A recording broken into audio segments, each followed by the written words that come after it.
Chapter 1. Wilderness? Survival. Ding. Who suddenly woke up to the buzzing sound in his ears. A smell of mold and rot, mixed with hunger, swept over him. He looked around, his eyes filled with confusion. Welcome to wilderness survival. Who jumped up abruptly at the voice in his ear. But due to not eating for a long time, he felt a bit lightheaded, and everything went dark in front of him. The voice continued in his ears. This is a game without a deadline, and your goal is to survive. 1. There is no human civilization in this world apart from your kind. Only wild beasts remain. In other words, everyone except you is a beast. 2. The wilderness has a fixed time of 24 hours, with 12 hours of daytime and 12 hours of nighttime. When night falls, you'd better stay inside your house obediently. 3. Every day at midnight, your base will randomly drop at a location in the wilderness. When two bases are not far apart, congratulations. You have neighbors today, if neither of you likes eating human flesh. 4. Various resources exist in the wilderness, including, but not limited to, flora and fauna, food, materials, and treasure chests. Don't think that finding a treasure chest means you're lucky. It could contain poison gas. 5. Each person has a limited distance they can explore each day. The higher the base level, the farther you can explore.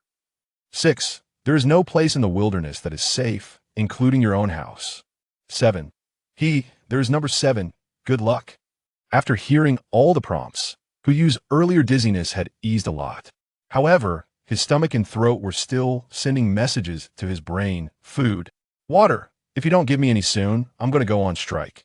Who looked around and found that he was surrounded by 4 earthen walls, with a small window about 20 centimeters wide on one of them. Looking up, he could see a faint light seeping through the roof. Ding! Congratulations to the host for discovering a thatched cottage. Thatched cottage, trash level base. Note, trust me, everyone is living in places like this right now, including the world's richest and the president of M country. Who cares about this thatched cottage? I want water. Food, preferably a bowl of steaming noodle soup. Who only glanced at the prompt before starting to search around. Using the faint light from the window and the roof, he vaguely saw a wooden door and a wooden box beside it. There should be something inside, like a hungry tiger pouncing on its prey. Who rushed over, filled with hope, and opened the wooden box. Ding! Opening the wooden box may yield one of food, tools, or weapons. You can exclude any option. Damn, this thing has a lottery too? Weapons. After excluding an option, the wooden box slowly opened. Inside was half a bottle of mineral water and a piece of packaged bread. Food. It's food. Actually, there were quite a few things inside, but right now, in Hu's eyes, these 2 items were all that mattered. Not even a diamond the size of a pigeon egg could distract him. 5 seconds. He took only 5 seconds to shove the mineral water and bread into his stomach. Ah, I'm alive again. Hu let out a long sigh of relief, only slightly alleviating his thirst. As for hunger, when a person is extremely hungry, the first bite of food only makes them hungrier. But this was enough to support his upcoming activities. Ding! Congratulations to the host for discovering Known Fu, Spring Mineral Water 1, and Old Soviet Style with Chip Bread 1. Known Fu Spring? With chip bread? No wonder it felt a bit grainy. Hu shook his head, not bothering with it, and continued to focus on the wooden box. Congratulations to the host for discovering a wooden safe ordinary. Wooden safe ordinary. What? You expect a wooden thing to serve as a safe? Do you need a phone number for a mental hospital? A silver pocket watch and a leather notebook were the only other items inside. Hu picked up the pocket watch, pressed the button on top, and the cover popped open instantly, with the hour hand pointing to 8 and the minute hand pointing to 2. 8:10. Congratulations to the host for discovering a silver pocket watch ordinary. Silver pocket watch ordinary. Trust me, there's no pawn shop here. Don't take this to trade for Known Fu. I mean Known Fu Spring. The corner of Hu's mouth twitched as he casually put the pocket watch into his jacket pocket and bent down to pick up the leather notebook. Congratulations to the host for discovering a leather notebook ordinary. Leather notebook ordinary. Open it, and you'll find everything you want to know, except for spring palace diagrams. Who wants to see that kind of thing? We all watch videos now. He flipped to the first page of the notebook, which depicted a thatched cottage with an upgrade button marked in the lower left corner. You try to click T.D. Oh, you want to upgrade to a small wooden house. Material cost. Wood 0 100, Rope 050, small wooden house blueprint 01. In other words, he couldn't autonomously build the wooden house and could only rely on the system. He flipped to the second page, which had the words blueprint written in large letters, but below it was empty, like a eunuch. He continued to flip pages that as soon as he opened the third page, for he was startled by the scene before him. A flurry of messages popped up quickly, like pulling 100 micro-businesses into a chat group. Help! I just opened the door and found that the outside is full of cockroaches. I can't go out at all. Cockroaches? That's high protein. I have nothing outside. Damn, they're cockroaches the size of rats. You come eat them in front of me. Isn't there food in the wooden box? Just wait a while. When the cockroaches leave, you can go out. Food? What food? I can't take it anymore. I'm about to starve to death. Even if there are cockroaches outside, I want to go out. The page suddenly paused for a moment, and soon other messages began to scroll up. The two guys who were just discussing cockroaches had stopped talking to HU. You also stopped flipping pages and instead looked up at the location of the door. Cockroaches, huh? I hope I won't encounter them. HU prayed, and then flipped to the fourth page, where the words mall were written, with sell and buy marked on either side. He first clicked on buy to see if he could buy water and food from here. Once inside, it was completely empty. It seemed this mall was exclusively for player transactions, but he didn't know what the currency for trading was. He wanted to flip more pages, but the last 2 pages of the notebook seemed stuck and wouldn't open, so he had no choice but to give up, gurgle. His stomach grumbled in rebellion, and Huyu had to tuck the notebook close and slowly walk to the door. There was no other way. Either starve to death in this broken thatched cottage, or push open the door and face the desolate world. Huyu gritted his teeth and reached out to push open the big door. Chapter 2. Besides gold coins, there might also be traps in the treasure chest. Huyu's hand was resting on the door, but he did not push it open. A prompt box appeared before him.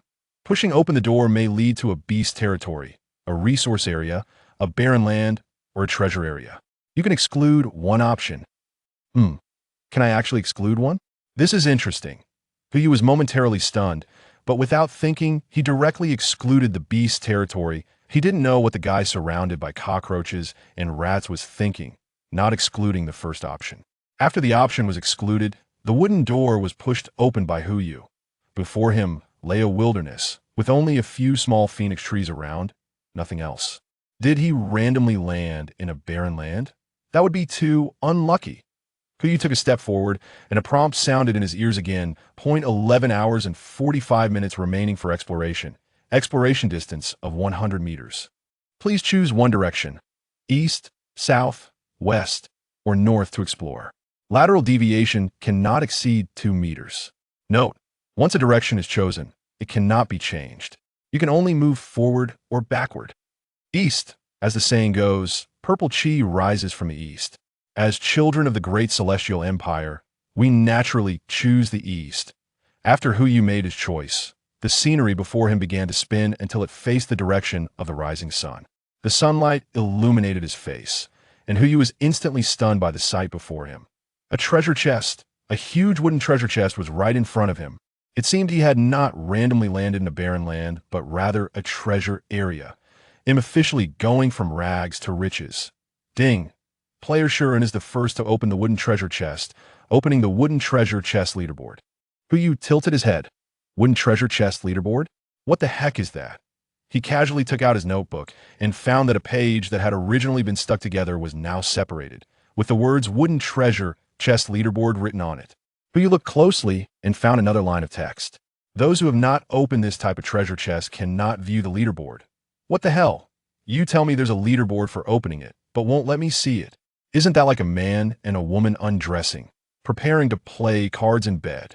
What nonsense. Crazy. Huyu complained and planned to open his own treasure chest first. When he was about to close the notebook, he noticed the chat interface suddenly boiling over. Wooden treasure chest. Shuren, is a great Shur here? Can you tell us what's inside the chest? Yeah, I have a treasure chest in front of me too, but the system tells me I need a key to open it. The key is nearby the treasure chest. Look carefully. The last message had 2 words at the end, Shuren. Huyu did not rush to close the notebook, but continued to watch the chat interface. After all, there was still plenty of time, and the exploration distance was only 100 meters. He could hold on a bit longer. Might as well see how others open their treasure chests. I found it. The person who had previously asked how to obtain the key sent another message. It seemed Shuren was right. Gulp, his stomach growled again, and Hu Yu frowned, preparing to close the notebook and open his own treasure chest. But at that moment, a prompt box suddenly popped up. Ding! Congratulations to player Luringia for becoming the first player in this game to die from a treasure chest trap. Hu Yu's hand that was about to close the notebook froze. Luringia was the person who had just sent a message in the chat. He looked down at the chat interface and found that the flood of messages had suddenly come to a halt. Only one message, I found it, remained at the bottom of the chat interface. Luringia's avatar had also turned gray. Did he die? A message popped up again, followed by a series of similar questions. Hu Yu couldn't help but send a message in the chat interface. Shuren, what's inside your treasure chest? None of her business. The answer was simple and met everyone's expectations. After all, this concerned their safety. In the wilderness, there were no fellow humans. Gulp, his stomach growled again, and Hu Yu could no longer bear the feeling of hunger. He quickly closed the notebook and started to move forward. Forget it. Even if there's a Sadako in the treasure chest, I still have to eat it. First step. As Hu Yu officially stepped out of the thatched hut, a prompt sounded in his ears. Resources discovered. Hey, would you like to collect? Collect what? The treasure chest is right ahead, of course. I'm going to open the treasure chest first. Hu Yu dragged his hungry body forward, and with every 2 or 3 steps, the system would prompt him, asking if he wanted to collect certain resources. But aside from hay, there were only wood and even some burnable smelly waste, which is basically animal dung. Hu Yu ignored all of it and headed straight for the treasure chest. Wooden treasure chest normal. This is not like a safe, this is a treasure chest. You can't just open it. You need a key. He reached out his hand, not looking for a key first, but trying to open the treasure chest directly. Ding! Opening the treasure chest may trigger. Treasure chest trap, basic supplies, survival kit, advanced treasure chest key, building blueprints. You can exclude one option. Hint: when the treasure chest is opened, 2 options will be randomly selected from it. Do I even need to choose? Of course, it'll exclude the treasure chest trap. Wait. Hu Yu suddenly stopped. He reread all the options and noticed an astonishing point. Among these options, aside from the treasure chest trap, the rest were all benefits with no drawbacks. This meant that as long as he excluded the treasure chest trap, there would be no danger. But Luringia died. He did not exclude the treasure chest trap. Unless his IQ was below 70, he wouldn't fail to exclude this option. So the answer could only be one. Am I the only one who can exclude these options? Hu Yu felt his breathing quicken. If that's the case, then he was about to strike it rich. But this matter couldn't be told to others, or he would surely fall into danger. Exclude the treasure chest trap. To keep this secret hidden, Hu Yu didn't speak out, but silently chanted in his heart. Ding! Would you like to open the treasure chest? This action will consume wooden key 1. Got it. If he could exclude options just by silently chanting, then the chance of exposure would be minimized. No. Hu didn't have a key right now, so it seemed he still had to search the surroundings. He looked around and found that aside from the treasure chest, there was only half an inch of wild grass. The only place the key could be hidden was under the treasure chest. Hu Yu reached out to lift the treasure chest and found that there really was a key underneath it. Like the treasure chest, this key was also made of wood. Wooden key, brave warrior. Go and open the corresponding treasure chest. It's guaranteed not to be empty. Hu Yu twitched his mouth. He was getting used to this style of humor. He placed his hand back on the treasure chest, looked at the prompt, and selected yes. Chapter 3, Beast Attack. The treasure chest has opened. A bronze light pierced through Hu Yu's eyes. He looked at the contents inside and fell into deep thought. Congratulations, host. You have obtained an iron key. Fine. Iron key. Fine, please use force when opening the treasure chest. A rusty key is as hard to use as some people's brains. Congratulations, host. You have obtained rope 20. An iron key. It was stained with mottled rust. Looking further down, there's also a bundle of ropes lying beneath the key. But he didn't know what ropes meant among ordinary resources. Without a crafting table, each rope seemed incredibly precious. In some cases, someone might even choose to trade a bucket of excess instant noodles for them. As for the iron key, wait, if there is a treasure chest, there must be a key. Then, where there is a key, could there also be a treasure chest? Hu Yu was instantly energized. He lifted his head and looked towards the wilderness ahead. Apart from a prominent phoenix tree, there was only a patch of barren grass left. If there really was a treasure chest, It should be near the phoenix tree. Who you ignited new hope. Picked up the key, casually put it in his bag, and slung the rope over his shoulder. He took out his notebook again and opened the last page of the wooden treasure chest leaderboard. He wanted to know what Shuren had actually opened. How dare he say it's none of your business? The leaderboard opened, and there were only 3 names on it. 1. Hu Yu. 2. Shuren. 3. Lurinjia. Hu Yu's name was listed first.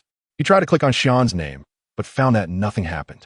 Was it sorted only by the quality of the items, without being able to see the specific items? Boring. Hu Yu made a sarcastic remark and closed the notebook. He still had to solve the issues of food and water. Such matters could be researched later. He had just walked 67 meters from the thatched cottage, and aside from hay, he couldn't see anything else edible. But there might still be a turn of events. He propped himself up and continued to explore. When Hu Yu dragged his body to the front of the phoenix tree, a sudden pop-up notification caught his attention. Ding. It seems there is something under the phoenix tree. Would you like to dig? This excavation may trigger. Discover a treasure chest, which might be empty. You can exclude one option. One word. Absolutely. Today, even if Jesus came, I must be European. Hu Yu felt that his tear glands were touched by his own luck, and they were actually a bit warm. Indeed, life is full of ups and downs. Excluding the emptiness, Hu Yu silently recited a phrase in his heart.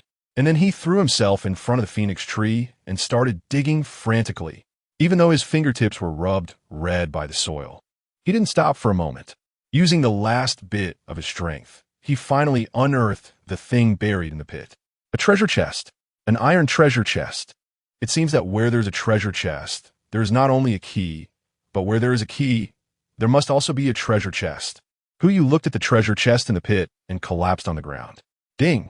Iron treasure chest. Fine, don't throw away used treasure chests. Put them into the forge, and you will receive brand new iron blocks.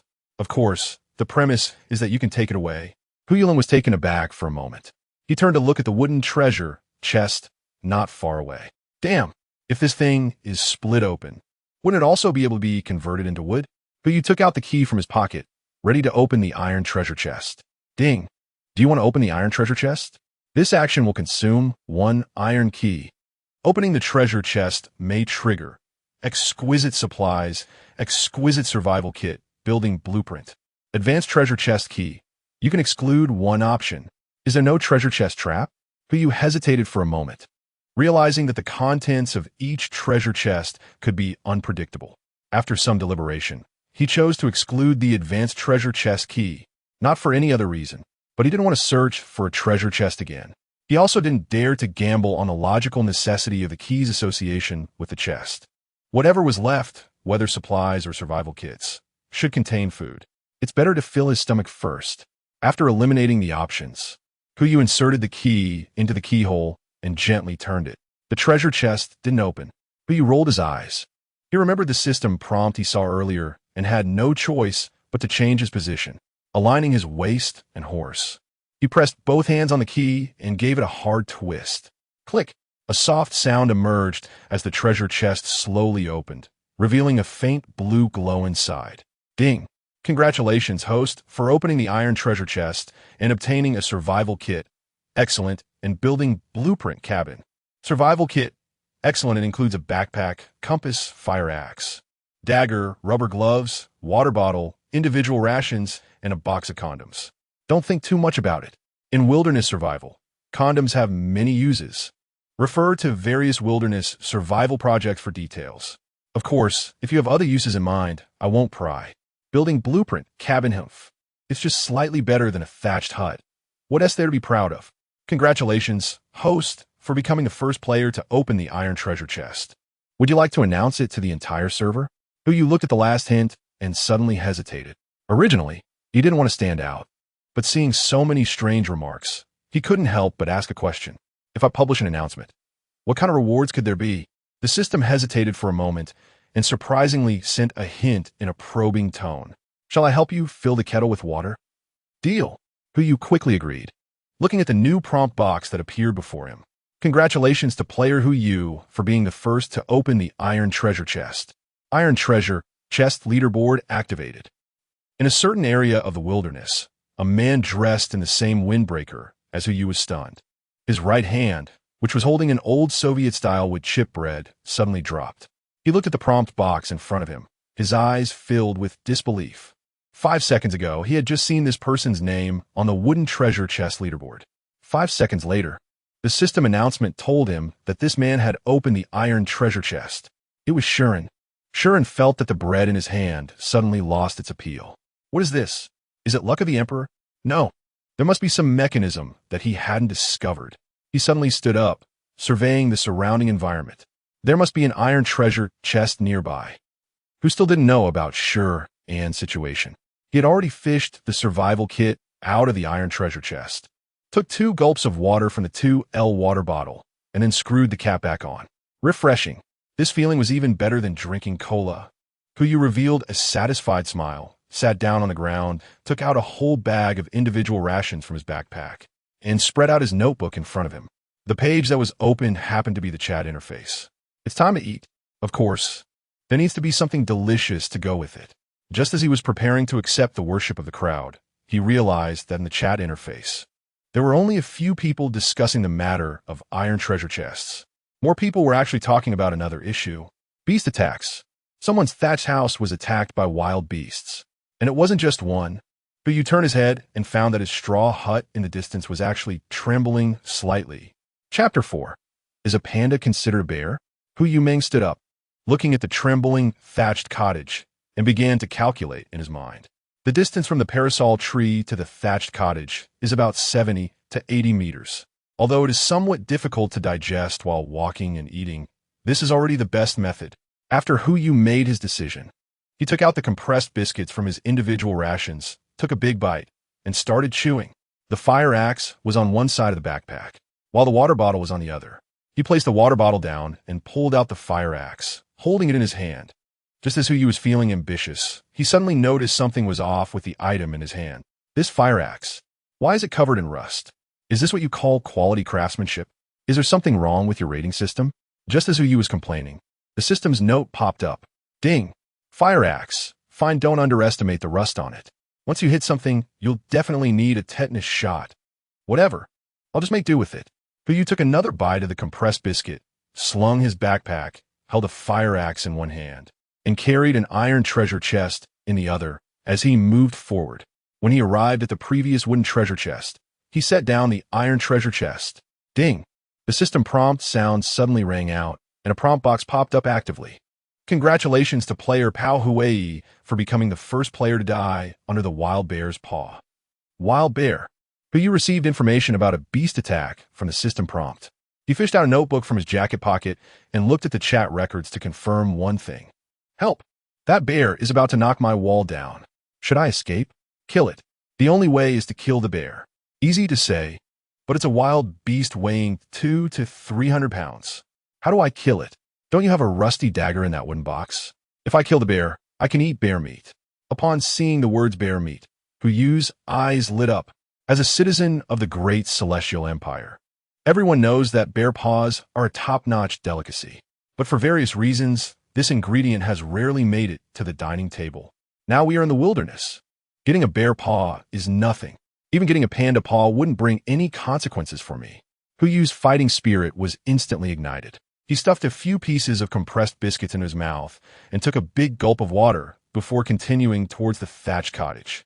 Soon, he could see the front door of the cottage. The thatched cottage was still trembling, but from the front, he didn't see any living creature. It must be at the back. Hu Yu cautiously approached the thatched cottage. When he reached the doorway, he still hadn't seen the bear. So he placed his backpack at the entrance, raised his axe with both hands, and began to walk toward the back of the cottage. Quietly. He had to be quiet. Once he saw the bear, before it noticed him, he would swing the axe into its neck, and that would be the end of the crisis. Hu Yu had been hypnotizing himself in his heart, but when he arrived at the back of the house, he was stunned by the scene before him.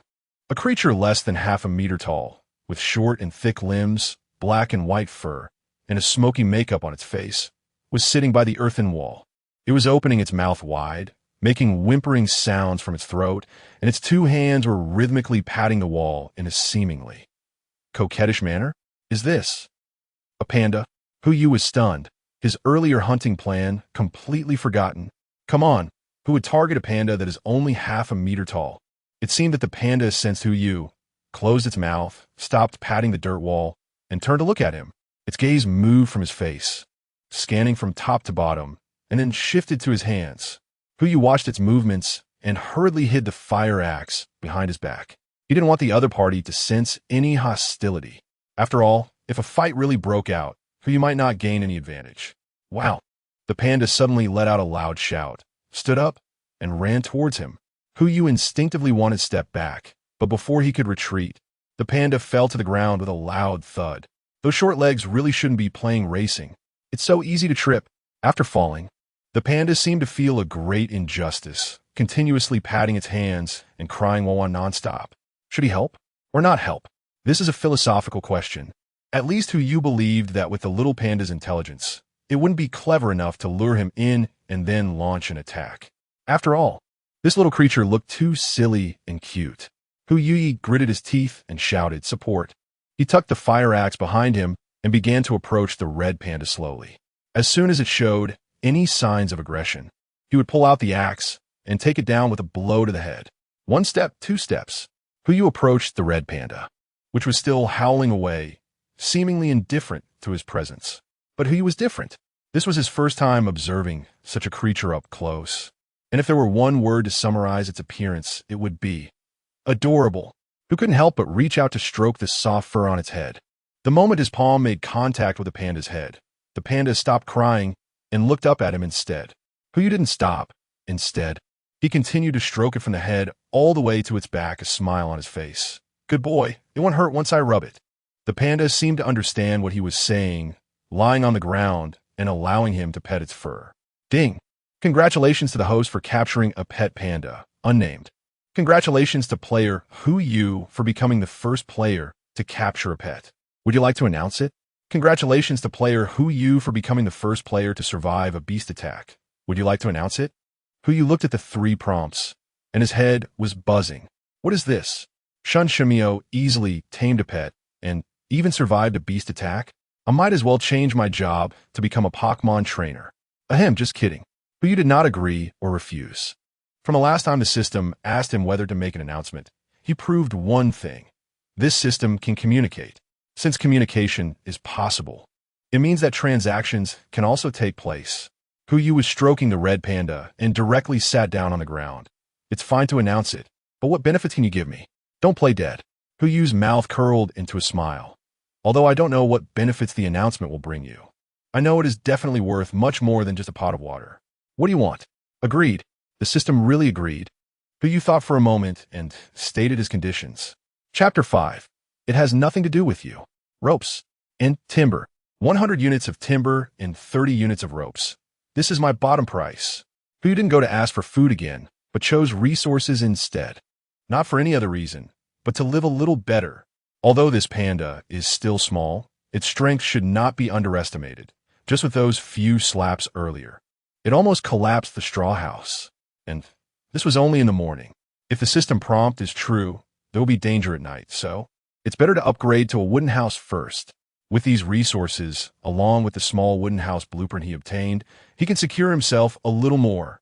The system pondered for a moment and finally gave the answer. Transaction successful. Ding. The system prompt for obtaining resources did not pop up. Instead, an announcement prompt appeared. Congratulations to player Hu for becoming the first player to tame a pet. Congratulations to player Hu for becoming the first player to survive a beast attack. Pet leaderboard and beast attack points leaderboard activated. 2 new leaderboards have opened. Hu stroked the pandas for while opening the notebook. He didn't immediately check the leaderboard or the chat interface, but lingered on the first page. Upgrade to a small cabin. Materials required. Wood 100-100. Rope 50-50. Small cabin blueprint 1-1. Upgrade. After confirming, a prompt box unexpectedly popped up. Upgrade to a wooden house, which may trigger. Upgrade to a rosewood wooden house. Golden silk Nama wooden house. Wong Wally wooden house. Agarwood wooden house. Mixed type wooden house. You can exclude one of the options. Hu stared at the prompt box in front of him, stunned.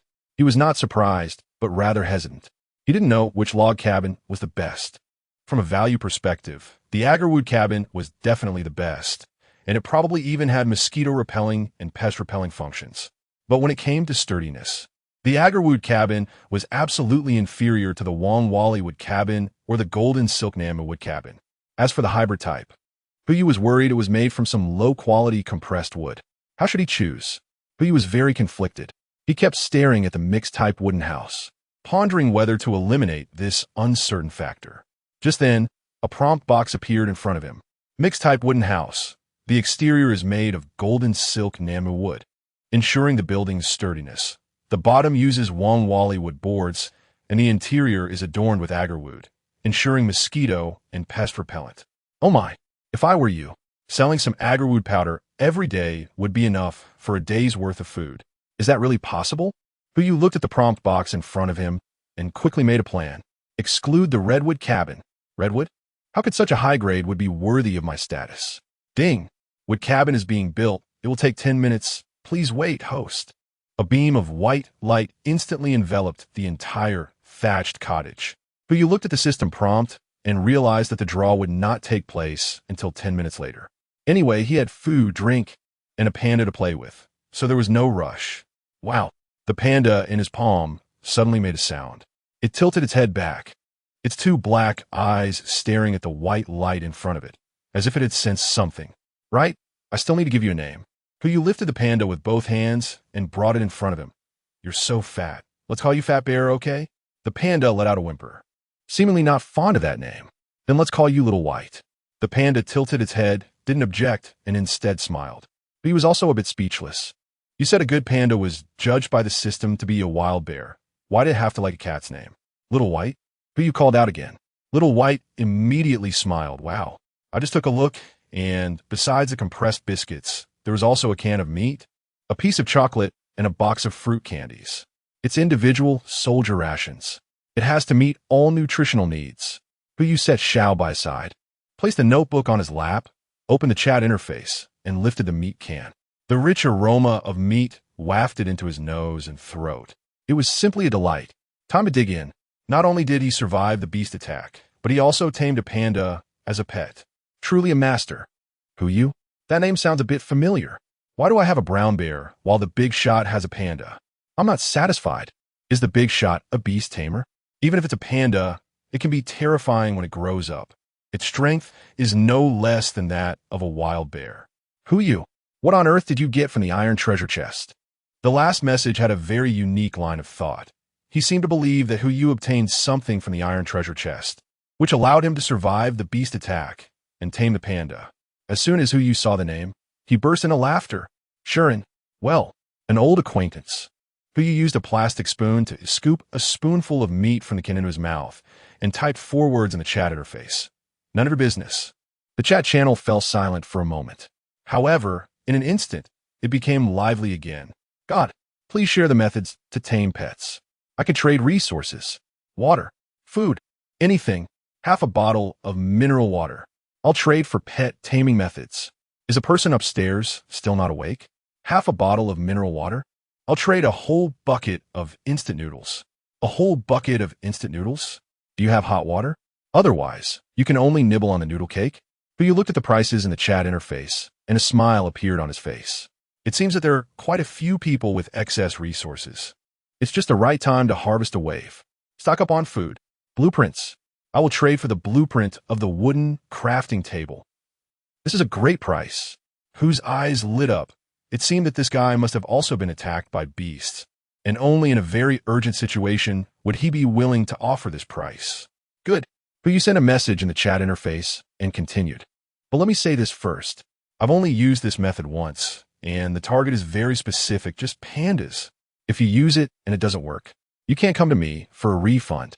After seeing this message, many people hesitated. However, despite that, many who were threatened by beast attacks chose to trade. Especially Shuren. I agree, mall transaction. Mall? Puyu hasn't studied this interface yet. He flipped to the next page and suddenly found an extra line of text. Player Shuren requests a trade. Do you agree? Trade attempts, 0.5. There are limits on the number of trade attempts. Puyu didn't care much about that and chose to agree. Chapter 6, Woohoo. Take off. Soon, an interface popped up. The left side displayed Puyu with nothing below it. The right side displayed Shuren with a blueprint placed below. Who you shifted his gaze and received a piece of information. Building blueprint. Wood processing table is simple and rough processing table that can process and manufacture some wooden tools. I hope you're not smoking when using this. And it's best not to light a cigar either. In a survival situation, having a luxury item like a cigar is probably less practical than a slice of bread. Who you confirmed that it was real. So he entered a line of text in the trading box to his left. The system seemed to encourage trading information, as there was even a dedicated text input interface in the trading bar. By raising his right hand, gently stroking the beast's head, and then locking eyes with it, he could complete the taming. Once the message was edited, Who you clicked confirm trade and waited for the other party's confirmation. Almost after Who you clicked, the other side also clicked confirm. Ding! Congratulations, host. You have obtained building blueprint, wood processing table, 1. Got it. Shuren exhaled a breath of turbid air, looking at the brown bear outside the window that was constantly banging against the wall. I hope this thing is useful. This window, nearly 1.5 meters high, only showed the bear's waist. When he shifted his gaze back to the trading box, he was stunned. Stroke? Stroke the beast's head. Are you kidding me? That brown bear outside is at least 3 meters tall. Asking me to stroke its head is like asking me to serve it a meal directly. Huh. Shuren sighed deeply, trembling hands opening the chat interface. Typing. Who you? Are you messing with me? Looking at the message Shuren sent, the chat interface started buzzing again. Did you trade? Brother sure. What method did you use? Please share. To the one above, leeching off others' luck. I'll offer a bottle of mineral water for a second-hand strategy. Who you looked at the messages flying around and knew that his method was somewhat peculiar, but this is genuine intelligence. And if you insist on buying it, what can I do? Believe it or not. Who you typed in the chat interface. Anyway, I just use this method to get my pets, believe it or not. As for buying second-hand guides, your stone lord doesn't even tell you what he got from opening wooden chests. Do you really believe he wouldn't forge a guide? Bastard. Shuren cursed. Even if you didn't add that last sentence, he wouldn't dare to sell that guide. After all, the absurdity of this guide is already infinitely close to the point where 2 people stepping on each other's feet could reach the sky. If he sold it, the buyer would probably suspect he forged the guide and then curse him out in the chat interface. And at that time, Who you would never come forward to testify for him. By the way, there are only 4 transaction slots left. First come, first served.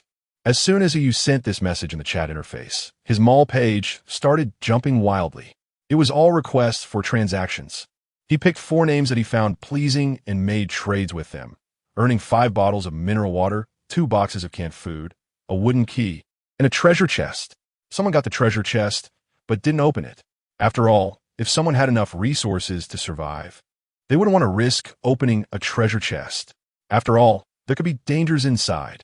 Once the 5 transaction limits were used up, Who you opened the chat interface and typed a line.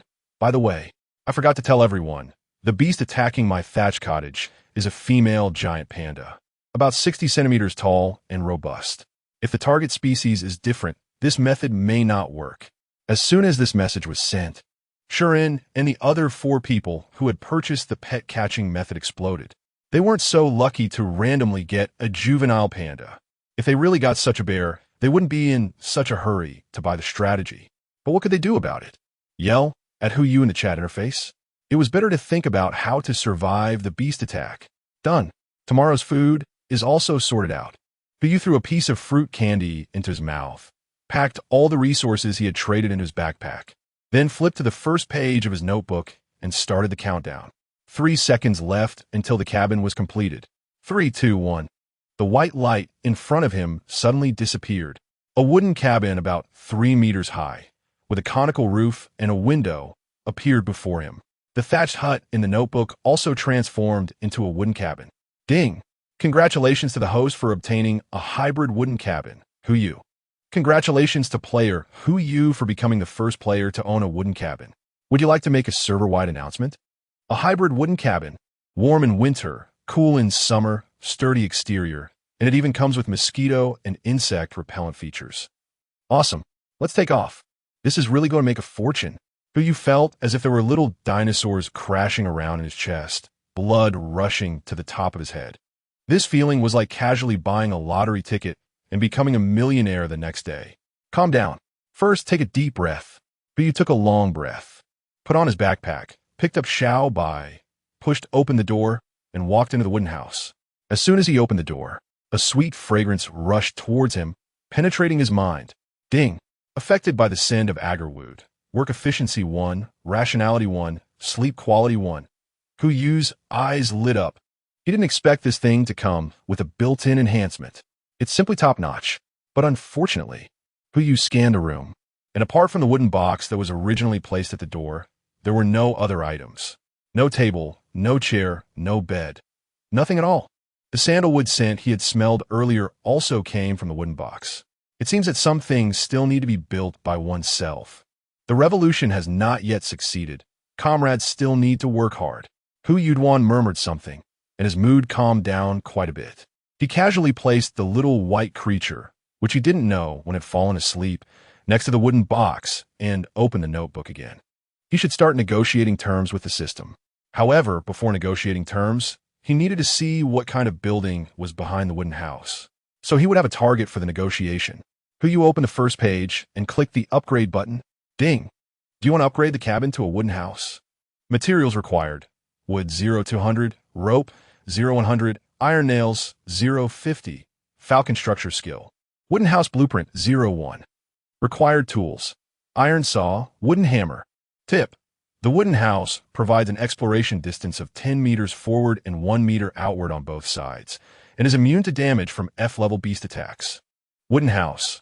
Unlike the simple cabin, a good wooden house features 1 bedroom and 2 living rooms, as well as a sufficiently long viewing balcony. If you randomly land by the sea, this would be a standalone seaside villa. Unfortunately, it lacks a kitchen and bathroom. Hu looked at the prompt box and couldn't help but frown. An F-level beast attack? Do beast attacks really have levels? If that's the case, he better hurry up and upgrade to a wooden house. With a thought, he immediately shouted, "System, if you're going to announce it, then give me the blueprint for a wooden house." Impossible, try another one. Chapter 7. Men. The system rejected him. It seems this guy can't meet every condition. Why not? Hu subconsciously asked, but was met with a long silence. It seemed that it really wasn't possible, not knowing if the system had some unspoken reasons. But he didn't want to cut off his own escape route, so he changed the conditions. All right, give me a saw, and then just randomly a few hundred units of wood, rope, and iron blocks will do. Wood and rope are fine, but iron blocks and saws are not allowed. Huh? What is this? Could it be? A possibility flashed in Hu's mind, and he hurriedly turned around and ran out the door. Outside, there was a wooden chest and an iron chest. He approached the 2 chests and picked up the iron chest. System, how can I convert this thing into iron blocks? Ding. Would you like to convert to iron blocks 10, consuming iron chest 1? Yes. Hu chose to confirm, and soon 10 iron blocks appeared on his interface. He asked the system again, "Can I have iron blocks and a hacksaw now?" Iron blocks are available, but not the hacksaw. Got it. The case is solved. It seems that the rewards given by the system can only be resources that one has obtained before, and they can only be resources. For example, water, wood, rope, and iron blocks. However, tools and building blueprints are not possible. But that's enough. 100 iron blocks, 200 pieces of wood, and 100 ropes. Give them to me, and I'll let you announce it. Request cannot be processed. Please reduce resources by at least 50%. It seems that requesting resources cannot be unlimited, but 50% is enough. Then I'll take 150 iron blocks. But you didn't want wood or rope. He didn't have any surplus of these basic resources, but that doesn't mean others don't. However, iron blocks are different. If he trades iron blocks for wood or rope, he will definitely get more than what he would get by trading in the system. This is the profit margin of the middleman. Deal. Hu's notebook suddenly had an additional 150 iron blocks, and the system prompt sounded in his ears. Ding. Congratulations to player Hu for becoming the first player to create a small wooden house. Small wooden house leaderboard activated. Leaderboard? That's right. Hu remembered that he had previously opened 2 leaderboards. He flipped back 2 pages and saw the beast attack points leaderboard. 1. Hu 2. William Austin 3. Oda Nakahito 4. Luo Jin. There was a long list of names following. And it wasn't until the 97th that Hu saw Shurin. As for the names behind him, He hadn't seen any of them in the chat interface. Either these people were just lurking, preferring to watch rather than chat, or the chat interface only displayed a certain area. There were likely many more people living in the wilderness, but who you just didn't know. The latter possibility seemed more likely. Who you flipped the page again, and this page was the pet ranking list. Unlike the Beast Attack leaderboard, there were only 2 names on it. 1. Luo Jean 2. Who you only second. Who you was taken aback for a moment. Could it be that this person had a pet even more powerful than Xiaobai? Luo Jean? This was the only other name in Chinese among the top 5 on the Beast Attack leaderboard, aside from Hu Yu. Moreover, judging by the name, it should be a girl. Additionally, based on the time announced by the system, she must have obtained her pet shortly after she captured Xiaobai. Hu Yu remembered this name and flipped to the next page. The Wooden House leaderboard. There was only one name on it. Hu Yu. Just as he was feeling pleased with himself, the system prompt sound echoed in his ears again. Ding! The F-level Beast Attack has ended, and the system will distribute rewards based on the rankings on the Beast Attack leaderboard. Congratulations to player Hu Yu for becoming the first on the Beast Attack leaderboard. You will receive a Bronze Treasure Chest 1, Bronze Key 1. The top 10 players will receive an Iron Treasure Chest 1, Iron Key 1. The top 100 players will receive a Wooden Treasure Chest 1, Wooden Key 1. The system announcement ended, and a flash of white light appeared before Hu Yu. A treasure chest shining with a copper hue landed in front of him, along with a key placed on top of the chest. He didn't rush to open the chest. Instead, he took out his pocket watch. 10:30. If he remembered correctly, the Beast Attack should have happened around 10, meaning the F-level Beast Attack would last for half an hour. Hu Yu silently recorded it in his heart, picked up the copper treasure chest, and walked towards his small wooden house. As soon as he pushed the door open, he was shocked by the scene before him. Xiaobai was already awake, squatting next to the wooden box, performing an action that all living beings do. Laying eggs. Xiaobai, Hu Yu exclaimed in surprise, as this was the only piece of agarwood furniture in the entire room. Xiaobai seemed to be frightened, trembling as a black, unidentified substance was expelled from its lower body, piling up on the ground. Just as Hu Yu was about to grab this guy and give a good beating, he received a system notification. Ding! Animal feces, PANDA, detected. After use. There is a certain probability of evading F-class beast attacks. Although it's just excrement, it appears to be of high quality based on its color. Best consumed with chocolate. Do you want to collect it? Huh. While he was in a daze, Xiaobai slowly stood up, turned to face him, and his eyes were filled with confusion. It seemed to be asking, did I do something wrong? Hu Yu's expression changed from panic to surprise in an instant. He never expected that by adopting a pet, he would also get a byproduct. The goddess of luck must be secretly in love with me. Collect. Hu Yu confirmed it, and the excrement on the ground flashed with a white light, transforming into resources stored in the notebook's data. Ding!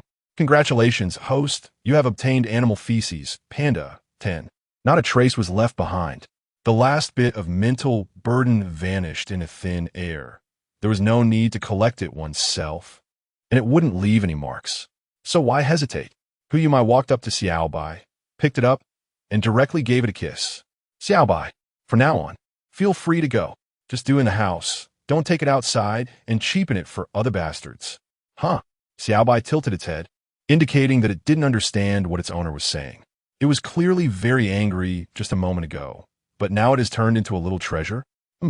Men. Hu Yu rubbed Xiaobai for a while, then opened the chat interface and typed a line. Reserve tomorrow's trading quota. 10 items with a chance to evade F-level beast attacks in exchange for iron saw manufacturing blueprints, falcon structure skill books, and 10 iron treasure chest keys. Any one of the 3 can be traded. Interested parties can contact. Chapter 8. Ancient Core Technology. As soon as the message was sent, the survivors were still celebrating their escape from danger paused for a moment, then erupted with excitement. Items that can evade beast attacks. And it's 10 of them. If we have this, we be worry-free? The upstairs folks must be dumbfounded. Who said it was F-level beast attacks, not E-level? So what? It's only the first day. Would the system really arrange an E-level beast attack for us? Is this something the God-level player opened from a copper treasure chest? It's simply a divine artifact. 10 iron treasure chests.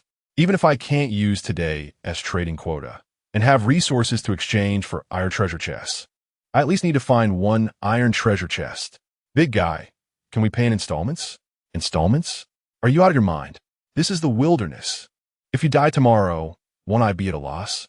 He believed that gathering 10 iron treasure chests would be difficult, but someone must have the iron saw manufacturing blueprint or the Falcon structure skill book. As for those speculating whether this is a copper treasure chest reward, who could only give them one word: stupid. The copper treasure chest leaderboard hasn't even come out yet.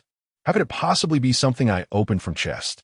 As for what it actually is, let the answer fly for a while longer.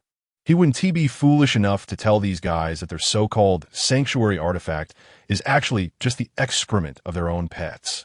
Huyu smiled as he took the copper key out of his pocket and inserted it into the copper treasure chest. He had only one goal: supplies.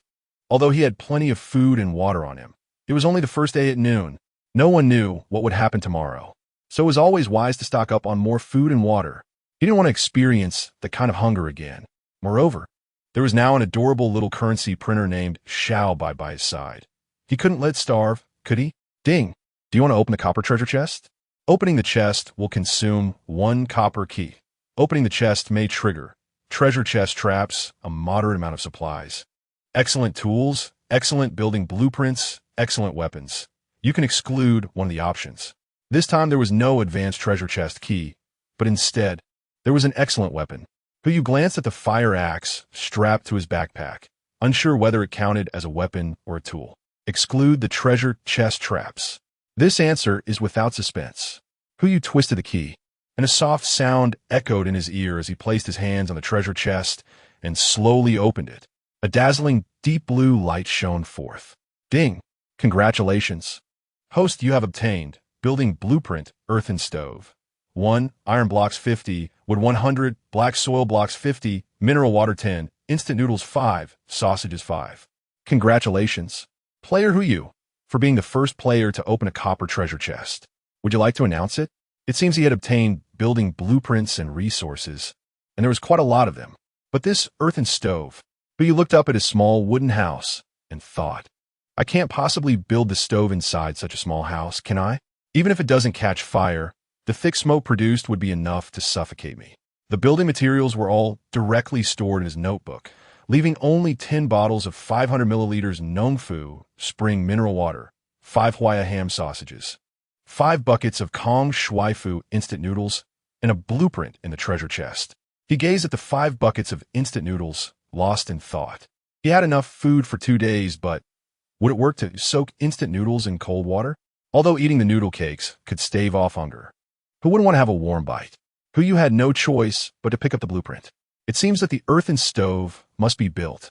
Blueprint earthen stove, one of the core technologies of ancient times. Mastering this skill allows people to invent a series of dishes. If you want to build it inside a wooden house, I can only wish you good luck. Building the stove will consume black soil blocks 30, water 5L. Proceed? What does the last sentence mean?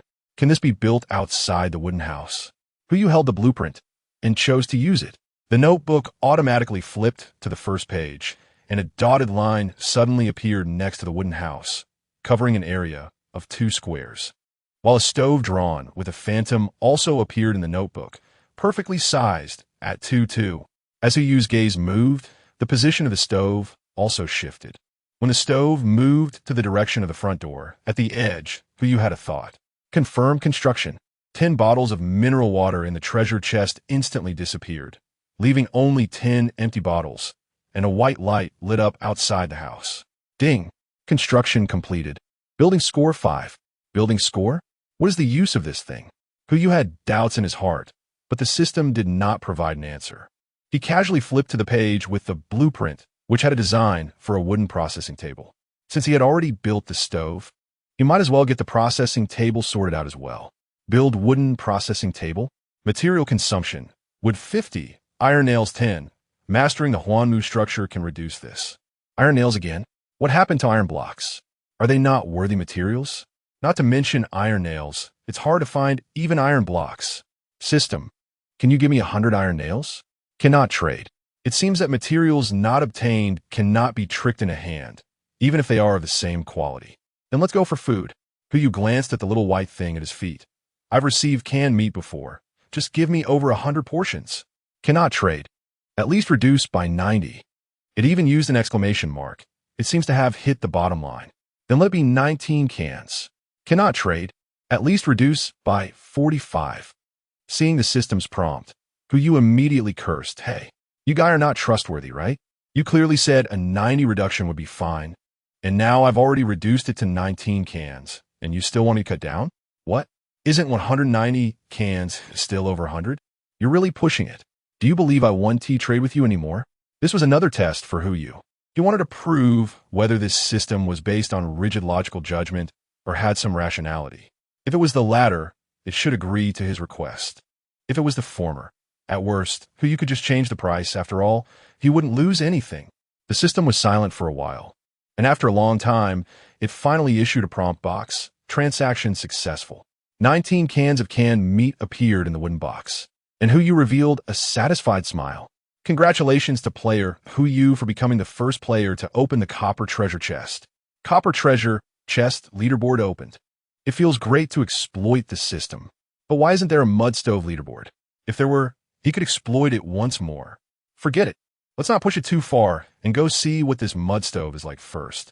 Hu pushed the door open again and stepped outside, only to see a single whole earthen stove standing next to the wooden cabin.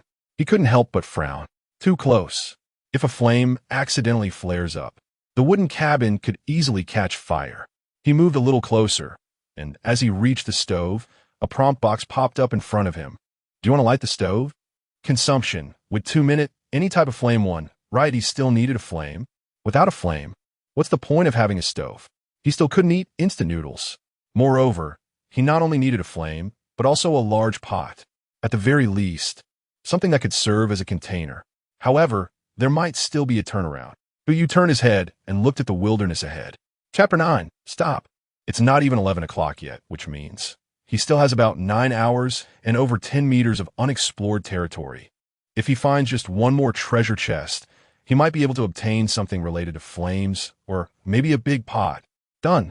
He prepared to take everything from his survival kit, filling his water bottle with the last 2 bottles of mineral water and carrying a can of food with him. Just as he finished preparing and was about to set off, else.But suddenly ran up to him. It hugged Hu's leg tightly, looking up with 2 watery eyes, as if saying, "Don't abandon me. Baby, why are you so clingy to me?" Hu squatted down and stroked the soft fur of the little white one. "I'm going out for an adventure, not to see other pandas." Woo-woo. Listening to the sound.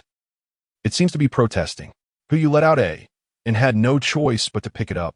Pointing at its nose, he said, "Now listen carefully. You mustn't run around randomly. You can only follow me. If you don't listen, I'll have to throw you away." He really couldn't bear to part with else.But. Not only could it be cute, but it could also produce treasures and even alleviate his loneliness. After all, in the wilderness, besides hunger, the most deadly thing is loneliness. He was even more afraid that else.But would run away, get lost, or encounter some other danger, so he just wanted to keep it locked up inside. That would be the safest way. However, looking at this little guy's dependence, the possibility of it running away was almost zero. Anyway, it could understand what he was saying, so he decided to give it a warning first, and then take it out for a try. After all, Hu couldn't bear to just keep it locked up inside. A howling sound of excitement erupted, and else.But squinted its eyes in a smile, which should mean it agreed. Hu also contentedly rubbed its head, placed it on the wooden floor, pushed the door open, and walked out. After taking just a couple of steps, Hu turned his head to glance back. He found that else.But was on all fours, closely following him at a distance of less than half a meter. Where he stopped, else.But also stopped, standing up and meeting his gaze. It seems it understood. Hu turned around again and continued walking forward. Almost every 10 meters, he would turn his head to look behind him, while else.But, just like before, maintained a distance of half a meter and never moved. When Hu reached the phoenix tree, he suddenly stopped. When he got here before, there was a thin layer of morning mist in front of him, but now, close to noon, the morning mist had dissipated, and the visibility had become much clearer. Right in front of him, he could clearly see 3 treasure chests under a phoenix tree. Exactly 3. 1 wooden, 1 iron, and 1 copper. else.But. Hu looked at the scene in front of him and couldn't help but hesitate. You mean? Is the goddess of luck really in love with me? If she really has a crush on me, she could just say it directly. There's no need for so many little surprises. If she confessed to me, I would definitely accept her. Huh? Little.But tilted her head, indicating that she didn't understand what he was talking about. All right, since it has already come to this, I have no reason to refuse the gifts sent by my pursuer. Huyu revealed a happy smile and continued walking forward. 5 meters, 10 meters. When he reached under the phoenix tree, about 2 meters away from the 3 treasure chests, the system prompt suddenly sounded. Ding! Huyu's face instantly turned pale. Just 2 meters. At a distance of 2 meters, you tell me I can't continue exploring? System, what will happen if I continue to explore? The base will be destroyed, and you will become a wild man in the wilderness. Damn! Huyu was so angry that he scolded loudly, scaring the little white behind him, who hurriedly rushed up and hugged his leg. Feeling the warmth coming from his leg, Huyu's eyes suddenly lit up. They said my exploration couldn't exceed 100 meters.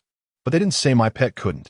To avoid the system determining that he had exceeded 100 meters, Huyu deliberately took a step back and then bent down to pick up the little white. System, what if my pet runs outside the exploration area? No penalties will be triggered. Good. That's the answer I wanted. Little white. Huyu crouched down, placed else.But on the ground, and pointed to a nearby bronze treasure chest. Do you see that square thing over there? else.But nodded twice to indicate that he saw it. That's our family's treasure. Can you push it over? Okay? Huh? else.But tilted his head again, turned to face Huyu, raised both hands, and gently pushed forward. Yes, just like that. Huyu nodded hurriedly. It seems that bringing else.But out was indeed the right choice. Without it, there would definitely be no hope for these 3 treasure chests. else.But nodded, its 4 limbs lying on the ground, and began to move towards the direction of the treasure chests. It easily passed through Huyu's exploration area and slowly approached the bronze treasure chest, then started pushing it further away. That's not how it's supposed to be. Hu hurriedly called to stop, and else.But also stopped the action in his hands, turning to look at him with a tilted head. Woo-woo? It seems that he overestimated this little guy's intelligence. Huyu turned in another direction, facing away from else.But, raised both hands, turned his head to look at it, and slowly walked forward. Did you see? Push like this. Owl. else.But seemed to understand, went around to the back of the bronze treasure chest, and continued with its previous actions. Soon, the bronze treasure chest was pushed right in front of Huyu. Well done. Huyu squatted down, rewardingly rubbing else.Bat's head, and pointed at the other 2 treasure chests. else.But, there are 2 more over there. Come push them over. With the first time done, the second and third times will be much easier. Soon, all 3 treasure chests were in front of Huyu, but there were chests, but where were the keys? Just like last time, the key to the wooden chest was right under it, and Huyu could see it at a glance. However, he didn't see a trace of the keys for the iron and copper chests. Could it be that there were only chests and no keys? That was impossible. Just as he frowned, the sunlight shone brightly. An ray of light pierced into his eyes. Huyu couldn't help but close his eyes, but he still instinctively looked up. 2 bright lights, one on the left and one on the right, hung from the branches above him, and with just a gentle jump he could reach the 2 keys. But at that moment, a voice rang out. Stop! Huyu's heart trembled as he looked ahead. That was a person. Chapter 10. The Ethnic Dance Without Clothes. To be precise, it should be a woman. Just as Huyu was lost in thought, the girl, dressed rather lightly and carrying a backpack on her back, quickly ran towards him. Huyu instinctively reached for the fire axe beside his backpack, taking half a step back with his left leg, adopting a defensive stance. Just as the system had said, this is the wilderness. There are no peers in the wilderness, only low-intelligence beasts and high-intelligence beasts. Even if the opponent looks big-breasted and brainless, one must never let down their guard. However, before Huyu could draw the fire axe, the woman stopped right in front of him. The distance was exactly opposite to the treasure chest. This is too coincidental. Furthermore, there was also a phoenix tree at the position where the woman was standing. Huyu looked up the tree trunk and found that there were also 2 keys hanging on the branches. 1 iron and 1 copper, identical. This means that no matter who gets the treasure chest, they can use the keys above their heads to open it. I think you should have noticed this too. The woman slowly spoke, looking at the little white dog by Huyu's feet, and couldn't help but smile bitterly. These 3 treasure chests are outside our exploration area and should have been obtained through cooperation between the two of us. However, you have a pet, and I do not, so you got it first. And now, from the current situation, just as the woman said, the positions of the 3 treasure chests are exactly at the limits of the 2 exploration areas. If we want to obtain the treasure chests, we must cooperate in some way to get them. For example, using a long and sturdy branch to push the treasure chest to the opposite side. Of course, if you can make a hook-like tool, you can also pull the treasure chest over to your side, provided that the other party does not interfere with you. Who you also wanted to communicate more with his kind, especially with the opposite sex who looked decent, dressed lightly, and posed no threat to him. You wouldn't want me to share my treasure chest with you, would you? Why not? The woman shrugged, mimicking Hu Yu's demeanor. Hu Yu, from what I know, you top all the current leaderboards. You have plenty of survival resources, and you should still have a lot of wealth. The copper treasure chest might be important to you, but the wooden treasure chest, or even the iron treasure chest, should be dispensable, right? As it stands, there is only one player with a panda pet, and that is Hu Yu. So when the woman saw the panda, she naturally deduced his identity. Dispensable? Hu Yu retorted, your choice of words is quite inappropriate. He pointed at his little white pet curled up at his feet. Do you see this guy? He can eat 5 cans of meat in one go. If I want to feed him, I can't even imagine how many resources it would take. 5 cans? That's a lot. The woman clearly paused for a moment. She wasn't Luo Jean and didn't have any pets, so she naturally couldn't fathom the food requirements for them. Hearing Hu Yu say this, she could only awkwardly laugh twice. If it were me, it would just become reserved food, even if it's a panda. Ow! It seemed that Little White understood what the woman was saying and suddenly let out a roar. Little White, be good. Let's ignore her. Hu Yu bent down to pick up the little white one and glanced at the woman in front of him. All right, we don't need to waste each other's time. I can give you the treasure chest. After all, until it's opened, no one knows whether it's a trap or resources. However, this doesn't come without a price. A deal, right? I like it. The woman smiled seductively. Brother Hu, do you like ethnic dance? The kind without clothes. You don't wear clothes? Hu Yu frowned and retorted. How would I know which ethnic dance you're performing? The smile on the woman's face instantly froze. What is this? A steel straight man? Or is he? Don't think too much. My sexual orientation is quite normal. Hu Yu knew what she was thinking. It's just that I don't want to accept the goods you offered. Besides, except for a few guys with lust on their minds, no one would trade resources for a striptease in the wilderness. Moreover, it's just a striptease. So what do you want? The woman asked. Isn't it obvious? Hu Yu revealed a kind smile. I won't give you the copper and iron chests, but the wooden box can be traded. The price is the 2 keys on your head. How about it? Greedy. The woman frowned and cursed. Hu Yu, you're too greedy. You want to exchange a wooden chest for an iron key and a copper key. Why don't you let me add something else? If you're willing. I wouldn't. The woman directly cursed. A wooden chest, plus an item you mentioned in the chat interface. The kind that can avoid beast attacks. It seems that what this woman really wants is actually the excrement of my little white. If we were to trade, 1 portion of excrement for 2 keys would be a good deal. But Hu Yu was not satisfied. He wanted to earn more. This won't do. Hu Yu shook his head. Since you know about this kind of item, you should know that I've already made an appointment with someone else. I don't want to be left with just 9 items to trade with others. The woman seemed to anticipate Hu Yu's response and blurted out, Then I don't want the wooden treasure chest either. I have a way to help you obtain the wooden key, but I want to exchange it for an item.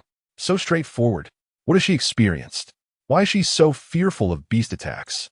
Hu Yu's curiosity was piqued, and he asked, can I ask what kind of beast attack you encountered? Beast attack? The woman retorted, her expression twisting in disbelief. That was clearly a terror attack.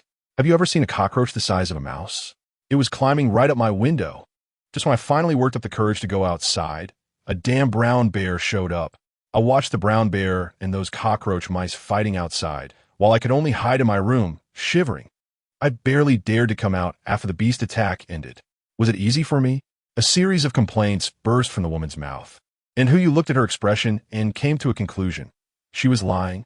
She might indeed be the unfortunate person who encountered the cockroach mice. But her claim of having found no resources at all was definitely a lie. If she really had no resources, she wouldn't have survived until now. Nor would she be using a wooden treasure chest and wooden key to trade for an item. So your name is? Hu Yu asked cautiously. Su Jun. Just call me A Yun, she replied. Su Jun. It was indeed the person who previously mentioned being surrounded by cockroach mice in the chat at her face. However, this did not rule out the possibility that the woman in front of him was an imposter. Andai, Su Jun. Hu smiled and said, the transaction can proceed. But in addition to the previous conditions, I have another condition. Su Yun was taken aback for a moment, then smiled and said, you still want to see the folk dance, right? No, I want. Chapter 11. Bypassing the system for the transaction. Hu raised his hand and pointed at Su Yun. Before he could finish speaking, Su Yun let out a bitter laugh. Actually, if you could come over, I wouldn't mind having some kind of relationship with a handsome guy. After all, in the wilderness, no one knows when they'll encounter another human again. No. Hu shook his head and explained, I mean the backpack behind you. Open it up and show me what's inside. If there's something I'm interested in, I can trade you for an item. Su Yun's face instantly darkened. I've already taken the initiative here, right? And you still react like this. Damn straight, man. Even if you can't come over, at least show a little concern. Despite her dark expression, Su Yun was still very eager for the item Hu mentioned. If it could really help her avoid beast attacks, that would be a matter of life and death. Much more valuable than any resources. All right. Su Yun let out a breath, placed the backpack in front of her, squatted down, and slowly opened it, taking out items one by one. A half-eaten can of food, a bag of instant noodles, half a bottle of mineral water, and a box of matches. This was everything in Su Yun's backpack. To prove this, she deliberately turned the backpack upside down and shook it vigorously. Poor. So poor. Even if Hu built an earthen stove, he has far more resources than I do. If she couldn't find other resources, she might starve by tomorrow. However, Hu did see something he was interested in. The box of matches. Fire is as important in the wilderness as clean water. So, have you made your choice? Su Jun Uget. I made my choice. Hu raised her hand and pointed to the matchbox on the ground. 3 keys. Plus that box of matches. I can give you a prop. Deal. She didn't offer any edible materials, and this was already the best price in Su Yun's eyes. It makes sense. Hu brought the backpack to his chest and pulled out a can of meat. He held it in his hand, but before he could open it, Su Yun let out a scoff. Don't tell me this thing can prevent beast attacks. Although canned meat is rare, it's not something those stupid creatures like to eat. Don't rush. Hu opened the can and scooped out a third of the meat inside with the can lid, placing it in front of xiaobai. This little guy had just accomplished a great feat, so he naturally deserved a reward. Xiaobai looked at the food in front of him, first sniffing it, then swallowing it in one bite. Luckily, this guy is not picky. If he only ate bamboo, I wouldn't even know how to feed him. Hu smiled and rubbed Xiaobai's head, then continued to finish the remaining can of food by himself. Gulp. A clear swallowing sound came from not far away. Hu looked at Su Yun in front of him. Do you want to eat? Yes. Su Jun notet vigo dusin. This is canned meat. In the wilderness, it's even more precious than chocolate. Not only can it replenish calories, but it can also create a feeling of fullness. Who wouldn't want it? If you want to eat, then go ahead and eat. Hu glanced at her backpack. I see you still have half a portion left. That stuff is for emergencies. Who would dare to eat it as a snack? Su Yun didn't say anything, just looked at Hu with contempt and kept cursing him in her heart. Damn straight, man. You'll never find a girlfriend in your life. Hu Kai ignored her and took out a piece of Xiaobai's excrement from the notebook, putting it into a clean meat can. This was also why he took out the meat can as a snack. After all, not everyone is willing to be a poop thrower. All right, after Hu packed everything up, he put the lid on the can and placed it in front of him. You bring me what I want, and this thing will belong to you. A lump of black gold solid was placed in the can, and even from a distance, Su Yun could easily tell what it was. She looked up at Hu, prepared to unleash many vicious words, but in the end, she only spat out 3 words. Are you messing with me? Who is messing with you? Hu pointed at the props in front of him. Although this thing is excrement, it's the excrement of my little bai. It's a food-eating beast, one of the ancient divine beasts. Its excrement can naturally avoid beast attacks. The system description says so. Su Yun didn't say anything, but her face was filled with 3 words. I don't believe it. Hu and she were in a stalemate for a while. When a cool breeze blew by, he decided not to wait any longer. It's just 3 keys, not worth my time. Deal. Su Yun gritted her teeth and pointed at the can in front of him. You bring the items over first, and after I verify them, I'll give you the keys. Hu rolled his eyes and picked up the can, preparing to leave. This girl was just messing with him. If he sent the stuff over, she would just turn around and leave, and he wouldn't have any way to stop her. Seeing Hu about to leave, Su Yun hurriedly shouted, "Wait. Don't move. I'll bring the stuff over." She had a compromise. To avoid experiencing another beast attack, Su Yun had to take the risk of trading. The story she told earlier was not mixed with a single lie. After going through so much, she desperately needed someone to confide in. Hu is the only option. "All right, I'll give you another chance," Hu said, turning around again to put the kin back in its original position. Soon, he saw Su Yun running back, and after just a couple of steps, she picked up a long stick from the ground. Although it was called a long stick, it was actually made by tying several branches together with ropes about 4 meters long. It was enough for her to reach the key above Hu's head while standing in place. However, the branches were too long and unstable, so how to operate it depended on Su Yun. Su Yun first took the key from above her head, hung it at the very top of the long stick, and extended it in front of Hu. Hu took down a copper and an iron key, revealing a smile. "Miss Su, could you please let me take down my keys as well?" "Oomph." Su Yun snorted coldly, stretched her arm, took down the key above Hu's head, and placed it in front of him. Soon, the wooden key and the matchbox were also delivered to Hu, and a sweaty Su Yun casually tossed the long stick, throwing one end in front of Hu. "Hu, it's your turn to bring the things over now." Coming, no need to rush," Hu mumbled as he picked up the long stick. "It's the first time I've seen someone looking for poop and getting anxious about it." His voice wasn't loud, but Su Yun heard him clearly. However, she didn't dare to say much, afraid that Hu might change his mind, and then she would really lose out. But Hu was still very trustworthy. He used the long stick to push the can towards Su Yun. "Take a good look. If there are no problems, our transaction will be considered complete." Su Yun squatted down, picked up the can from the ground, and after receiving the system prompt, she put the can and the item away together. "No problem." "Great." Hu received the answer, picked up the keys from the ground, prepared to put the 3 treasure chests in his notebook, and then left. He did not plan to open the chests in front of this woman. If anything was exposed, it would be a loss. "Wait," Su Yun called out to Hu. "Brother Hu, are you interested in playing another game with me?" Chapter 12. The girl with the household register looking for the brothel keeper. A game? Yes. To be precise, it should be a gamble. Huh. Hu found it somewhat amusing and tilted his head to look at Su Yun. "A bet? What do you want to wager? Or rather, what else do you have to bet with me?" "Wait a minute. The body's internal organs have been completely removed, and both hind legs have been chopped off, leaving only a torso and a pair of bare paws. Otherwise, Su Yun wouldn't be able to drag this bear carcass." This. Su Jun Pandet Hivili, but a smile still lingered on her face. "Is this enough?" This wager is quite significant. Even though raw meat cannot be stored long-term, as long as Su Yun wants, she can exchange this bear carcass for a large amount of resources. The loss of the bear's hind legs is enough to prove that she knows this and has already made a trade. After all, it's completely impossible for a girl to eat 2 bear legs by herself. The value of these 2 bear legs is certainly not comparable to the supplies in her backpack. This also indirectly proves 2 points. First, the story she told earlier is true. If there weren't cockroach rats around, she, as a woman, would not be able to kill a brown bear of this size. Secondly, she deceived Hu. The supplies Su Yun has are definitely not as simple as what's in her backpack. "Hey," Su Yun smiled and patted the backpack behind her. "You were the one who said I should open my backpack back then.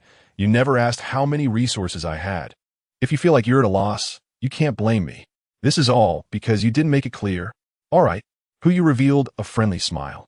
"So, Miss Su, you brought out the stakes, but how do you plan to gamble with me?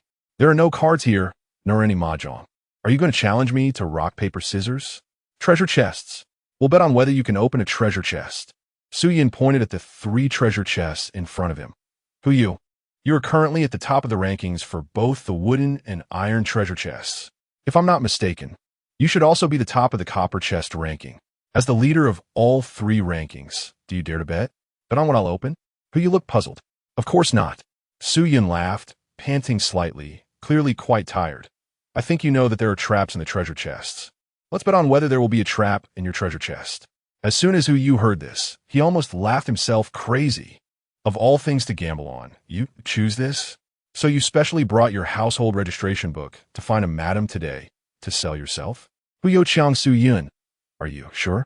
Then what do you want from me? Everything. Su Yun replied greedily, looking at Xiao Bai. If you trigger the trap, you probably won't survive either. At that time, you have to hand over your pet, your backpack, and all the resources inside to me.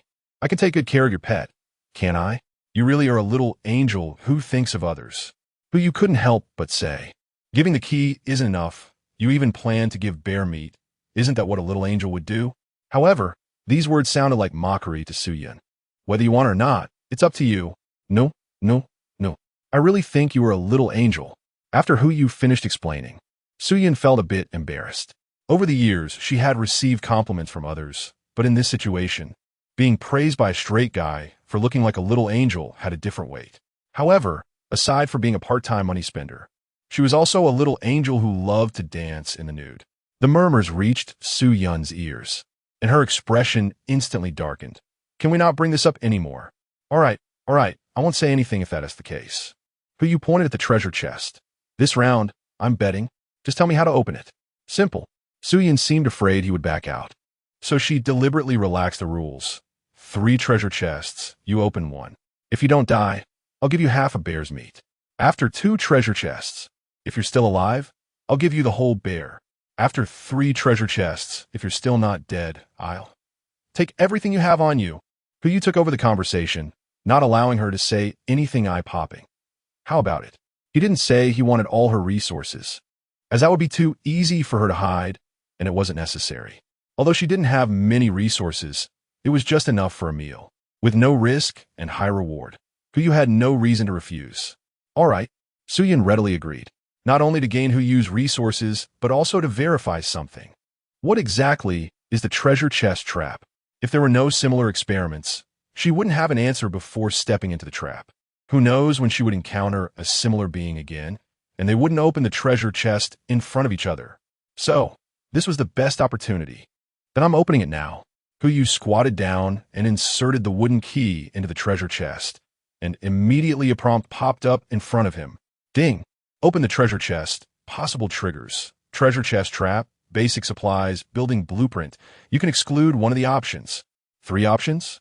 This means that as long as he excludes the treasure chest trap, he will definitely obtain a building blueprint and basic supplies. However, from another perspective, if someone else were to open this treasure chest, that person would have a 2/3 chance of triggering the trap. A thought flashed through Hu Yu's mind. He suddenly wanted to know what the treasure chest trap was, but of course, not now. Exclude the treasure chest trap. Hu Yu gently turned the key and opened the treasure chest. He deliberately let out a sharp scream, startling Su Yun. What happened? What happened? It turned out to be architectural blueprints. Hu Yu made a surprised expression on his face, picked up a blueprint from the treasure chest, and read the text on it. Wooden bed construction blueprint. It seems that I won't have to sleep in the straw pile tonight. Oh, and there are 3 bottles of mineral water, some wood, and ropes. Looks like I'm quite lucky.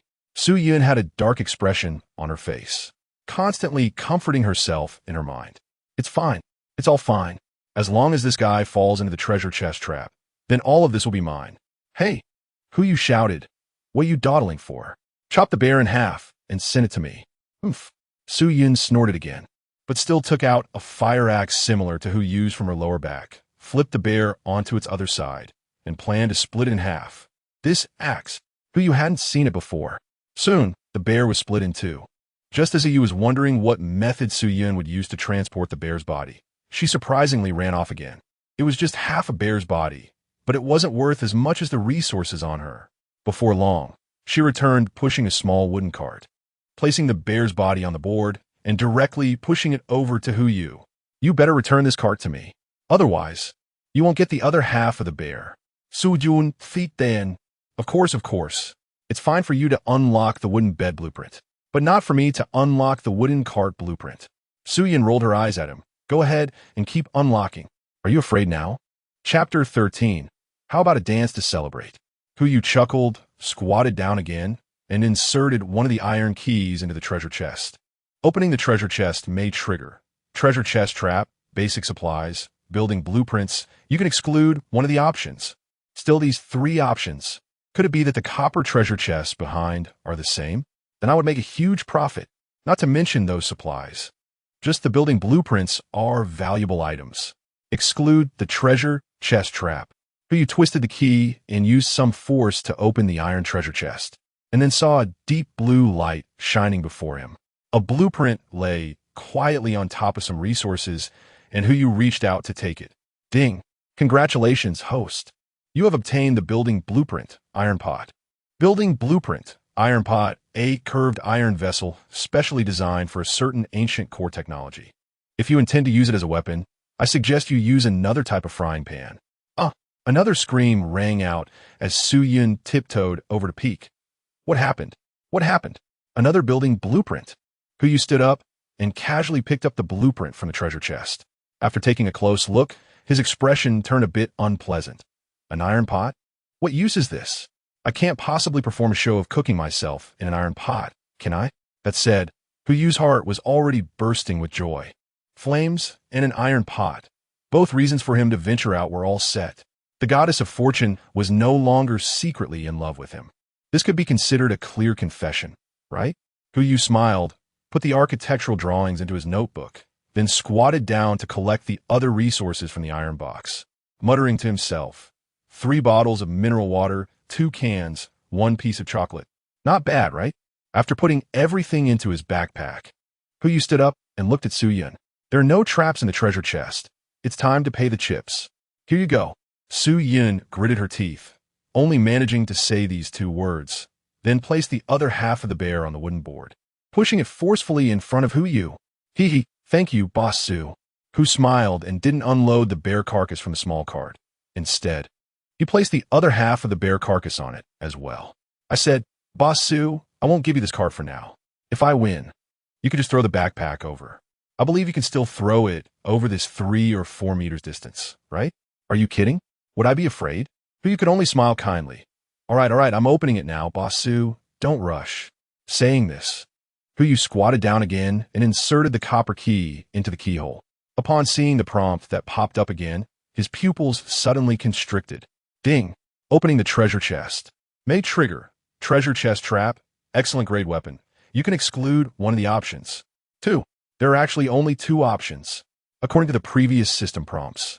Each treasure chest randomly selects 2 options as the items inside. So this treasure chest must have the treasure chest trap. If someone else had opened it, the first 2 treasure chests would have allowed them to barely survive. But this treasure chest is a guaranteed kill. Fortunately, the one opening this treasure chest is himself. Exclude the treasure chest trap. After Yu made his choice, he turned the key and opened the treasure chest, from which a faint purple glow emerged. The third scream. Su Yun felt that she had become immune to Yu's screams, as long as she didn't see this deadpan guy lying on the ground. She wouldn't believe that he was dead. 1 second, 2 seconds. She saw Yu take something out of the treasure chest and slowly rise, and suddenly, she made a decision in her heart. Run. She had lost enough and didn't want to contribute anything more from herself. But just as she was about to take a step, Yu's voice floated from behind her. I suggest, you might as well not run. This man's voice was soft, but incredibly magnetic, like a psychologist advising a patient. However, Su Yun didn't want to listen. She continued to run forward. But just as she took her 3rd step, a sharp sound of something slicing through the air came from behind. Crack! Su Yun stopped in her tracks, turned her head, and looked at the sycamore tree beside her. An arrow had embedded itself in the trunk, the white feathers at the back still trembling slightly, proving it had just been shot. Good, turn around. Yu's voice rang out again, and Su Yun instinctively raised her hands and slowly turned around. When she faced Yu, she saw the thing she least wanted to see. A crossbow. A crossbow made of pure iron, with an arrow knocked on the string, its tip glinting coldly. This is a long-range weapon. In this situation, whoever possesses such a weapon would create a one-sided situation, whether in trade or gambling. No, if someone has this kind of weapon, there will be no gambling, only trade. Before the trade, Yu did not take it out. At the start of the gambling, he also did not reveal it, which can only prove one thing. The crossbow was something he obtained from the bronze treasure chest. I said. Yu smiled. no longer aiming his crossbow at Su Yun. Boss Su, why do you have to do this? Since you've lost the bet, it would be better to admit it. Why run away? Yes, brother Hu, you're right. Su Yun forced a smile, not daring to argue at all. She directly took off her backpack from behind and threw it towards Hu Yu without thinking. Perhaps out of fear, she only managed to throw it a little closer to him, not right in front of him. Su Yun panicked again and hurriedly raised her hands. Brother Hu, I didn't mean to. I know, don't you have a long stick? Help me pull it over. Okay. Su Yun stepped forward, raised the long stick again, hooked the backpack, and extended it towards Hu Yu. When Hu Yu grabbed the backpack, she suddenly felt relieved. I've given you all my resources. You can't waste arrows to kill me now, right? Not bad. Hu Yu transferred the items from his backpack to his own, then threw Su Yun's backpack onto the bear's corpse and looked at her again. There's one last thing I need to trouble you with. What is it? Su Yun instinctively thought he wanted to see a folk dance, but she couldn't bring herself to say it out loud, fearing she would be looked down upon again. It's simple. Just do a folk dance to celebrate. Su Yun, didn't you say you didn't want to see it earlier? Jerk. Chapter 14. Gourmet Level Cuisine. Bear Paw Instant Noodles. After all, everyone is human. And Hu Yu didn't want to kill his own kind on the first day in the wilderness. He first consumed some resources to forge an iron pot and a wooden bed, earning a building score of 10. When constructing the wooden bed, he didn't see any options, and upon completion, it surprisingly turned into agarwood material. It looked exactly like the wooden box at the entrance. However, there were no system prompts afterward, which meant there were no rankings for the iron pot or wooden bed, including weapons. By the time he finished all this, the time on the pocket watch had already reached 6:30 in the afternoon. He was hungry again. In that case, let us have a bowl of plain instant noodles. Hu Yu set up an iron pot on the earthen stove, struck a match, ignited the wood. Feeling the warmth of the flames, he poured 2 bottles of mineral water into the pot, and then lit a pile of firewood beside the stove. Crack! He swung the fire axe and chopped off a bear paw. Hu Yu licked the corner of his mouth, but felt a bit dissatisfied. If only he had a small jar of honey, it would be perfect. He roasted the bear paw to medium rare on a sycamore wood fire, then chopped it into several small pieces with the fire axe, tossing them into the pot and watching the broth turn golden from the fat. The aroma wafted for miles. As Hu Yu looked at the broth in the pot, he suddenly remembered something. Damn it, I don't have any bowls or chopsticks. How embarrassing. Facing such gourmet food, I can't just grab it with my hands, right? Even if I put aside my pride and try to eat like those guys from India, it would only be cold food. Forget it. It's rough, but I'll make do. First, let us chop some wood to make chopsticks. Hu Yu Gang extinguished the fire in the earthen stove, casually took a piece of wood from his notebook, and then he heard the system notification sound in his ears. Ding! Bear Paw Noodle Soup. Excellent level fullness 75. Enjoyment 35. First time consumption grants permanent physique 1. Note, instant noodles with bear paw. What kind of new-sized scene is this? Congratulations to the host for being the first player to cook excellent cuisine. Would you like to announce it to the entire server? Hu Yu. I received the system announcement. It seems there is a food ranking now. Hu Yu casually put the wood into his backpack and then addressed the system. Give me a set of silver cutlery, the kind with knives and forks. Now that even the silver treasure chest had appeared, there was no need to think. The system definitely wouldn't agree to his request. However, this didn't stop Hu Yu from shouting out his price. Learning to shout higher prices every time is a basic quality of a shrewd businessman. Hu Yu was clearly learning fast. Transaction cannot be completed. Please change the transaction content. Then how about a set of copper cutlery? I can pay with copper coins. The 2 copper treasure chests had brought Hu Yu 20 copper coins, more than enough to craft the cutlery. Unable to. Then how about 50 bottles of mineral water? Hu Yu interrupted the system, realizing that he still couldn't exploit the system's loophole. Just as he was about to negotiate with the system again, a white light flashed in front of him. Deal. 50 bottles of mineral water were neatly lined up in front of him, and a system announcement appeared before his eyes. Ding. Congratulations to player Hu Yu for becoming the first player to cook a fine quality dish, unlocking the food ranking. It actually agreed. Hu Yu was somewhat surprised. In his opinion, 50 bottles of mineral water were undoubtedly overpriced, and he had planned to negotiate the price. But now it seemed that this time, last time, and the time before last, The system had always closed the deal on the third negotiation. If he offered a high price all 3 times, would it agree? You kept this in mind, then took out another piece of wood and crafted a pair of rough chopsticks with a fire axe. Time to enjoy the food. Who needs a wooden bowl anyway? After all, he is an old rice eater. It doesn't matter if he eats straight from the big pot. By the way, you opened the chat interface. As expected, it was buzzing again. Excellent grade? Gourmet food? What is that? Could it be some dark cuisine like roasted cockroaches or rats? Is the person upstairs silly? Would this kind of dish even be classified as gourmet by the system? I guess. Dao Lao must have obtained some precious ingredients, which is why he cooked up excellent grade gourmet food, like bear paws or something. The last message was sent by Su Yun, who took a bite of the noodles, a smile appearing at the corner of his mouth, and typed in the chat, "The guess upstairs is correct. I just simply roasted the bear paw and then tossed it into the instant noodles. Luxurious. As a billionaire, I wouldn't have dared to use a bear paw for instant noodles in my last life." Last life. The person upstairs suddenly felt a pang of sadness. Damn it. On the other side of the forest, Su Yun bit down on the dry instant noodle cake. Why? That was my bear paw. Regardless of her resentment, Su Yun swallowed the noodles in her mouth and then asked in the chat, "Boss who? How did you get the hot water?" Soon, others joined in. "Yeah, I have instant noodles too, but I don't have hot water, so I can only gnaw on the noodle cake." "Boss who? We didn't dig up some hot spring water, did you?" "Hey, the person upstairs has a unique idea. If I use hot spring water and bear paw to make instant noodles, would it create an excellent dish?" This is a question worth pondering. He was thinking to himself, but typed in the chat interface, "No, I just casually opened 1 or 2 building blueprints, then made a clay stove and an iron pot. After starting a fire, I just pour in a few bottles of mineral water, and I can cook noodles, right?" Suddenly, there was a silence in the chat interface. Open 1 or 2 building blueprints. Just casually? What is this? A wilderness survival version of Versailles? You noticed that everyone was not chatting and even actively started looking for other topics, so he lost the desire to continue watching. He finished the noodles and bear paw completely, using an empty mineral water bottle to drink most of the soup with a remaining small portion stored in the bottle. Burp. This was the most filling meal he had today.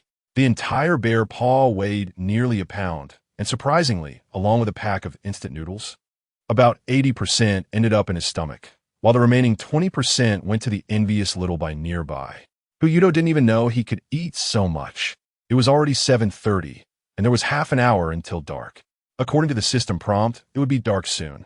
It was better not to stay outside. Yu tidied up a bit and brought the iron pot with the taste of noodle soup into the wooden house. Xiaobai also followed him into the wooden house. Full and satisfied, they slept soundly. Yu casually tossed the iron pot aside and lay down on the wooden bed without a pillow or blanket, placing his hands behind his neck. "Good night." The first day in the wilderness, he said as he closed his eyelids. After an unknown amount of time, a damp, slightly prickly sensation appeared on his face. Yu opened his blurry eyes and found that Xiaobai was actually licking his cheek. The wooden cabin was already pitch black. It wasn't dawn yet. Yu mumbled and propped himself up, holding Xiaobai in his arms. "Isn't it said that pandas sleep for a long time every day? Why are you awake? Are you hungry?" "Woo-woo." Xiaobai let out a couple of cries and pointed outside the window. Chapter 15. Night Walk? "Sure. Outside the window. What's out there?" Yu murmured to himself, recalling the systems. If what the system said is true, then what dangers could be lurking in the wilderness at night? Curiosity killed the cat. Yu hesitated for a moment, placed Xiaobai on the wooden bed, and walked towards the window. It was impossible to open the door. If he triggered the door trap, no one would inherit his estate in Huabei. Leaning close to the window, you could only see the wilderness covered in a thick layer of white dew through the wooden railing. On a night without light pollution, the moonlight always seemed so dazzling. But that didn't matter. "Woo-woo." Xiaobai was still calling out, its short, stubby fingers still pointing outside the window.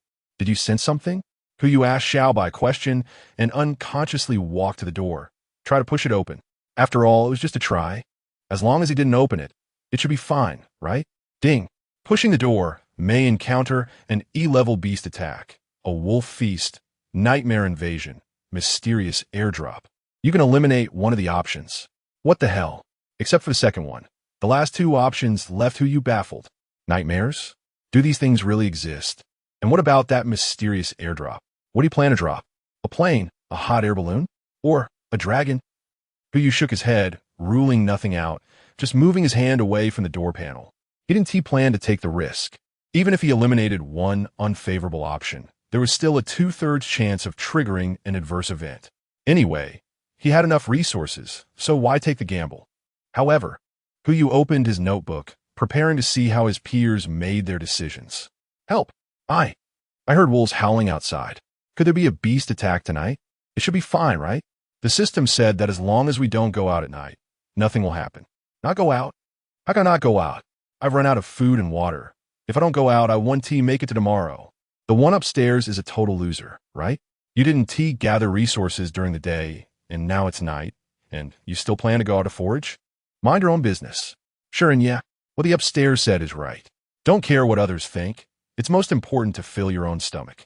You go out to forage. I'll support you spiritually. Hu may frowned. It was likely that only those who didn't gather enough resources during the day and planned to go out at night to try their luck would believe him. Hu Yuzheng was lost in thought when the system notification suddenly rang out. Ding! Congratulations to player Sha Zibin for becoming the first player to die in a night raid. Sha Zibin? Isn't that the impressive younger brother from just now? He really went out. Hu shook his head. It seems that no matter where you go, there are always simple-minded fools. Shuren, it does seem dangerous. Everyone should not try it. Nonsense. Do you even need to say that? Suyin, where's Boss Hu? Why don't you go out and give it a try? Hu looked at the speech of an old acquaintance and couldn't help but chuckle bitterly. It seems you really haven't given up on your intentions to bring me down. Didn't I just want a bear corpse from you? Is it really necessary to target me like this? Hu, no need. I still have enough resources. No need to go out. Sure, right? Those who don't have enough resources, think carefully. Maybe the wilderness at night is just like a treasure chest. It could have traps, or it could have resources. If you don't go out to try, you might starve to death in the straw pile tomorrow. This statement makes some sense. After all, Hu did see a mysterious airdrop among the options. He didn't refute Shuren, just silently looked at the content on the chat interface. Try it? Shuren, don't you just want us to take the risk for you? Shuren, yes, that's exactly what I'm thinking. If you have resources, you don't have to go. Huh, this guy is quite straightforward. Hu chuckled lightly and sent a message in the chat interface. Actually, Shuren is not wrong. The wilderness at night has resources in addition to danger. As soon as this was said, the chat interface exploded. Many people, including those who had resources to get through the night, joined in, and most of the inquiries were about the same topic. Hu, how did he determine what he was saying? They need an explanation. This is the benefit of being a big shot. Any casual remark carries extraordinary credibility. People like Shuren can't achieve this at all. Hu watched the chat interface that was going crazy with messages. He only sent out one line. Believe it or not, if any of you want to go out, you will definitely see the resources I mentioned. I'm neither your dad nor your boss. So why should I explain anything to you? Go out or not, I just want to see who among you can trigger the mysterious airdrop. After a while, there were noticeably fewer people in the chat interface, and it was unclear how many had pushed the door open and entered the wilderness. Until another system notification rang out. Ding! Congratulations to player Su Yun for becoming the first successful player. Su Yun. This girl succeeded. The chat interface exploded again, and many resource holders began to get eager to try. However, Hu did not move. He only sent one line in the chat. Boss Su, what resources did you find? Su Yun. Oh, Hu Xiaoga. You care so much about me? No need, I will. Su Yun. It has nothing to do with you. Hu. So annoying. Should I push the door open and give that girl a couple crossbows? Just as Hu was contemplating, a blinding white light suddenly came from outside. He walked to the window and saw that the light source was coming from the sky, as if something was passing through the air. Wait, could it be an airdrop? If the airdrop is just appearing now, then the reward Su Yun successfully obtained isn't an airdrop. Could it be that there are other reward options besides the airdrop? Hu closed his notebook and walked to the door again, trying to push it open. Ding! Opening the door, may encounter treasure chest reset. Wolf feast, nightmare invasion, mysterious airdrop. You can exclude one of the options. The E-level beast attack is gone. There's an additional treasure chest reset. It seems the options outside the door can still change, But the source of this change is still unknown. Should he push the door? That is a question. If he pushes the door and excludes one option, the probability of encountering an attack is 1 in 3.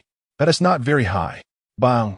A muffled sound echoed not far from the door, and Huyu suddenly felt a small deer bumping around in his chest.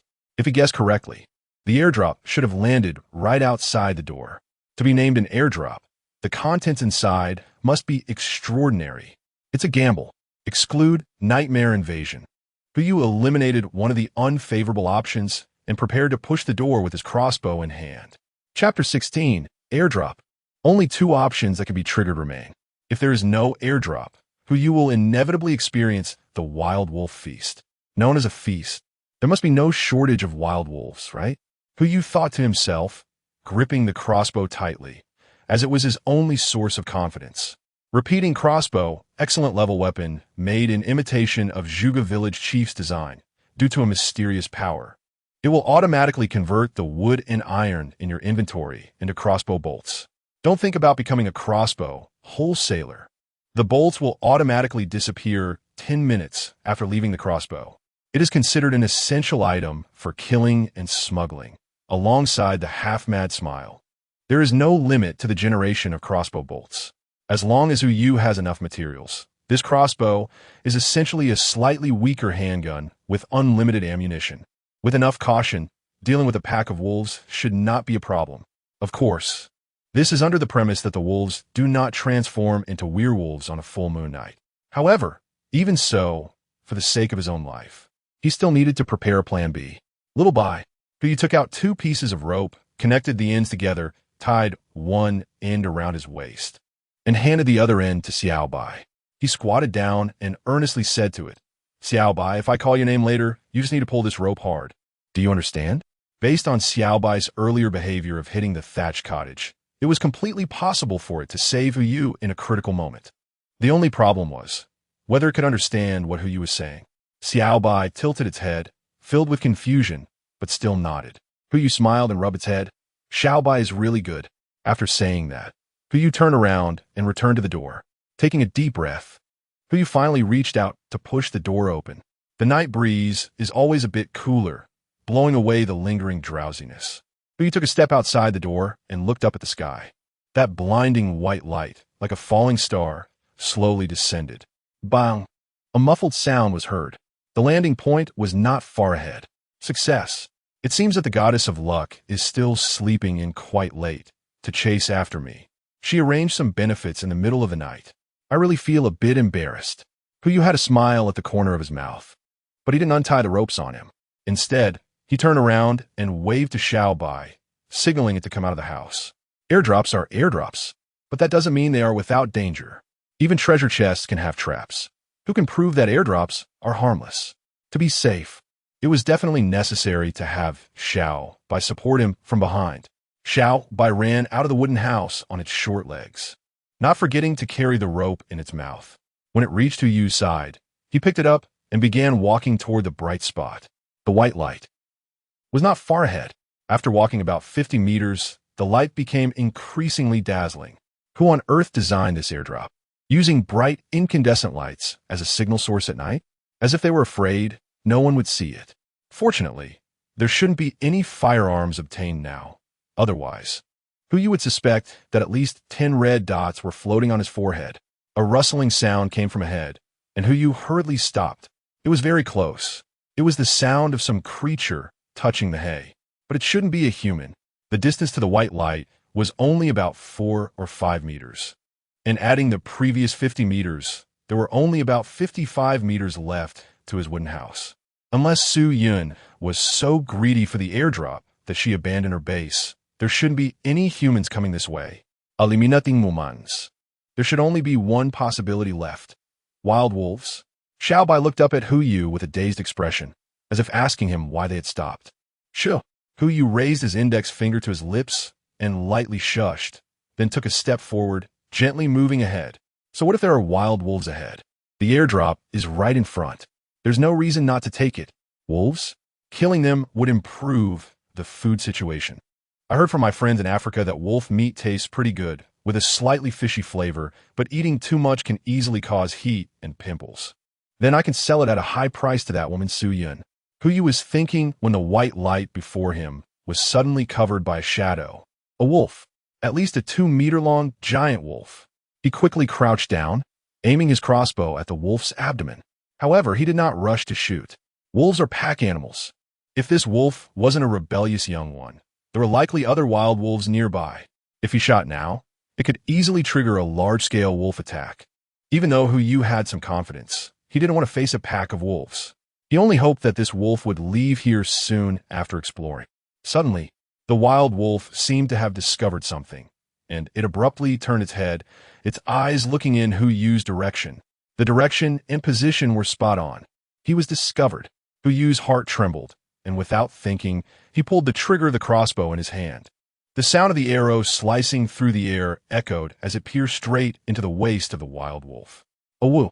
The wild wolf howled as it raised its head, preparing to charge at Hu. But at that moment, another crossbow bolt shot out, embedding itself in its throat, with the arrowhead protruding from the back of its skull. Bang! The wild wolf fell to the ground, its limbs twitching uncontrollably, but it could no longer make a sound. Hu let out a long breath, placed Xiaobai on the ground, and immediately ran towards the airdrop location. As the wild wolf howled to the sky in pain, he confirmed two things. One, there were indeed other wild wolves nearby. Otherwise, it wouldn't have made a howl similar to a call for help. The other was, these wild wolves were not in the vicinity. Otherwise, he would have been attacked by other wild wolves as soon as he shot his first arrow. Now he confirmed a third thing. Otherwise, he might be the main course of the wild wolf feast. After all, he was just an archer now, and engaging in close combat with wild wolves was simply seeking death. He covered a distance of 5 meters in less than 4 seconds.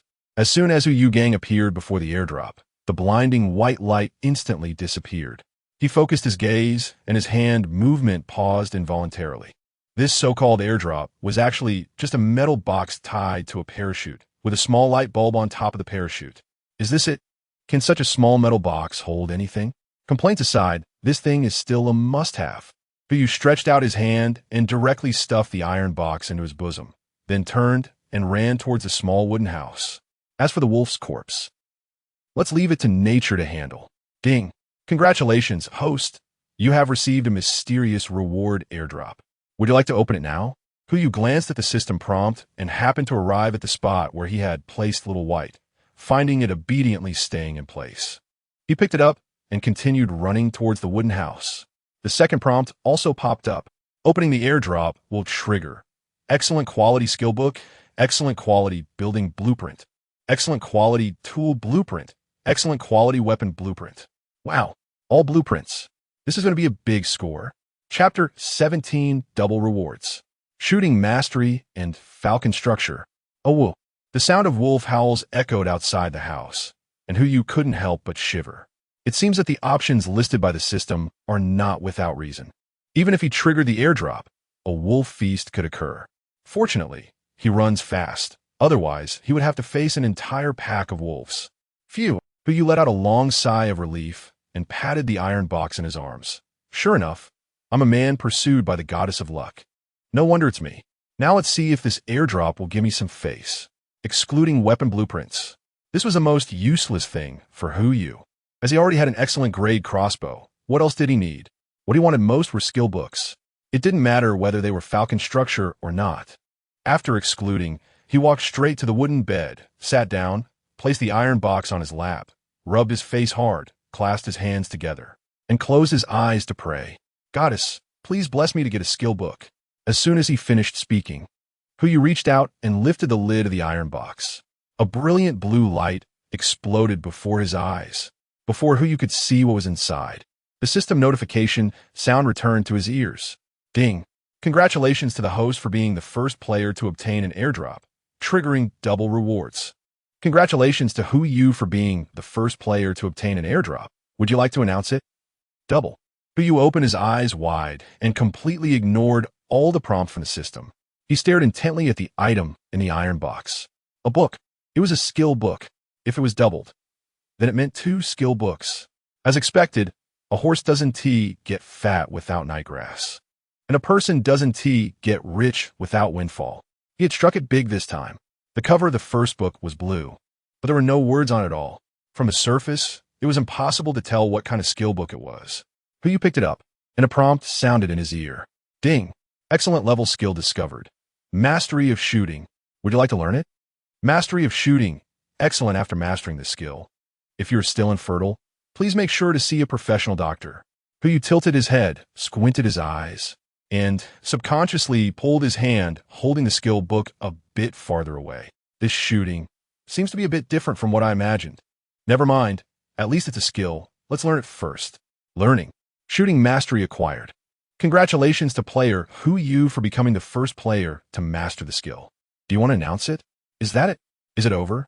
Who You didn't feel anything different, but as he casually picked up the crossbow, he suddenly felt much refreshed. He instinctively closed his eyes, raised his hand, aimed out the window, and pulled the trigger. The pleasant sound of the bolt slicing through the air was followed by a howl of anguish. Oh, Who You opened his eyes, filled with shock. Did I hit? He quickly got up and walked to the window. In the cunning moonlight, he could clearly see the wolf pack in the distance. Outside the wolf pack, there was a wild wolf with an arrow in its waist. That was nearly a 50-meter distance. Is this marksmanship so proficient? And does it come with vision correction? Who You was overjoyed. If it weren't for the fear of attracting the wild wolves to their base, he would have directly shot at the wolf pack with his crossbow. Considering his fragile little cabin, it was better to let it go. And there was a second skill book. Ding! Discovered excellent level skill. Falcon structure. Do you want to learn it? Falcon structure. Excellent, a crystallization of wisdom from Eastern civilization. It allows for the construction of sturdy buildings using just a few pieces of wood. In the West, we usually call it the mysterious power of the East. It must not be science. It must not be. This was truly the perfect opportunity. Aside from saying goddess of luck, I love you. But you couldn't find any other words to express himself. Learn. Falcon structure mastered. With both skill books mastered. Who You felt he had reached the peak of his life. System for the second announcement opportunity. Give me a down pillow. Transaction cannot be completed. Goose down pillow. No. Memory pillow plus a 4-piece bedding set. This was the third time calling out, higher than the previous two. If his last assumption was correct, then the system would agree to the third call, no matter how high. Ding. Transaction successful. Did it really happen? Who You widened his eyes, and just as he was filled with joy, he heard a dull thud. A wooden pillow had crashed down onto the wooden bed. 1 second, 2 seconds. Ding. Congratulations to Who You for becoming the first player to open an airdrop. The airdrop leaderboard is now open. Congratulations to Who You for becoming the first player to master skill. The full-time leaderboard is now open. The notifications for the 2 leaderboards had appeared, but there was still only 1 wooden pillow on the bed. It seemed that this bug couldn't be exploited if the results of 3 discussions were not suitable. The system would automatically select an item that met the price and was similar to the proposed target for the trade. However, the price should be settled according to the system's bottom line. A wooden pillow, even if it's not a building, can still be considered a tool, right? Trading 2 system announcements for a tool could be seen as a profit. As for the material aspect, sleeping on something harder might be good for the cervical spine, right? Who You hypnotized himself, slowly lying down on the wooden bed, inhaling the rich aroma of agarwood, and gently opened his notebook. The chat interface had already exploded. It's Who You again? Who on earth is this guy? Airdrop. It seems Hudalau wasn't lying to us. There really are resources outside. Seeking a private chat method with Hudalau. Waiting online. It's urgent. Team up for a night expedition. Is there anyone brave enough to go out and give it a try? Don't mess around. Do you think you're Hudalau? What if you die? Who You? Suyin thought for a long time and finally sent a message in the chat interface. Is your skill obtained from the airdrop? But you didn't want to pay attention to this woman and directly flipped a few pages back. The night activity leaderboard was on the second to last page, and there weren't many names on it. 1. Who You 2. Luo Jean 3. Oda Nakahito. 56.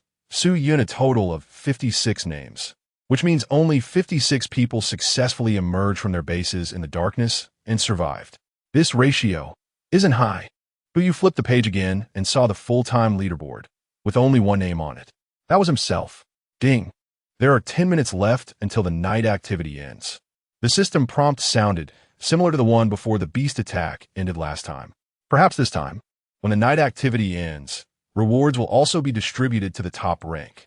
10 minutes quickly passed, and Who You lay in bed, casually scrolling through the chat interface and occasionally checking the names on the night activity points leaderboard, until the system announced the end of the night activity.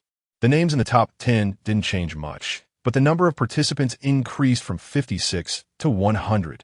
It seemed that after Who You received the airdrop, some people attempted the night activity and succeeded. Ding. The night activity has ended, and the system will distribute rewards based on the rankings on this night activity points leaderboard. Sure enough, there were rewards. Who You was excitedly rubbing his little hands, waiting for the system to distribute rewards. His request wasn't high. Just 10 or 8 copper treasure chests would be fine. Chapter 18, Life is going pretty well. Congratulations to player Who You for becoming the first on the Night Walk leaderboard. He will receive 1 copper treasure chest and 1 copper key. The top 10 players will receive 1 iron treasure chest and 1 iron key. The top 100 players will receive 1 wooden treasure chest and 1 wooden key. Another copper one, and only 1. It seems that the rarity of silver treasure chests might exceed my expectations. Who You looked at a copper treasure chest that suddenly appeared in front of him, feeling no desire to open it. He thought to himself that his luck for today was probably used up, so it would be better to save the chest for tomorrow. With this thought, Who You closed his eyes and prepared to sleep, but a system notification suddenly rang in his ears. Ding. The system will update to version 1.1. Version update. This system is a bit wild. It even has automatic updates. Update content. Open System Mall. System Mall. In the mall, you can purchase all items that survivors have ever obtained, with trading currencies being copper coins, silver coins, and gold coins. Note, there are 2 ways to obtain currency. The first is to open chests of the same quality, and the second is to achieve various rankings on leaderboards, excluding the points leaderboard. Rankings are settled once daily at midnight, with the first place earning 10 gold coins, the 20th place earning 5 gold coins, and the 100th place earning 1 gold coin. A series of system notifications stirred up a storm in Who You's mind, and he immediately turned over in his wooden bed, calculating. Excluding the 2 points leaderboards, there are now 3 treasure chest leaderboards, 1 building leaderboard, 1 full-time leaderboard, 1 food leaderboard, 1 pet leaderboard, and 1 airdrop leaderboard. In total, there are 8 leaderboards, and he should be at the top of all of them except for the pet leaderboard.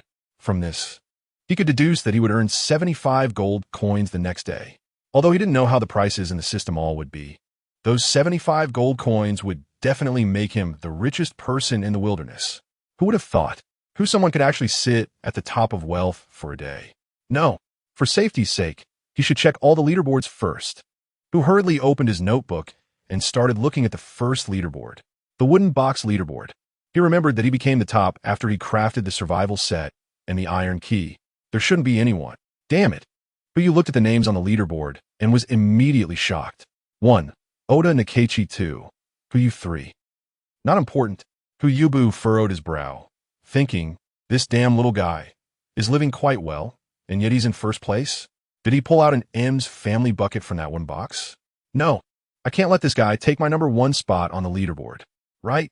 Who Yilling had a sudden flash of inspiration and remembered something. He still had a wooden treasure box. It was obtained through trading using the method of taming Little White last time, but at that time he was too busy opening the copper treasure box and automatically overlooked this little treasure. Now it seems it's time to witness his lineage. Who You walked straight to the wooden box, placing the wooden treasure chest next to the agarwood chest, with the key inserted in the keyhole, ready to be opened with a gentle twist. He crouched down, and just as his hand touched the key, a system prompt popped up. Open the treasure chest. Possible triggers, skill book, basic supplies, building blueprint. You can exclude 1 option. What kind of treasure did I stumble upon? 3 options, none of which are traps. And it even includes a building blueprint and a skill book. This is just a wooden treasure chest. TSK. Oda little classmate. It seems that your title of top student is definitely not safe now. Who You excluded the basic materials but did not open the treasure chest. Instead, he continued to flip through the pages. In a total of 8 pages, including 2 scoreboards, he ranked first on all 8 leaderboards. The only exception was the wooden treasure chest leaderboard. He selectively ignored the pet leaderboard, whose hand slipped, and he instinctively flipped to the chat interface. Suddenly, he found Shuren and Su Yun frantically spamming the chat. Shuren, yo, why isn't Boss Who out yet? Is he busy going to find the wooden treasure chest for the draw? Su Yun, the person above, can you not talk? Who is Boss Who? Does he really need to fuss over 5 gold coins? It's just a leaderboard. What's the big deal about being second this time? Shuren, who the second? Ha ha ha. That name really suits Boss Who. These 2 guys, are they a bit too idle? Who you rolled his eyes and sent a message in the chat interface, seeing how well you 2 get along and how foul your speech is. You must have been neighbors in your last life, right? Neighbor? A slightly familiar passerby asked. What do you mean by that, Boss Who? Your ass. Who you laughed? Men on the left, women on the right, just right. These 2 can only do one thing with their mouths, either fart or fly. There's really nothing good to live for. The chat interface suddenly fell into a dead silence, followed by an explosion of laughter. Countless ha-ha messages flooded in, and it's hard to tell how many people were grinning foolishly at their laptops. Who lousy? Su Yun, who was shy, couldn't help but scold. No matter how arrogant you are, it won't change the fact that you are the second on the leaderboard. Is that so? Who you retorted, while opening the wooden treasure chest, and spoke into the notebook. Today I will teach you a saying. What does it mean when the but is looking at the sky, with eyes but no pearls? Ding! The wooden treasure chest opened, and inside lay a white notebook and a set of architectural blueprints. Before who you could reach out to grab it, many people had already seen the names on the wooden treasure chest leaderboard change. 1. Who you 2, Oda Nabinaga first. 7th leaderboard. No, 9th leaderboard first. But you didn't immediately go to get the skill book and building blueprint, but instead sent a message in the chat interface. Today's class with teacher who has ended. Please remember to review, as there will be a surprise quiz tomorrow morning. After sending that last message, who you closed his notebook. Let the masses handle the task of taking down those who are down and out. This kind of work is not for me, the future richest person in the wilderness, to do. Who you smiled as he took out the white skill book from the treasure chest. Ding! Found a useless skill. Chopping wood. Do you want to learn it? Chopping wood. Useless first, you need an axe, then a tree, and as for the rest, I suppose I don't need to teach you, right? Wow, this could be considered skill? Truly trash. But having more skills doesn't hurt. Who you still chose to learn it, and then immediately looked at the building blueprint in the wooden treasure chest. Upon seeing it, he froze in place, staring at the text in the system prompt. His eyes filled with disbelief. I must be dreaming, right? Chapter 19, Get. Wooden house blueprint. The blueprint reads 4 large characters. Wooden house. Who you rubbed his eyes hard and carefully looked at the system prompt 3 times before finally confirming one thing. The blueprint in his hand is real, and it is indeed a wooden house. Building blueprint. Wooden house compared to a small cabin. This is truly a stronghold. Villas and tile houses are all made of reinforced concrete. But can these 2 things be the same? No wonder he was able to reclaim the top spot on the wooden treasure chest leaderboard. Even without that useless skill, just this building blueprint alone is enough to put him on top. He was filled with excitement as he opened the first page of his notebook and casually clicked on the upgrade button. Ding! Do you want to upgrade the cabin to a wooden house? Material cost. Wood 95-100, rope 43-100, falcon structure skill, wooden house blueprint 1-1. Required tools. Iron saw, 0-1. Wooden hammer, 0-1. Not enough resources. Right now, he has 170 iron blocks. But he lacks enough wood and rope to build the wooden house. Even if the resources were sufficient, he still doesn't have the iron saw and wooden hammer. Sigh. The revolution has not yet succeeded. Comrades still need to work hard.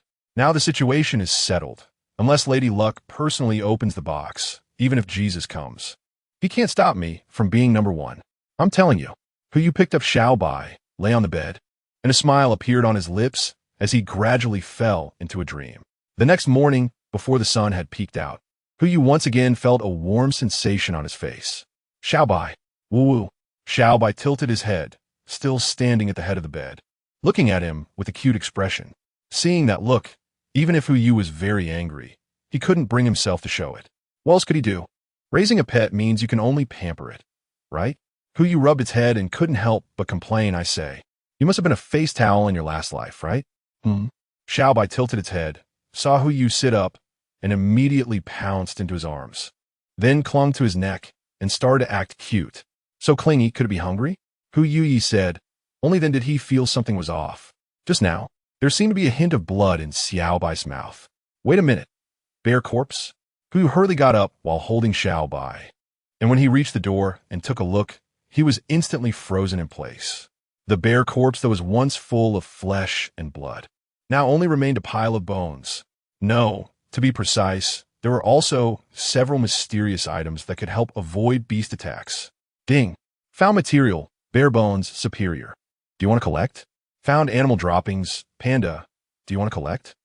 That was my food supply for almost 2 days. Just like that, it turned into mysterious items. Xiaobai was still clinging to his neck, making cheerful cooing sounds. Forget it. What bad intentions could a little panda have? Anyway, panda droppings can be exchanged for some food, and I might even make a small profit. Sigh. Let's collect it. Hu Yu sighed, and the entire floor of the small wooden house instantly became brand new, leaving no residue behind. Ding. Obtained bare bones 20. Animal dung, panda, 11.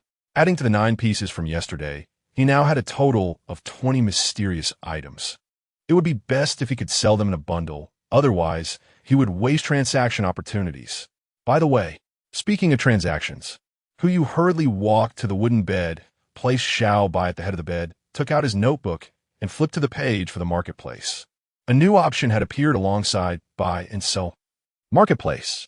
Hu Yu clicked in, and a search bar immediately appeared in front of him, with the currency balance displayed in the lower left corner. Gold coins, 75, silver coins, 0, copper coins, 0. It seems that the 2 copper treasure chests opened before the mall update do not count towards copper coins.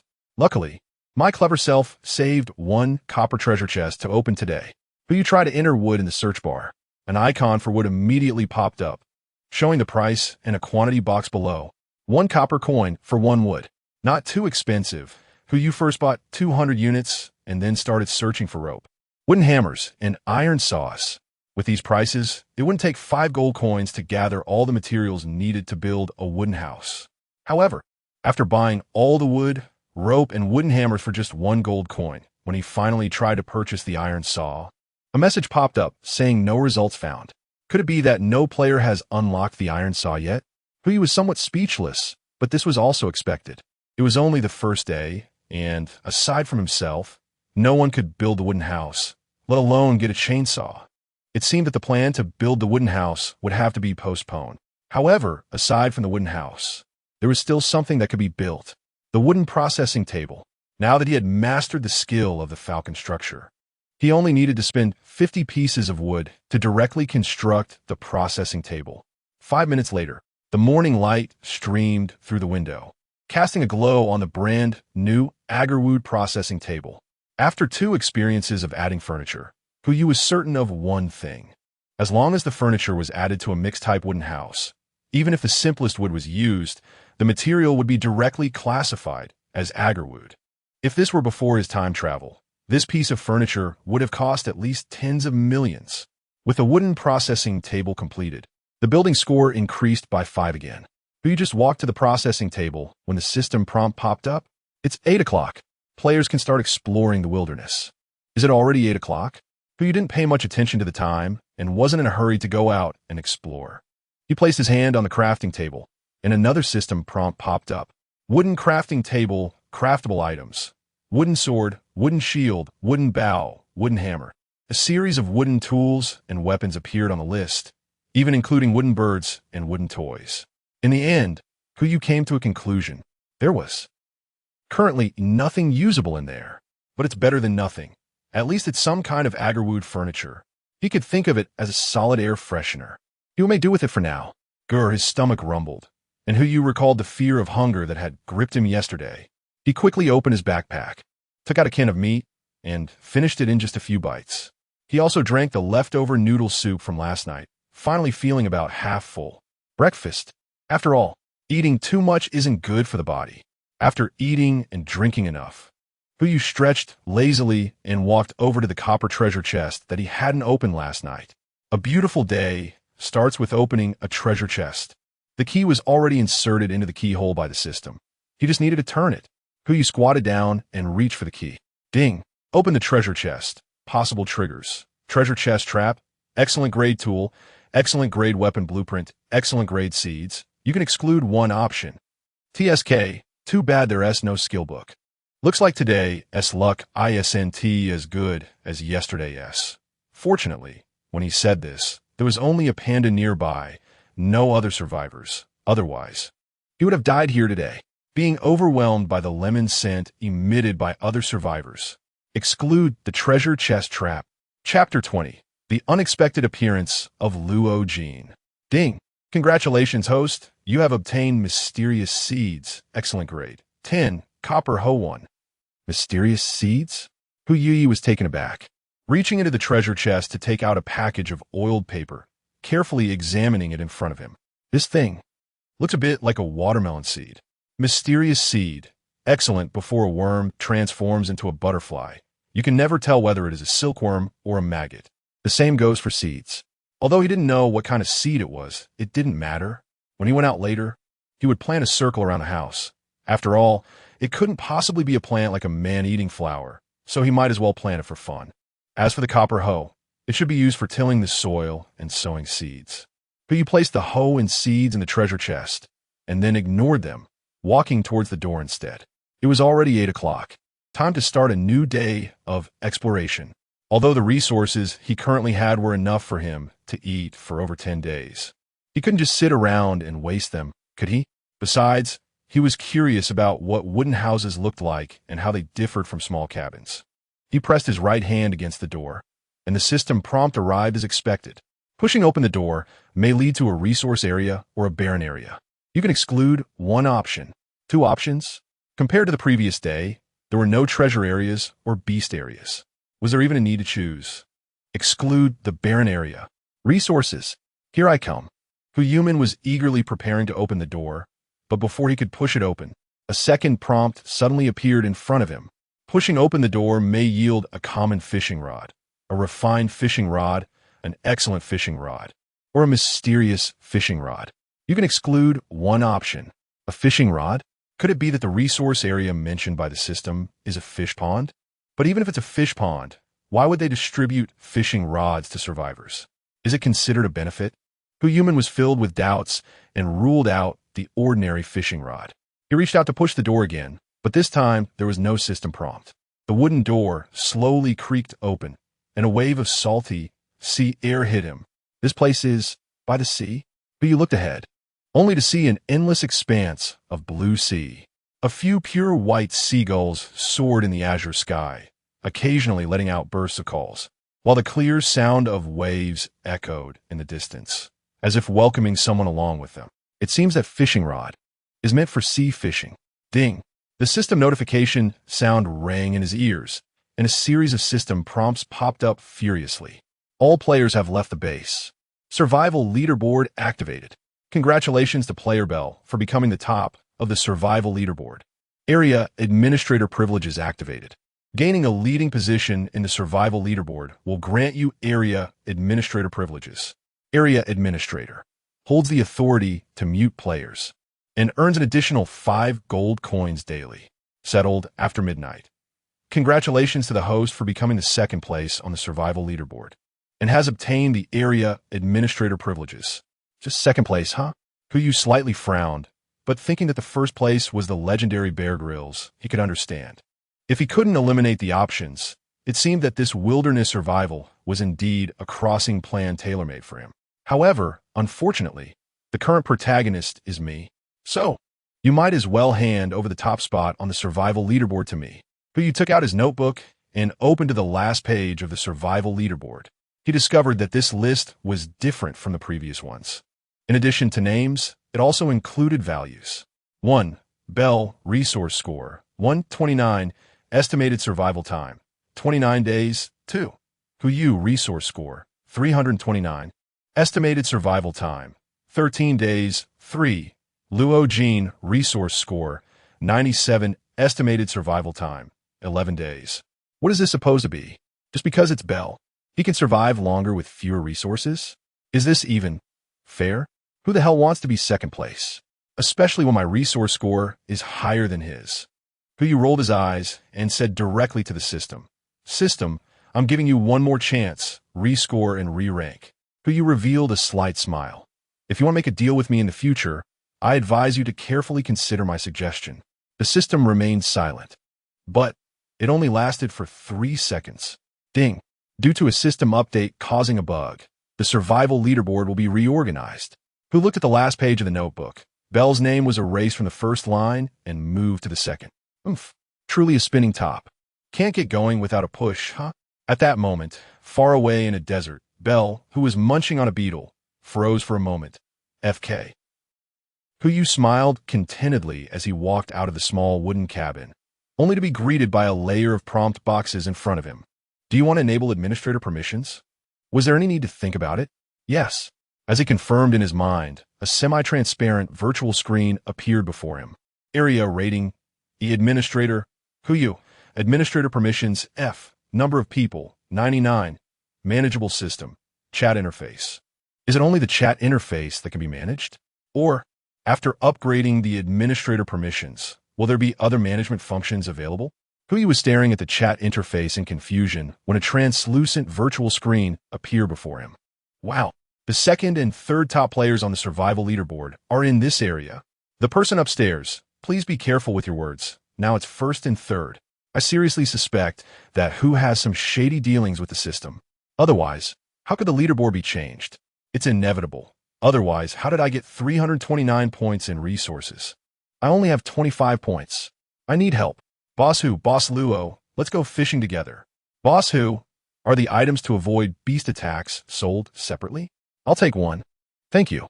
Luo Jin. Is everyone by the cliffs by the sea? Why can't I see anyone? This is the chat interface. I don't need to open my notebook. It just appears right in front of me. Moreover, there's a very familiar name at the end of the chat interface. Luo Jin. First on the pet leaderboard. Fifth on the beast attack points leaderboard. Third on the survival leaderboard. The only one standing above him. Who muttered. Isn't this obvious? If you can see others, then others can see you too. Ranked third on the survival list. Yet you still hide and ambush others? Suddenly, a crisp sound echoed, and who saw a new message appear in the chat interface. The sender of this message was none other than himself. This is a voice message. Once the voice message was sent, the direction of everyone's discussion changed. Damn, why can the permission dogs send voice messages? Is this what a big shot is like? Their way of chatting is different from ours. Hu Dalao. You should try sending an emoji. Send an H picture. No holy light and no censorship. After that, it was all spamming ones. It seems there are still quite a few thirsty male comrades. But you looked at the guy who called him a permissions dog, staring at his name. Soon, a small interface popped up. Detailed information coordinate location mute. This feature is quite a lot. Who open the mute, directly giving him a 30-minute face-the-wall reflection package. Player Lao CG has been muted for 30 minutes. The system prompt flashed directly in the chat interface, and all the clever little ones wanting H pictures didn't dare to post anymore. This is a mute.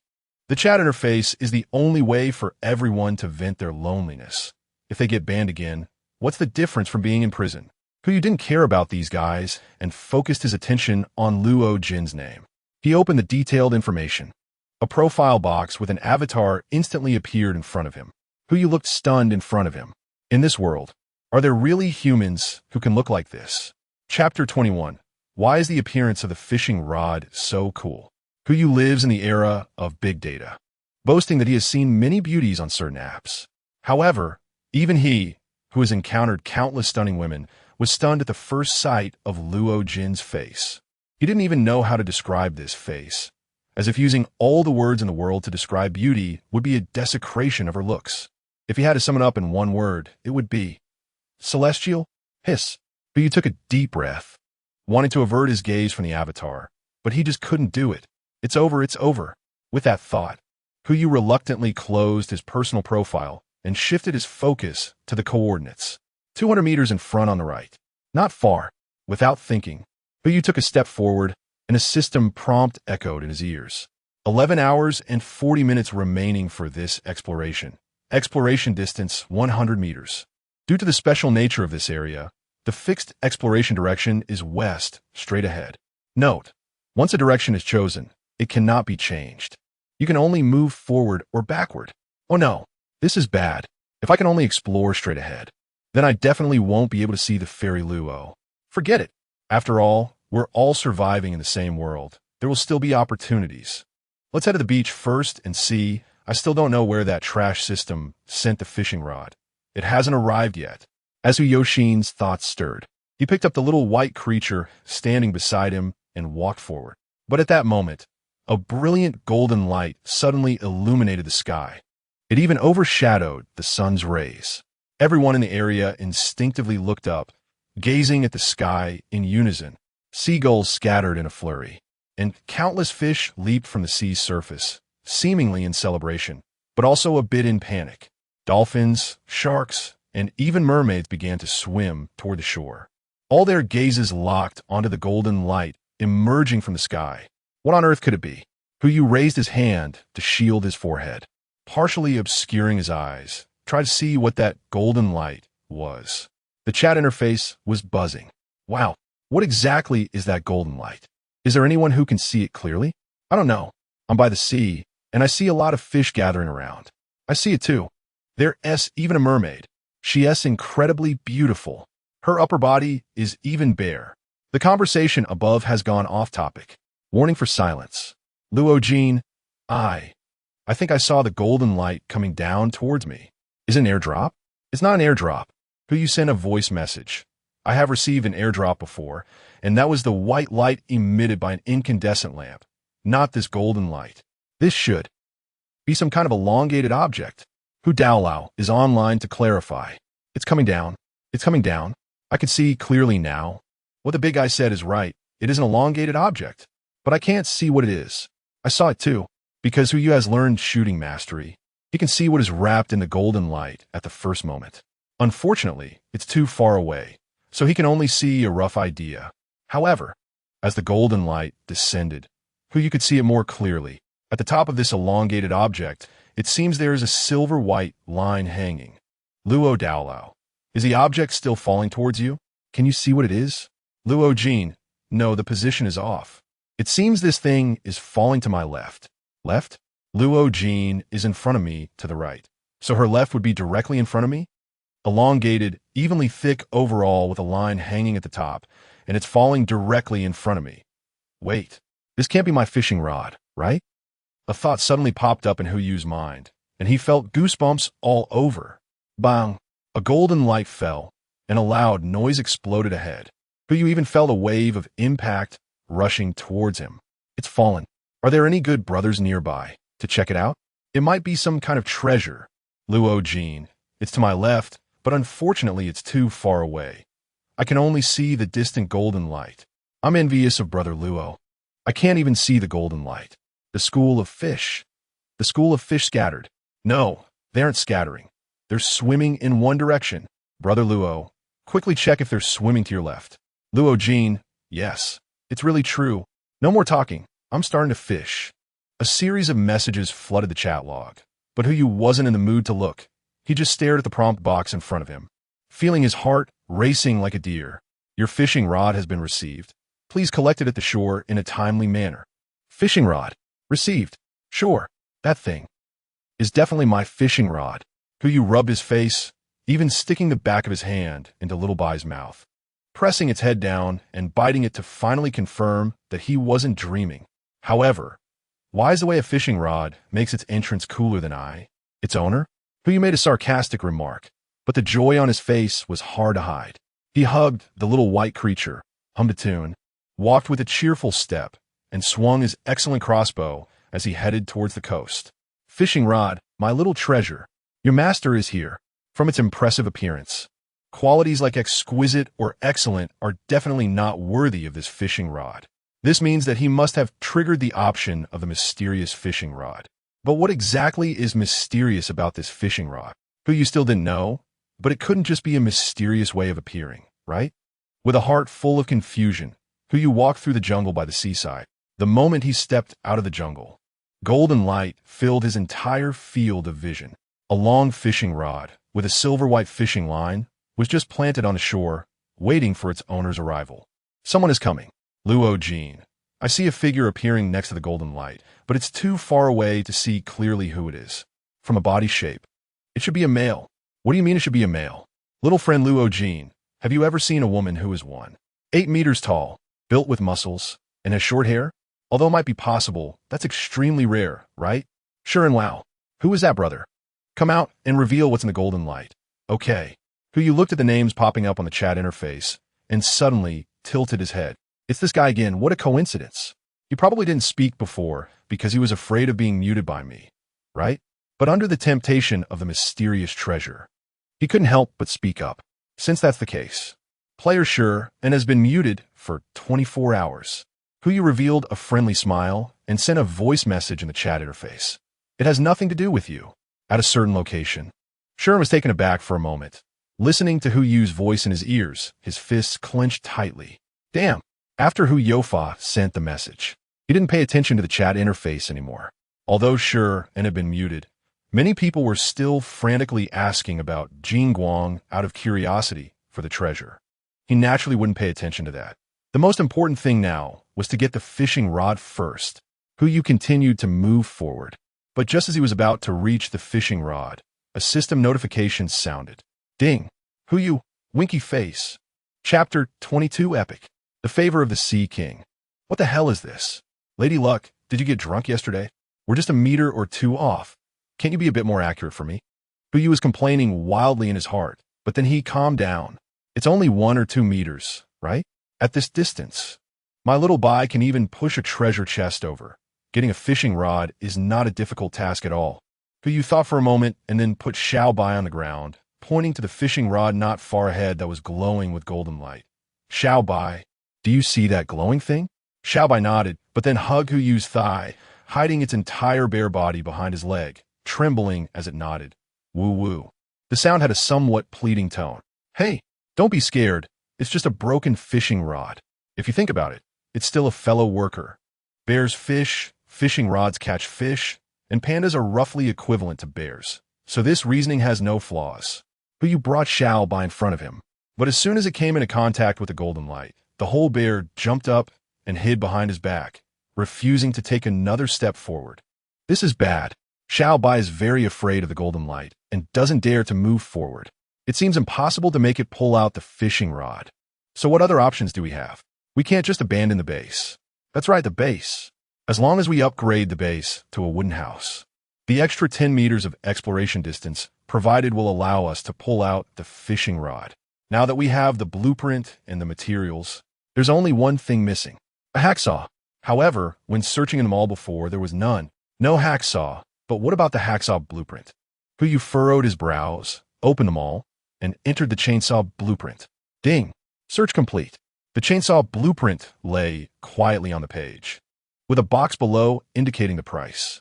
For gold coins, the price far exceeded most of the materials Hu Yu had previously exchanged. He exchanged it. 75 gold coins instantly dropped to 70, and Hu Yu felt like he was going broke. Chainsaw blueprint, fine iron block, 2020, wood 55. Any quality processing table, 1-1. Would you like to craft? Craft. Crafting the chainsaw will trigger forging failure, resulting in a fine chainsaw, excellent chainsaw, or mutated chainsaw. You can exclude one of the options. After all, it's just a chainsaw. Aren't they all the same? Hu Yu eliminated the possibility of forging failure. No matter what kind of iron saw he obtained, as long as he could build wooden houses, that would be fine. 30 seconds passed. Ding. Congratulations, host. You have received a mutated iron saw. Please claim it in your notebook. Mutated? Could it be that some kind of spirit or entity will appear?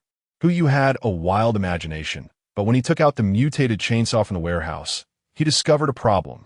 His creativity was indeed no match for the system.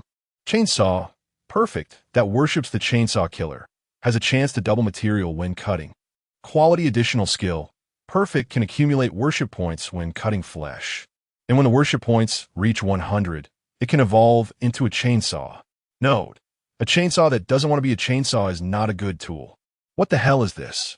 I just want an ordinary saw. Why did you have to give me such a weird thing? Complaining aside, who you had no choice but to save it in his notebook, then turn to the first page. Upgrade. Would you like to upgrade to a wooden house? Do I even need to ask? Of course, yes. Wooden house is under construction. It will take 10 minutes. Please wait. Host. Tip. Since your wooden house is a mixed-type wooden house, the upgraded wooden house will be fixed as a mixed-type wooden house. The wooden house construction has begun. Your exploration range has expanded. Perfect. This was the first time who you felt the system was humanized enough. Although the exploration distance increased by 10 meters forward and 1 meter sideways wasn't much, it was enough for who you to make the most of it. Fishing rod. My little treasure, I'm really coming this time. Who you took 2 steps forward and walked straight to the fishing rod shimmering with golden light. Because of his fear of the golden light, Xiaobai stayed behind Hu Yu, not daring to even take a glance. Luo Jin, it's moving. That person has reached the golden light. Is it the great Hu? But why did he stop for a moment just now? Luo Jin, I don't know. I've never seen the great Hu either. Let's not talk about that for now. Have you caught any fish? Why aren't any of my fish biting? The great Hu is asking you, with so many fish over there, have you caught any? Luo Jin, no, none of them are biting. Hu Yu glanced at the message, found nothing special, took a deep breath, and reached for the fishing rod. Ding. Congratulations to the host for obtaining the fishing rod. Favor of the Sea King, epic. Favor of the Sea King, limited time epic item, can fish with 100 success rate for items not exceeding epic level, has a deadly attraction to fish below perfect level. Quality bonus skill, epic level 1 bait for epic and below.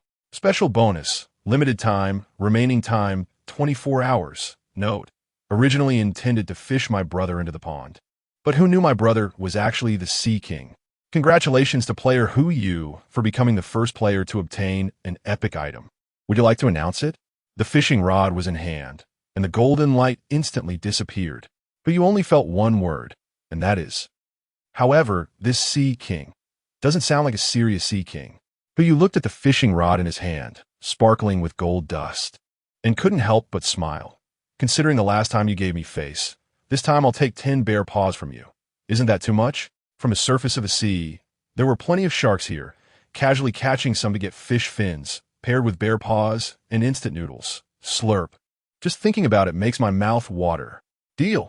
The transaction was completed, and 10 bear paws fell into Hu Yu's warehouse, while the system announcement popped up in front of all survivors.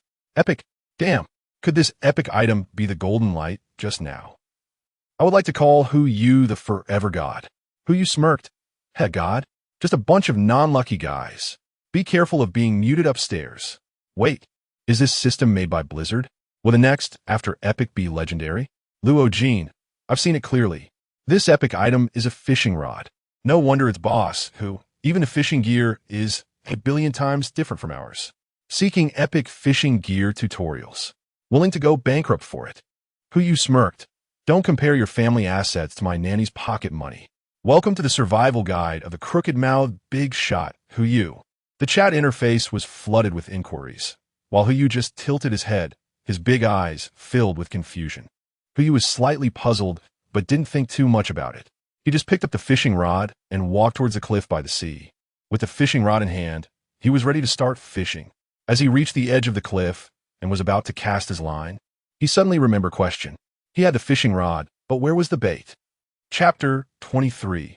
The Generosity of the Wealthy. As the saying goes, at home one relies on their parents, and when out, one relies on friends.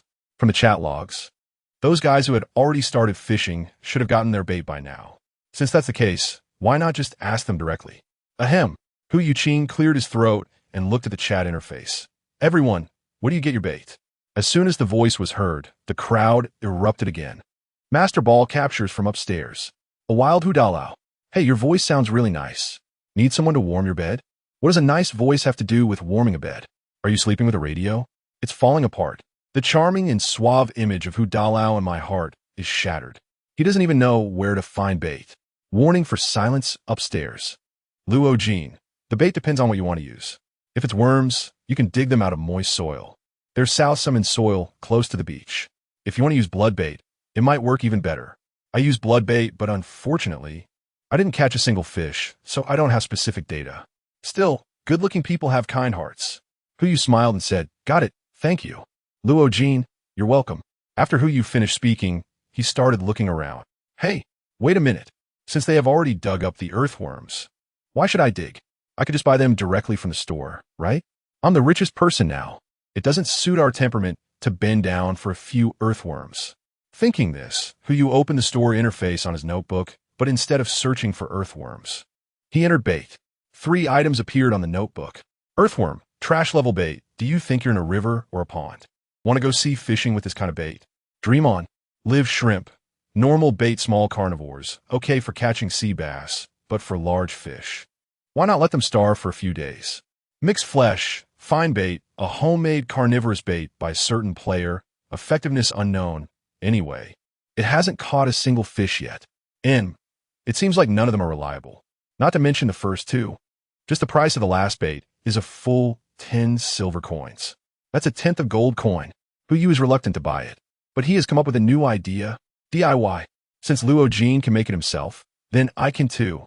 Hu took a bare paw from his notebook, suppressing his pain, and used a fire axe to cut off a piece of meat the size of half an egg, still dripping with blood.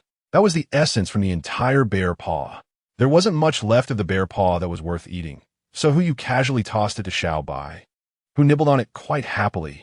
He left Xiaobai behind, hung the bloody meat on the fishing hook, took a few steps forward, and cast his line. The silver fishing line arced through the air, with the bloody meat plunging into the ocean's surface. At the moment he cast his line, all the fish in the sea dove to the bottom. Even mermaids, whales, and tiger sharks were included. Hu also felt a sense of relief. He didn't dare to fish for those sharks. The place he was standing was said to be a cliff, but in reality, it was not very high above the sea surface. According to Hu's estimation, it was only about 2 or 3 meters at most.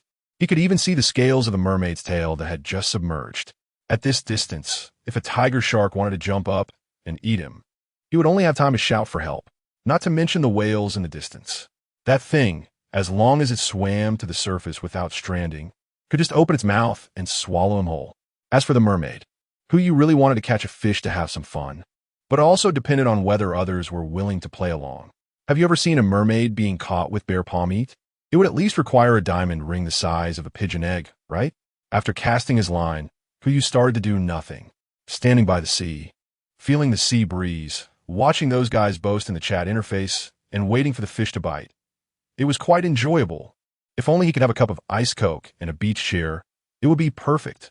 It would be even better with a group of beautiful girls in bikinis, and then he could show off his gentlemanly demeanor by putting some lotion on them. Thinking of beautiful girls, Hu couldn't help but glance to the right. Luo Jin was right there. The cliffside was unobstructed, and Hu could clearly see a silhouette, just like his, holding a fishing rod and quietly fishing. Unfortunately, the distance was simply too far, at least 160 or 70 meters away. And even with Hu's shooting proficiency, he couldn't see her profile clearly. Better stick to fishing. As Hu just turned his head, the fishing rod in his hand trembled. A fish was hooked. He reeled in, lifted the rod, took a step back, and prepared to lift the rod. A fierce tugging came from the other end of the fishing rod, and Hu's wrist strained as he turned the reel, but it felt extremely difficult. It was a big catch. Hu leaned out to take a look, wanting to see what kind of fish it was, but all he could see were a series of splashes on the surface of the sea, making it impossible to see what was beneath. Xiaobai, my strength is not enough, but I can request external assistance. Huh? Xiaobai was busy gnawing on a bare paw when he heard Hu calling it. It lifted its head and looked at him. Come over quickly. Help me, Hu said as he continued to back away, afraid that Xiaobai would be scared and not daring to approach. So he planned to pass the fishing rod over first. Unexpectedly, as soon as Xiaobai heard this, it ran over directly, its pair of adorable big eyes looking at him. Its head slightly tilted to the left, as if asking, "Take it, steady." Hu forcefully shoved the fishing rod into Xiaobai's hands. Put some strength into it. Come on, let this fish experience what true bear power is. As for the quality of the fishing rod, Hu wasn't worried about that at all. After all, it was an epic grade item. It couldn't possibly be damaged by a panda and a fish, right? Xiaobai gripped the fishing rod with both hands. The whole panda standing still, looking at Hu Yu with a puzzled expression. It seemed to be asking, "Is there any difficulty in this?" Hu Youshuai's face turned red, but he didn't think too much about it.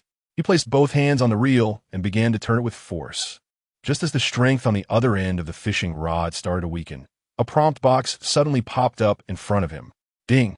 Fishing resources. You may trigger rewards, gold coins, a high-quality fish, a high-quality potion, excellent bait, an iron treasure chest, and a key. Hu Yuduan paused for a moment. Can fishing really trigger options?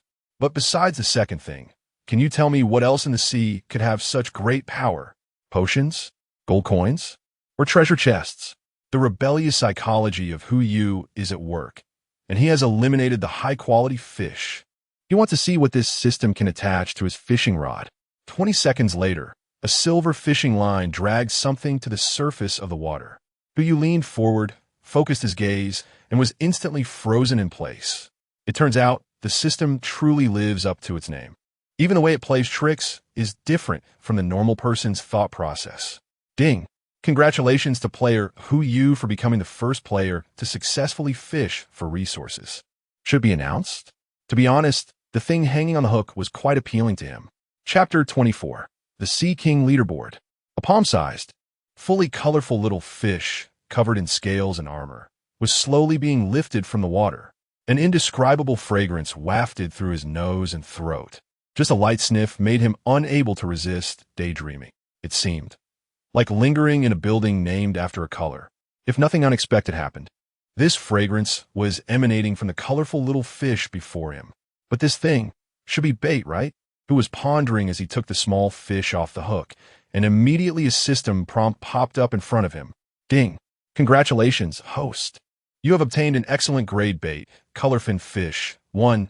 Colorfin fish, excellent, one of the deep-sea fish, known for its unique and fragrant aroma. Due to its extreme rarity, it is hailed as the most difficult beauty to see and the hardest delicacy to taste. I don't know how bad the taste of that guy who judged the food was. He could even stomach this. When a person is extremely hungry, let alone beautiful fish, they could even swallow a beautiful person. Hu Yu looked at the colorful scaled fish flopping in his hands and fell into deep thought. This colorful scaled fish is both a fish and bait. How am I supposed to use it to catch fish? With its flopping around like that. Before I can catch any other fish, it will probably exhaust me. Could it be that I have to wait until it dies before using it as bait? With a heart full of confusion, Hu Yu thought that instead of waiting for another system announcement opportunity, it would be better to ask for a clue. This was an excellent bait. If used well, it might even catch something of perfect quality. Then I would be rich. System. How do I use this colorful scaled fish as bait? No results found. The host has not yet mastered this information. Nonsense. If I had mastered it, why would I ask you? I'll trade one announcement opportunity for it. Transaction successful. Usage method for colorful scaled fish. Stun it, hook it, wait for the fish. Reel it in, finish. Ding. Congratulations to Hu Yu for becoming the first player to catch fish resources. The Sea King leaderboard is now open. Hu Yu, winky face. Is that it? A total of 12 characters. And I have to count in. You only gave me one chance to make an announcement? Scammer. Just wait and see how tricky next time. Hu Yu felt he had suffered a loss and subconsciously forgot all about his initiative to request system trading. He squatted down and threw the colorful scaled fish to the ground. The fish's head hit the ground, and after flopping a couple of times, it lost its strength. Its tail gently slapping the ground, but lacking the earlier vigor. Picking up the colorful scaled fish, Hu Yu hooked it again and was about to cast his line for the second time when a message suddenly caught his attention. Luo Jin, question. What are the cooking methods for shark? Cooking methods for shark. Could it be? Hu Yu stepped forward, standing at the edge of the cliff, and turned to look at the coast on the right. He saw a shark nearly 2 meters long, thrashing on the surface of the sea, with 2/3 of its body already out of the water, leaving only its tail still in the sea. It was indeed a shark. If the colorful scaled fish was considered a top-tier resource, then the shark could be seen as a resource of equal rank. With the favor of the Sea King and the addition of bear paw meat, he could catch colorful scaled fish, but what did Luo Jin have? Could it be that besides the goddess of luck, there was also a god of luck specifically favoring these beautiful girls? While he was lost in thought, Discussions had already started in the chat interface. No wonder Luo, ranked third, was so impressive. Just a little behind Hu, and he had quickly caught a shark. By the way, what kind of fish did Hu catch? Hu tilted his mouth slightly. The fish I catch is something you mere mortals can see. The fact that you receive this news is already a great fortune, so be grateful. Here it comes. The crooked mouth party never misses. Hu's mouth twitched. Where did this bad habit come from? With a crooked mouth, be careful, you might get Parkinson's when you're middle-aged. Luo Jin caught it. But this shark is a bit strange. Strange? Hu subconsciously asked, what's strange about it? If we're talking about strange, it's you catching a 2-meter-long shark that would be strange. I have to ask else.But for help even with a palm-sized colorful fish, and you, looking so delicate, managed to catch a shark? But such questions should involve secrets, and even if Hu wanted to ask, the conclusion would only be the 4-character truth. It's none of your business. Luo Jin said, the belly. It seems like there's something in its belly. It's swollen. The belly? Could the resources be in the fish's belly? You should cut it open and see. There might be a surprise inside. But be careful when you cut it open. After all, this system doesn't handle anything related to humans at all. As soon as the voice message was sent, Luo Jin nodded. That makes sense. Since there are traps in treasure chests, it's not impossible for the fish's belly to be filled with hidden dangers. Luo Jin looked at the shark lying on the ground, took a step back, pulled out a knight's sword from her backpack, and circled around to the back of the shark. This is the correct way to open a chest. The back approach. Opening treasure chests, or anything potentially dangerous from the back, can minimize the risk. This is also one of the techniques Luo Jin discovered during her solo explorations. The sword plunged into the fish's belly, cutting through the flesh, and a glass vial slid out. Ding! Congratulations, host, you have obtained healing potion, fine one. A healing potion? Can this potion even fit inside a fish's belly? Your master must be Chun Sheng and Wu Guang. Luo Jin complained. Then put the potion into her backpack with a smile on her face, opened her notebook, and typed. Sure enough, there are resources, thanks to Boss Hu for the guidance. Done. Next, she walked to a wooden barrel, reached in and fished out a chunk of flesh, wrapped it around the hook, and with a flick of her wrist, cast a rod. Fish on.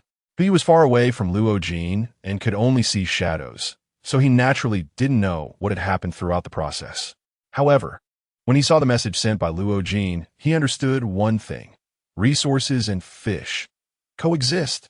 Only by catching the fish can one obtain the resources within it. So no matter what he chose just now, what he would catch would be a fish. Now the question arises, could there also be a type of resource within the colorful scalefish? He shifted his gaze to the already unconscious colorful fish. Little baby, since you're already out cold, how about Doctor Who performs a little surgery on you? As the saying goes, be cautious in assumptions, but bold in verification. I'll give you 3 seconds. If you don't speak, I'll take it as a yes. Chapter 25, Epic. Mermaid. In the end, Hu did not open the fish up. If he killed this colorful fish, the bait would lose its effectiveness, and he would end up with nothing, which would be a loss. Considering the bigger picture, he simply gave the fish's belly a light touch. Judging by the feel, there shouldn't be anything inside, right? At least, there were no hard objects. It seems that the catch-related debate would not come with any additional rewards. Hu Yulai was slightly disappointed and cast the fishing line out with a flick of his hand. The fish hook, with a colorful scaled fish, cut through the air, and the sunlight perfectly illuminated its scales, resembling a brilliant star exploding in the eyes of the onlookers. I just seemed to see something fall into the sea. It was shimmering with colorful light. I saw it too. That direction seems to be Hu Dalao's direction. Luo Jin, it's right on sight. It was indeed thrown down by the boss. From the action, it looks like a rod toss. Could it be some kind of bait? The upstairs is right.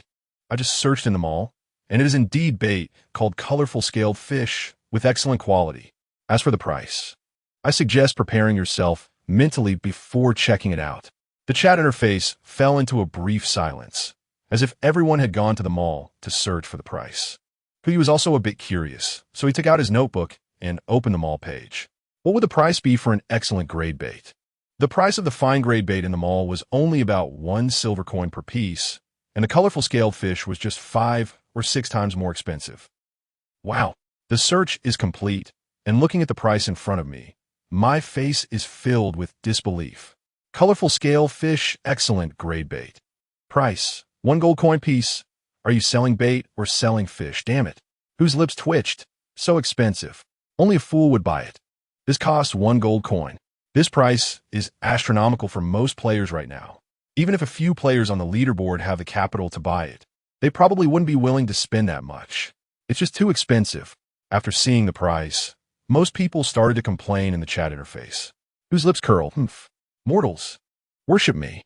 Even if I reveal the secret recipe, you guys won't be able to learn it.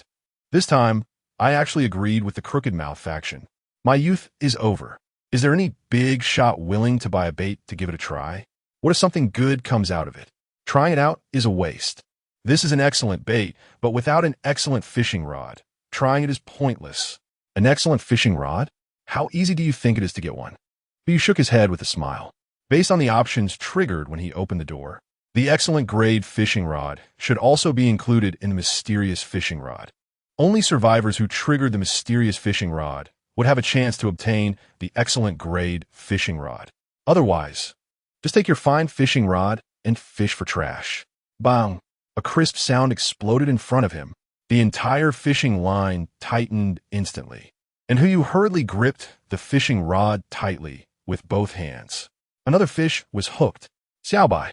Hu Yu shouted, and Xiao Bai, who was still nibbling on the bare paw, immediately looked up, skillfully ran over, and stretched out its 2 hands, waiting for Hu Yu to hand over the fishing rod. As the saying goes, when strength is insufficient, Xiao Bai comes to help. Hu Yu didn't hesitate to hand over the fishing rod, but he didn't let go either. With both hands gripping the reel, he started to reel in a line. But just as he peeked out over the shore, he was completely stunned. The fish wasn't big, at most 1.7 or 8 meters long, but it should be referred to as she. One of her hands had already taken the colorful fish off the hook and was munching on it, while the other hand was tugging at one end of the fishing line, her tail fin still excitedly swaying. This is a mermaid. She was actually caught like this with a colorful fish? No, that's not right. A more accurate description would be holding instead of caught. The reason she was able to leave the sea was entirely because she was holding onto the fishing line, not because she was hooked. Hiss!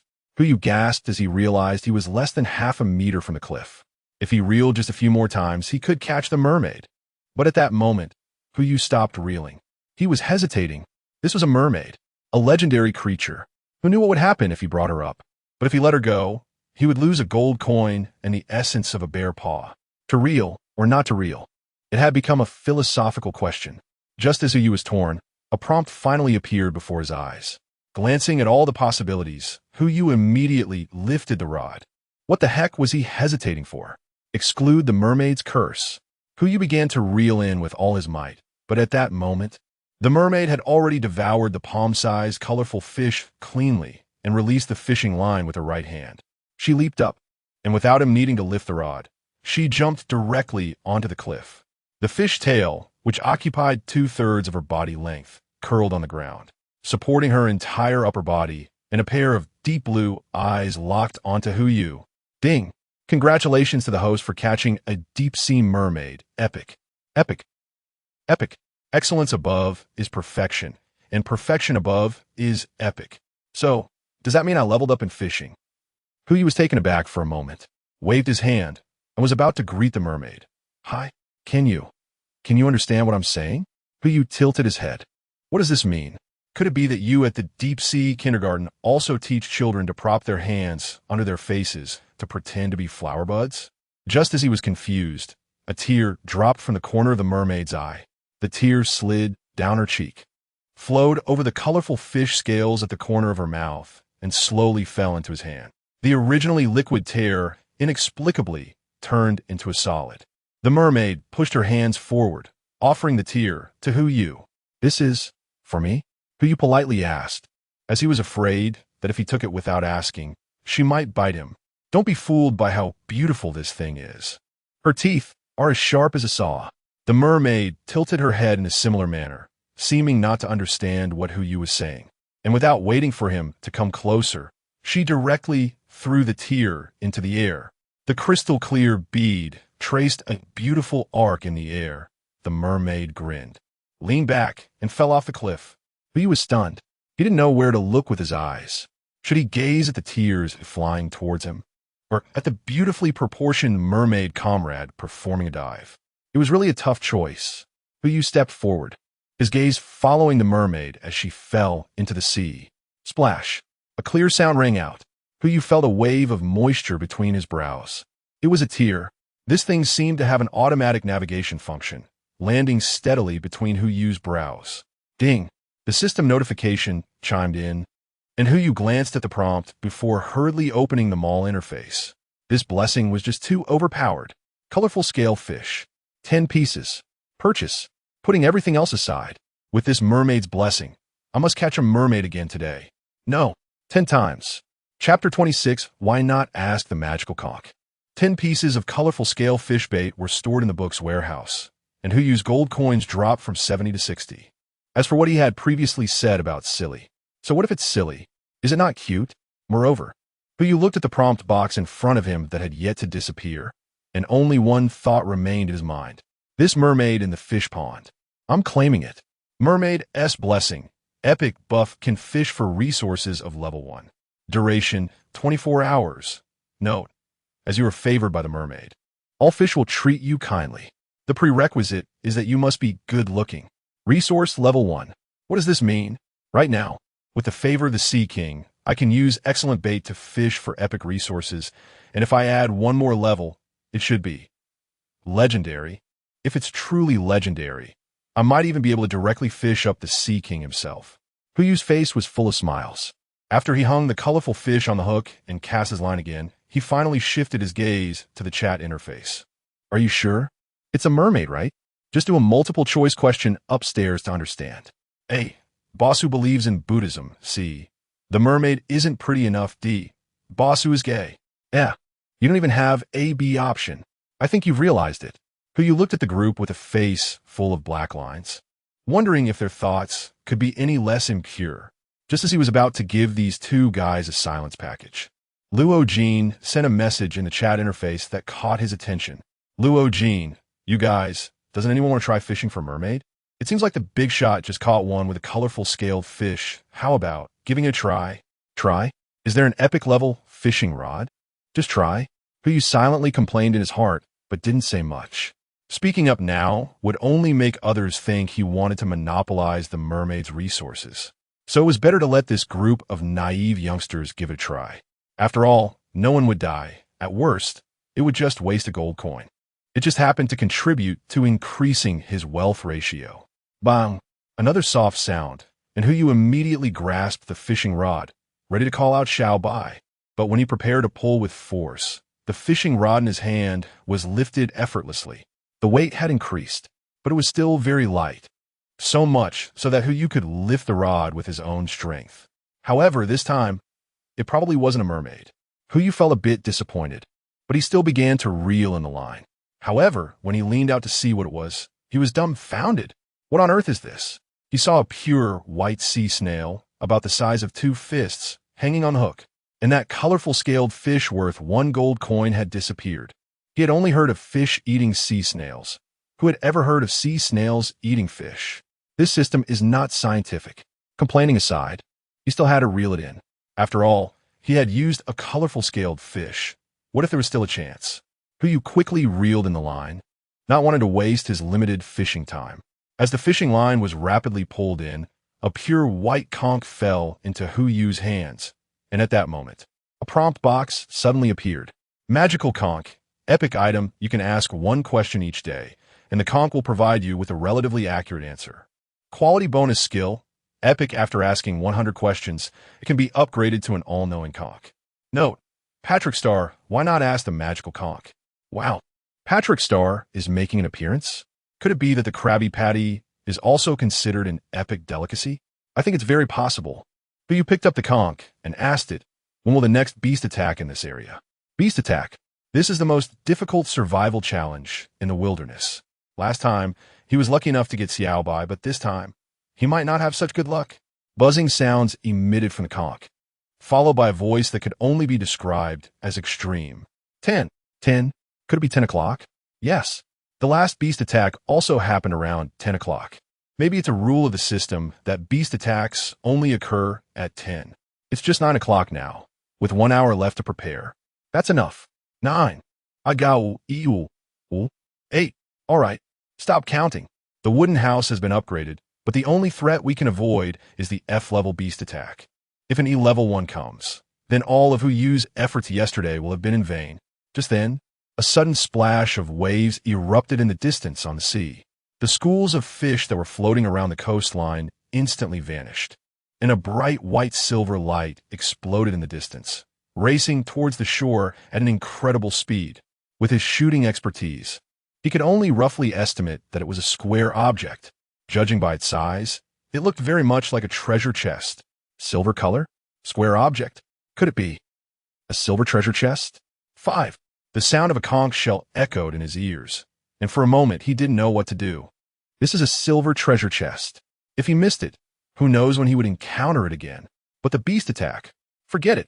After weighing the options for a moment, Huyukwon made up his mind in 2 seconds. If an E-level beast attack is triggered, the worst that could happen is the destruction of the wooden house, as long as the base remains intact. It just means spending some gold to buy materials from the shop to rebuild. But a silver treasure chest is different. Once he gets his hands on it, he can unlock another leaderboard. That day would bring in 10 gold coins. It's a gamble. 1. As the countdown ends, the system notification arrives as expected. Ding! F-level beast attack will begin in 10 minutes. Please pay attention to protection. He guessed right. It's an F-level beast attack. But why is it starting in 10 minutes? Could this be the relatively accurate answer? But you instantly breathe a sigh of relief, feeling much lighter. But the survivors in the chat interface were different. Beast attack. The beast attack is here again. Damn, what kind of garbage system is this? Why is there a beast attack every day, right? I remember who said he has an item that can avoid F-level beast attacks. Does anyone know what it is? I'll go check the store. Oh yes, I almost forgot about the little white's waist that hasn't been sold yet, just in time to sell it. But you cleared his throat and said to the chat interface, Ahem, as the regional administrator, I feel embarrassed to see all of you being disturbed by beast attacks.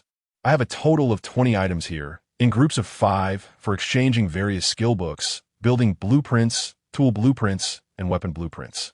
The highest bidder wins. If you're interested, you can send me a purchase request directly. As soon as he finished speaking, Huyu's shop page started vibrating. Player Sure and requests a trade. Do you agree? Player Luo Jean requests a trade. Do you agree? Player Anderson requests a trade. Do you agree? Trade count 05. A series of trade notifications popped up, with the first being Comrade Sure. It seems that although this guy was muted, he was still very attentive to the messages in the chat interface. But you did not pay attention to others and first accepted Luo Jin's trade request. It wasn't because he was tempted by her beauty, but because he cared about the price she offered. Being third on the survival leaderboard was definitely not something others could boast about. Sure enough, when he opened the trading interface, the items in the trade box immediately caught his eye. Chapter 27. I want to know too. A skill book. Who hasn't checked the details yet. Just judging from its light-colored cover, this should be a book of ordinary level skills.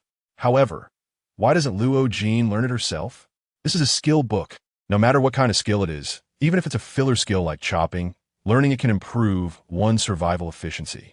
Could it be this book contains some sort of male-exclusive skills? Huyu, filled with doubt, fixed his gaze on the cover of the skill book. Beginner cooking, common level. Once you can distinguish between salt and sugar, you can throw this book away. Well, is this really called beginner cooking?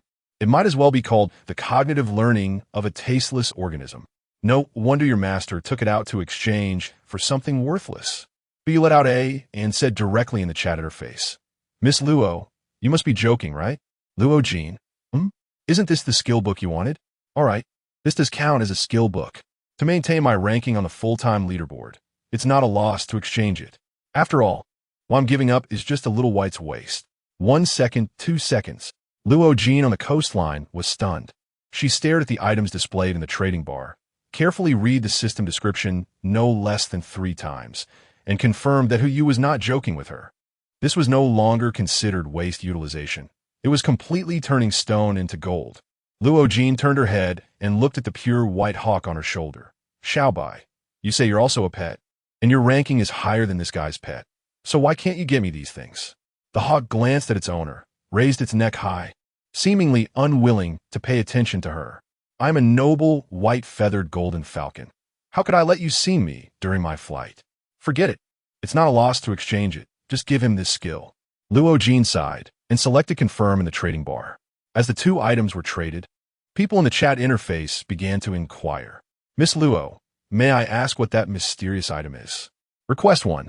Hu Dalao only has 5 trades a day. I'm afraid I won't get a chance. Hu Dalao grinned. What I give you is yours. What I don't give you is something you will seek for a lifetime. Don't mess around, crooked mouth gang. Be careful that Hu Dalao silences you. Huyukai didn't have time to cast a silent spell on this guy. He was busy selecting people for trades based on the survival leaderboard. 3 minutes later, the remaining 15 items were successfully traded. But you also obtained a skill book, 3 tool blueprints, and a building blueprint. It seems there are quite a few lucky ones in this wilderness survival. Aside from the skill book being just for show, the remaining blueprints are pretty good. Building blueprint. Wooden fence, all soil within the fence is designated as a base. All planted crops and livestock grow 1x faster. Note, have you heard of closing the barn door after the horse is bolted? If you have, don't harbor any illusions about the sturdiness of this fence. Building a wooden fence will consume. Wood 50 requires a wooden house. Proceed. Yes, I was just worried about where to plant the mysterious seeds. Now I have a wooden fence. Tool blueprint. Wooden lounge, chair mood 1. Stamina -1 minute. Note, wherever you fall, just lie there a little longer. Building a wooden lounge chair will consume. Wood 30, iron nails 20. Exempt if you have mastered the falcon structure and possess a tool iron saw 1-1. Proceed. Proceed. Finally, I can lie down and fish. But what are those mood and stamina values about? This isn't the first time Huyu has seen these 2 values, but he still doesn't know their purpose. Even the stamina and strength he previously encountered are the same. This system doesn't provide a character panel. Who knows what these numbers are for? As for the remaining 2 tool blueprints, one is a wooden bucket and the other is a wooden bathtub. One for foot soaking, one for scrubbing. If the wooden bucket hadn't been exchanged for the second one, he would have definitely only exchanged for the wooden bathtub. A flash of white light beneath him indicated that the wooden lounge chair was completed. Huyu took his fishing rod and lay down on it. He enjoyed the pleasant rocking motion. The fish had already retreated. Even using colorful scalefish as bait, no fish were biting anymore. There were 5 minutes until the beast attack, which was enough time for those who bought the small white droppings to set up. However, even if those guys don't tell others about purchasing the droppings, I still can't sell them the mysterious items, right? If there are droppings in the system mall. Who was still thinking? An open mall interface. For his future plan of selling bird droppings, he needed to verify something. Search pets. Ding. No results found. Huh. None. Huyu raised his eyebrows and continued to search in the mall interface. Search panda. No results found. Search. Items to evade beast attacks. Animal trap. Common 3 chance to evade F-level beast attacks. Can be stacked with multiple setups. Price. 20 silver coins. Realgar. Common 10 chance to evade snake-type beast attacks. Can be stacked with multiple setups. Price. 30 silver coins. Animal droppings. Panda. Certain chance to evade F-level beast attacks. Price. 1 gold coin. 1 gold coin. This is still under the condition that no one on the leaderboard has duplicated. Huyu also drew a conclusion from this. The system will not hinder his plan to get rich. After all, survivors who possess various blueprints far outnumber those who can produce a gold coin. Huyu lay on the wooden lounge chair and stretched lazily. Perhaps because of the wooden house, this lounge chair was also made of agarwood. Lying on it, he couldn't help but feel sleepy, and since there were no fish biting, Huyu naturally closed his eyes. 5 minutes later, ding! A soft sound from the system jolted Huyu awake. F-level beast attack has begun. Beast attack leaderboard reset. Why start now? Why disturb my sleep? Could it be that the beast attack can come here? Huyu complained in his heart and was about to close his eyes to go back to sleep. But before he could do so, a scene caught his eye and flashed into his mind, causing him to spring up from the reclining chair. What the hell is that thing? The voice automatically sent the message to the chat interface, nearly scaring all the survivors hiding in thatched huts and wooden houses out of their wits. ISNT this, just an F-level beast attack. Why is the guy who ranked first last time so nervous? Besides who you and most of the others, there was also one person standing by the sea. An eagle was perched on her shoulder, and both pairs of eyes were fixed on the surface of the sea, filled with shock. The sea surface remained calm, with a silvery light floating on it. No, to be precise, it wasn't T floating, it was placed. The location of the light wasn't T on the sea surface, but on the back of an animal. It was just that who you had mistakenly thought the treasure chest was floating on the ocean because it was too far away at that time. But now it's different. The treasure chest was only about 10 meters away from Huyu, and from his vantage point on the cliff, he could easily see what was beneath the surface of the sea. It was a whale. To be precise, it should be a light golden orca. Its light golden body stood out exceptionally well beneath the sea, and paired with the silver treasure chest on its back, it was truly an eye-catching spectacle. It was even comparable to a group of beautiful girls fighting in bikinis right in front of him. Gulp.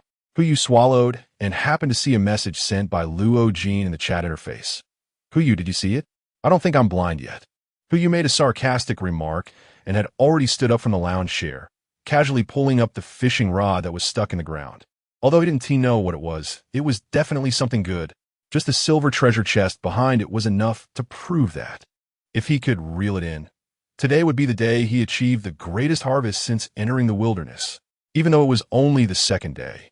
The fact that the school of fish had just retreated might very well be related to this guy. If it could make an epic mermaid leave, who knows? Its grade might be legendary. What do the two big shots see? Can you reveal a little to those of us who lack knowledge? I can only say this much.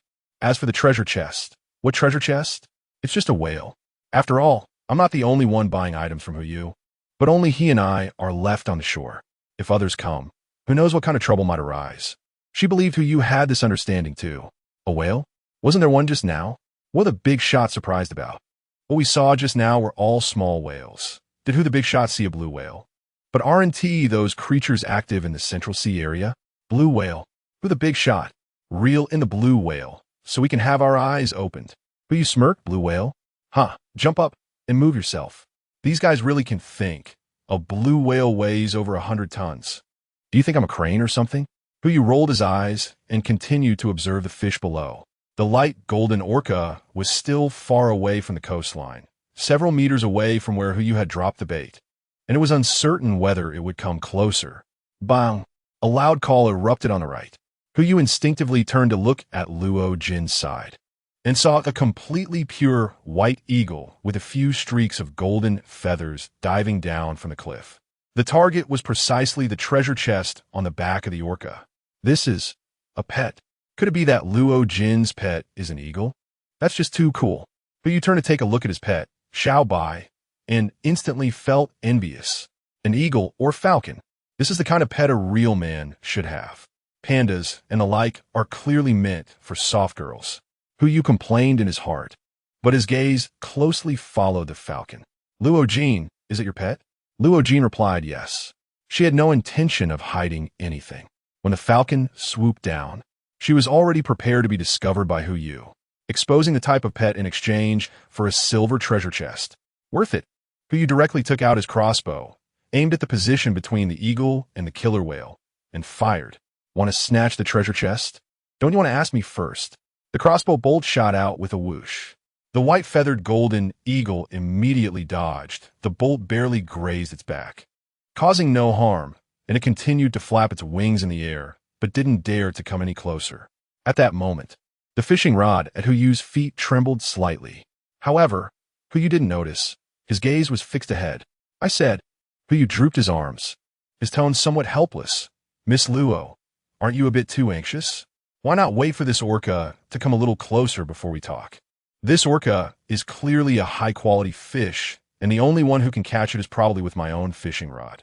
The longer it stays near the shore, the more likely it is to bite. Luo Jin, oh, Mr. Hu is joking. Are you afraid that my hawk will disturb your fishing? A threat. A blatant threat. Why not wait a bit longer? Huyu suggested. Luo Jin countered. Wait for what? For the beast attack to end? This broken interface doesn't allow private chat.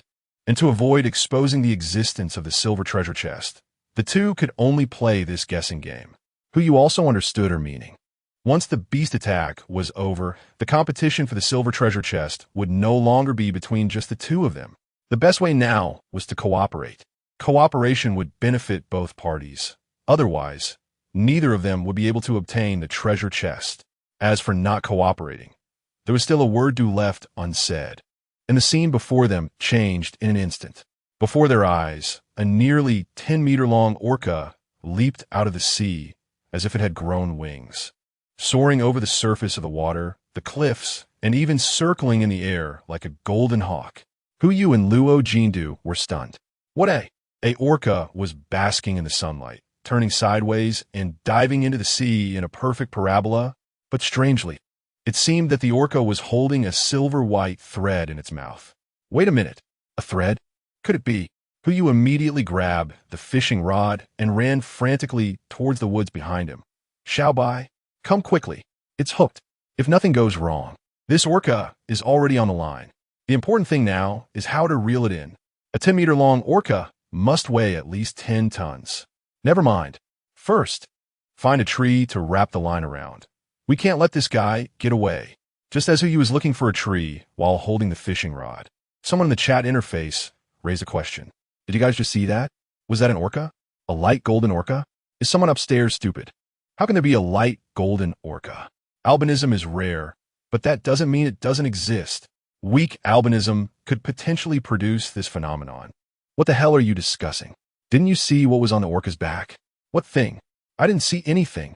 However, who was sprinting, noticed this.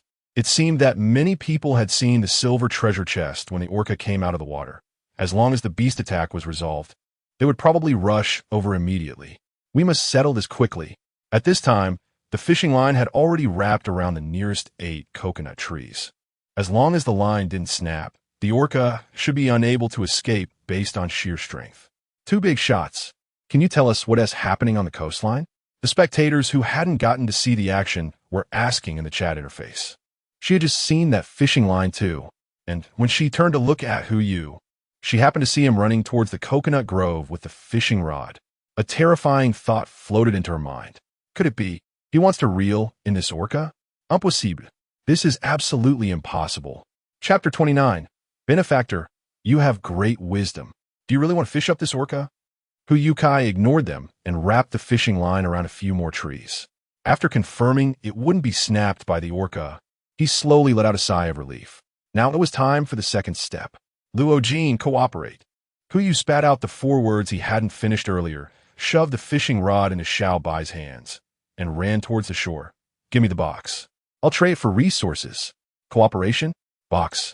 Luo Jin sent 2 messages in the chat group. Big brother, who were you talking about? I don't understand.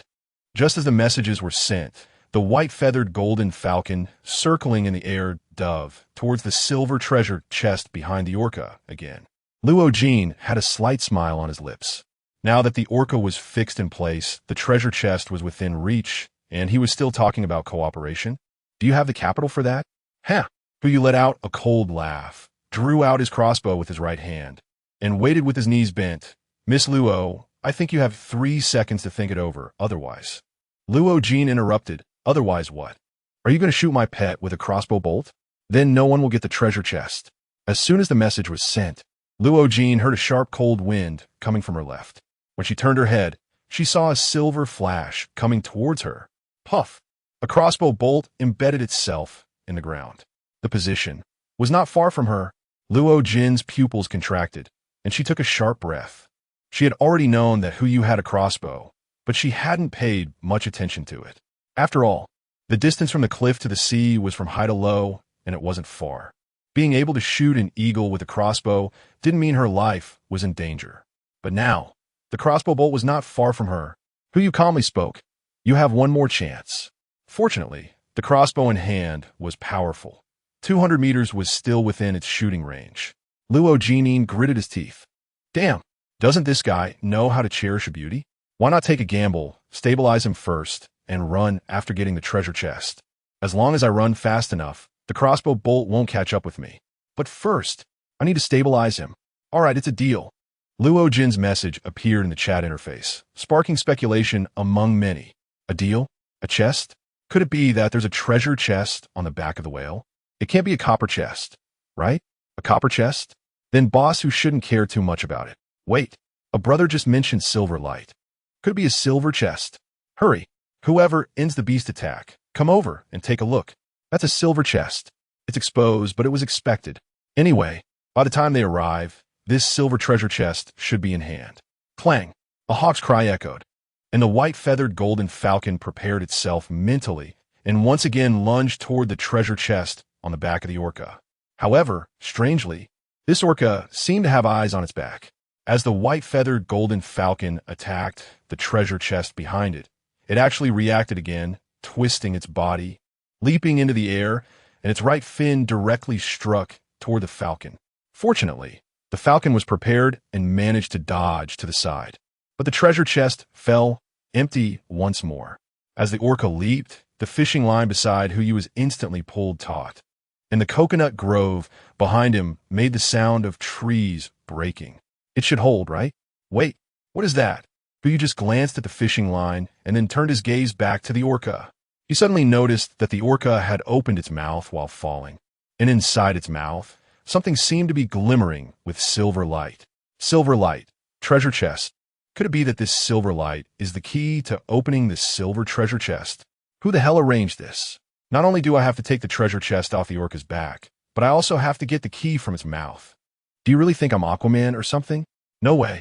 Luo Jin's message popped up in the chat. In this state, the orca can't be approached to retrieve the treasure chest. She no longer hid the existence of the treasure chest. Now, most people in the chat had guessed that there was a treasure chest on the orca's back, and there was no point in keeping it a secret any longer. It was better to be open and honest. Let me see if I can weaken it a bit. Huyu opened his mouth and aimed the crossbow arrow at the orca beneath the surface of the sea. The distance to the surface of the sea was no more than 10 meters, and the crossbow arrow was enough to harm the orca, but the extent of the damage. That would depend on the quality of the orca's skin. After all, what Huyu held in his hand was just a crossbow arrow, not a barret. Whoosh! The crossbow arrow shot through the air, straight into the sea, striking the orca, but it merely struck. Huyu waited for a few seconds, and the sea surface remained a deep blue, with no signs of blood. However, the crossbow bolt he fired did hit the orca. It just didn't cause any damage. Luo Jin, boss Hu, are you okay? Your crossbow bolts are so soft, not tough at all. Huyu rolled his eyes, silently raised his right hand, and shot an arrow in the direction of Luo Jin. Bang! The crossbow arrow embedded itself into a tree trunk beside her, piercing straight through. Still soft? Huyu asked back. Luo Jin stopped speaking, fearing that this guy might shoot the arrow at her next, which would be counterproductive. What should she do? Huyu's mind was filled with just these 4 words. The system placed the silver treasure chest on the back of the orca and stuffed the key into its mouth, resembling a deadlock. But if it really was a deadlock, why bother putting the treasure chest and the key in front of us? There must be another way. Huyu put down the crossbow arrow in his hand, the crossbow body striking his knee, and suddenly a flash of inspiration struck him. He stared at the crossbow in his hand and thought of a solution. Luo Jin, Huyu squatted down, took a rope out of the notebook, and used a fire axe to split it into 3 equal parts, connecting the ends together. He tied one end to the tail of the crossbow bolt and stepped on the other end. Let your pet go twice in a row. When the orca just hit the water, it should be able to retrieve the treasure chest behind it. Why bother? Luo Jin sent 3 words, and then another new message came out. I just saw the silver key in the orca's mouth. Even if we get the treasure chest, we won't have the chance to get the key. Benefactor, why not show mercy and release it? 5 cans of meat plus 5 liters of hot water. Huyu didn't waste any more words with her. You help me get the treasure chest up, and I'll give you something. As for the key, I have my own way. Hot water. How could you have hot water? This thing has a deadly attraction for women in the wilderness. This. Luo Jin hesitated for a moment, wanting to ask where the hot water came from. Double it. Benefactor, you have great wisdom. Buddha will definitely guide you. Chapter 30. The only method so? Huyu was confused. Buddha guides the wealthy. Oh no, the fated ones. This price doesn't even need to be considered. Luo Jin immediately whistled, giving orders to the white-feathered golden falcon circling in the sky. After the first two tests, she had come to a conclusion. Although this orca could sense the danger behind it, its speed couldn't match that of the golden falcon. According to Hu Yu's method, as long as they attacked twice in succession, they would definitely be able to obtain the treasure chest. But how would Hu Yu snatch the key? Could he really retrieve it from a distance? Who cares? Anyway, they were only trading for the silver treasure chest, not the key. Luo Jin was full of doubts. And at that moment, many people had also escaped from the beast attacks and arrived at the coast. They looked down at the pale golden orca beneath the surface of the sea, their hearts filled with shock. However, even more was the greed for the silver treasure chest. The silver treasure chest. It really is a silver treasure chest. So what? Can you retrieve the treasure chest from the orca's back? Those two big shots couldn't do it either. I can't do it, but that doesn't mean my brothers can't. Brothers, let's cooperate. Cooperate? Are we sending ourselves to death? Buy 2 funerals, get 1 free? 20 banquet tables, and 80 discount? Who would cooperate with you? No one paid attention to that fool. And many people consciously changed the subject. Look, there's also an eagle on the orca. What a magnificent falcon. That should be one of the big shot's pets, right? It should belong to Big Shot Luo, said someone who bought small white excrement from Hu Yu. Wait, what is that eagle doing? Before most people could figure out the situation, the white-feathered golden falcon had received its master's command and dove toward the treasure chest behind the orca for the 3rd time. Hu Yu was also ready, predicting the orca's jumping position and the timing of its mouth opening, aiming the crossbow in that direction. There was only one chance. Hu Yu must shoot the crossbow bolt into the mouth of the orca and pull it when the bolt has not passed the silver key, but has not penetrated the orca's flesh. Wrap the silver key in the rope and pull it out while the orca's mouth is still open. This is very difficult, because the tip of the crossbow bolt is straight, not curved. Otherwise, the difficulty of this plan would decrease significantly. But this is currently the only way. The golden falcon has approached the treasure chest, and with the experience from the first 2 times, its diving speed has slowed down a bit, even retaining some energy as it approaches the orca. When it is less than half a meter away from the treasure chest, the orca leaps out of the water for the 3rd time. Its pale, golden body soars, tracing a perfect arc in the air. Hu Yu held the crossbow with both hands. The arrow tip locked onto the corner of the orca's mouth, silently waiting while listening to his own breathing. Inhale. The golden falcon dodged the orca's attack, and the sound of cracking would reach his ears again. Exhale. The orca's mouth slightly opened, its body already in a falling position. And at this moment, it was over 5 meters above the sea surface. It had reached the top of the cliff. Inhale. A large mouth fully opened, and the silvery light exploded in Hu Yu's eyes. Now is the time. Hu Yu raised his hand, pulling the trigger beneath his index finger, and shot out the crossbow bolt. A flash of silver light shot out with the rope, and before the orca could close its mouth, the crossbow bolt, along with the rope, plunged into it. Hu Yu held his breath, his eyes moving with the descending orca. As he saw 2 silvery lights nearly overlap, he immediately pulled back on the still, slack rope. The force was light, just enough to momentarily halt the arrowhead. He then pulled the rope to the left, noticing a tremor in the silvery light within the orca's mouth. Although the movement was small, it was enough to send his heart racing. He had made contact with the silver key. The plan was already halfway successful. Now only the most crucial half remained. The orca's mouth was almost closed. Hu Yu took advantage of the arrow's momentum before it was exhausted and immediately started to run backward while pulling the rope. Inertia. As long as the arrow circled around the silver key, creating a simple knot with the bent rope. Hu Yu could quickly use his own running to drag the silver key out with the inertia caused by the tugging of the rope. As for whether he could escape the jaws of the killer whale and make it to the shore with the silver key, that would depend on whether Lady Luck was still on his side. But this was the only way. Hu Yu wouldn't be satisfied without giving it a try. Hu Yu began to run wildly. There is only about 10 meters from the orca's mouth to the edge of the cliff, and with the distance of the rope, he must run nearly 30 meters. The faster the speed, the better. Hu Yu was sprinting with his head down, and he could always feel a bit of weight from the rope in his hand. Lucky goddess, please bless me. As long as I can roll up the key, I will cooperate with you in whatever position you want in the future. 30 meters reached. Hu Yu stopped his frantic pace, resting his hands on his knees, slightly out of breath. Huh, the key. It should have come up, right? He didn't look at the chat interface, so this message was never sent. Huyu got up and turned to look ahead along the rope in his hand. The rope lay straight on the grass, extending all the way to the other end of the coconut grove. From the way the light refracted, the end of the rope indeed hung a glowing object. However, whether it was an arrowhead or a key, Huyu couldn't see clearly and didn't dare to be certain. An ugly daughter-in-law would eventually meet her in-laws, so he decided to take a look. Huyu opened his legs, and the little deer in his chest was still bumping around. He jogged along, stealing a glance at the chat interface. What was that just now? A crossbow? It must be a crossbow, right? But why did Master Hu tie a rope to the crossbow? Huyu smirked. else.But, this monk is compassionate. I can kill you, but I do not wish to. This generation of the Crooked Mouth faction is tasteless. Next one. What the heck? What did I just see? Master Luo's pet grabbed the silver treasure chest. Grab it?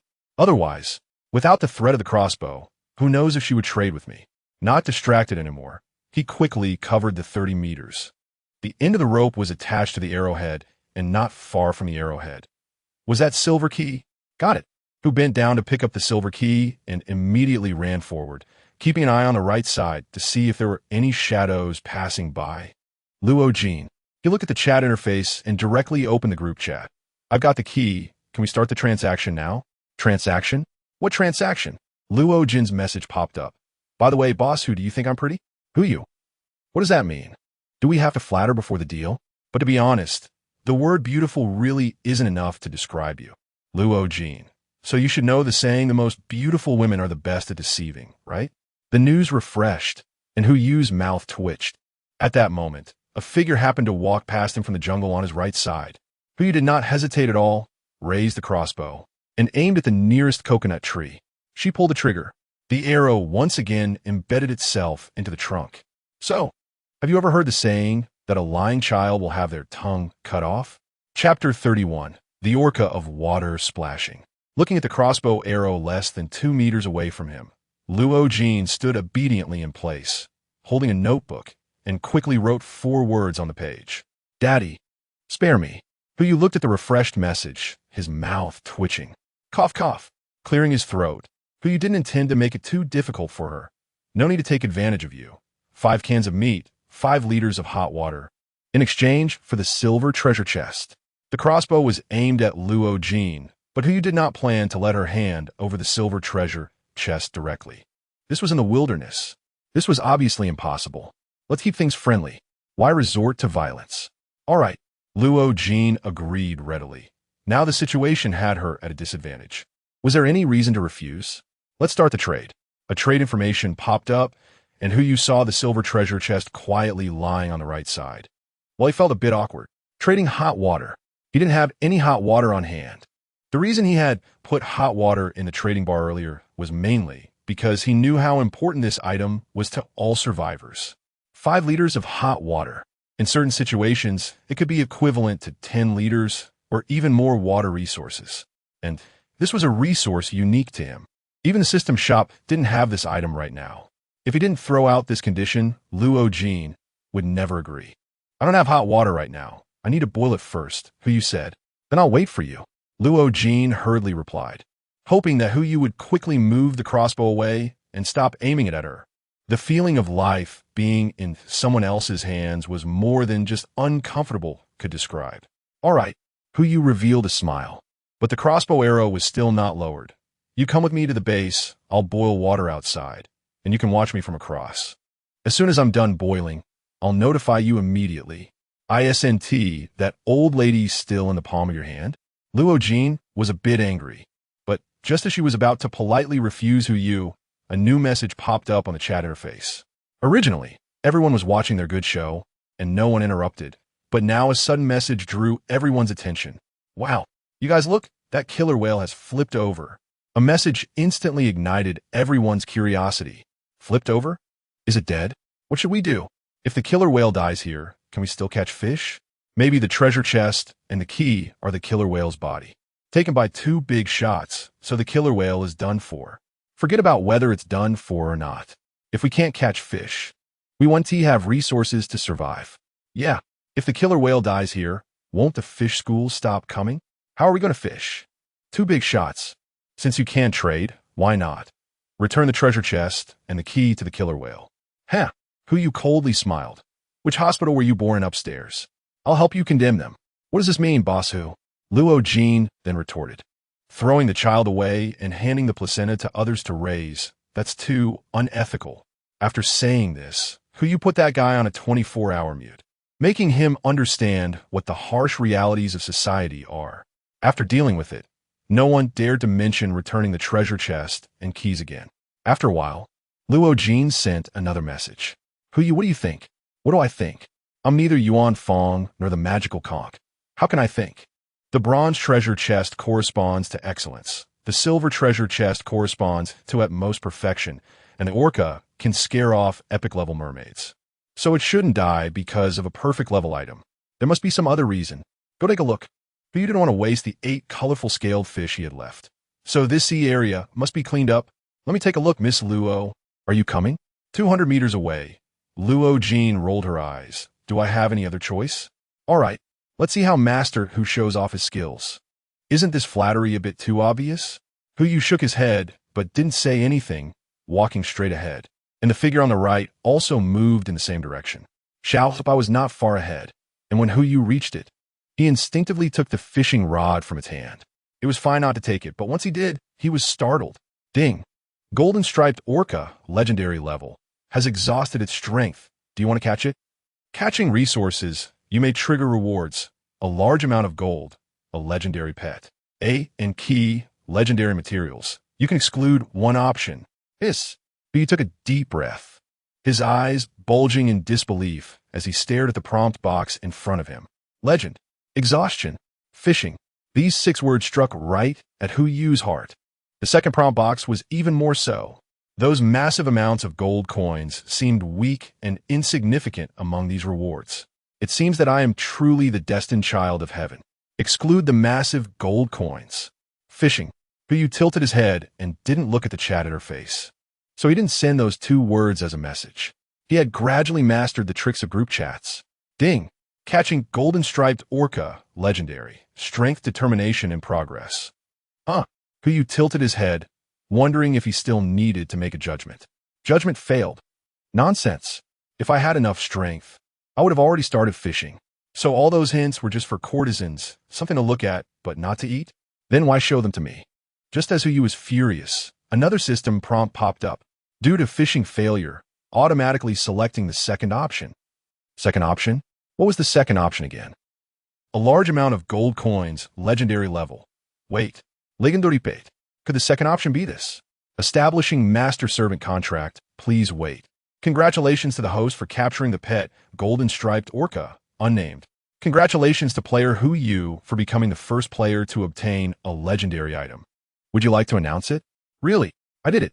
Hu Yu opened his eyes wide, raised his hand to pinch the muscle on his arm, felt the pain, and confirmed that he was not dreaming. A surge of overwhelming joy rushed into his mind. He even thought about announcing the news directly, letting those mortals witness his invincible form. However, a new problem emerged, forcing him to put this joy aside. This killer whale can only live in water, right?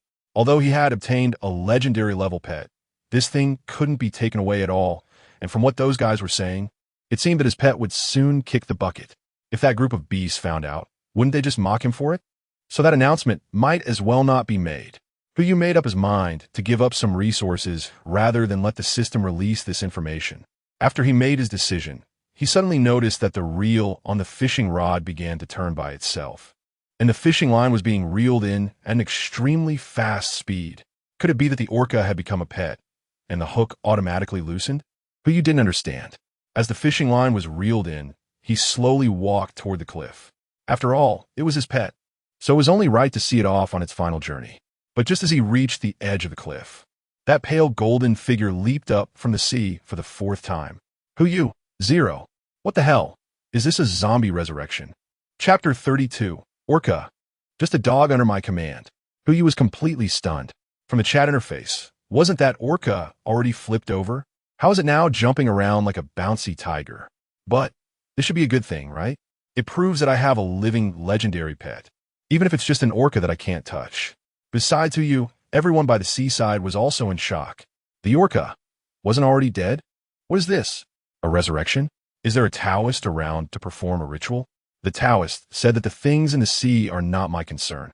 Please find a sea king. Stop it. What should we do now? The orca is still around, and we can't fish.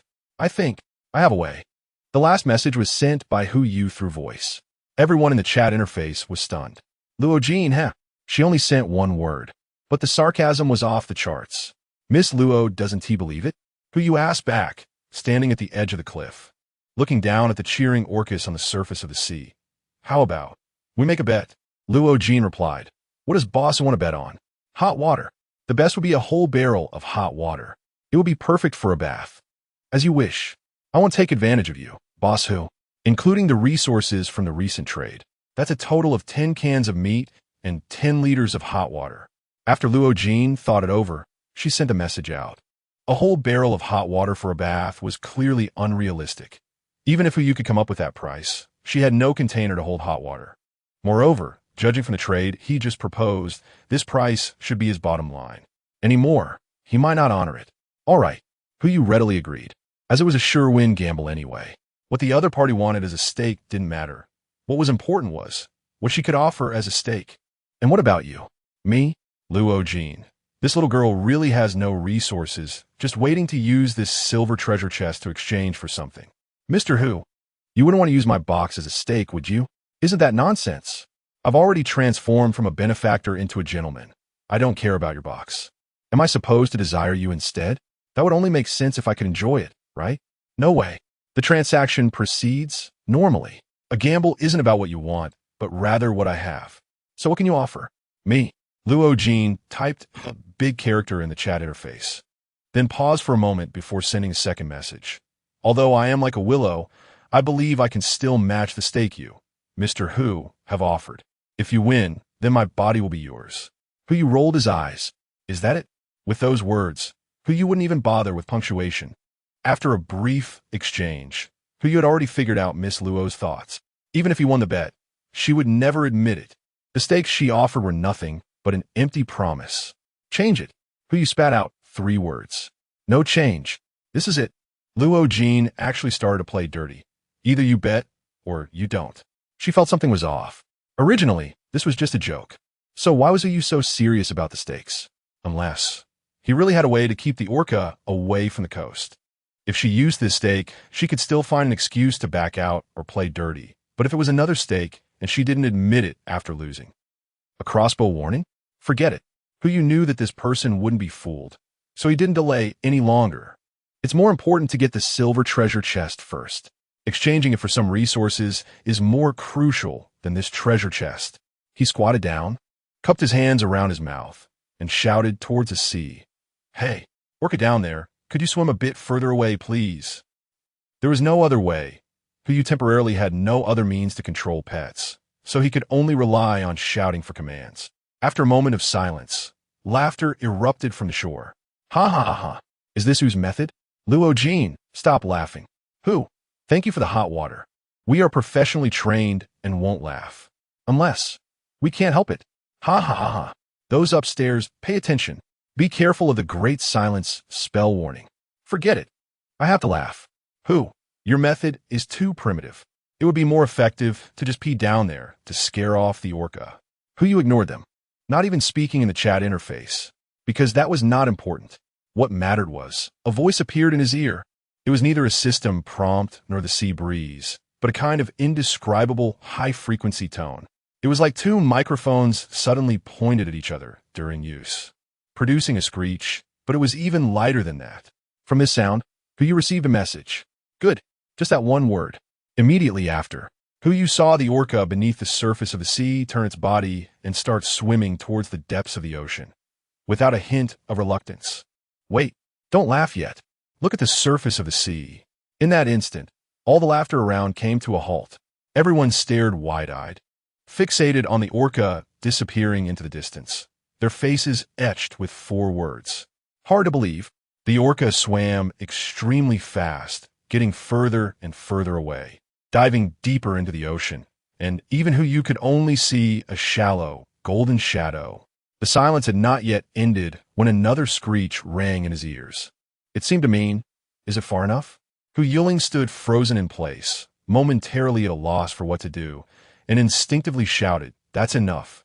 Just stop there." The voice wasn't loud, but in the surrounding silence, it was enough to carry far. The pale, golden shadow instantly halted, lingering in the light blue, no longer advancing a single step, nor retreating an inch. Everyone was stunned. If the first time was a coincidence, could the second time be a ghost encounter? Huh.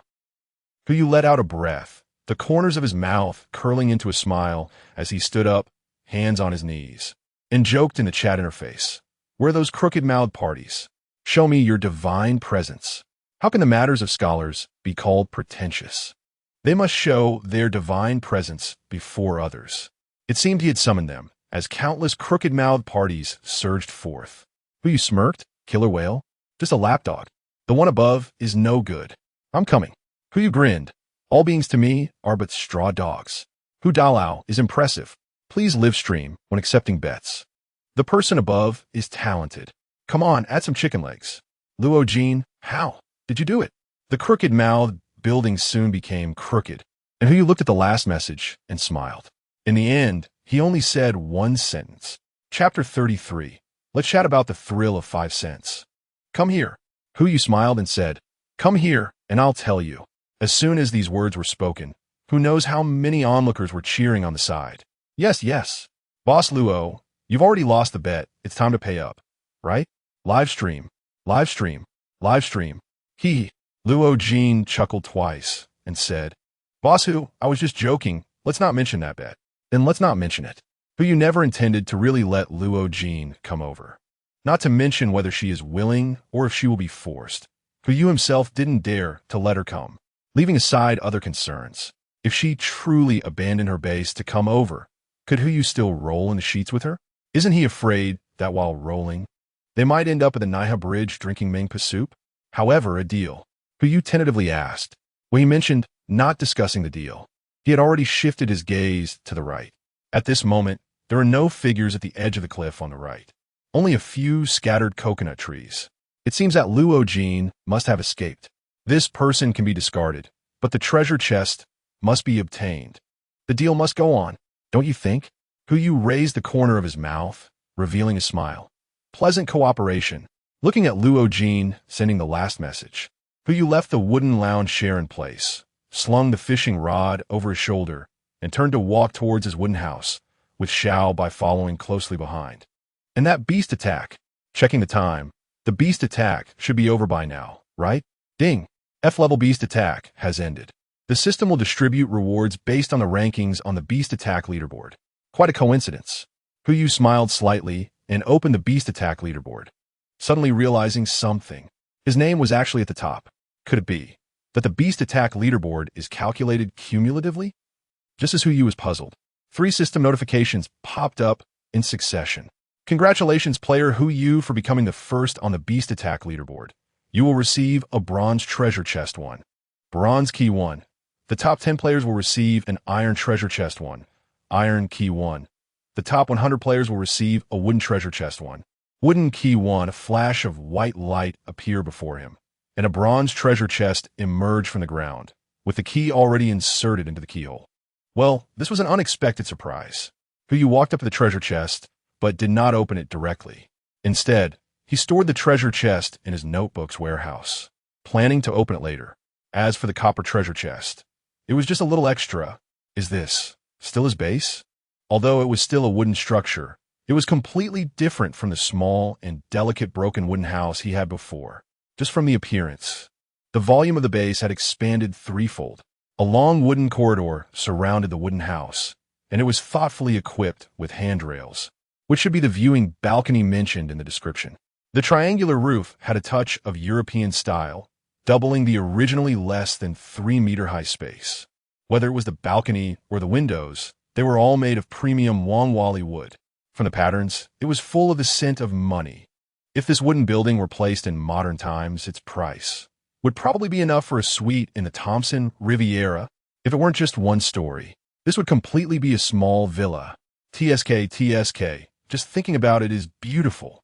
This wooden building is great in every way. But there is one thing that feels extremely out of place. The earthen stove. This thing is completely on a different level than the wooden building's sophistication. Who has a bit of mild obsessive-compulsive disorder? If it weren't for the need for the earthen stove right now, he would definitely tear it down and replace it with another building. But for now, let's just endure it for a while. Who you picked up Little White. A smile that couldn't be concealed appeared at the corner of his mouth. Let's go, Little White, and see what our new home is like. He approached the front door, and a refreshing fragrance wafted into his nose and throat. Judging from the scent, it should be the smell of agarwood. Pushing the door open, an even stronger and more fragrant aroma greeted him. Who took a deep breath and couldn't help but be stunned. From the outside, the house seemed to have tripled in size, but once inside, it was more than just 3 times. The nearly 70 square meters of space felt extremely spacious. Originally, there was only one window next to the front door, but now there was another one. There was also a sandalwood door standing inside the house, which should be the bedroom door. Unfortunately, it felt too empty. If only there were a fish tank, a sofa, a television, a computer. Bang! Who raised his hand and lightly patted his face. What is he thinking? This is the wilderness. Even if there is a TV, there is no electricity. However, the sofa and fish tank can still be arranged. Who left Xiao by his side and walked towards the bedroom. Pushing the door open, a bedroom of about 6 or 7 square meters appeared before him, with a fairly reasonable layout. A wooden bed was placed on one side, and not far from it was a window that offered a direct view of the scenery outside. Unfortunately, it still felt too empty. Who threw the copper treasure chest along with the key into the bedroom, walked out and closed the door properly, then made the wooden barrel and bathtub he had previously obtained, placing them in the room. Since both the barrel and the bathtub needed to be wet, they were made of Wong Wally instead of agarwood. When he reached the door, the Little White was already asleep while hugging the wooden box. Who didn't call out to the guy, gently opened the wooden box and took out 7 bottles of mineral water, putting them into his backpack. With the 5 bottles he originally had in his bag, that should be enough to boil 5 liters. 10 minutes later, the 5 liters of warm water were put back into the mineral water bottles. Due to the physical properties of plastic, Who couldn't heat the water too hot. He found Luo Jin in the chat interface and sent a trade request directly, then said to the chat interface, "The water is ready. Let's start the trade." After sending the message, Who felt a bit anxious, now that the person was no longer under the aim of the crossbow. What if she changed her mind? Ding! Player Luo Jin has accepted the trade. A system prompt popped up, and then the trade window appeared in front of him. She agreed. The stone that had been weighing on Hu Yoshin's mind finally fell. He placed 10 bottles of packaged mineral water and 5 cans of meat on the trading bar and clicked confirm. Soon, a silver treasure chest appeared on the right side of the trading bar. As long as Luo Jin clicked confirm, this silver treasure chest would be his. But at that moment, a box appeared next to Luo Jin's name on the right trading bar. Brother Hu, want to chat about something exciting for 50 cents? Chat about something exciting? What could a lonely man and woman chat about that's exciting? Who thought for a moment and wrote in his notebook. What do you think about the situation in Syria? Luo Jin. Chapter 34, Divine Skill. Advanced Appraisal. After a few seconds, Luo Jin still hadn't confirmed, and Who could no longer wait. Hey, Miss Luo, are you still there? Luo Jin took a few deep breaths and sent another message. Then I'll just say it directly. Hu Xiaoga, you're already number 1 on the pet ranking, so that orca just now is your second pet, right? That's right. Who just remembered this matter. After he subdued the killer whale, the ranking on the pet leaderboard would naturally change. Others might not know, but Luo Jin had been on the list from the beginning, and with her keen perception, she would definitely notice something was off. Moreover, coupled with his earlier decision to let the killer whale roam freely, it was not difficult to guess the reason. Yes, as soon as this message was sent out, she clicked confirm on confirm transaction. The silver treasure chest went to the other side. While the water and canned food landed in front of her, the silver-white box shone particularly brightly under the sunlight. Without thinking, Hu directly took out the silver key from his notebook and inserted it into the keyhole. He held it gently, not turning it, but waiting for the option prompt to appear. Open the treasure chest, possible triggers, treasure chest trap, excellent grade resources, perfect grade building blueprints, excellent grade tools, perfect grade skill books, golden key. You can exclude one option. So many options? And there are two different qualities of items appearing in the options. Besides the perfect grade products, there are also excellent grade products. The remaining rewards, aside from the treasure chest trap, are truly mixed. For example, excellent grade resources and perfect grade skill books. These two are completely different levels of items. However, although there are many options, you can only exclude one. Exclude the treasure chest trap. Once the exclusion is done, it's time to open the chest. May the goddess of luck bless me. I am a diligent learner, so please give me a skill book. You silently prayed to the person he had a crush on, then reached out to turn the silver key. Click. A crisp sound echoed as the treasure chest slowly opened. A deep purple light shone, and Yu's eyes immediately lit up.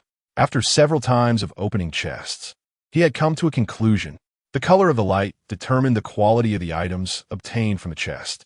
For example, the survival kit he got from the first chest was of fine quality, and the light was light blue, while the excellent quality crossbow had a light purple glow.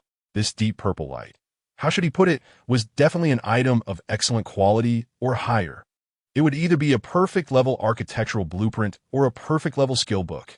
Ideally, he would get both.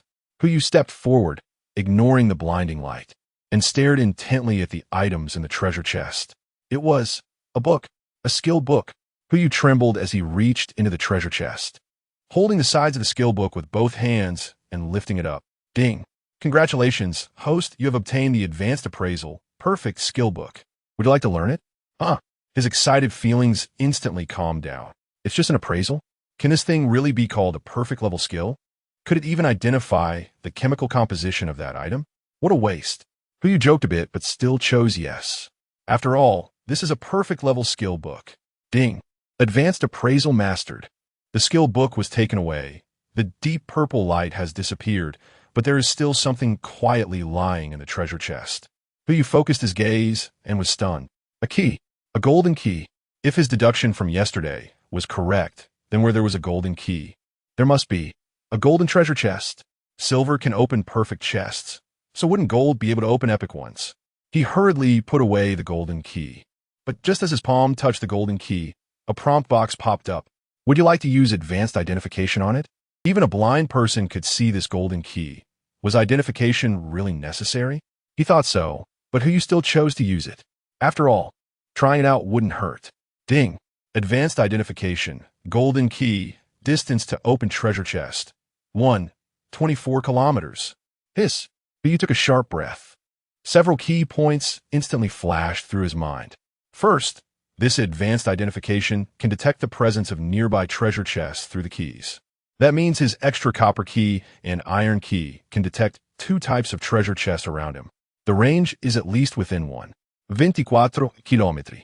Secondly, this confirmed yesterday's guess. Where there are keys, there are indeed treasure chests. Because this silver treasure chest was carried by the orca, the first time he saw the location of the silver treasure chest was about 1,000 meters away. The last point, and the most important one, this advanced identification is not useless. At least this one method of use is enough to deserve the rating given to it by the system. But he was overjoyed. He put the golden key into his notebook and casually broke down the silver treasure chest into silver ingots. At that moment, a system prompt popped up. Congratulations to player Yu for being the first player to open the silver treasure chest. Would you like to announce it? Daily bargaining begins. 30 gold coins. Transaction not possible, please. 20 gold coins. That's the prize for the top 2 leaderboard spots. Can't you be a little generous? The system was silent for a moment. Deal. Ding. Congratulations to player Yu for being the first player to open the silver treasure chest. The silver treasure chest leaderboard is now open. Survivors in Yu's area are all mentally prepared. Everyone is watching Yu trade with Luo Jin, so they naturally know that the silver treasure chest will be opened sooner or later, and they are not surprised. However, there are still some curious babies spamming the chat interface. Boss Hu, what's in the treasure chest? Please share. It will warm the bed. Why should I tell you about the treasure chests opened by others? Yu smirked. It's just a legend. Such boldness. They actually opened so many treasure chests without triggering a trap. A person's luck in a lifetime is limited. Whoever uses it up first leaves. Oof. You were just openly jealous. You just took a glance and didn't pay any more attention, but walked in front of the wooden house, raised his hand, and slowly brought his palms together. As a pseudo-academic, he needed to verify something. Use advanced appraisal on it. Yes. Ding. Advanced appraisal. Excellent quality mixed wooden house. Blueprints can be deduced. Continue. Bang. Bang bang. You looked at the prompt in front of him, only to hear the sound of his heartbeat in his chest, as if he had fallen into a mysterious state. Calculating the blueprint. How much is a wooden house blueprint worth? 80? 100? No. It is priceless now. Just by throwing out this blueprint, it could bankrupt the second richest person in the wilderness. This high-level appraisal is a bit too extreme, isn't it? Huyo Huai, filled with excitement, slowly spoke. Continue. Ding.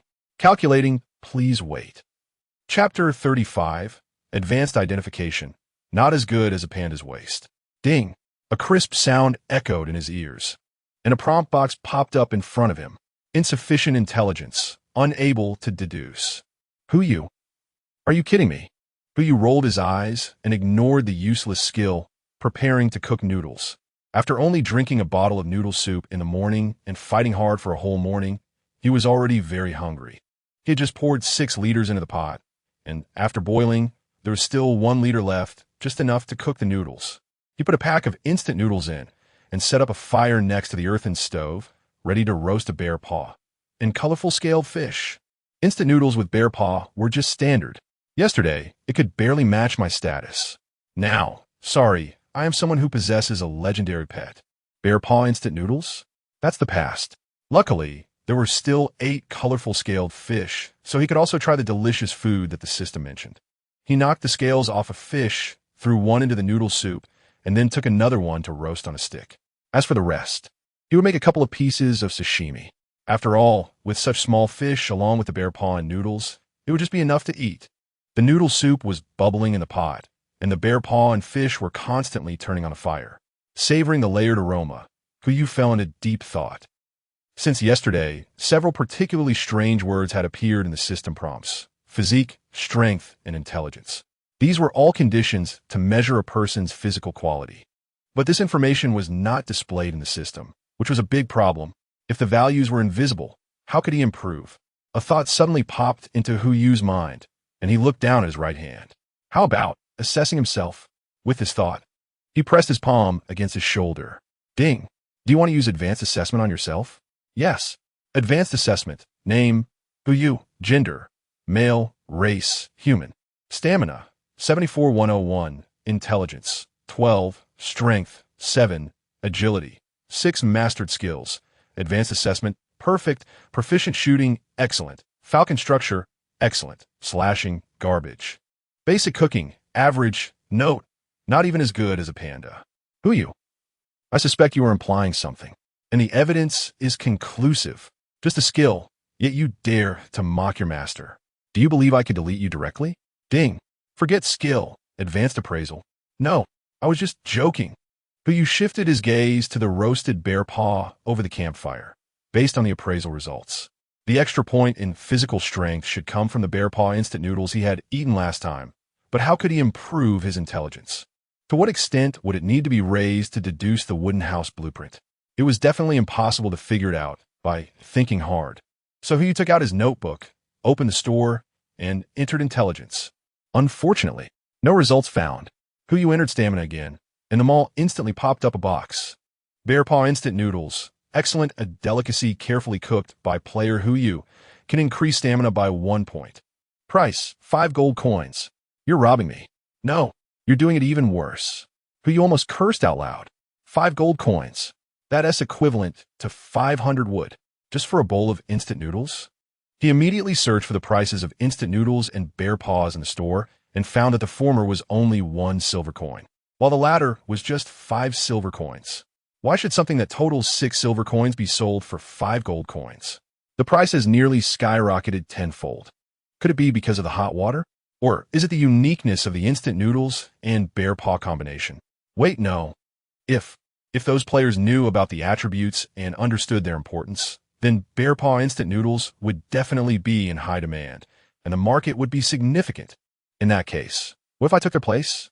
Although I am already the richest person in the wilderness, I could swap bear paw instant noodles for more resources. Suppose someone wants to exchange resources worth 5 gold coins in the store for gold coins. They can only get 4 gold coins. If they want to buy bear paw instant noodles with those 4 gold coins, they would need to add another gold coin. If I then fix the trading content to building blueprints or tool blueprints, some guys who have duplicate blueprints would surely come knocking on my door. This business is worth doing. Huyu's mouth gradually curled up, as if he could see himself becoming the top food tycoon in the wilderness, the future real estate mogul. As long as he could master enough attribute food recipes, the future would be filled with endless resources and blueprints. It seems that basic cooking is still somewhat useful. Just as he was lost in thought, the bear paw and rainbow scale fish were already grilled to about 70 to 80% done, and the instant noodles were ready, just waiting for him to taste. Perfect. This time, he would experiment with a combination of rainbow-scaled fish, bear paw, and instant noodles. Huyu took 2 branches from the campfire and went to the earthen stove, throwing them in. In an instant, a flash of white light. Ding! Congratulations, player. Huyu has cooked bear paw rainbow noodle. Excellent. It's only excellent? That was an ingredient worth 1 gold coin. It only increased by 1 tier. Huyu was a bit unhappy, but when he saw the details of the food, he was left with nothing but surprise. Bear paw colorful scales noodles. Excellent, a convenient food that combines mountain delicacies and seafood. Aside from being inconvenient, it's perfect in every way. Eating it increases intelligence by 0. 2. Intelligence. It's really like thinking of something and getting it. Isn't this a way to increase intelligence? But this number, can't you be a bit more generous? At least make it a whole number, right? Complaints aside, he still had to eat. After all, even counting just the cost, the price of this bowl of noodles has already exceeded 1 gold coin. Huyu picked up the fire axe and skillfully carved out a pair of chopsticks. He then shaped the remaining wood into pieces to use as a cutting board. He filleted the 3rd rainbow fish into sashimi and arranged it on the board, preparing to make sashimi. The tender white fish was layered on the board, and the originally rich aroma became slightly lighter, yet it appeared more distinct. Bathed in sunlight, the layers of white flesh resembled the gradually revealed fragrant shoulders of a beauty, tempting one to indulge. Ding!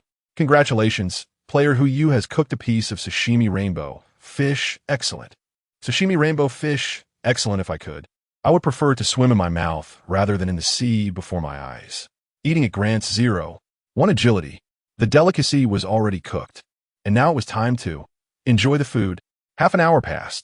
After indulging himself and filling his belly, Huyuda performed a self-assessment. The necessary values had all been increased, and his stamina was fully restored. His status was at maximum. He took out his pocket watch to check the time and found it was around 1 o'clock in the afternoon. There were still 7 hours left until the exploration ended. If he wanted to go out after 7 hours, he would have to wait until nightfall. Since it was still early, he decided to head to the beach. Perhaps he could find clues to a golden treasure chest and gather some resources while he was at it. It was only 2 kilometers away, not too far. Maybe he could even communicate with little Jean, the light gold orca, and have it deliver goods to him. But he made up his mind, extinguished the bonfire and the earthen stove, walked into the wooden house, picked up else.But, and slung the fishing rod over his shoulder as he headed towards the seaside. After just a couple of steps, he suddenly remembered something. Earlier, the senior appraiser complained that I'm not as good as a panda, so how about appraising else.But? Huyu reached out to rub the panda's head, and a prompt appeared. Ding. Do you want to use advanced appraisal on it? Yes. Chapter 36. Writing appraisal. Reading as mockery. Ding. Intelligence too low, unable to appraise. Huyu was stunned. He lowered his head to look at the little white creature in his arms, and little white also looked up at him, tilting its head and making an extremely cute sound. I mean, is this skill specifically designed to mock me? You said my intelligence was too low for the blueprint deduction, and now you say my intelligence is too low for identifying a gluttonous panda, which is my own pet. Isn't that a bit too much? Even though he was complaining, the system wouldn't let him identify it, and he had no way around it. It might be better to get some more food to replenish his brain. Huyu raised his hand and rubbed else.But's head, smiling. Forget it. Anyway, no matter what the attributes are, it's already my pet. Why worry so much? Let's go fishing. There's still a golden treasure chest waiting for me to cherish. Before long, you arrived at the coast holding else.But. The wooden lounge chair was still in place, swaying slightly in the sea breeze. You placed else.But next to the wooden chair, stunned a colorful fish, and hung it on the hook. While eating, you deliberately searched for bait in the shop. So far, the colorful fish was still the highest level bait, and the 10 colorful fish he exchanged last time were still half left, just right for use. He cast the rod, dropped the bait, and splashed water on the surface. With Huyu's cast, the chat interface erupted again. How do the people upstairs know?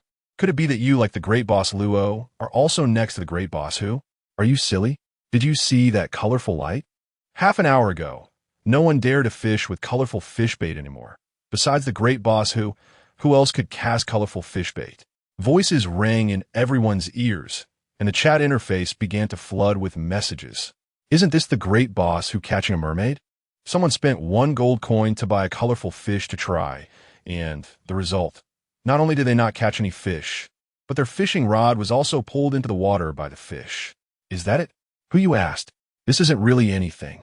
If you have the guts to fish with colorful fish, you have to take on that risk. But just this alone wouldn't scare off those who were trying to catch mermaids. Of course not. Luo Jean suddenly interjected. There are 2 unlucky guys who just threw their bait down and got pulled into the sea along with their fishing rods. They're still missing. They must have been eaten. Another person spoke up. I was too scared to say it just now, but I was near the second person.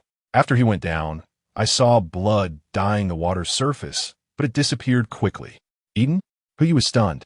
Could it be that, after the orca left, some carnivorous fish swam into the waters below? If that's the case, using the colorful fish to catch fish isn't a stable option. What if I also get? Bang! Oh no! The fishing line suddenly tightened with a light sound. A strong force came from the other end, and Huyu hurriedly gripped the fishing rod with both hands and stood up from the wooden lounge chair. Damn, there really is something down there. else.But. The voice echoed in the ears of all the survivors in the area, including that name. else.But. Luo Jeaner frowned and turned to look at the white-feathered golden eagle on her shoulder. Could it be that his pet is also called else.But? Huh, what a coincidence. 200 meters away, another else.But heard its owner's call and immediately jumped in front of him, wrapping its hands around the fishing rod. He didn't let go, desperately holding onto the fishing rod. Seeing the messages from those people, he became scared that else.But would be dragged down by the fish below. But he also didn't want to waste a colorful scaled fish. After all, he had to reel this thing in to see what it was. Both man and bear used all their strength just to barely maintain balance. Huyu's right hand, holding the reel, was already bulging with veins, but he couldn't turn it at all. This was not a solution. He could only wait for it to tire out before having a chance to reel it in, but that was too passive. Unless, else.But, let go. Huyu shouted, and else.But immediately let go, while he also released the reel. The silvery fishing line swiftly shot out, creating a splash as it darted across the surface of the sea. However, Huyu didn't care about that. He quickly dragged the fishing rod back. The target was the coconut grove, as long as he could wrap the line around the trunk of a coconut tree before it ran out. He could easily secure the fishing rod by using leverage and controlling the reel. Last time, Xiao Jin fell for this trick. I don't believe you're better than it. Huyu quickly ran to the coconut grove, and at this moment, about 1/3 of the fishing line was still on the reel, enough for him to wrap around 3 to 4 coconut trees.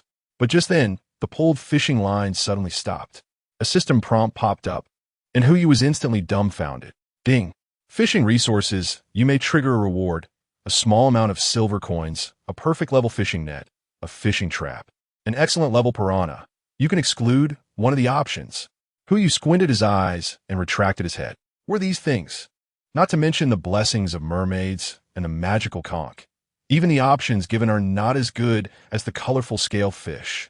Huyu was momentarily at a loss for words, but instinctively he still discarded a few silver coins.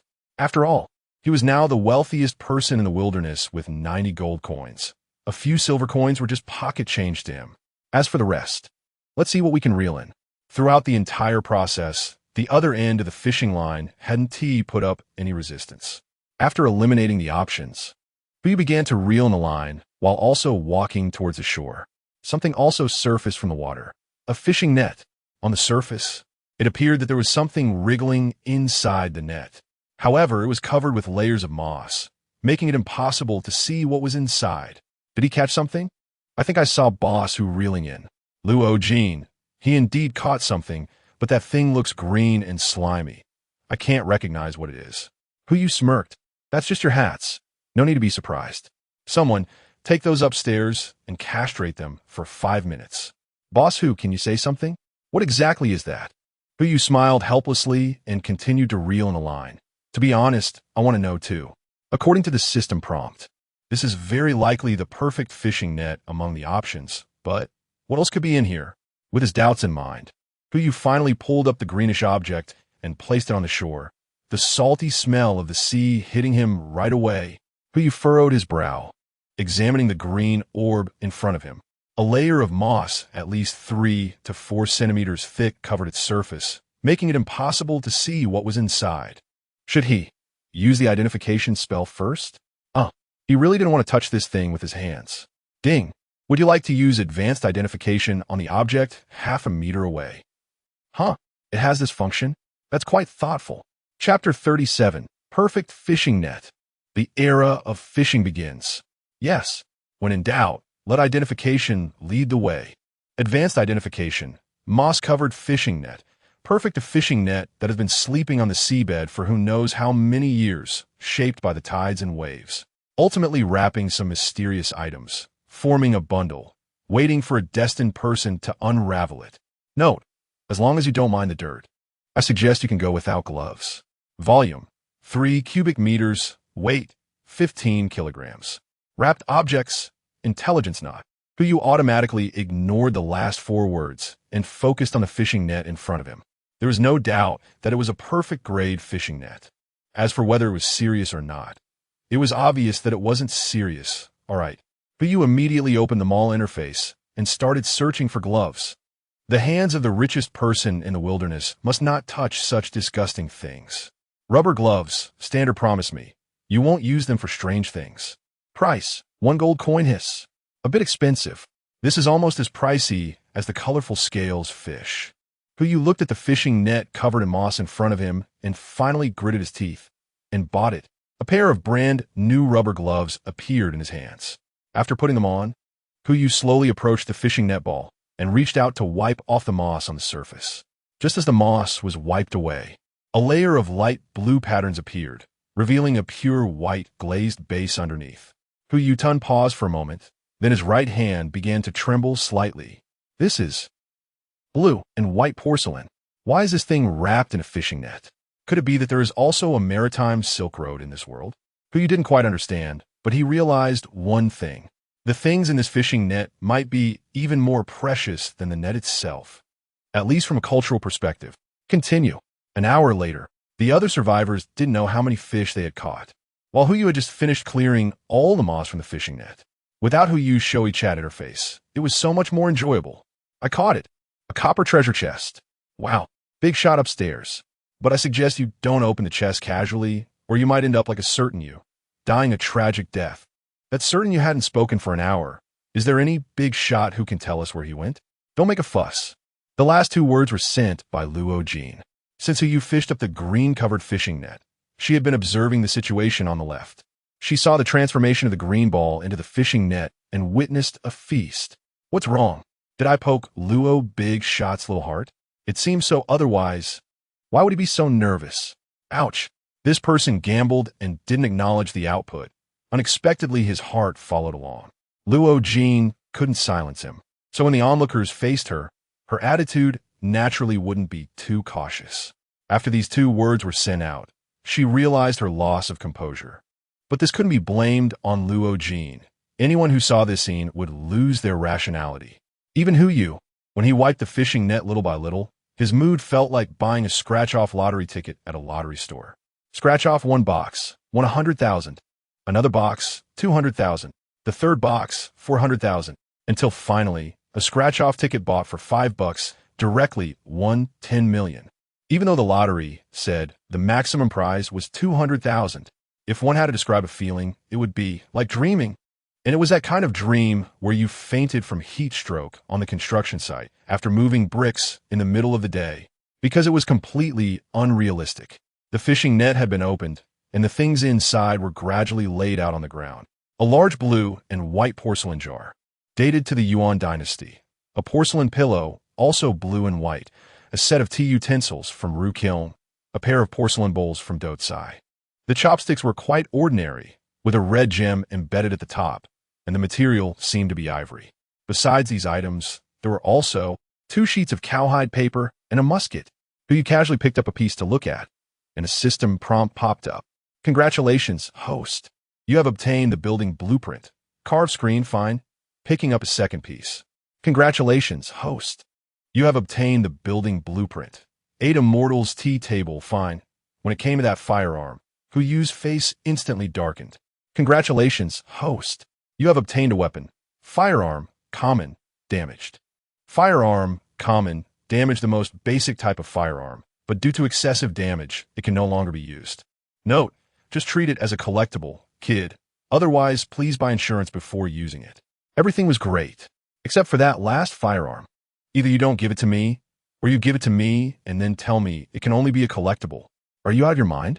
But why is the crossbow classified as an excellent weapon, while the firearm is just a common one?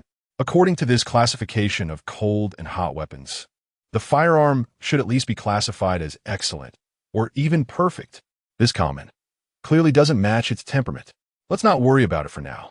I can clean it up later and scare some people with it. As for the other items, you could only describe them in 2 words. A blood prophet. The Yuan blue and white jar can be used as a fish tank. Although it's not as transparent as glass, it's still usable. The porcelain pillow is also suitable. If it gets hot, it can help cool down. The Ru Kiln tea set will have to wait. It can only be used when he gets tea leaves. The Dotsai bowl and ivory chopsticks are the most practical. He can use them tonight. It's just a pity that this chat group doesn't have a photo sharing function. Otherwise, posting these items in the group would surely make those dogs envious. A perfect fishing net. Throw a few colorful scaled fish in, then spread it out in the sea. Who needs to fish? Just scoop them up. Although the net is not as high grade as the fishing rod, that doesn't stop me from catching fish while I'm fishing, right? 6 hours, there should be some gains. He hung the last colorful scaled fish back on the hook, cast the line, and splashed water on the surface. Done.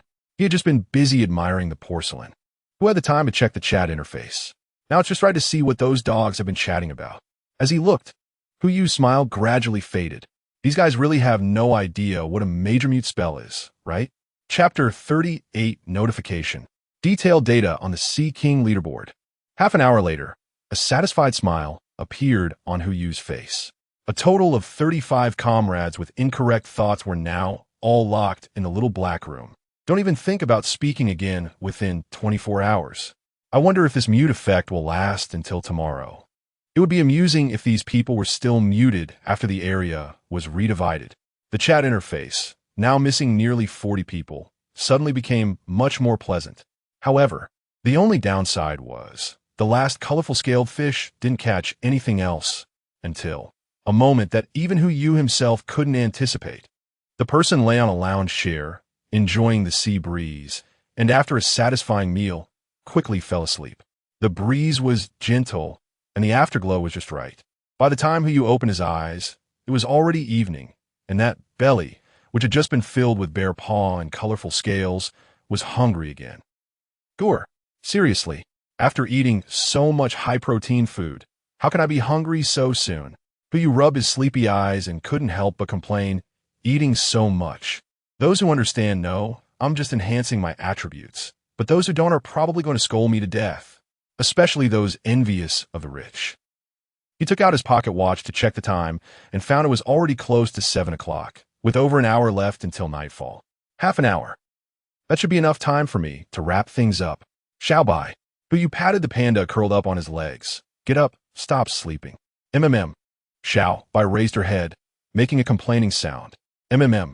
She had been fishing here all afternoon and had gathered quite a few resources, but she hadn't heard any news related to Huyu. Looking to the left from here, she could barely see a figure lying on a chair, propped up on his arms, slowly getting up, seemingly just waking up. Damn it, Is having more resources such a big deal? Just because you have resources, can you do nothing and sleep by the seaside, enjoying the sea breeze?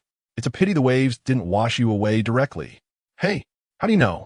After a day of interaction, Luo Jin knew this guy could definitely do that. To avoid adding to her frustration, Luo Jin wisely chose to keep her mouth shut and quietly watch what this guy wanted to do. By the way, she opened the chat interface and wrote in a very surprised tone, "Look, it seems Hu De has caught something again. Besides Hu Yu himself, no one could see Hu Yu's situation more clearly than her." The reason for this statement was actually to spark discussions about Hu Yu, hoping to extract real information about him. This tactic, Luo Jin had used successfully many times.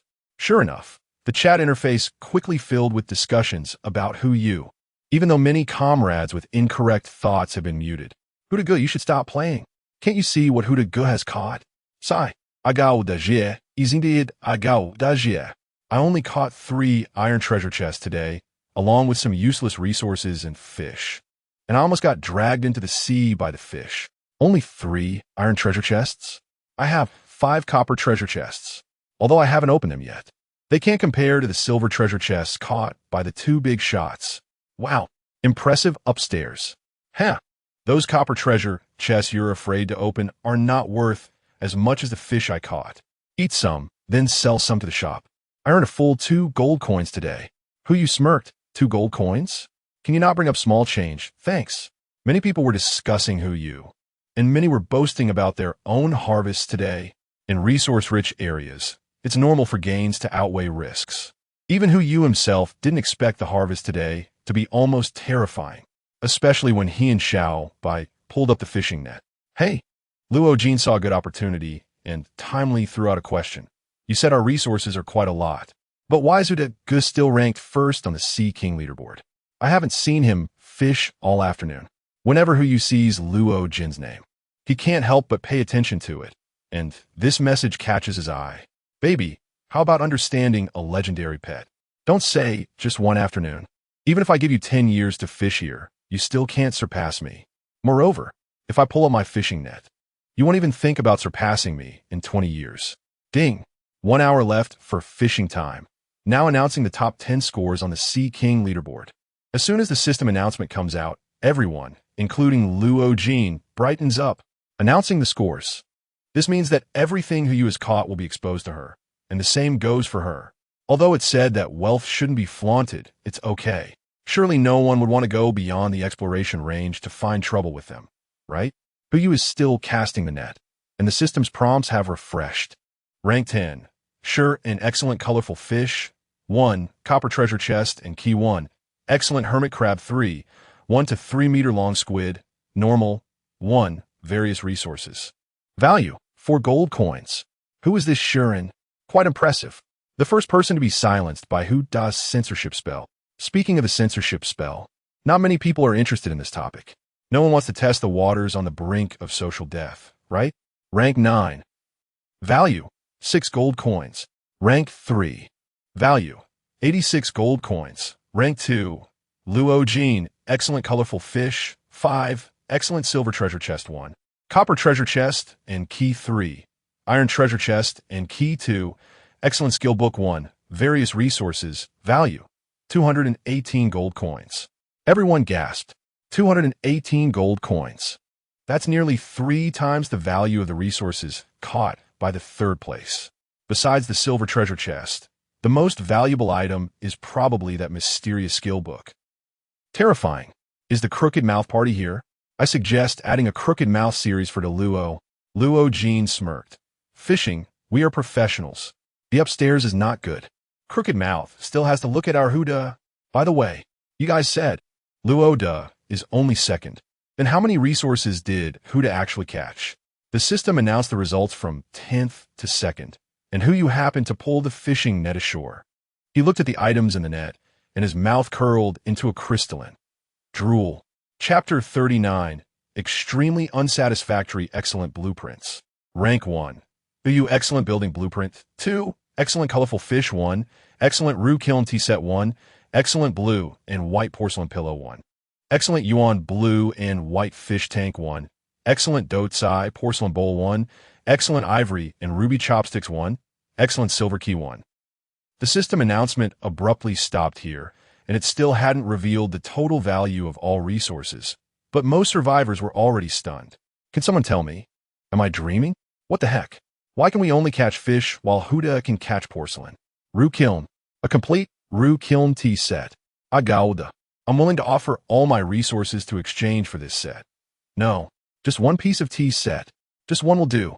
Those two excellent building blueprints in Huda's resources suddenly seem so insignificant. Heh, what's the use of porcelain? It may be valuable as a collection in prosperous times, but this is the wilderness.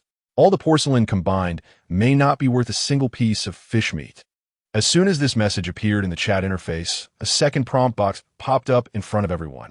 8 to 9 kilograms excellent king crab 5, excellent half abalone 10, excellent bluefin tuna fry 3, excellent 5 to 6 kilograms yellow croaker 3, perfect fishing net 1.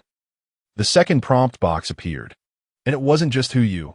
Almost all survivors were drooling.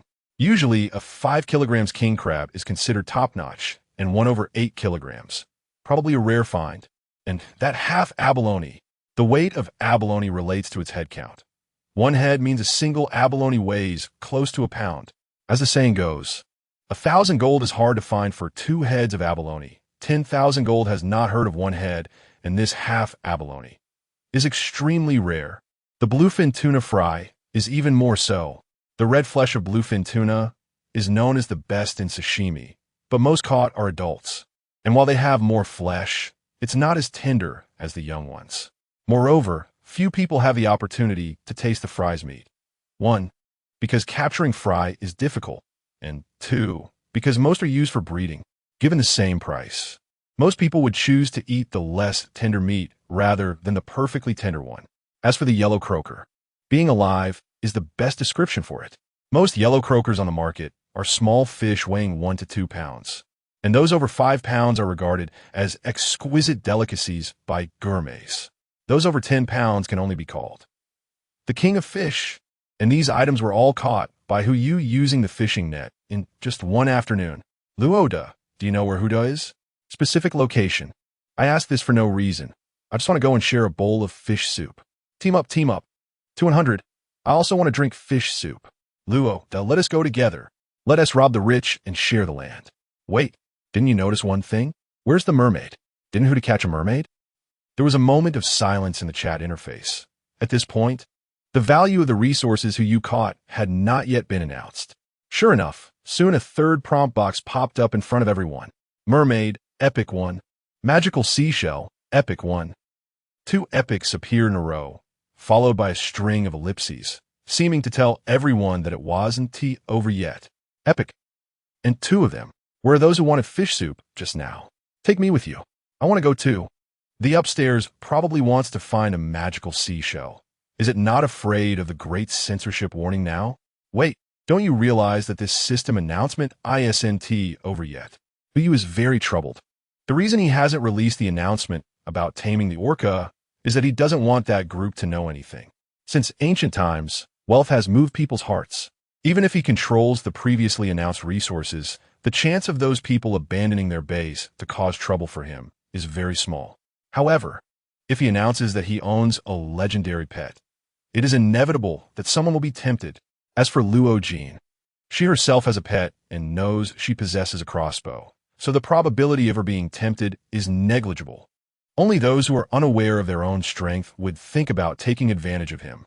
As the saying goes, it's not the thief that scares you, but the one who has their eye on you, who doesn't want to be backstabbed while cooking noodles. But now that the system has announced the Sea King leaderboard and the identity of the orca is about to be revealed, Huyu is hesitating. Should he announce it early? At least he could earn some resources. Just as he was wrestling with this decision, the last system prompt popped up. Legendary 1. Value 18, 736 gold coins. 4 black dots. Huyu looked at the shielding symbol in front of him, and his heart suddenly filled with joy. It seemed that as long as he didn't announce it for a day, the identity of the orca would not be exposed. Perfect. Just as Huyu was feeling pleased, the chat interface fell silent. A legend. This was a legend. After more than 10 seconds, when Huyu was already starting to untangle the fishing net. Preparing to pack the fish into his notebook, someone finally spoke in the chat interface. Boss Luo, this legend. Luo Jean, don't ask, I want to know too. Though she said this, she had already guessed it. The legendary orca Huyu's pet. It was an obvious logical chain, not hard to analyze. But why would she tell others? Something worth 18,000 gold coins. That must be worth more than all of us combined, right? Be confident. It's probably worth almost as much as 100 Boss Luos. Let's team up and drink fish soup. I won't need this base anymore. I have to get Boss Hu's autograph first.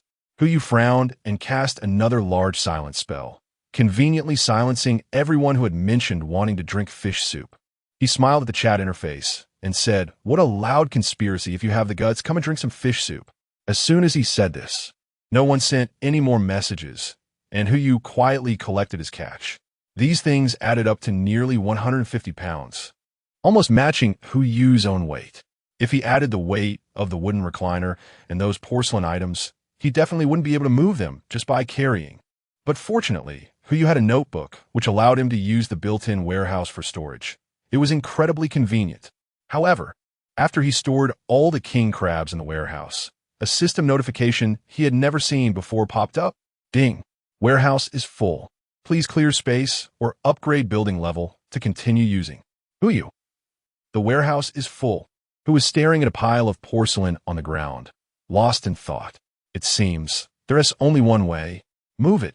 Including the time for cooking noodles, there's less than 20 minutes left, 3 trips. It looks like I have to hurry. Chapter 40 Tsunami? Tsunami. 23 minutes later, including that little white one who didn't want to walk and was clinging to him. He thought about picking it up, but in the end, seeing that cute face, he couldn't bring himself to do it. What bad intentions could the little panda have? Isn't it just trying to be lazy? Phew, who was panting heavily, sprawled on the wooden lounge chair, not wanting to move at all, finally done moving. But it seems like I forgot something. This feeling is like when you walk out of the community gate and suddenly someone asks you if you close the door. You always hesitate for a moment because you're not sure. Huyu is the same. Forget it. Let's eat first. If you forget something, you'll remember it sooner or later. Huyu lay on the chair, not wanting to move at all. He directly took out a can of meat, opened it, and used his clean ivory chopsticks to pry it open. Cooking noodles? If he could eat canned meat, why bother? Wastefulness is not encouraged. This is definitely not because he is lazy. After finishing 6 cans of meat and a bottle of mineral water with else.But, Huyu finally felt alive. At this moment, there were 25 minutes left until nightfall. Huyu originally intended to sleep and rest, but no matter what, he couldn't fall asleep. Worried that someone fearless might come to backstab him, he thought it would be better to get out all the architectural blueprints he acquired today.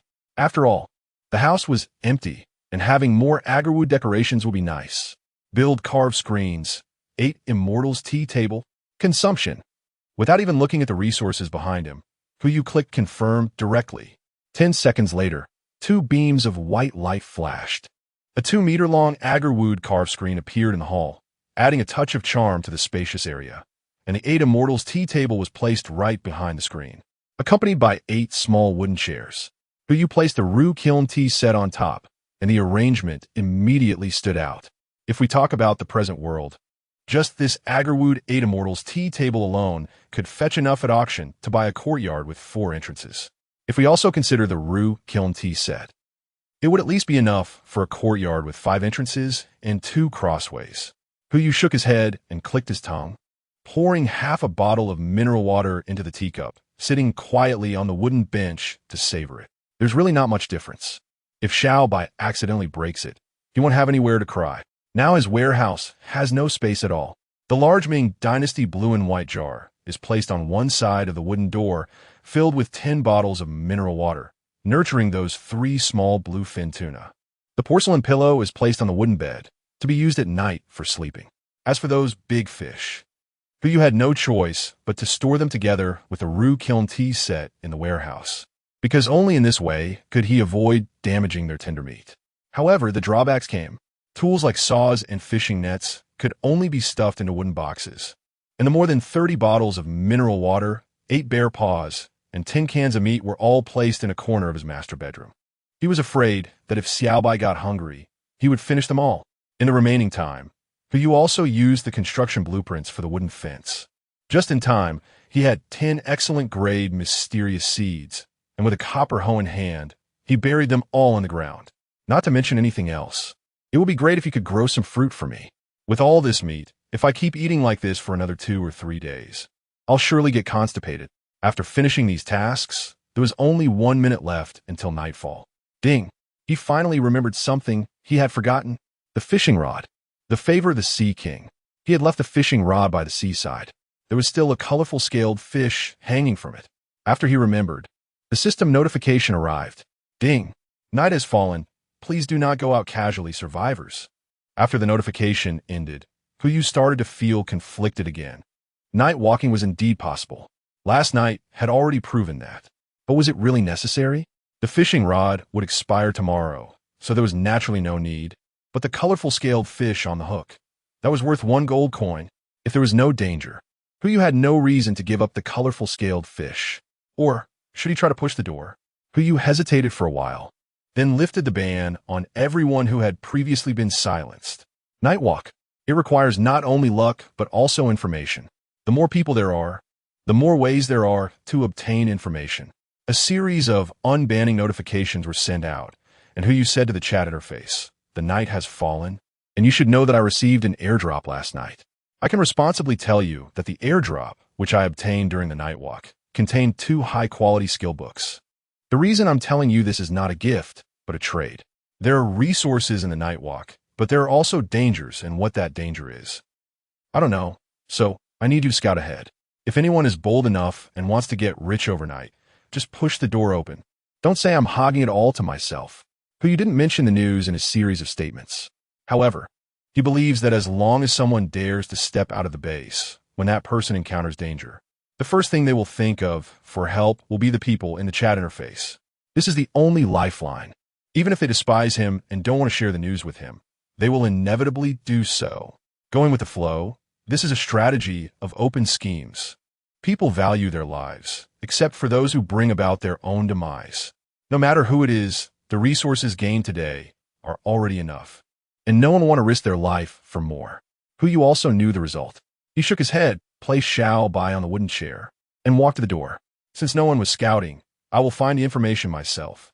He placed his hand on the door panel, and the prompt box popped up directly. Opening the door may trigger dolphins dancing after the tsunami, sharks attacking after the tsunami, fish attacking after the tsunami, fish gathering after the tsunami. All about tsunamis? What does it mean? Just as Hu was puzzled, the system prompt popped up. Ding! Warning! Warning! A tsunami is approaching. Please all survivors take emergency shelter. Emergency shelter. Huyu. Cochin towards.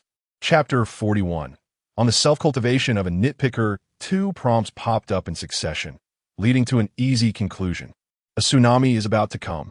No matter what options Hu eliminates, the tsunami will arrive. It's just the events following the tsunami that will differ. Eliminate shark attacks. Recently, due to nutritional excess, shark fin is off the menu. It's definitely not, because I've watched too many horror movies about sharks from M country. After eliminating options, Hu did not directly push the door open, but first closed all the windows in the room. Although he didn't expect the water tightness of these things to be very good, it could still block some seawater. What Hu is really afraid of is not the tsunami itself, but that it will wash away these top-quality ingredients by the time he finishes dealing with these matters. Less than 2 minutes have passed. Hu quickly picks up Xiaobai and pushes the door open to go outside.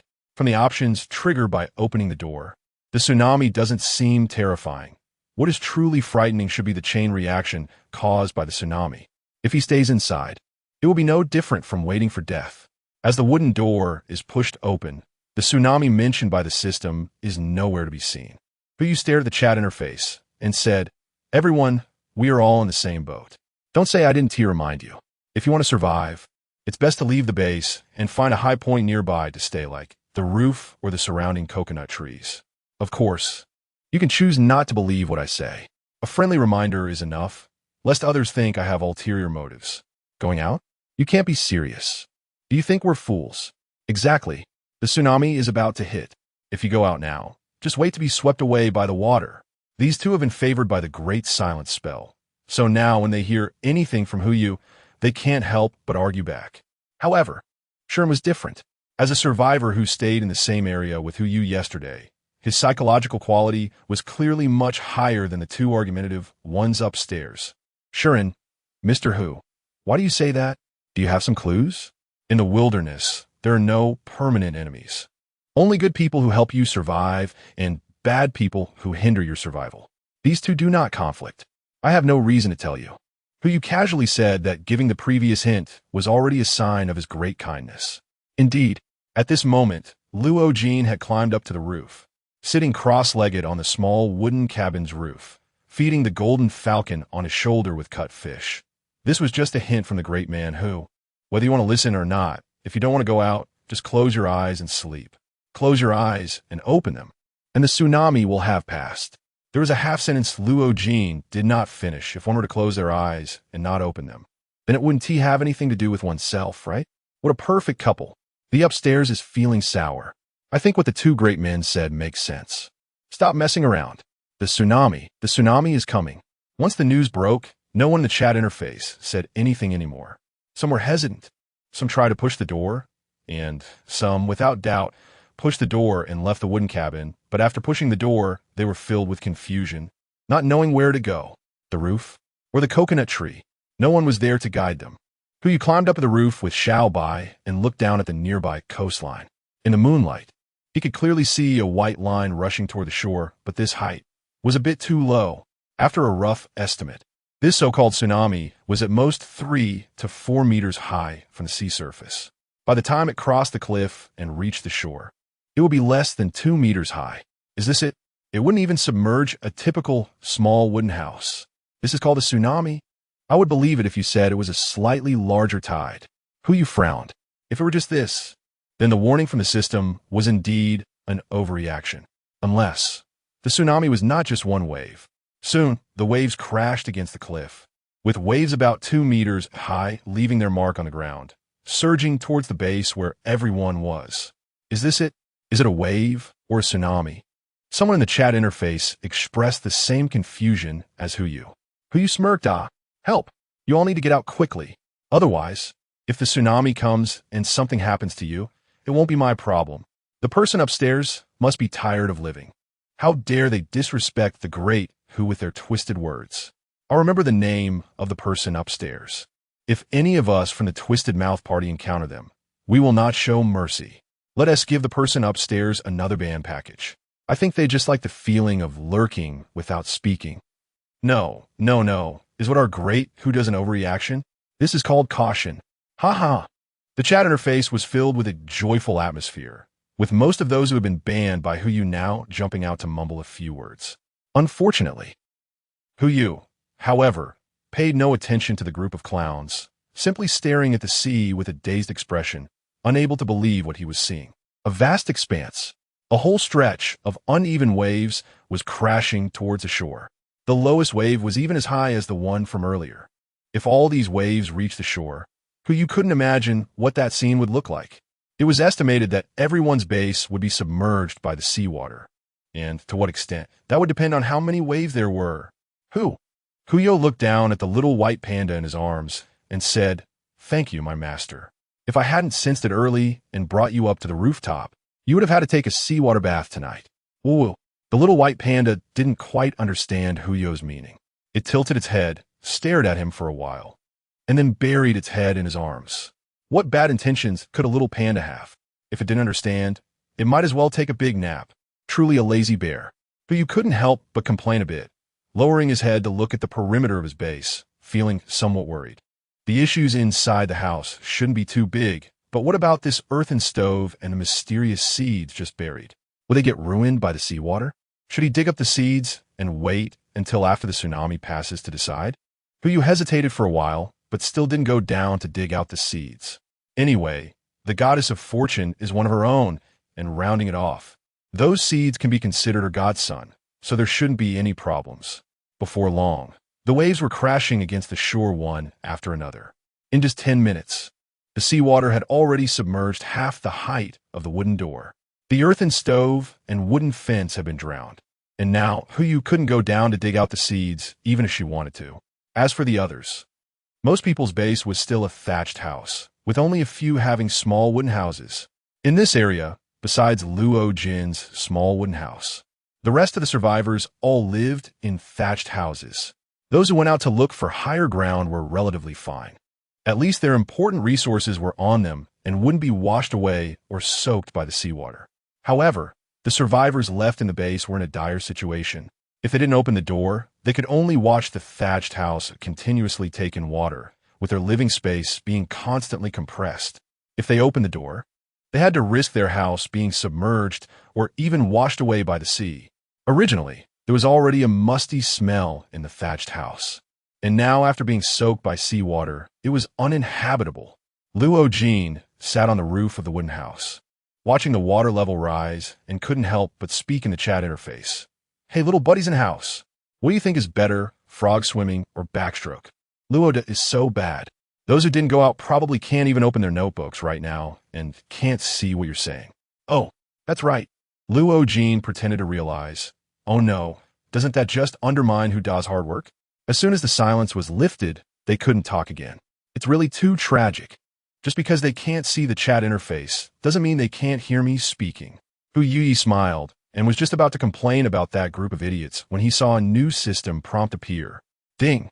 Prompt. When the water level exceeds 70 of the base, drifting mode will be activated. Chapter 42. Like a seaweed drifting? Does it mean the base is drifting, or individuals are drifting? It's probably the former. If that's the case, then Hu did not shift his gaze to the right. The girl who was so beautiful that she did not resemble a carbon-based life form was about 200 meters away to the right. If only he could drift over there. Hey, hello, could you please exchange the bets from this morning? However, since there has been a flood, there's nothing more that can be done, so just a set of hugs and kisses will do. But he was thinking wildly in his mind. But his eyes did not forget to watch the vast, white waves in the distance. Even now, the sea surface was still flooded. Although the height of these waves was not enough to cover any wooden houses or thatched cottages, they kept coming, and it was unclear when they would stop.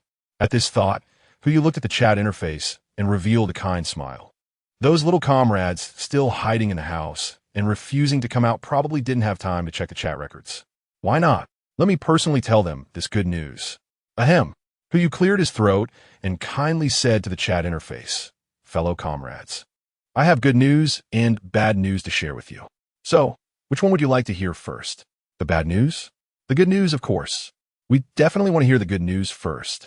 Luo Jin added, I want to hear the good news too. But who?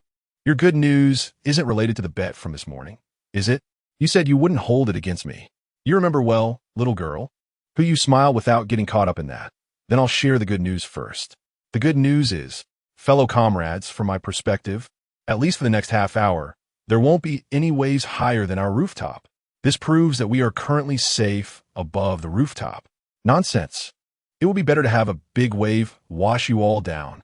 Shuren was now stuck in the thatched cottage, and the seawater pouring and was almost turning him into salted fish. Although Huyu's earlier hints had tempted him greatly, he chose to wait and see for the sake of his own life. But this waiting left him trapped in his own base, unable to go out. As the saying goes, hesitation leads to defeat, while decisiveness leads to loss. Shuren exemplified the first half of that saying perfectly. However, now hearing Huyu's good news, a sense of luck surged in his heart. Although he hadn't gone out just now, as long as no big waves appeared, he could quietly wait for the seawater to recede, and wouldn't he survive? Even if the thatched cottage was uninhabitable after the flood, and some resources were soaked, at least he could save his own life, right? But just then, Huyu revealed his bad news. The good news was like that, but the bad news. The waves would last for at least another 30 minutes. For those still inside the house, have you heard the song? Like a seaweed, seaweed. As soon as this was said, whether they were stuck in water, unable to communicate with their notebooks, or survivors at a high point able to use the chat interface normally, everyone was stunned. 30 minutes. Damn, wasn't that about the same as the flood before Nuar repaired the sky? No wonder the system popped up a hint telling us that over 70 would drift. We were just waiting here. Huyu finished singing half a song with a smile, and then fell silent, quietly taking out a perfect fishing net from his backpack. As the sea water surged in, many fish were also washed ashore. The water surface was still shallow, and with Huyu's eyesight, he could clearly see many shallow water creatures swimming nearby. Most of them were lobsters like Australian lobsters and tiger prawns, along with some scallops and oysters floating on the water surface. It was just right to scoop up a few nets to make up for the lack of variety in ingredients. After all, eating abalone and king crab every day can get monotonous. It's necessary to have some lobsters and scallops to improve the meals, right? Huyu placed the sleeping little white by his feet and threw down the fishing net, only to remember one thing. The options after opening the door, excluding the shark attack, there were also dolphins dancing, fish swarming, and fish gathering. But now he saw neither fish nor dolphins. Only lobsters and scallops were beneath the water surface. If he did not trigger the unique option, then, as the water level rose a bit more, other survivors would encounter the same situation as himself. Perhaps it would be fish, perhaps dolphins, or maybe even sharks. If the survivors hiding in the house encountered sharks, the image of blood staining the sea and attracting countless sharks suddenly flashed in his mind. After yesterday's experiment, Huyu had already drawn a conclusion. The options given by the system change according to the surrounding environment. If someone dies on the surface with blood spilling out, it would attract more sharks. By that time, even if he excluded the option of a shark attack, there might still be sharks coming. 70 of the submerged volume. By then, the water surface might be less than a meter away from him. As long as it's a shark, it could directly pounce on him and start feeding. To avoid such a situation, he must minimize casualties as much as possible. Hurry! Huyu quickly shouted at the chat interface. Everyone hiding in the house. Get out. It doesn't matter if water comes in or not. Just come out first. Climb to the highest place possible. Hurry! Luo Jin sensed something was off in Huyu's tone. Just a moment ago, they were joking and singing, so why the sudden urgency? She couldn't help but ask on her notebook, Boss Hu, what have you discovered this time? Shark. Huyu did not dare to hide. There will be a shark attack soon. Whether it's a thatched house or a wooden house, it could be smashed. If someone dies in the jaws of a shark, the smell of blood will attract more sharks. By then, no one around will be able to escape. If you understand, get out now. Don't worry about the things in the house. Hurry. The one word he kept emphasizing was hurry. Because, for some unknown reason, the waves crashing against the shore had accelerated. Originally, it took 10 minutes to reach halfway to the wooden door, but now, in just 7 minutes, the wooden door was almost submerged by the sea. If it didn't push the door open soon, the water pressure inside and outside the wooden door would reach its peak. And it wouldn't be as easy as wanting to go out. There were still some who were unwilling to believe Huyu, even hesitant to go out and take the risk. Huyu can only pray that his little wife will bless them not to encounter sharks. Otherwise, if something happens to the survivors, the family's ancestral graves will probably be dug up by other nearby survivors for a visit. In the chat interface, no one is speaking. Many are silently waiting for those who haven't come out yet to send messages. Even if 1 or 2 listen to Huyu, that would be good. There is also a part of the people starting to feel conflicted. If there really are sharks, is the roof also unsafe? Or should they give up the base? After all, this place is rich in resources, so they probably won't starve. Huyu certainly wouldn't have such thoughts. He held the increasingly heavy fishing net in his hands, and drool dripped from the corner of his mouth. Lobster, scallops. If only there was some garlic, chili, and vermicelli, it would be even more perfect. 43. Eating a few more meals of shark fins is just a matter of getting overheated. Unfortunately, imagination is ultimately just imagination. Garlic and chili are considered high-grade plants in any system. Unless he struck it lucky, there was no way he could get them in a short time. Pulling up the net, the fishing net surfaced, carrying at least 20 to 30 pounds of lobsters and scallops. Perhaps due to the overly good ecological environment, visually, none of the lobsters in the net weighed less than 5 pounds. Ding! Congratulations to the host for catching medium-sized tiger prawns. Fine. 5. Medium-sized Australian lobsters. Fine. 5. American crawfish. Fine. 5. Scallops. Fine. 120. Congratulations to player Huyu for becoming the first player to capture resources during the night. The night leaderboard has been updated. The second announcement was released directly to all survivors without Huyu's confirmation. It seems this updatable leaderboard wouldn't leave him any chance to gain benefits. But it didn't matter. What could be more tempting than the lobsters in front of him? Although this level of lobster couldn't compare to the previous yellow croaker and abalone, it was still considered a fine catch. Lobsters are quite unique. They're one of the few species that can theoretically achieve immortality. As long as they have sufficient energy to molt continuously and do not suffer from shell disease during this time, their growth cycle is infinite, and their size can grow infinitely. Therefore, even in the present world, one might occasionally see lobsters weighing over 18 pounds. However, the ones that you caught weighed only around 5 to 6 pounds each, which wasn't too unusual. But if you were to eat, one would be enough for a day's worth of meals. After pulling up the net, Huyu didn't cast it again. He simply stored all these lobsters and scallops in the warehouse, maximizing the remaining space. Even if he caught something else, he would have no place to store it. Moreover, the water surface had completely submerged the wooden door, and there was less than a meter of distance left to the roof. It seemed that with just 2 more waves, it would reach the 70 drift condition. Huyu carefully folded the fishing net and tucked it under the plump body of else.But, gazing into the distance with some concern. The moonlight remained bright and clear, casting a silvery sheen on the surface of the sea, making the pale blue dorsal fins shine vividly. Even though Huyu was not skilled in shooting, he could still see what it was in this situation. Sharks. A school of sharks. Unfortunately, it was difficult to judge their size just from the dorsal fins, so he could only make a rough estimate of their numbers.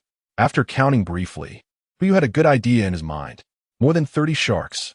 If each person encountered only one shark, then there would be over 30 lucky individuals able to observe their big white teeth up close. This was a hidden attraction that couldn't be seen at the aquarium. Out of humanitarianism, Huyu looked back at the chat interface. For those who could still see the surface of the sea, if possible, I hope you could take a look at what is out there on the horizon. Luo Jean, who Lao's tone seems quite relaxed. Looks like he's not afraid of these sharks, huh? Probably not afraid. At most, he'll just have a few more servings of shark fin soup, which is just a matter of getting overheated. Huyu joked as he took out the crossbow that had been strapped to his back. If the shark dared to come close, he would shoot it without hesitation. If given a chance, he could also catch a few with the fishing net. But then again, Luo Jean hesitated for a moment before sending a message in the chat. Does this little girl have the honor of having dinner with you? Big brother who? The implication was very clear. It was even comparable to what the girl who wanted to dance the national dance had said yesterday. Once the drifting began, the two bases would have the chance to gather together. Sticking together for warmth was an excellent way to increase survival chances, especially if one could hold onto a big, sturdy leg. Currently, the biggest sturdy leg in the area was Huyu. Luo Jean knew he had a crossbow, and the threat of the shark to him was minimal. As long as she stayed close to him, her chances of survival would definitely increase. But the prerequisite was, he had to agree, otherwise, if she rashly approached, she might die under his bolts before the shark even attacked. She was currently on the rooftop, a rooftop with no cover at all. Who hesitated? He stared at the chat interface, and only one thought popped into his mind. She wants to come over? Huyu has no reason to refuse. I have a barbecue grill here. Luo Jean exclaimed in surprise. We can grill lobsters. Wow. Huyu's mouth twitched. Why do you have a barbecue grill?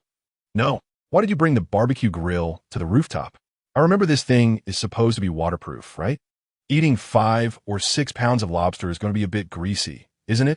Including Luo Jean. All the survivors had a look of speechlessness. What is this? Wilderness Versailles. We can't even open a pack of instant noodles. And you're thinking about how eating 5 or 6 pounds of barbecued lobster might get greasy. You're not saying a single word that a human would say. I really feel sorry for the lobsters. Why don't they just make you sick, you dog thief? While complaining, these words would never appear in the chat interface to avoid being punished by the big silent spell. Luo Jean also calmed down and quietly typed in the chat interface. Okay. After sending the message, it wasn't long before a system prompt popped up. Ding. Detection. When the water level exceeds 70 of the base, drifting mode is activated. As soon as the prompt appeared, Huyu felt the wooden house he was sitting in start to float like a kayak. He had no doubt that if he had a pair of oars, he could take the base drifting, but unfortunately, there were no oars, so he could only rely on the waves to drift. We're drifting now. Luo Jin's message appeared in the chat interface. Boss who? Let's head towards the center. Sure. Who you responded, but. Now the current on the water surface is flowing backward. It's impossible to meet the girl by the barbecue grill unless there really are a pair of oars. He hurriedly opened them all and started searching. Search for oars. No results found. As expected, there were none. Who you felt a bit disappointed. But what happened next quickly diluted his disappointment. His eyes widened as he locked onto the right side. He took a deep breath and shouted at the chat interface. Luo Jin, run away. The faster, the better. Sharks. The sharks are coming. The more than 30 sharks he had seen earlier split into 5 groups, with at least 6 in each group. And one of them was swimming directly towards Luo Jin's location. If there were no other bases around her, then Hu Yu could be sure of one thing. This group of sharks was after her. Could it be that the goddess of luck, little darling, was jealous and decided to take revenge on her because she was being intimate with me? Chapter 44. Only those with low emotional intelligence say thank you. Luo Jin received the message. She was stunned for a moment, then looked ahead, completely dumbfounded. 7 sharks with tall dorsal fins were swimming toward her, less than 5 meters away. Although the water level had only submerged 70 of the base, it was still less than a meter from the roof she was on. As long as the sharks opened their mouths, she would definitely not escape, unless she struck first before the sharks could open their mouths. Luo Jin had no choice but to take out the long sword she had previously obtained from a copper treasure chest. Although it was a quality weapon, it was still far inferior to Hu Yu's crossbow. But at this point, having a weapon at all was better than nothing. The fastest shark was already approaching the wooden house, seemingly wanting to be the first to eat the fairy.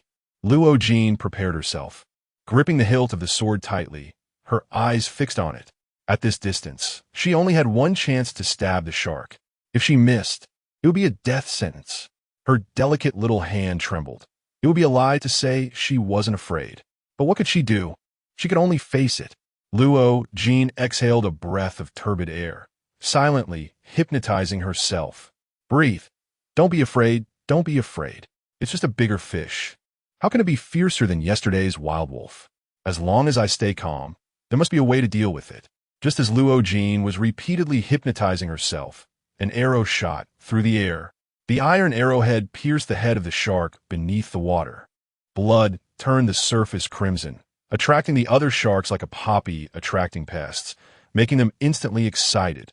They quickly swam to the injured shark and began tearing at its flesh. This shark took a bite. Not very tasty. I won't eat it. Another shark swam over. Really? Let me try. Hey, indeed not tasty. The third shark, not believing it, took another bite. All the sharks took a turn to nibble, and the first shark was already nothing but bones by the time its fellow sharks reached a unanimous conclusion. This shark was indeed not tasty. While the group of sharks was feasting on their comrade, Luo Jin finally breathed a sigh of relief. She lowered the long sword in her hand and sent a message to Hu Yu. Thank you. The arrow clearly came from the direction where Hu Yu was. And besides him, Luo Jin couldn't think of anyone else who had a crossbow and would save her. Only those with low emotional intelligence say thank you. Puffed. Luo Jin spat. But in the chat interface, she sent, all right, as long as you bring the 3 books and 6 gifts, I will marry you. 3 books and 6 gifts? Miss, you must have time traveled from ancient times. This is the wilderness. 3 books and 6 gifts. Why don't you let me find a matchmaker to propose? Hu Yu mumbled to himself and continued to raise his crossbow to shoot. There's still 6 sharks left. If he doesn't deal with all of them, Hu Yu estimates that Luo Jin will surely meet his end in the sea. After all, the 2 of them are not in competition now. Saving a life is worth more than building a 7-story pagoda. 6 sharks, and he only used 6 arrows.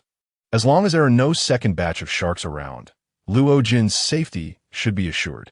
After all, there's still quite a few waves on the surface of the sea.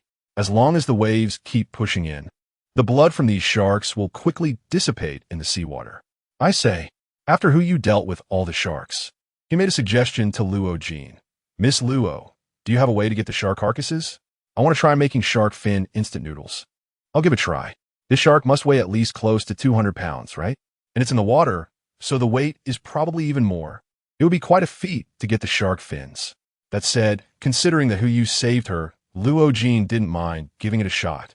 After a whole day's interaction, Luo Jin prided herself on having seen through who big shot really was. A foodie, a typical big foodie from the great celestial empire. In his eyes, there are only two types of things, edible and inedible. At most, he divides the edible into two categories, delicious and not delicious. Shark fins clearly belong to the edible and delicious category. If she managed to get this, maybe she could even trade some resources with him. While Luo Jin was racking her brain thinking of ways to obtain the shark fins, Hu had already lost his desire to eat shark fin instant noodles. Luo Jin's night action had come to an end, but his had just begun. The dolphins with blue dorsal fins hadn't arrived, so the fish swarm came. Colorful little fish darted around the seabed, even with Hu's sharp eyes. He couldn't see how many were swimming around the base. At least there were thousands of them. There were two options for the fish swarm earlier. One was for the fish to gather, and the other was for the fish to attack. If it was the first option, then Hu wouldn't have to worry about his safety, but if it was the second, he would regret it. With the shark attack, he had his crossbow to defend himself, but what could he do against a swarm of fish? A crossbow? Even a Gatling gun wouldn't necessarily be able to take out all these thousands of fish. A fishing net? Even 10 times the amount of nets wouldn't be enough to catch them. Could it be that he could only meet his end here? He couldn't think of any other way, unless a whale swam by and swallowed all these little fish in one gulp, and it had to close its mouth right before swallowing him. But how could that be possible? Even the lottery director wouldn't dare to make such a bet. Xiaobai, who gave a bitter smile and picked up Xiaobai from the roof. It seems your owner can only leave you here. He was already prepared. As soon as the fish school showed signs of attacking, he would throw Xiaobai to the nearest coconut tree. At least it could save its bear life. He just didn't know if this stupid bear could survive alone in the wilderness. Thinking about how much he had worried for this pet, he realized something. Bait. Wait, bait. I still have a not-so-prominent orca. As long as I can summon the orca, even if there are thousands of little fish, it would probably be enough for just one meal. Hu shook his head, tossing aside these unimportant things. Standing on a rooftop, he stood on tiptoe, gazing at the sea. Earlier, he had sent Xiao Jin away for a while, not knowing if he could call him back. Let's give it a try. A dead horse is worth trying as a live one. Xiao Jin, come quickly to save me. Perhaps it was because he shouted at the chat interface. But a resonance actually occurred around him. It wasn't gathering, it was an attack.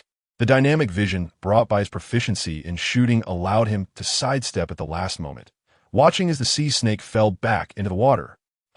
Hu took a deep breath and yelled at the school of fish beneath the water. What the hell kind of system is this? Even sea snakes can be counted as fish. You're really a little genius. Chapter 45, Activate. The legendary lineage. As the first fish began to attack, a second one followed. Now the water surface was less than a meter from the ceiling, and most fish could leap out of the water to attack Hu. For example, a sailfish. A sailfish about a meter long jumped out of the sea not far away. Its long and sharp bill aimed directly at him. Hu hurriedly sidestepped to dodge, but at that moment, fish were also leaping out of the water on the left side. No, it wasn't just that. Fish were jumping out of the water in all four directions, and the target was only Hu, who stood right in the middle of the rooftop. Want to dodge? It's simply impossible. Unless he grew wings and could fly, it was utterly impossible to come out unscathed in such a situation where all sides were enemies. Or else. Hu looked at the base gradually being pushed away by the water, surrounded by tall coconut trees, and a bold idea popped into his mind. Abandon the base and hold on to Xiaobai to find a coconut tree for survival. If the target of the fish school was just the base, then he could save his life by abandoning it. But if the target of the fish school was himself, then abandoning the base would undoubtedly put him in danger. Before he could turn the thought into action, the billfish was less than 20 centimeters away from him. Hu had no choice but to lower his head, lie down, and stretch out across the roof, using his chest to cover the still sleeping Xiaobai. Countless fish flew by in front of him, and several collided in midair, veering off their original paths and falling into the water. However, fortunately, these fish did not seem to change their targets. They leaped out of the water, always aiming for the empty space above the roof. Not for Hu. This meant that as long as Hu maintained this position, He would not only avoid the fish attacks, but could even enjoy this spectacle under the moonlight. Splash! A small sailfish was hit in the air and fell onto Hu. Having left the water, it was in a pitiful state, and Hu felt a pang of sympathy, carefully putting the sailfish into his storage. Ding! Congratulations to the host for obtaining a juvenile sailfish, normal. 1. After all, we are all fish. It doesn't matter if we squeeze a little. Who told me I have a kind heart? You want to attack me? And I even give you a warm home. I'm simply a modern-day philanthropist. Definitely not, because I'm tempted by its body. Who you felt that the crisis had finally passed and couldn't help but let out a long sigh of relief. He held Xiao Bai in one arm and propped his hand behind his head, appreciating the wondrous scene before him. He could also take a look at the lively group in the chat interface. It was a bad idea to look. He was startled by what he saw. Xiao Jin? Who is Xiao Jin? Is that Hu Dalao's mistress? Luo Dalao.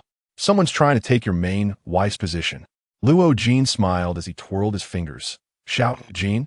Arong, use a needle to stab that little vixen to death. Damn. Let's pause the palace drama for a moment. Guess what I just saw? What the hell is up there? Can you just say it directly? There's no video function. A whale. An orca. A light golden orca. There was a moment of silence in the chat interface, and then someone popped up to ask, Is it the one from today? Regardless of size or color, there was no difference. It's very likely. How could the orca come? Is it here to take revenge on Hu Dalao? After all, he did fish the key right out of its mouth today. No kidding. It really could be. The direction the orca was swimming was the same as Hu Dalao's location. Is it coming? Is it really here? Hu was overjoyed when he saw this message. If Xiao Jin really heard his call and swam over to find him, then wouldn't he just take off on the spot? With a killer whale by his side. Not to mention that these little fish wouldn't dare to act recklessly. He even had a tool fish for directional drifting. As long as he could lock onto Luo Jin's position, then he could. Don't think too much. I mean discussing the matter of the 3 letters and 6 etiquettes. Hu Yudong immediately became excited, continuing to look at the chat records while waiting for Xiao Jin. Revenge? Will whales take revenge on humans? That's absurd. This is the wilderness. What else is impossible to happen? So, please allow me to offer the first incense stick to Boss Hu. The second stick? I'm the second stick? Huh? Why isn't Boss Hu saying anything? Is he scared? As expected, letting this group of guys out is just asking for trouble. Hu made a sarcastic remark, but didn't mute them. He just said to the chat interface, well, those who are offering incense, please hold on for a moment. I don't know if you've heard term. This term has even been made into a fable, and I think you must have heard of it. What term? The weasel paying a New Year visit to the chicken? As long as you, Boss Hu, think of yourself as a chicken, then it's fine for us to play the weasel. Ha ha. The people upstairs are too much, but I like it. Hey, what incense stick number are we on? I need to finish burning the incense before Boss Hu ends up in the belly of a fish. Otherwise, what if he turns into a vengeful ghost and comes to seek revenge on me? Luo Jin. The term you mentioned should be sitting in the well and watching the sky, right? Looking at the message from Luo Jin, the entire wilderness was filled with a cheerful atmosphere. Ha ha ha. Sitting in the well and watching the sky? Us? Boss Luo. If you have time to play along, you might as well run a little further away. I remember you two aren't too far apart. What if a killer whale comes and snacks on you for supper? The chat interface was still busy with offering incense, and the messages from these clowns kept coming one after another. Hu just smiled and quietly waited after negotiating the price with the system. Ding! Congratulations to player Hu for becoming the first player to obtain a legendary item. The legendary lineage is now open. Hu had a question in his mind, and the warehouse also had 50 more gold coins. These 50 gold coins were the price of this announcement. It seemed that the level of the announcement varied, and so did the quantity of resources obtained.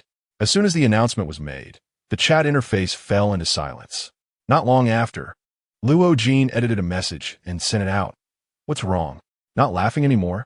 Or, why don't you open the legendary lineage and see what Hu Dalao's legendary item is? Luo Jin sat on the rooftop, a smile on his lips, and continued writing in the chat interface. Forget it. I'll just tell you directly. It's a killer whale. He lay on the rooftop, turned his head to look at the light golden figure gradually approaching in the distance, and couldn't help but smile. Actually, the little gold I just shouted about is this killer whale? As for this answer, I wonder if those who offer me incense are satisfied. Chapter 46. The Target Golden Treasure Chest. Silence. The wilderness, once filled with screams and cries for help, suddenly fell into dead silence. Survivors who could flip through their notebooks rushed to check the last page of the legendary lineage, while those who couldn't were left with blank expressions. How could this be possible? They couldn't believe what Who You had said, but whether from the lineage or the behavior of that killer whale. What Who You said is all true. The first epic item was obtained by him, and the first legendary item was also mastered by him first. Whether it's the mermaid that can only be seen and not eaten, or the beautiful and delicious bluefin tuna. It's all him, this wilderness survival. Could it be designed just for him? Bear Grylls let out a voice of envy. Everyone had this thought in their minds, including Who You himself. However, not long after, he threw this idea aside, slowly stood up from the roof, and placed the still sleeping Xiao Bai at his feet. Because of Xiao Jin's arrival, the school of fish had already left, so standing on the roof would no longer be dangerous. Xiao Jin, Who You gazed down at the light golden orca beneath the water, trying to call its name. A high-frequency ultrasound emitted from below the surface, and for some reason, Who You felt a flutter of excitement. It seemed very happy. The massive body of the orca circled around the wooden house, turning in circles, its form large enough to wrap around the entire residence. Big. It was truly enormous. When viewed from the coast, it didn't feel like much, but now, observing the little golden orca up close, I realized that if it wanted to, it could probably collapse the whole house with just one swipe of its tail. What a pity. Offering incense? Ha. I could make you fly up to the sky, shoulder to shoulder with the moon. Do you believe that? But without the coordinates of those guys, I do have. Who You turned to the right, and, in the moonlight, he could clearly see the small wooden cabin not far away. The girl on the roof seemed to be directing the hawk to catch the shark nearby. This girl. Could she really want to haul up that 200 or 300-pound shark? Should I go help her? Helping others is a traditional virtue of the great nation. I must help. Who You squatted down, reached into the water, and touched the smooth skin of the little golden creature with his fingertips. Little Jean, can you take me to the right? At the same time he spoke, he also activated the skill of high-level appraisal, which read as humiliation. Although this high-level appraisal couldn't identify Xiao Bai, it wouldn't stop him from appraising little Jean. After all, it didn't consume any mana, and he might as well take a look. Ding. Do you want to use high-level appraisal on it? Yes. High-level appraisal. Species. Mutated orca. Level. Legendary name. Little Jean. Owner. Who You age. For years length. 13M weight. 11T. Dorsal fin length. A series of detailed information about Little Jean appeared in the prompt box, leaving Who You stunned. What is this? Little Jean is legendary. Legendary. Why can I appraise its information? But appraising Xiao Bai results in a string of extremely insulting remarks. Isn't it just a little fat panda that eats and sleeps? Could it be? It has inherited the bloodline of its ancestor, the iron-eating beast? As a mount of the legendary Chi Yu, there is still a reason for it not to be appraised.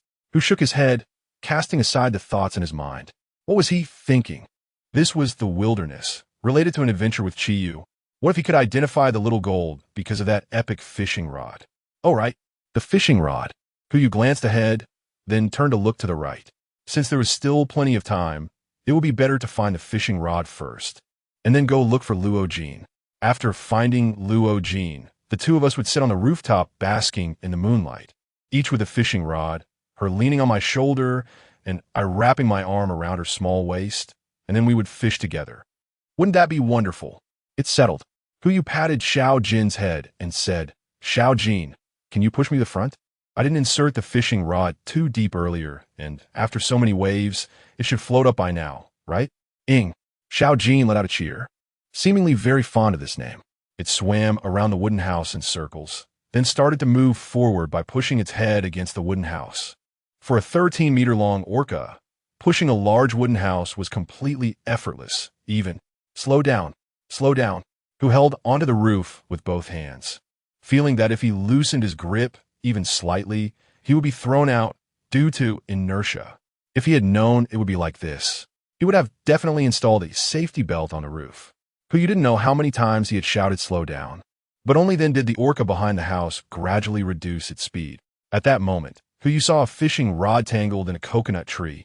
The colorful scaled fish on the hook had already disappeared, leaving only the fishing rod being dragged by the fishing line, drifting with the waves. Just ahead, you said to the little golden one behind him, "Little Jean, just slowly move over and stop in front of that coconut tree." This was already a complex command. If you had said this to xiaobai, that guy would probably tilt his head and start to cute his way through. But little Jean is a legend. With a soft whimper, little Jean slowly pushed Yu toward the coconut tree, stopping just as he could reach the fishing rod. Throughout the entire process, Yu didn't give any other commands, yet little Jean executed it strictly. Truly a legendary pet. Yu smiled, stood up on the rooftop, and began to unravel the fishing line tangled around the coconut tree. But just as he stood there, a flash of golden light in the distance caught his attention. That direction was the treasure chest. Yu let out a long sigh, first releasing the fishing rod, then looking up at the sky with his hands clasped together, staring at the bright moon. "Xiaoxing, you are so good to me, I can't bear it."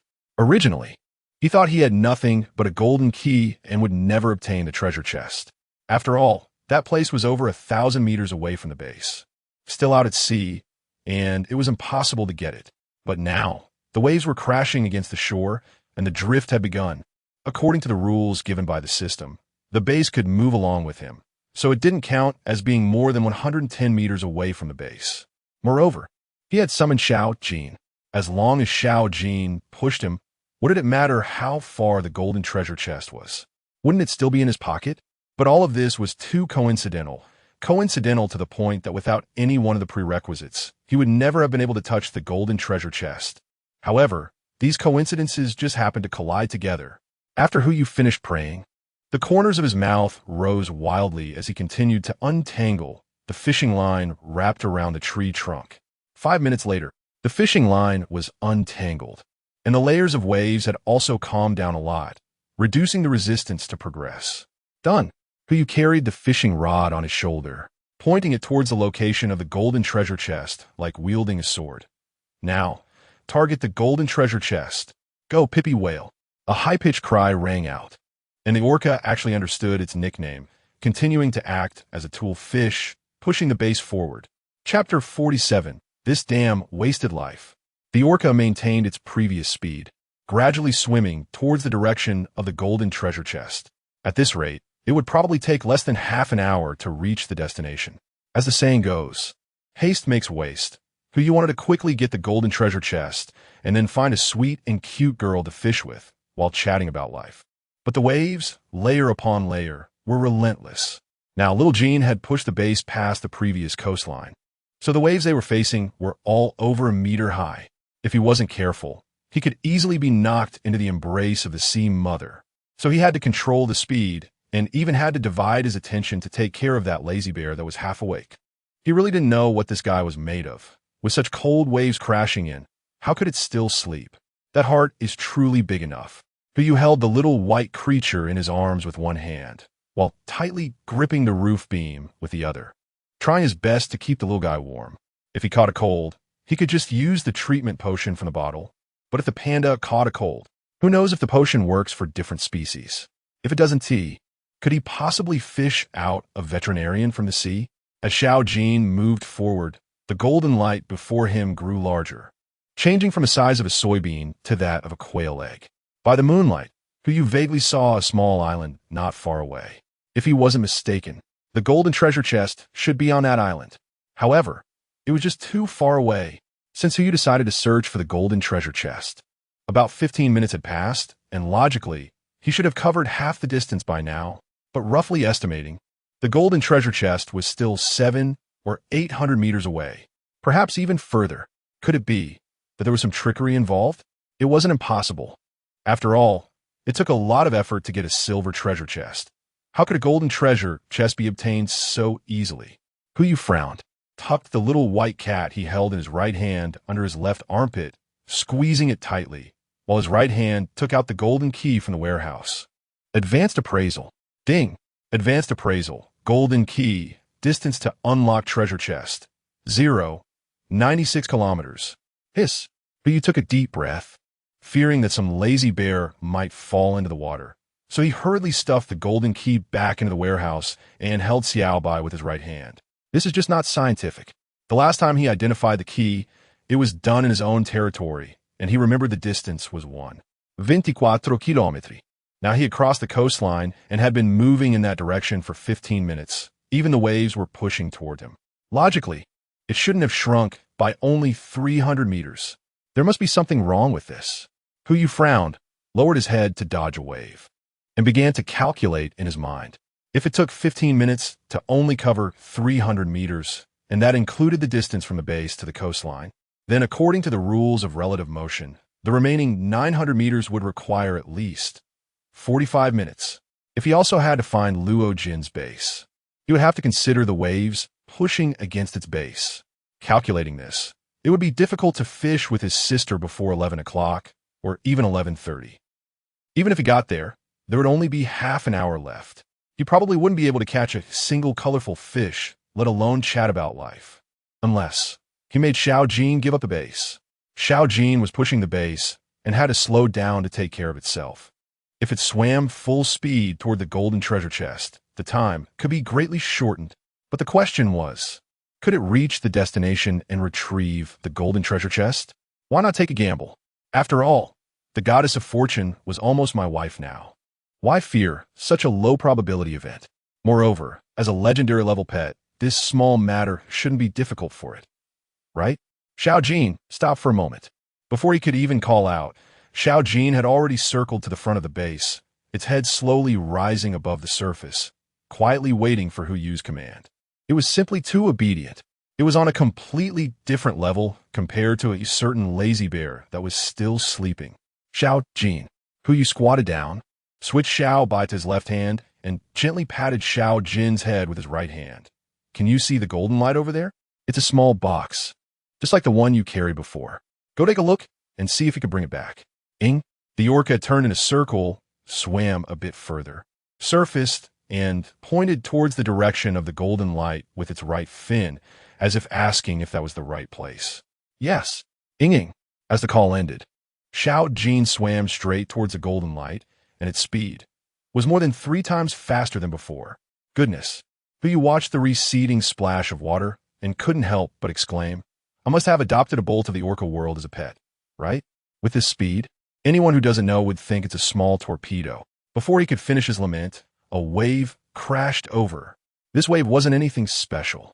The same size as the previous sea waves, but now there was no little Jin to support the base behind him. As the wave approached, Huyu hurriedly hid Xiao by his arms, gripping the roof tightly with both hands. But even so, the waves still made the base sway. The tilt angle exceeded 25 degrees. Fortunately, the frequency of the waves had slowed down significantly. If it were still at the same frequency as before, the base would probably have capsized completely after just 3 or 4 hits. When the base finally stabilized, Huyu breathed a sigh of relief and murmured while looking at the distant splashes, It's a good thing those fish schools didn't chase us here. Otherwise, with the waves plus the fish schools, little Jean would probably have to come into the sea to fish me out. As soon as he finished speaking, Huyu felt a chill on his back. He quickly turned around and saw a sea snake about 3 to 4 meters long floating on the surface of the water. Its fist-sized head raised high, with a pair of crimson snake eyes staring right at him. "Ay, damn!" Huyu cursed out loud and took a moment to look up at the sky. Shao Xing. While it said that having your wishes come true is the greatest luck, I really hope you won't make this one come true for me. These wishes are just a waste of life. Since the sea serpent has come, how far can the other little fish be? What to do? What should I do? Huyu was in a state of great conflict, but at that moment, a wave crashed from behind. He hurriedly dodged, but didn't notice that the little white creature in his arms had already opened its eyes. Chapter 48.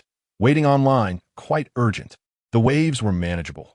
As long as he steadied himself, no matter how big the splashes were, they were just cold and piercing. But the sea snake was different. Huyu held Little Bai with one hand and tightly grasped the beam with the other, his eyes fixed on the sea snake, ready to dodge at any moment. The fish swarm had not yet arrived.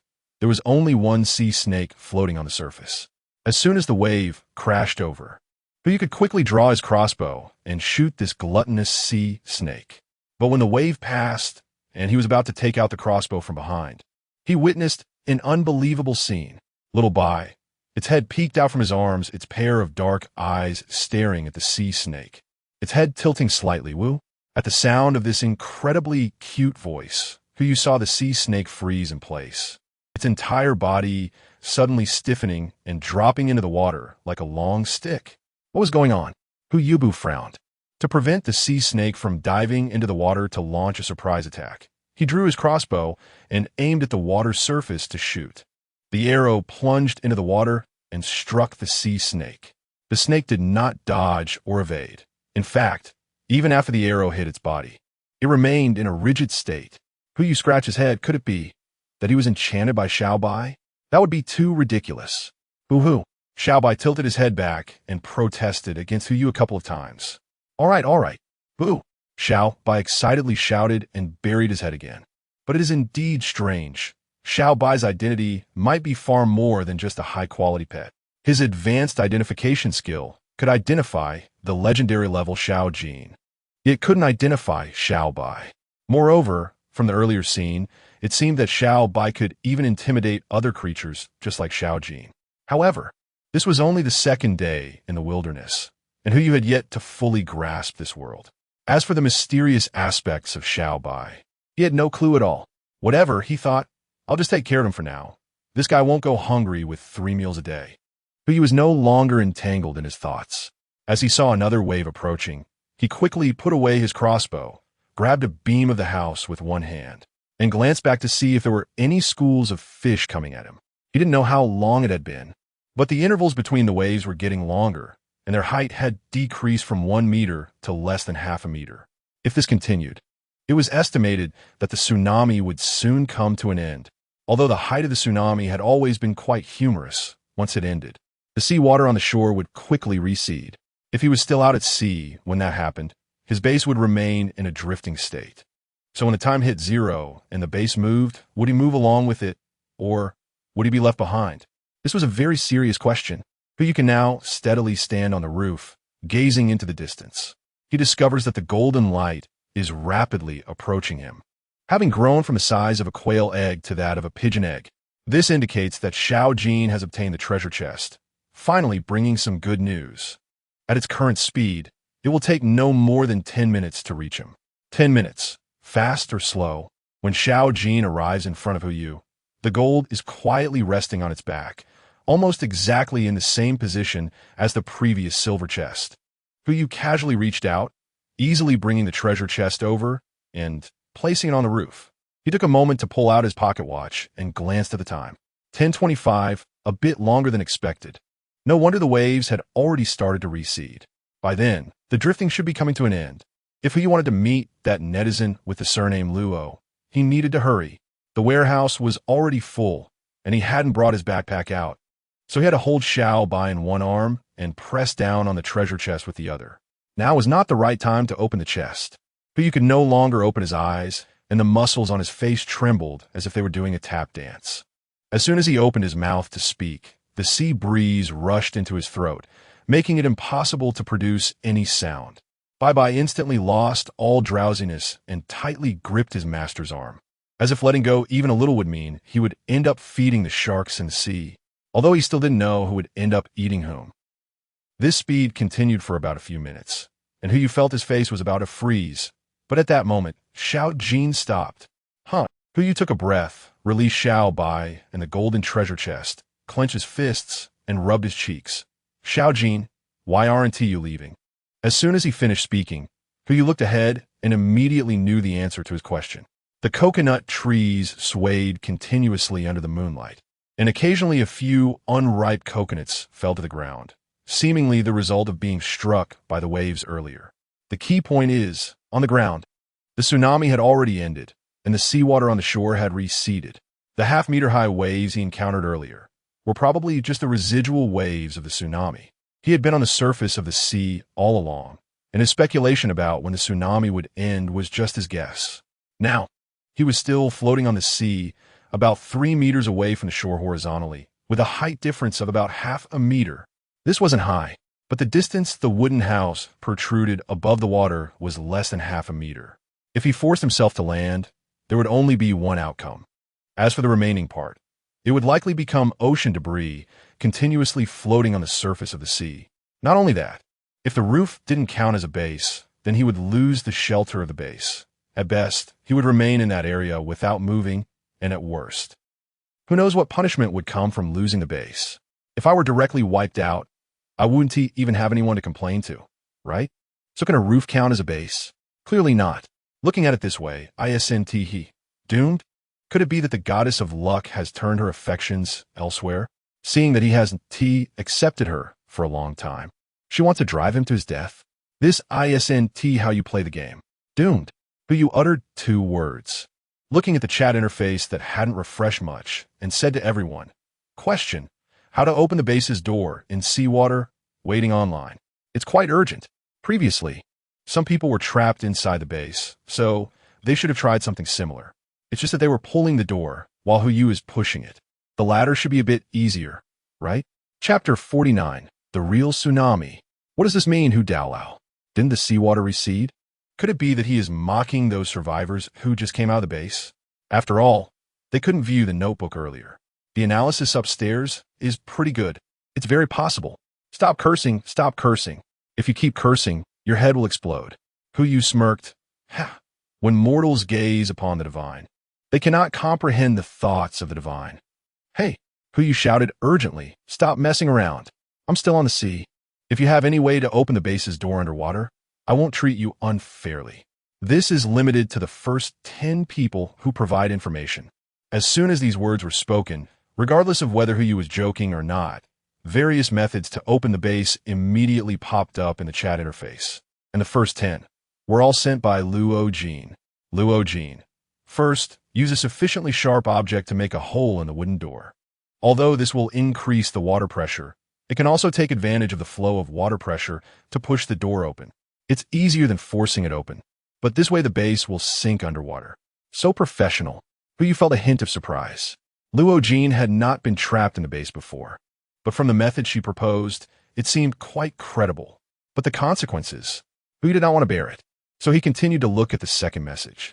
Luo Jin, the first one was made up by me. Anyway, Hu Daolao, you said to provide method for the top 10, but you didn't specify that they had to be useful, so it's not too much for me to take up one more spot, right? Snap. I didn't expect you to be like this, Luo Jin. Isn't that a bit too mischievous? He shifted his gaze to the third message. Luo Jin, don't look anymore. Counting this one, including the next 7, they're all nonsense. I mainly wanted to see if I could get more resources. Sir, this is just my little thought. You wouldn't deny me, would you? I finally understand why there's a saying that kings throughout history do not attend morning court.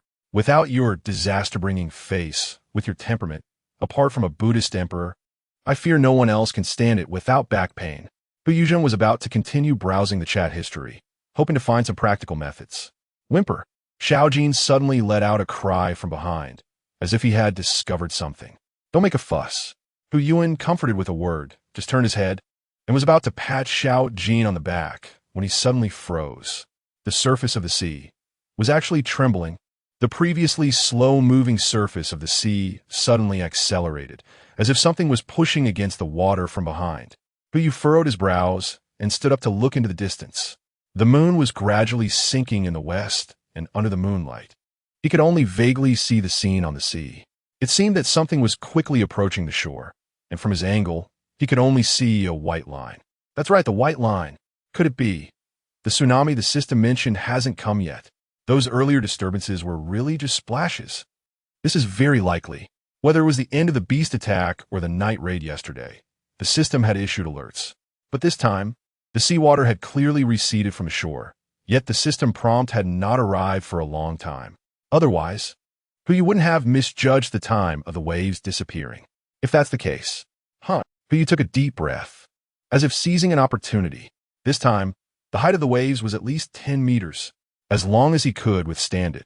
Easier said than done, but let's treat a dead horse as a living one. Huyu made up his mind. Since the waves were still far off, he might as well say something to that group of animals. Ahem, everyone, let's not discuss how to open the gates of the base for now. I have another announcement to make. As soon as he finished speaking, Luo Jin immediately responded. Luo Jin, what do you mean? The resources are not going to be given, right? Is there anything else in your mind besides resources? You fairy, shouldn't you think more about how to take care of your skin? Who secretly complained at his heart, but still took over the conversation. If we can survive after the tsunami, I wouldn't suggest giving you any resources. Of course, it has to be exchanged for shark fins. The seawater has receded, and the bodies of the sharks are naturally left on the ground. Getting some shark fins shouldn't be difficult, right? After the tsunami? Boss Who? What do you mean by that? Isn't the tsunami already over? Boss Who, you can't just make jokes like this. It's almost 12 o'clock. The tsunami should be over by now. Heh, Who you sneered. If those just now can be called a tsunami, don't you think? This so-called tsunami is a bit too weak in terms of destructive power? The chat interface immediately stopped refreshing, and everyone was pondering the question he raised. Yes, I'm not going to keep you in suspense any longer. Who you let out a bitter laugh. The real tsunami should be coming soon, with an estimated height of nearly 20 meters. If it's captured on camera, many bases will likely be destroyed. Although there are quite a few people here who have offered him incense, they are all still humans, after all, concealing the news and watching his kind perish in a natural disaster. Who you couldn't bring himself to do such a thing. Really? I don't believe it. Hey, at this time, please don't use quotes from a famous host to be cute, all right? Who's Lao? Do you know the specific time? A tsunami, damn. I'm just a thatched hut. How can I escape from a tsunami? To the one upstairs, you're not alone. I'm also in a thatched hut. I'm not sure about the time. Unable to bear watching his kind die in a natural disaster, he also had no reason to unconditionally exert himself to help these people. Informing them of this news was already his greatest kindness. In the following time, he had to think about his own life. There are indeed many ways to escape a tsunami, but who you thought of too? First, upgrade and reinforce the base. As long as the base isn't destroyed by the waves, if he can hold onto the beams, he should be fine. Right now, he has a golden treasure chest. If Lady Luck truly favors him, it should be easy to open the next level of building blueprints from it. As for materials, he still has over 130 gold coins, which is more than enough to spend however he likes. Who you open the notebook and click the upgrade button. Ding! Do you want to upgrade to a wooden villa? Excellent. Materials required. Wood 245-1500, rope 100-1000, iron nails 0-2000. Exempt if owning a falcon structure. Wood with a diameter of over 3 meters 04. Building score 235-300. Wooden villa blueprint 01. Tools: chainsaw, wooden hammer, any ruler. Who you looked at the data and couldn't help but gasp. This requirement is simply outrageous, not to mention the ridiculous amount of basic materials needed. Just the building score and the timber with a diameter of over 3 meters seem impossible to gather. He built a wooden processing table, an earthen stove, an 8 immortals tea table, a car screen, and a wooden fence, and it only increased his score by 35. Considering that the base score for wooden housing is 200, he still needs 65 more points. That's 11 ordinary building blueprints and 6.5 fine building blueprints. An exorbitant price. The first plan was unfeasible, and Who you decisively abandoned it, turning to look at the approaching tsunami in the distance. It seems he can only activate Plan B. Chapter 50, Independently Developing Tools. Who you took out a large amount of wood and rope from space and began to construct a fixing device on the roof. Although tools like saws were inside the house, that didn't stop who mastered the falcon structure, from showing off. A clever woman cannot cook without rice. But as long as there's rice, even a little burnt can be edible. Soon, a simple fixing device made of rope and wood was completed. The size was built according to Xiao Bai's physique. As long as this lazy guy was stuffed inside and his limbs pulled out, he could be fixed to the roof. It took a minute and a half, and about 5 pieces of wood and 10 pieces of rope were used, which wasn't too much. Just when Who was about to start building his fixing tools, a system prompt suddenly popped up. Ding! New tool detected. Determination passed. Tool blueprint. Simple fixing device. Normal. Acquired. Tip: the acquired tool blueprint can be used to manufacture unlimited items with materials. Congratulations to Who for becoming the first player to independently develop a tool. Would you like to announce it to the entire server? Is it possible to independently develop tools? Then I can use the falcon structure to casually create some furniture. As long as it passes the determination to become a building, won't the score fill up quickly? Tieshka, al Vudenvilo. Just thinking about it is beautiful. Let's not announce it for now. Huju decisively refused, thinking that even if the reward was announced now, it would be difficult to receive it, so it was better to wait a while before discussing it. First, let's see how effective this simple fixing device is. Huyu squatted down and stuffed the little white into the fixed device, casually casting an appraisal spell. Advanced appraisal. Simple fixed device. Common, can withstand impact forces not exceeding F level. Creator. Huyu. Just F level? Isn't that a bit too low? But it's better than nothing. Let's give myself another one. Huyu opened the blueprint page of his notebook and found that the blueprint for the simple fixing device was already pinned at the top, marked with a pure white border and accompanied by a mathematical symbol representing infinity. Ding! Do you want to manufacture a simple fixing device, ordinary, consuming wood 20 and rope 40 based on the target size? Yes. Construction tools, possible outputs. Simple fixing device, excellent fixing device, luxury fixing device. You can exclude one of the options. Huyu. Little Xing, it seems that you still love me. Exclude the simple fixing device. With a flash of white light, this time Huyu didn't have to do it himself. A fixing device appeared in front of him, which could be said to be the same model as the one on else.But, but there were still significant differences. What Huyu built with his own hands was just ordinary wood, but what the system constructed turned out to be made of Wangwali wood. He casually cast an identification spell on the fixed device, and his eyes lit up instantly. Ding! Advanced identification. Luxury fixed device. Excellent, can withstand D-class impacts. Note: using Wangwali as a fixed device, I wonder which rich kid wasted it. It actually produced a result. Being able to withstand D-class impacts is already the limit of what he could manufacture. He wouldn't dare to hope for more. But he turned his head and saw the tsunami about to strike. He hurriedly dove into the fixed device and quickly dismantled else.But's fixed device. He used the materials again to create a new one. A flash of white light, and another product from Spendthrift was built on the beam. Huyu stuffed the lazy bear inside, and throughout the whole process, this guy didn't even open his eyes. With such a propensity for sleep, I wonder how it got those dark circles under its eyes. 3 fixed devices consumed a total of 30 pieces of wood and 60 pieces of rope, and the remaining space was already enough to fit the golden treasure chest inside. At least with living creatures, they can resist the impact to some extent. If the golden treasure chest were placed on the roof and got washed away by a tsunami, Huyu would really be in big trouble. Everything was ready, just waiting for the tsunami to arrive. Anyway, all he needed to do was lie down. Huyu shifted his gaze to the chat interface. From the message records above, most people had already started to believe what Huyu said and began to prepare. As the saying goes, it's better to believe it exists than to believe it doesn't. After all, they were all in the base. At worst, they would just stay up a little late. That's much better than being swept away by a tsunami. Many people were even discussing the best methods to avoid the tsunami, and the atmosphere was surprisingly friendly. Huyu nodded with satisfaction and even caught a few of the previous incense offering party, directly giving them a 24-hour ban on speaking. If this really lasts for 24 hours, then these guys won't be able to send messages during tomorrow's exploration. You want to offer incense? Go to the little black room. Before long, the waves grew larger and larger. Huyu calculated the time and estimated that the tsunami was approaching. Little Jean, Huyu called out, and Xiao Jin immediately swam to his side, poking its head above the water and quietly gazing at him. You can go now. There's no need to stay here.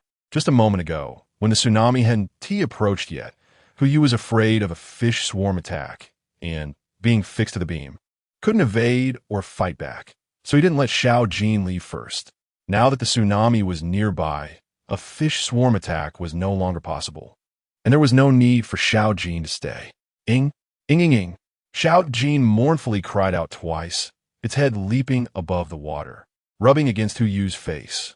Luckily, this guy controlled its strength well. Otherwise, this bump might have turned his handsome face into a car accident scene. Huyu's arms were restricted, only able to reach forward with a very small motion, gently brushing against Xiao Jin's face. All right. Let's go quickly. Or when the tsunami comes, it'll. Before he could finish his sentence, Hu Yu felt his body being lifted directly. The entire base was suddenly airborne, and his hand, which had not yet touched the top of Xiao Jin's head, was also pulled away. The prelude to the tsunami has arrived. Hurry up, Hu Yuna shouted, and the sound also transmitted to the chat interface. This shout was not only directed at Xiao Jin, but also served as a warning to that group of kindred. The power of this tsunami was greater than he had imagined. Just the initial waves were enough to lift the entire base. Hu Yu felt himself gradually rising into the air, and a thought popped into his mind. If I had known it would be like this, I wouldn't have bothered with that damn golden treasure chest. Although the golden treasure chest is rare. It's not as rare as my own life. Little Xing, you better remember this. If I can't get anything good out of it when I catch you, don't think you'll be able to get out of bed. Hu Yu was internally complaining, and the tsunami behind him was gradually approaching. The waves had pushed the wooden house high into the air, and if someone were still sitting on the roof, they would surely see Hu Yu's grim face. The tsunami continued to advance, and soon Hu Yu thought of something that was a matter of life and death. The tsunami had already pushed him ashore. But then, how was he supposed to land? Could it be that he had to faceplant? Chapter 51, Landing. The discovery of the Luo Jin base. There was no way he could faceplant. If he ruined his handsome face, not to mention a golden treasure chest, even 10 of them, it wouldn't be enough to compensate. Hu Yu also believed that Xiao Xing wouldn't be so ruthless. Soon, the tsunami reached its peak, and the base flew directly into the sky, almost shoulder to shoulder with the moon. Perhaps because of Hu Yu's scream, many people in the chat interface were scared. Help!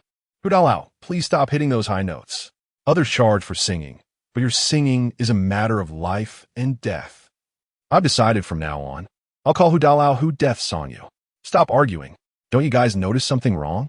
Why is Hu Dalao screaming? That's because the tsunami is coming. This message wasn't finished writing before it was forcibly sent out. If Hu Yu guessed correctly, this lucky person should have already been visited by the tsunami. A tsunami? Damn, there can't really be a tsunami, right? Luo Jin, Hu Dalao, you must survive. Seeing the message from Luo Jin, Hu Yu finally felt a warm current in his heart. It's so nice, someone still cares about me. But just as he was touched, the second message was sent out. Remember, you still owe me 10 resources. What am I supposed to do if you die? Got it. Hu Yu's expression turned cold, and having a glimmer of hope for you was truly my mistake. As the tsunami progressed, the conversations in this chat interface became fewer and fewer. I estimate that many people have already encountered the tsunami. They are probably busy holding their breath right now. After about half a minute, the momentum of the tsunami began to decrease, dropping from an original height of 20 meters to around 10 meters. Hu Yu has already gotten used to the feeling of flying at low altitude. Opening his eyes, he can faintly see the situation on the ground. If he's lucky, as long as the landing spot doesn't have any coconut trees, he should be fine. But the most frightening thing is facing a coconut tree while landing.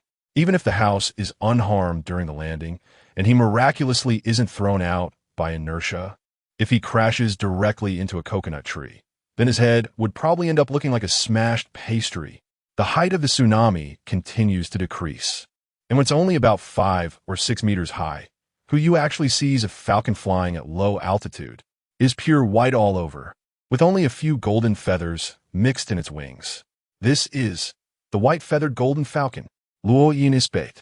Could it be that Luo Jin's base is nearby? Hu Yoxin felt a surge of joy and began searching below. In a short while, he locked onto a small wooden cabin. The cabin wasn't of a high level, but it wasn't something that just anyone could build. If he guessed correctly, this wooden cabin not far ahead should be Luo Jin's base. Moreover, until now, this base had not been hit by the tsunami. Luo Jin, Hu Yuchua, with a hoarse voice, asked in the chat interface, "Haven't you encountered a tsunami yet?" Luo Jin replied, "Who said that? I've already been submerged by the seawater. Many resources have been soaked and are unusable now.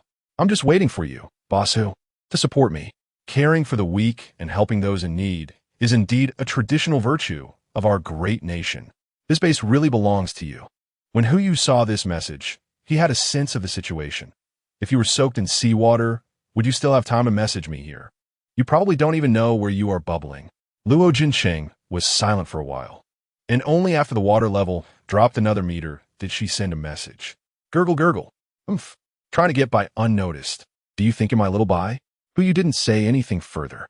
According to the speed of the tsunami's descent, he would soon be landing, and at that time, he would be facing the inertia that had pushed him forward by 300 meters. Whether he could stop the car, that was a question. Who closed his eyes and silently counted in his heart. 5, 4. Bang. Before he could even count to 1, the waves threw the entire wooden house out, landing on the ground with a sound of wood scraping against soil. His limbs were tightly pinned by the yellow pear wood, and a violent shaking came from his chest and abdomen, making Hu Yu feel like he was about to throw up everything he had eaten that night. However, there was a silver lining in this misfortune. The fixed device could withstand the inertia brought by the tsunami. At least he wouldn't have to faceplant on the ground. It felt like riding a roller coaster 10 times in a row, and by the time Hu Yu's little face turned pale, the wooden house finally came to a stop, and the tsunami ended here. Ding! The straight has ended. The night journey leaderboard has been refreshed. First place, Hu Yu, score 1350 points, riding the waves, 1000. Gaining resources, 350. Second place, Luo Jin, score 760 points, come under pressure, 500, gaining resources, 260. Third place. First place reward, bronze treasure chest and key 1. Second to 10th place rewards, iron treasure chest and key 1. 11th to 100th place rewards, wooden treasure chest and key 1. It's over. It's finally over. Looking at the refreshed night journey leaderboard, Hu Yu finally breathed a sigh of relief. Tonight was much more thrilling than last night. Not only did he obtain a golden treasure chest, but he also experienced a roller coaster created by nature. It's just that the rewards were the same as last night, which was a bit underwhelming. However, it was an extra surprise. Hu Yu raised his head, shrinking his body as he crawled out from the back, carrying the little white one, who was either fainted from fright or asleep. He looked to the left, not far away. There was a wooden house, and hovering above the wooden roof was a white-feathered golden falcon. That was Luo Jin's base, just 3 meters away from Hu Yu's current position. As long as he wanted, he could easily walk into her house within the explorative area. Of course, Luo Jin could do the same thing. Little White. Hu Yu smiled at the still sleeping Xiao Bai and said, "Let's go see the fairy." As soon as he finished speaking, he jumped down from a roof. The impact of the tsunami seemed to be no more than an E level and did not cause any damage to the house. Even the wooden fence survived. Hu Yu first circled back to his own doorstep, tossed Xiao Bai into the house, then took out his crossbow, surveying the surroundings to confirm there were no people before heading towards the base where Luo Jin was located. The previous commotion was quite loud, and Hu Yu certainly didn't want to find Luo Jin only to have that girl steal his home. After all, there were plenty of valuable items in the house. Even disregarding the epic-grade iron saw, the exquisite 8 Immortals tea table and the card screen were also remarkable treasures. Hu Yu held a crossbow and gradually approached the wooden cabin. From its appearance, this cabin seemed to be made of Wangwali wood, but it was uncertain whether it had an internal structure of agarwood. If it did, there would be a mixed wooden cabin of the same level as his previous small cabin.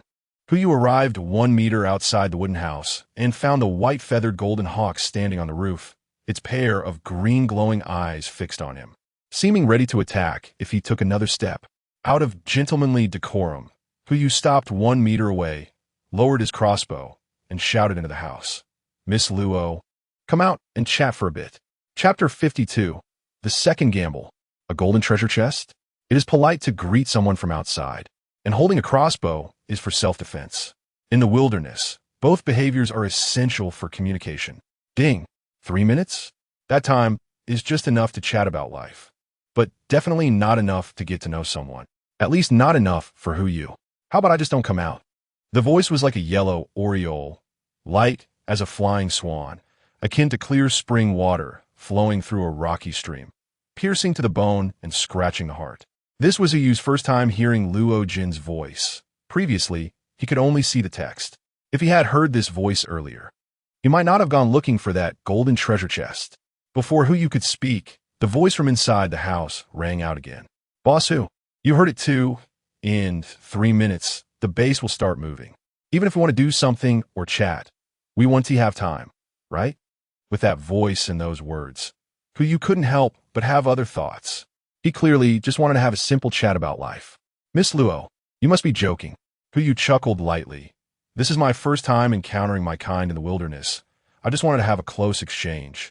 Also, weren't you looking to trade resources with me? To avoid wasting our trading opportunities, why not come out and we could trade face to face? Ahem. That woman named Sue who did the striptease doesn't count as one of my kind. Someone so foolish doesn't count. Luo Jin, hiding behind the door of the small wooden house, felt no inclination at all upon hearing Hu Yu's words. You have a crossbow in your hand. What if you want to take advantage of me and threaten me with a crossbow to do some embarrassing things? This is the wilderness. Luo Jin naturally wouldn't be so reckless. Trading is fine. Luo Jin was also worried he might barge into the house, so she could only try to delay. How about we discuss the price first? If the price is right, then we can trade. Okay. Hu Yu's main purpose for coming was to collect ingredients. Hearing Luo Jin's suggestion, he had no reason to refuse. A total of 7 sharks, which would yield 14 portions of shark fins. I will exchange them for 28 cans of meat or equivalent goods. How about it? This price is neither too high nor too low. Canned meat costs 3 silver coins per portion, and while shark fins are rare, they are just parts of ordinary sharks. So their price is only slightly higher than that of bear paws, which cost about 5 silver coins.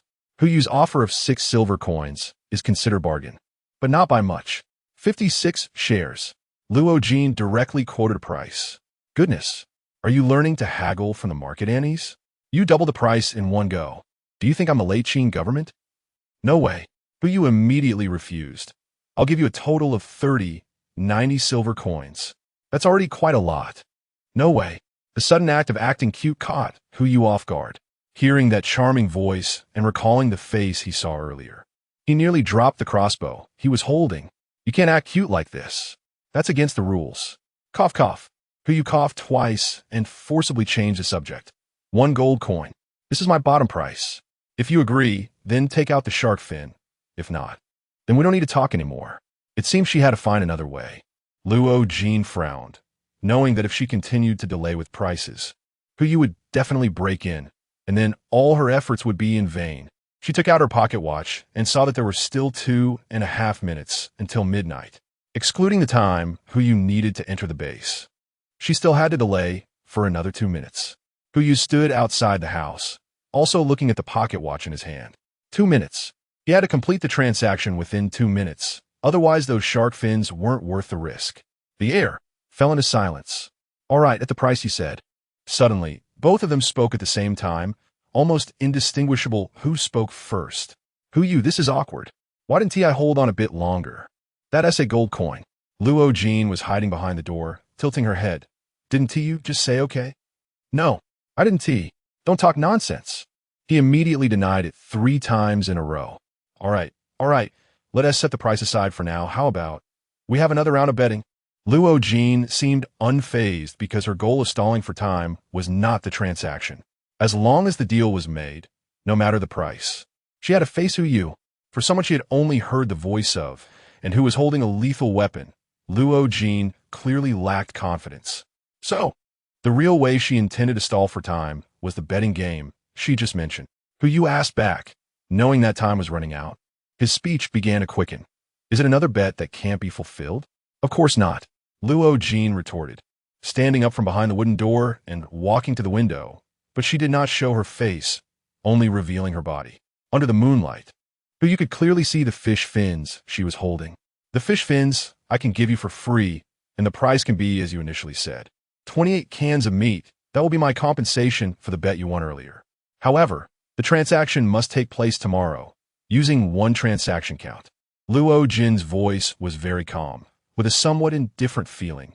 Moreover, before the transaction, you must agree to this bet. Interesting. Hu Yu's mouth curled up.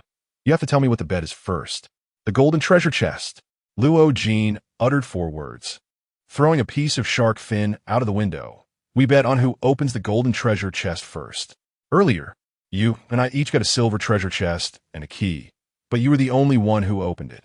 Even if you were lucky then, it may not be the same this time. As for the stakes, the loser has to agree to 3 things from the winner, no matter what it is. This piece of shark fin is my sincerity. Do you dare? Who looked at the shark fins on the ground and couldn't help but be stunned. What is this? Are they so idle that they have to give me 3 conditions? No, that's not right. Who quickly realized that Luo Jin was stalling for time. The shark fin fell to the ground, and he had no choice but to pick it up. By doing so, it meant he agreed to the bet. Once the bet was established, regardless of who won, it would be difficult for the winner to find the loser in the randomly changing wilderness every day, let alone the 3 conditions. However, it was indeed rare to find a girl who possessed both intelligence and beauty like this. Who shook his head and smiled silently. Since she was wary of him, he would fulfill her wish this time. If they didn't team meet, so be it. Anyway, his pure intention had been achieved, and he hadn't lost anything. Moreover, there wasn't enough time left. As for the bet, winning was definitely going to be his win. Whether the wager could be redeemed depended on whether Comrade Luo Jin was conscious enough. All right, I agree to you. Chapter 53, Unboxing. Perfect level architectural blueprint. As soon as he finished speaking, he walked over and picked up the shark fin. Ding. Sky9 fin. Excellent scientific name, Laminasu's fin. It is the top-grade ingredient among shark fins. Although its texture is similar to vermicelli when cooked, its taste is extraordinary. Excellent ingredient? It seems the price he offered was indeed a bit low. The shark just now was underwater, and who couldn't identify its specific type or quality. So he naturally calculated the price based on ordinary ingredients. He held the shark fin in his arms and glanced at the window. But all he could see was pitch black. Well then, good night, Miss Luo. Good night. Luo Jin uttered 2 words. Feeling as if the heavy stone on her chest had finally been lifted, she quietly walked to the window, knees slightly bent, trying to see if Hu had left. During this process, she also had to ensure that Hu couldn't see her face. With the experience Luo Jin had accumulated over 18 years, she dared not let Hu see her face. Otherwise, something bad would definitely happen. 1 step, 2 steps. Hu took 3 steps while holding the shark fin and was about to reach the entrance of the residence when he suddenly felt someone staring at him from behind. He instinctively turned his head, but saw nothing. Yet Luo Jin had seen everything clearly. The moonlight fell on his profile, carving out a handsome curve from his nose bridge to his jawline, coupled with those naturally elongated eyes that seemed to have their own eyeliner. Luo Jin felt like she was about to fall into a trap. How could there be such a good-looking person in this world? Yes, Luo Jin was stunningly beautiful, but he was not bad either. Otherwise, that woman with the surname Su Woon Ti have repeatedly suggested dancing, that kind of ethnic dance that didn't reveal the ethnicity. Had she known this guy looked like this, she wouldn't have held back at all. Bang. Ding. 30 seconds? That should be enough to open a box. The bluefin tuna and that sailfish were put into the Yuan Kingwa fish tank, and the fish fins were stored in the warehouse. Only then did they take out the golden treasure chest and the golden key. These living creatures won't be eaten by else.But. But if the fish fins are left outside, you will probably only see a few piles of high-quality pet droppings the next day. Let's open the chest first. Hu clasped his hands together, closed his eyes, and prayed to Xiaoxing. Xiaoxing, bless me. Just give me 3 to 5 epic skill books. If that is too much, 7 or 8 excellent level building blueprints will be fine too. After finishing his prayer, Hu knelt half-heartedly in front of the golden treasure chest and inserted the key. A prompt box instantly popped up before him. Ding. Opening the treasure chest may trigger treasure chest trap, perfect level resources, perfect level building blueprints, epic level weapons. You can exclude one of the options. Perfect, epic. No matter which one comes out, they're all top-tier items. Just as Hu was feeling his heart race with excitement, another system prompt popped up. Hint: golden treasure chests and above will only grant 1 reward.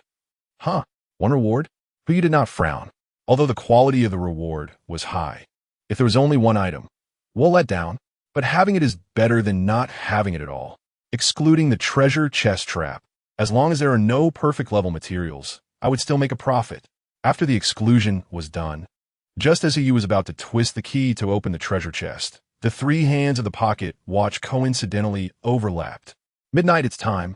Hu only felt the darkness before his eyes and instantly fainted. Plop, plop. Don't make a fuss. Hu opened his bleary eyes and found Xiao by once again pouncing on his face, using its soft little tongue to wash his face and take care of his skin. You're here again. He picked up Xiao Bai and cuddled it in his arms, rubbing it affectionately. What is wrong with you? You don't sleep when it's time to sleep. And every day you disturb my sweet dreams. Can't you just be a lazy panda that eats and sleeps? Why do you have to be a noisy alarm clock? Woo-woo, Xiao Bai protested softly, its limbs flailing in the air, but it couldn't reach Hu at all. Before long, a protesting sound came from its belly. Goo. So, it turned out it was hungry. You really wake up hungry and eat when you wake up. Hu carried it into his bedroom, took out a can of meat, opened it, and placed it in front of Little White. It could already eat the canned meat by itself. And Hu, he still had an important task left to complete, opening the treasure chest. He remembered that he had already eliminated the options last night, and now all that was left was to turn the key. Hu took the gluttonous bear and the meat cans out of his warehouse, closed the door, knelt before the golden treasure chest, and turned the key.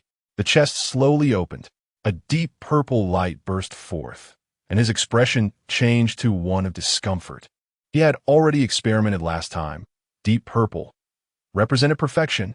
This meant that the treasure chest contained either perfect level resources or perfect level building blueprints, and it was no longer possible for it to hold epic level skills. What, little luck? Are you still half asleep? Should I send you the little white alarm clock? Forget it, it's already opened. Hope it's not resources. Hu reached out his hand and immersed it in the deep purple light. The light instantly diminished significantly, and he could see what was lying in the treasure chest. A blueprint. It was an architectural blueprint. His construction level was only at the exquisite stage, and his overall standard hadn't even reached the level required to build excellent buildings. Now he had received a perfect level architectural blueprint. This pie falling from the sky seems a bit too generous.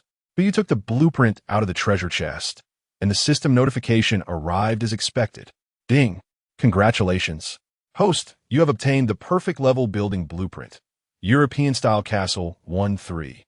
Building blueprint. European-style castle stamina limit 100. Stamina recovery speed 10 1 hour. Charm 20. Quality bonus skill. Perfect intelligence growth 0. 1 day. Note, as long as you live inside, wear a tailcoat, and sharpen 2 tiger teeth, you will achieve immortality. This will definitely attract vampires to visit your home. And if you let them bite you, you can become immortal too. Congratulations, Hu, for becoming the first player to open a golden treasure chest. Do you wish to announce it? Is the attribute out? If stamina represents hunger, then the additional stamina recovery speed means, as long as I live inside, if my stamina consumption does not exceed 10 per hour, I won't need to eat. How boring would that be? Life is all about eating, drinking, and having fun, and eating comes first. As for that quality bonus skill, this is the real divine skill. As long as I live inside, my intelligence will grow. If Brain Platinum and 6 Walnuts knew about this, they would probably offer shares to exchange for a house, right? But Hu looked at the suffix on the blueprint and couldn't help but frown. What does this 1/3 mean? Could it be just a fragment of map? Ding! A system prompt suddenly popped up, answering his confusion. Chapter 54. Desolation, Desolation. Desolation. Tip. Perfect level and above building blueprints have a high probability of appearing as fragments and a very low probability of appearing as complete maps. Well, the system came out to explain. So, does that mean I worked so hard last night just to get this fragment?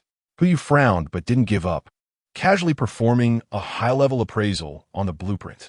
Ding! High-level appraisal. European Castle 1-3. Perfect grade architectural blueprint. Distance to similar type blueprint. What? The description suddenly stopped, and Hu's eyes widened. Could it be that this high-level appraisal could also determine the distance to a second blueprint? What kind of appraisal technique is that? You might as well rename it a treasure hunting guide. Distance too far, unable to determine. I knew it. Hu looked at the supplementary description behind him, feeling a bit disappointed, but also ignited a glimmer of hope. Although the advanced appraisal gave a judgment of too far away, it also indirectly proved that as long as he got closer to the second blueprint, he could obtain it accurately. It's just that this distance should be no less than 1,000 meters. After all, The last golden treasure chest was marked to be over 1,000 meters away. All right, Puyu stretched lazily. Now that the treasure chest had been opened, it was time to see what to have for breakfast. Should he go for American lobster? Or perhaps half a sea abalone to nourish his body? Or maybe a bowl of yellow croaker noodle soup? It was really a tough choice. Just as he was struggling with the breakfast menu, a system notification popped up again. Ding! Hiss! Puyu looked at the incoming gold coins and couldn't help but gasp. He had now surpassed Luo Jin and become the top of the pet leaderboard. With the 2 points rankings and the newly opened Sea King leaderboard, survival leaderboard, and silver treasure chest leaderboard, he was the number 1 on 13 leaderboards. Once the gold coin settlement was complete, Puyu's wealth had reached 294 coins. Even if he exchanged all of it for colorful scale fish, he could feast on a buffet for more than half a month. Moreover, as long as no one surpassed him on the various leaderboards by tomorrow, he would receive another 110 gold coins. This didn't even account for the soon-to-open golden treasure chest leaderboard and the administrator's salary. I never expected that after being a corporate slave for most of my life in the real world, I could come to this wilderness and earn a salary every day without doing anything. This is not a wilderness at all. It's clearly paradise. Puyu couldn't hide the smile at the corners of his mouth. After receiving a large sum of money, he immediately opened the system all search skill book. Yesterday, he only had a little over 100 gold coins and didn't dare to search for such things in the mall. Just a colorful fish sold for 1 gold coin. Who knows how much a rare skill book would cost? If he couldn't afford it, it was better not to look. But now, ding, search complete. Woodcutting, trash level skill price, 10 gold coins. Hiss, you want to sell a trash skill for 10 gold coins? Are you robbing me? No. Robbing might not even be as profitable as you. Beginner cooking, normal price, 50 gold coins. Puyu suddenly lost interest in continuing to look. At this rate of price increase, he estimated he would likely die of shock when he saw the high-level appraisal. But driven by curiosity, his gaze gradually moved down. Falcon structure, excellent price, 200 gold coins. Great, he couldn't afford it anymore. However, it was fortunate that so far, he had already mastered all these skills. But the next one, mastering beast language. Excellent, can understand most basic languages of beasts and can barely communicate with them. Note, once you master beast language, try not to enter the kitchen, especially a Cantonese kitchen. That place is like hell for you. Price, 240 gold coins. What a great item. If he mastered this skill, wouldn't that mean he could communicate with Xiao Bai? That would be much better than just hearing it go woo-woo, right? Puyu shifted his gaze to the little white dog licking the bottom of the meat can, and the thought that had just popped into his mind was instantly dismissed. Forget it. If it could understand him, wouldn't he have to feed it every day? Puyu shook his head, losing interest in the remaining skills. After closing the notebook, he walked to the door. The third day, the third location. He had no idea where he would randomly end up this time. Of course, no matter where it was, it would be best to randomly end up with Luo Jin, so she could witness the grand scene when he opened the golden treasure chest leaderboard.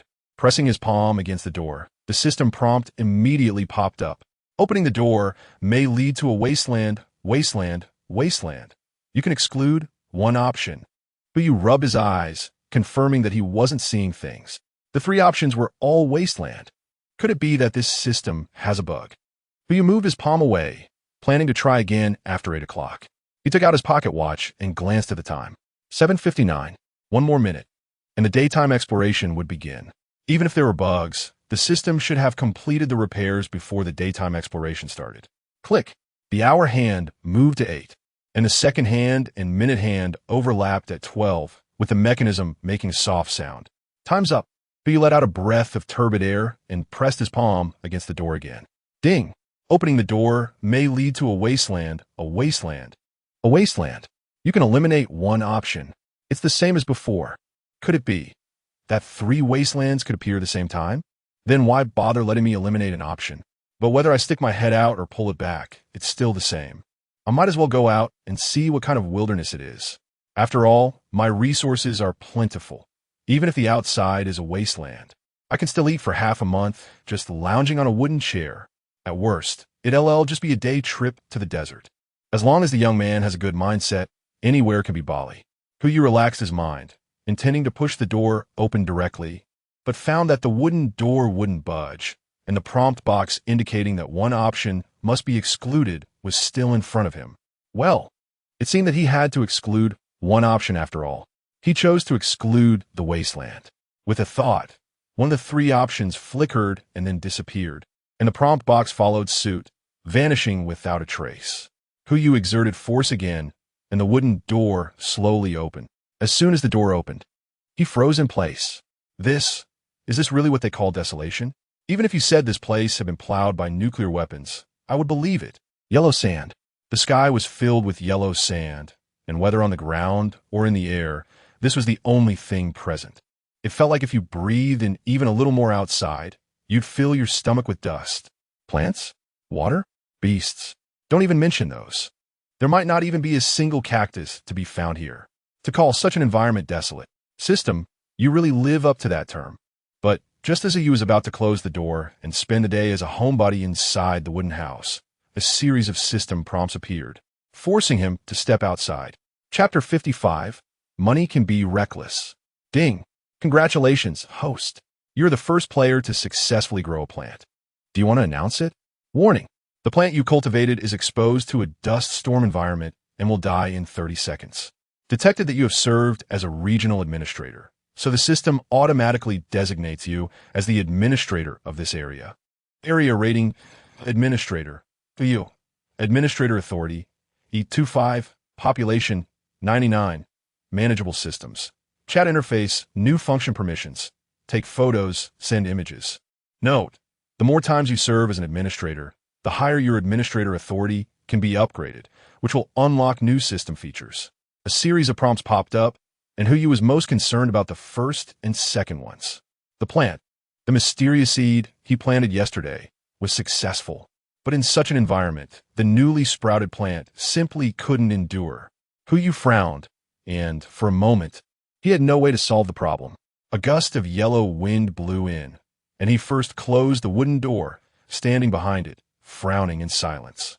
If it were just a matter of watering, it wouldn't be difficult for Huyu to exchange his gold coins for bottled water and create an oasis in the desert. But this dusty environment was not just dry. It also had high temperatures and the attack of tiny debris. In such an environment, simply watering would not be enough. What to do? The plant had just sprouted, and I really don't want to see it wither away. Why not? Asked the magical seashell. Huyu took the conch out from the warehouse. He always kept such valuable and delicate items in the warehouse. Even though the warehouse was packed last night, he didn't take anything out. If it got washed away by the sea, he would have no way to retrieve it. What could he do to save the plants outside? The conch gave a slight vibration, then emitted a sound. Behind. Just 3 words. The sound abruptly stopped, appearing very sudden and ending just as abruptly. Behind? Huyu turned his head to take a look behind him and found that there was nothing else except for a lazy bear that had eaten its fill and was now lying down to sleep. Could it be? Referring to something further back? But no matter how far back, this place was still a sandy area with dusty weather. Could there really be any turning point? Never mind. Let's give it a try. I can't let my precious seeds die, can I?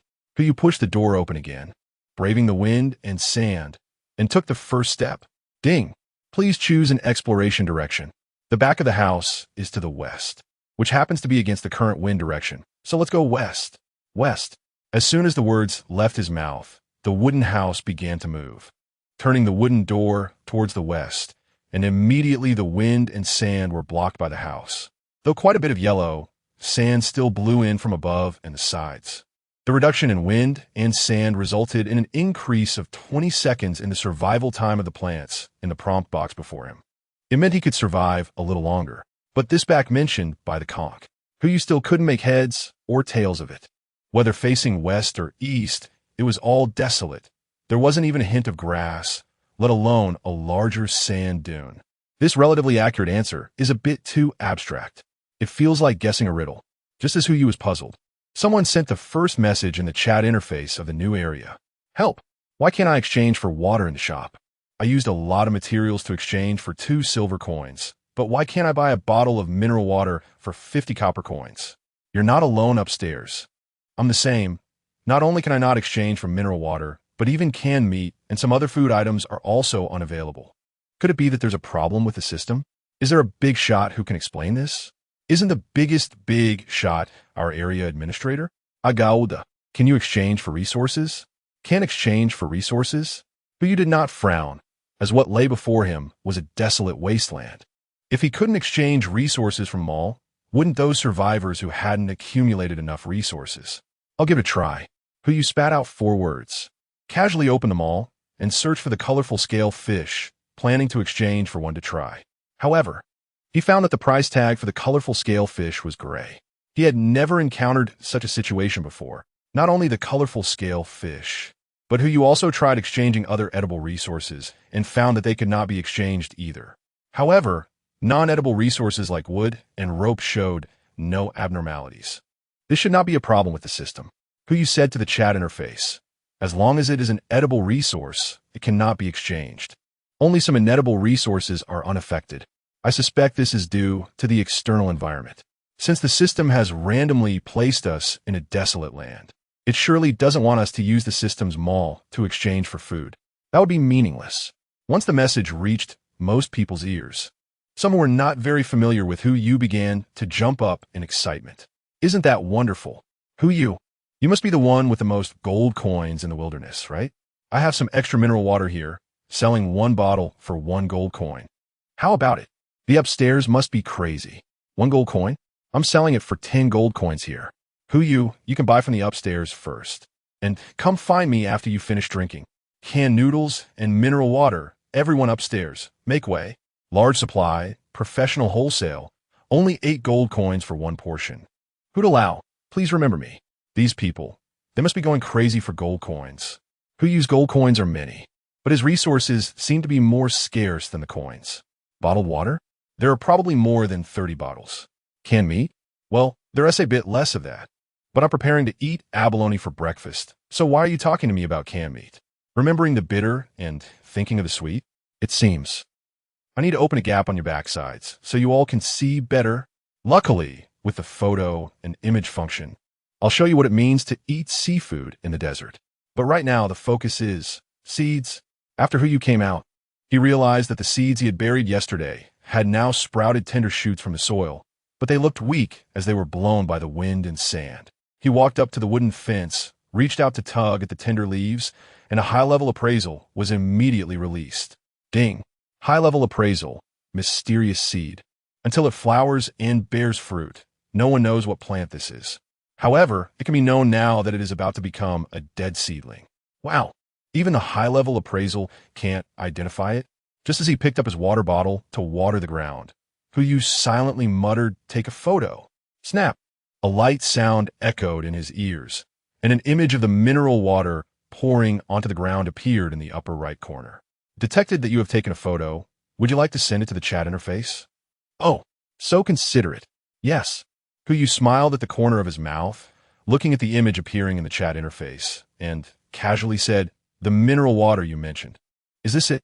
The one sold for 10 gold coins? Give me 1,000 or 800 bottles. I want to take a bath. Don't ask me why I'm buying the expensive one, because I'm rich and willful." Chapter 56. It's really hard to refuse someone who's grown up like that. The crowd, who were originally comparing prices, suddenly fell silent. Others could only send text messages. Why could you send voice messages and images?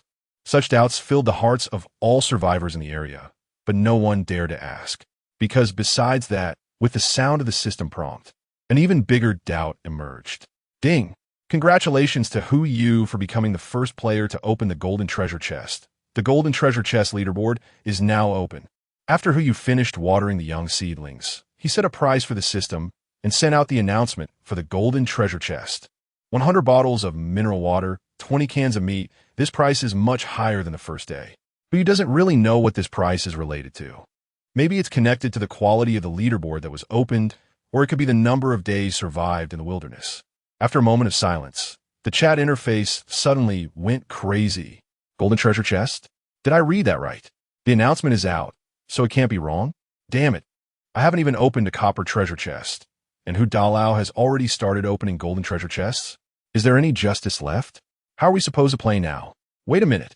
Since Hu Yu's voice can be directly transmitted to our ears, and he can even send pictures to the chat interface, then could he possibly be impersonating a system announcement? Goodness. Huyu looked at the messages sent by the person behind him and couldn't help but shake his head and chuckle. What kind of imagination is this? Could it be that the stimulation was too great, and he has started to develop delusions? Is there a psychologist around? Someone should take a look at this kid. The chat interface was buzzing with discussions, but Huyu only glanced at it for a moment before refocusing on the young seedlings. After all, none of the people who had just spoken included Luo Jin. Meanwhile, in another desolate area, Luo Jin had just pushed open the wooden door, becoming the administrator of that region.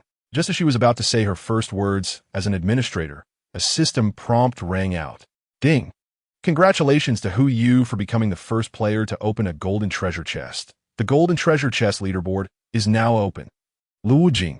What the hell is this?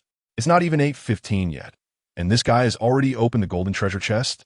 Luo Jin complained, completely unaware that her voice was being transmitted through the chat interface to everyone's ears. Phew. But it's okay, even if I lost the bet. He's not in the same area as me. Otherwise, if he proposes some excessive conditions. As Luo Jin thought of this, her cheeks began to flush slightly.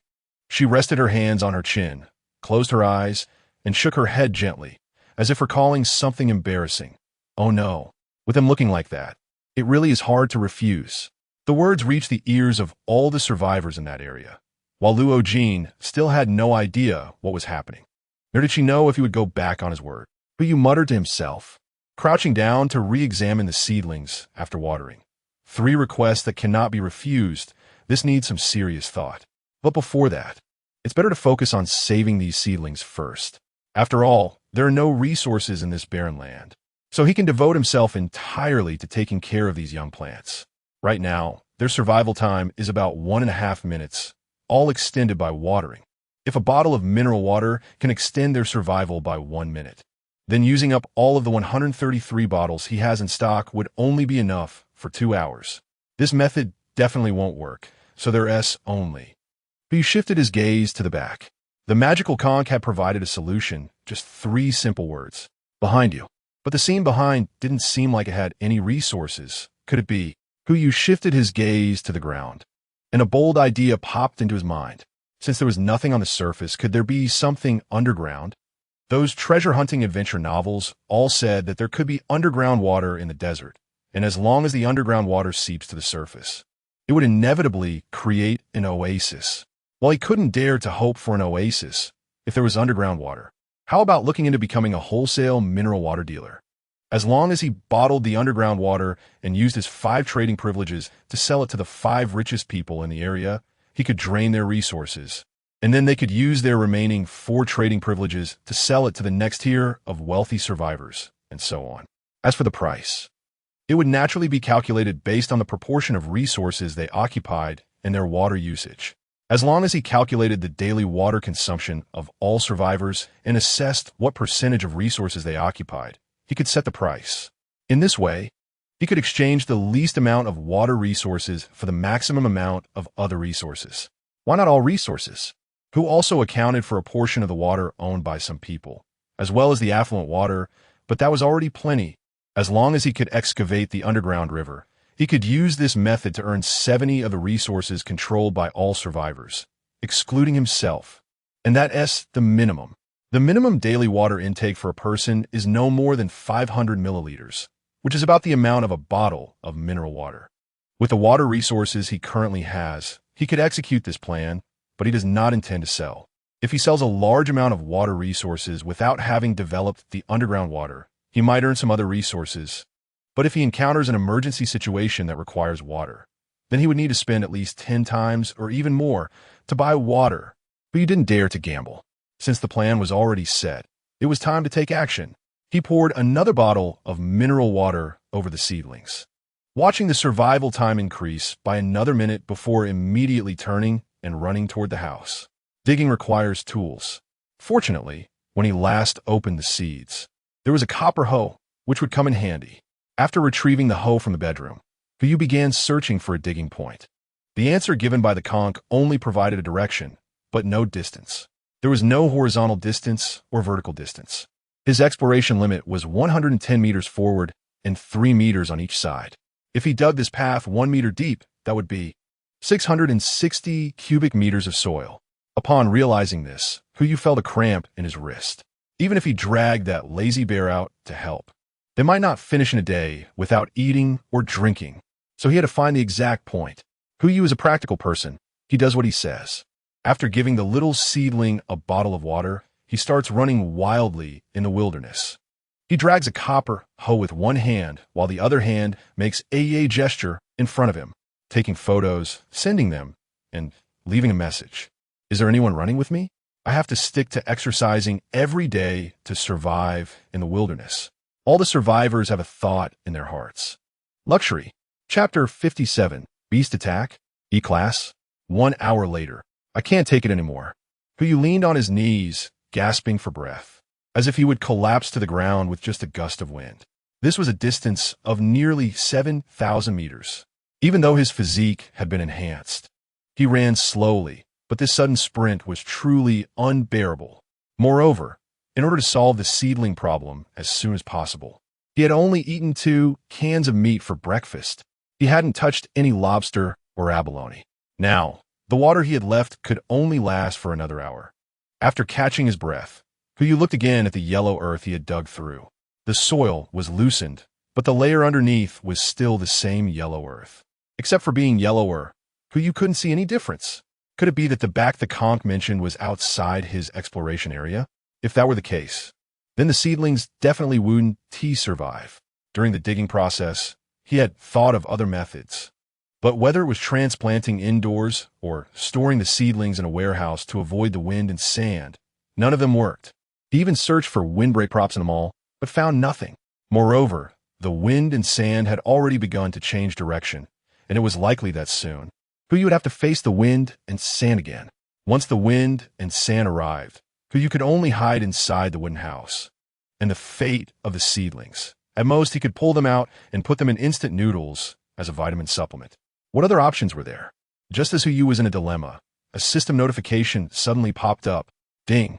There are 10 minutes until the Level E Beast Attack begins. Please prepare, survivors. Beast Attack? Level E?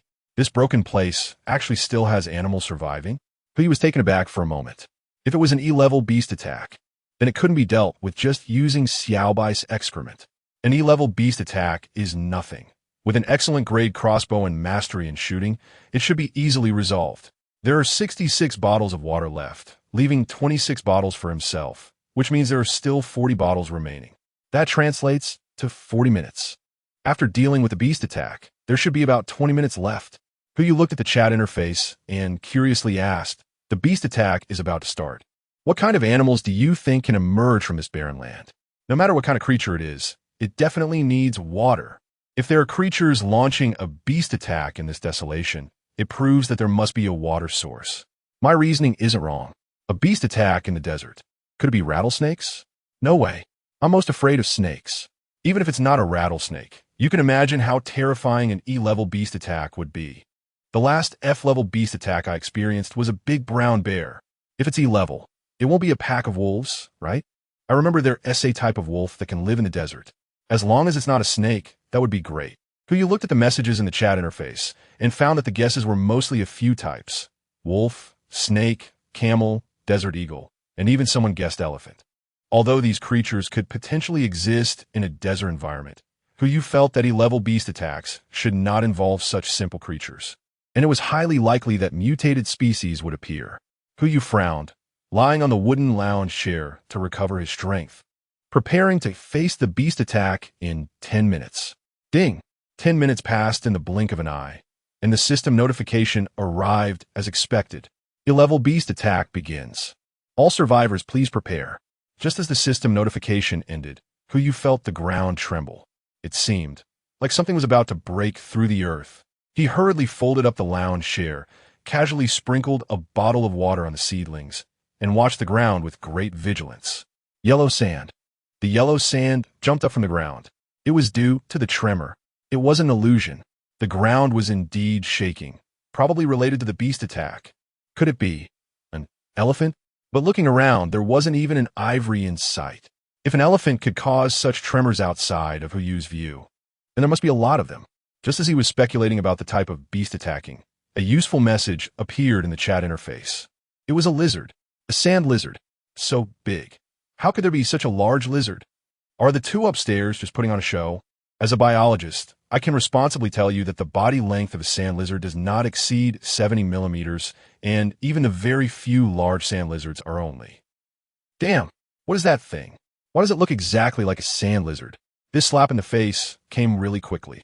Huyu's mouth twitched slightly, realizing that his guess was indeed correct. The E-level beast attack was indeed caused by a mutated species.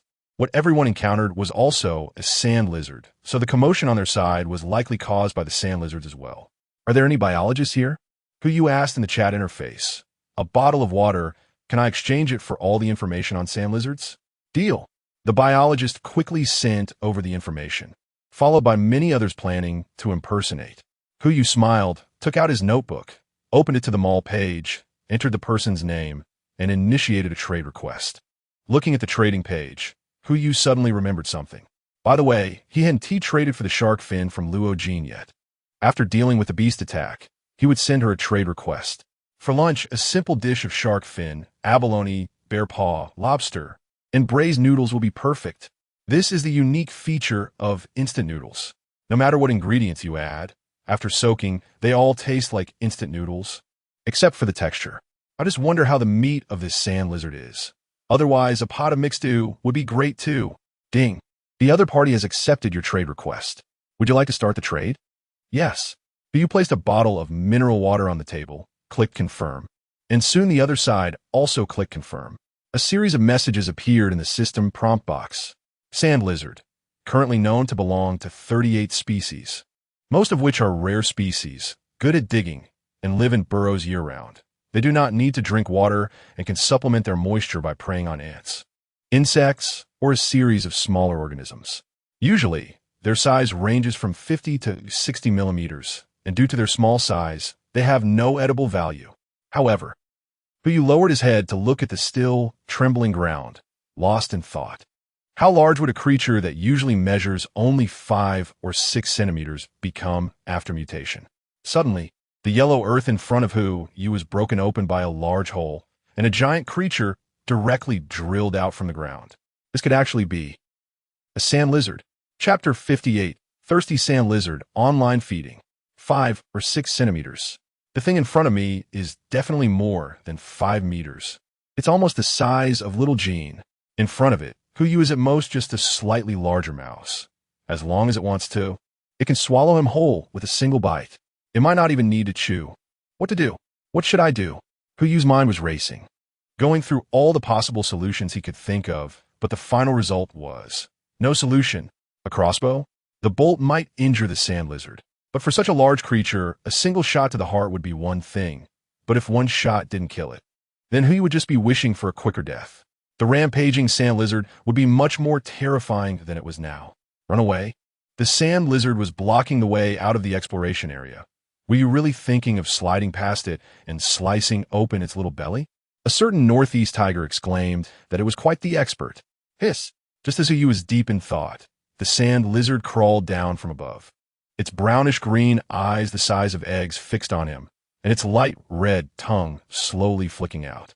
With a body length of 6 to 7 meters, its standing height was already over a meter. Even though its legs were quite short, it could still look Huyu in the eye by raising its head. Huyu tilted his head curiously. Brother Sand Lizard, did you learn that move from your Uncle Snake? It seems like your bloodline isn't pure. The two, a person and a lizard, stared at each other, just as Sand Lizard raised its front leg, intending to step forward. The wooden door opened. A lazy bear rubbed its eyes and slowly walked out of the wooden house, directly running to Huyu's feet, wrapping its 2 hands around his thigh and making whimpering sounds. MMM, MMM. Huyu could tell from the situation that this guy was looking for someone to hug it. But is it the time to hug a bear now?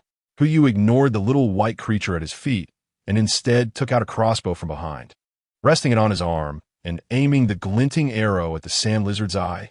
Animals have very sensitive instincts, especially when a weapon is pointed at their vital spots. He didn't dare to take the risk of shooting at the sand lizard in its fury, but that didn't mean he couldn't use the crossbow to threaten it. Now, Huyu could only pray that the sand lizard would retreat in the face of difficulty. Woo! The little white creature, not being picked up as usual, began to act spoiled, lying directly on the ground, closing its eyes and rolling around, creating quite a scene. At that moment, the sand lizard, which had just raised its hind leg, put it back down. Its paw landed in the footprint it had made earlier. Sand lizard bro, who you awkwardly smiled and said, "You see, I'm still busy coaxing the kids over here. I don't have time to attend to you. How about you come back next time?" Both Xiao Jin and Xiao Bai showed the ability to understand human speech, and Hu Yu hoped that this sand lizard would be no exception. However, after about a minute, Hu Yu's arm holding the crossbow started to feel a bit sore, but the sand lizard still stood there. It neither advanced nor retreated. Xiao Bai also stopped rolling around and instead hugged his thigh, constantly rubbing his face against it, showcasing his characteristic of being a spoiled bear. Should he try using food? A thought popped into Hu Yu's mind. He switched the crossbow to his left hand, and with his right hand, he took a can of meat from the warehouse. After opening it, he threw it towards the sand lizard. Of course, he aimed for the ground in front of the sand lizard. Otherwise, if the can hit it, it might go berserk in anger, and that would be a problem. The can hit the ground, and the aroma of the meat wafted into the sand lizard's nostrils. It lowered its head, sniffed carefully, and suddenly opened its mouth, extending its tongue to roll the can into its mouth. Goodness, you even ate the tin can. Are you that hungry? If you end up tearing your stomach or intestines, don't blame me. The sand lizard closed its mouth and looked around with its pupils, seemingly weighing something. Could it be not enough? Given its size, not eating 100 or 80 cans would be like dieting. But if it wanted to be completely satisfied, the ingredients in his warehouse would probably be gone. Try again. For the sake of his own life, Hu Yu took out another can of meat and threw it towards the sand lizard. Just like the last time, the sand lizard lowered its head, opened its mouth, rolled its tongue, and swallowed in one go. After the second can was thrown, the sand lizard still stood in place. And at that moment, someone started speaking in the chat interface. I found it. I found it. It seems that as long as we feed the sand lizard, we won't be attacked. ISNT what the person above said nonsense? I've already thrown 5 cans, yet still 1 T leave. Could it be that we have to keep feeding until the beast attack time ends? I'd rather be eaten. I don't have many resources to begin with. And there's no way to find resources in this wasteland, and now I have to feed the lizard? Are you kidding me? Feeding until the time ends? Even if it's 1 can per minute, the beast attack basically lasts half an hour. How can that many people endure it? Huyome's frown gradually relaxed. If that's the case, then it's good. It's just ingredients, after all. He has plenty of meat cans. Regardless of whether others can stand it or not, he is well-resourced. Just as he was about to use his left hand to feed the lizard with a meat can and his right hand to water the seedlings with mineral water, Xiao Bai got angry, seeing that his owner didn't hold him and was actually using his own food to feed the flashy outside creature. He stood up with hands on his hips. At less than a meter tall, he looked up, glaring at the sand lizard, and let out a roar. Ow! What the heck? Hu Yudong was startled, and the mineral water and canned meat in his hands fell to the ground. He immediately picked up Xiao Bai and held the crossbow to intimidate the sand lizard. Yes, you are an iron-eating beast, but you are a degenerated iron-eating beast. Now you can only survive by being cute. Do you think it's still the Chiyu period? What is the point of competing with this sand lizard? It just can meet anyway. Just give it some to eat. Hu Yu complained in his heart, but to be honest, he couldn't bear to teach the little creature in his arms a lesson. He could only hold his crossbow and smile at the sand lizard. It's a misunderstanding. It's all a misunderstanding, big brother sand lizard you. Before he could finish his sentence, Hu Yu suddenly froze in place. He saw the sand lizard trembling all over, as if it had encountered something terrifying, and it took 3 steps back. After confirming there was no danger, it made a sudden tail flick and turned to run away. You have to admit, its forelegs looked quite short, but it really ran fast. Little Bai snorted disdainfully, as if to say it was fast enough. All right. As Hu Yu saw the danger dissipate, a sudden pop rang out and hit Xiao Bai on the head. Little guy, you got lucky this time. Next time, you better not show your teeth at something bigger than you. Otherwise, be careful, or I'll feed you to it. Xiao Bai whimpered in grievance and immediately jumped into Hu Yu's arms. But unfortunately, his 2 front legs were too short, so he could only crawl on Hu Yu's chest, unable to wrap around him. All right, no need to be so aggrieved. Who crouched down, opened the can of meat that had not been opened yet, and handed it to the little white creature in his arms. Here, eat up, but you can't be angry after you finish. Little White exclaimed excitedly, jumping out his arms, holding the can with one hand and scooping the minced meat with the other, eating with great delight. As for Huyu, when he just crouched down, he saw something in the pit where the sand lizard had jumped out. If it's that thing, it might just save the seedlings. Chapter 59. Survivors from 200 years ago. A mineral water bottle. Under the blazing sun, the clear liquid inside the plastic reflected shimmering waves. Huyu slowly approached, looking down at the water bottle in the pit, feeling an indescribable excitement. If this is the solution that the conch mentioned, then it can only have one identity. An infinite mineral water bottle from a certain platform. The liquid inside is nearly infinite. As long as he unscrews the cap, he can have access to unlimited freshwater resources. If this is true, he will become the first and only merchant in the wilderness capable of providing stable freshwater resources. Such profits are unimaginably huge for everyone. But Huyushin reached out and fished the mineral water bottle out of the pit, then cast identification on it. Ding! Advanced identification. A bottle of ordinary. Nothing more ordinary than this mineral water. Note, to be honest, I don't know why you would use identification on an unopened bottle of mineral water, which makes me reconsider whether to add a consumption condition to the spell. Huyu? No. Since this is not that kind of infinite mineral water, why is it referred to as a solution by the conch? Could it be that this is also within the range of relatively accurate answers? No, that's not right. There must be something else down there. Huyu frowned as he twisted open the bottle of mineral water and poured it directly into his mouth. However, just as the liquid entered, he sensed something was off. This taste seemed a bit astringent.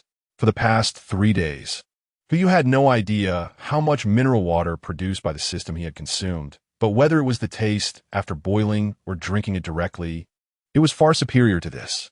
If he had to compare, he would rather believe that the bottle in his hand was expired. But can mineral water expire? After all, Huyu had never encountered that. He shifted his gaze to the water bottle in his hand and found that, like most bottles, it had the production date and expiration date printed on the neck. The system-produced mineral water always had the date of the day printed on it, but this bottle. October 29th, 1821. 200 years. Did mineral water even exist 200 years ago? Damn it. Huyu frowned and hurriedly spat out the water in his mouth. Who is so inconsiderate, throwing away water bottles 200 years ago? What if they grow up like this? As soon as he said this, Huyu was suddenly stunned. In the real world, there indeed wasn't a bottled water production line 200 years ago, but it might not be the case in the wilderness. Here, there's a system, which means anything is possible. But even with the system in play, bottled water wouldn't just appear out of nowhere unless someone had already come to this desolate place 200 years ago and buried a bottle of mineral water here. Huyu thought of this and couldn't help but feel a chill run down his spine. If what he suspected was true, then when he was randomly placed in the wilderness, would he end up in the same location as those predecessors? As soon as this thought emerged, Huyu shook his head. No, that's not right. The system announcement clearly stated that he was the first player to start. Those predecessors couldn't possibly have been here for 200 years without even opening a wooden box, right? Huyu furrowed his brow in deep thought, unable to comprehend the significance of this bottle of mineral water. However, out of trust in the conch, he decided to pour the remaining mineral water onto the seedlings.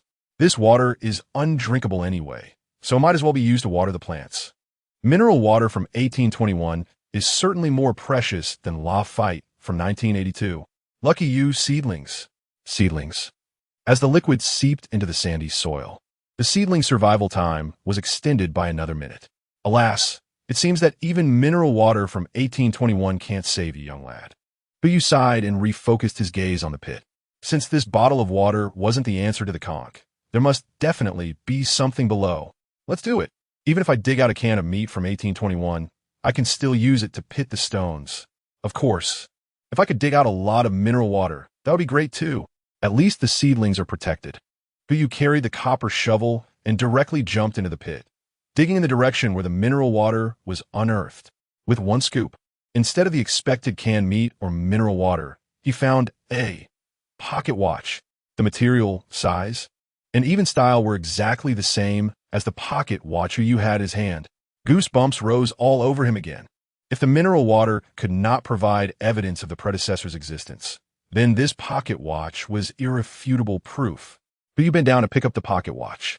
The recent strike with the hoe didn't damage it. Instead, it had grazed it from the side. You pressed the button on the top of the watch, and the cover instantly popped open, showing no signs of aging, while the three hands inside continued to move. The only difference was a piece of paper.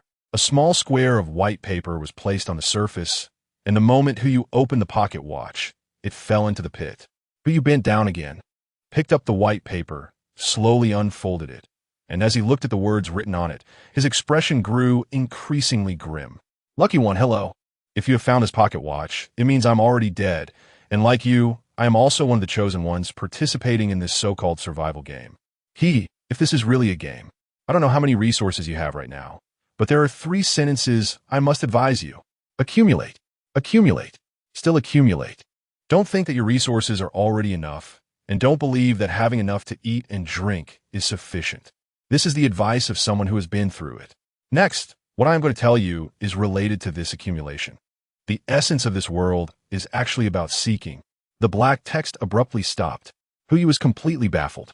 That last character looked like it was half-written and unfinished. As for what it could mean, save, ball, matchmaker, coral, I really can't figure it out. I said, Senior, if you're going to spoil it, at least do it completely, okay? Hey, wait a minute.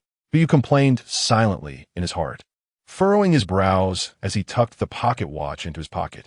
The sound of the 2 pocket watches clashing echoed, and it seemed something was off. He hurriedly pulled out both pocket watches at the same time, and only then did he realize that the materials of the 2 pocket watches were completely different. His own was clearly made of silver, while the one he picked up looked silver as well, but had a harder texture and a brighter hue, especially under sunlight, where it would reflect a layer of colorful light. As for the exact material, you couldn't quite say, but it definitely felt high-end. Could it be that this pocket watch is the key to saving the seedlings? Who was still thinking when he crawled out of the pit, threw the pocket watch into the mound of dirt, and watched the time decrease second by second. He couldn't help but slap himself. What was he thinking? Even though this world was already wonderful enough, it couldn't violate the basic laws, could it? After slapping himself, he turned around and jumped back into the pit, ready to continue his digging work. But he didn't notice that the pocket watch in the mound of dirt was emitting a peculiar colorful light, enveloping all the seedlings inside. And when the colorful light flashed and disappeared, the time above the seedlings began to decrease again. Chapter 60. The Notebook from 200 years ago. Warehouse. Here I come. Huyi jumped back into the pit, and just as he swung his hoe to dig, he discovered a problem.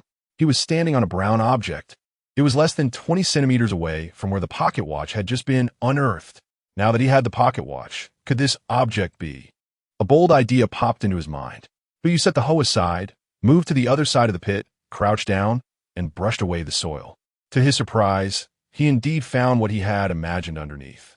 A notebook. A notebook that could open a chat interface, various leaderboards, a store, and a warehouse. He was going to get rich. This could really make him rich. Perhaps the thing that could save the seedlings was stored in the warehouse of this notebook. The pocket watch was more advanced than him, so this notebook must be just as good.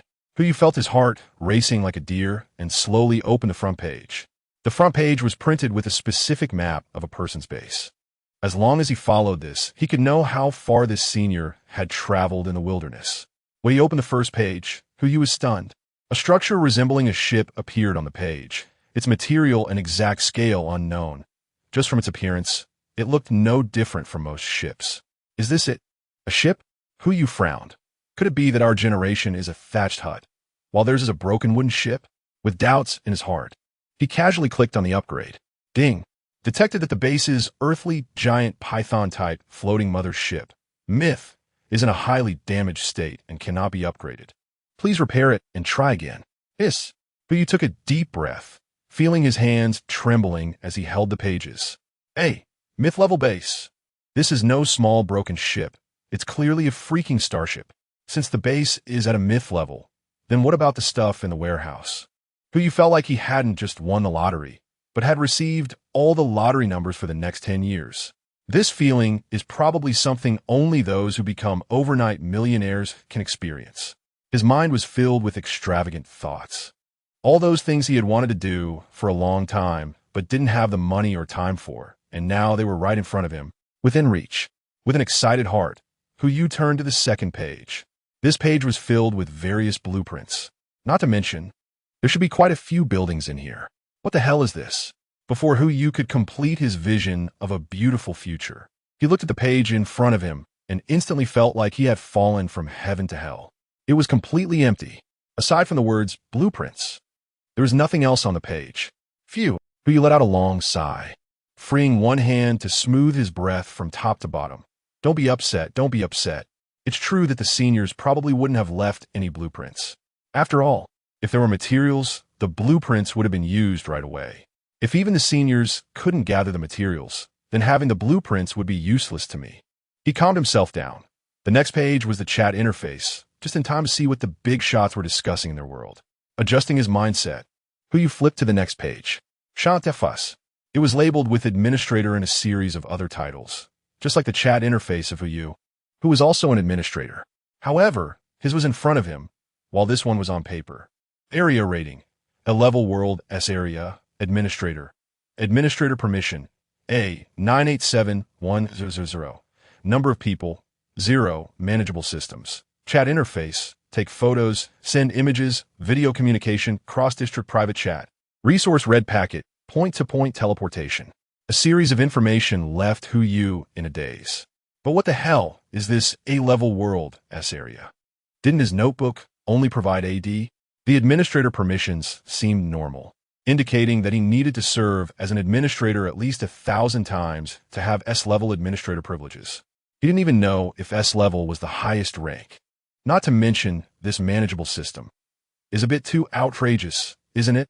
Actually, the permissions before the resource red packet were fine, but the key point was that point-to-point teleportation.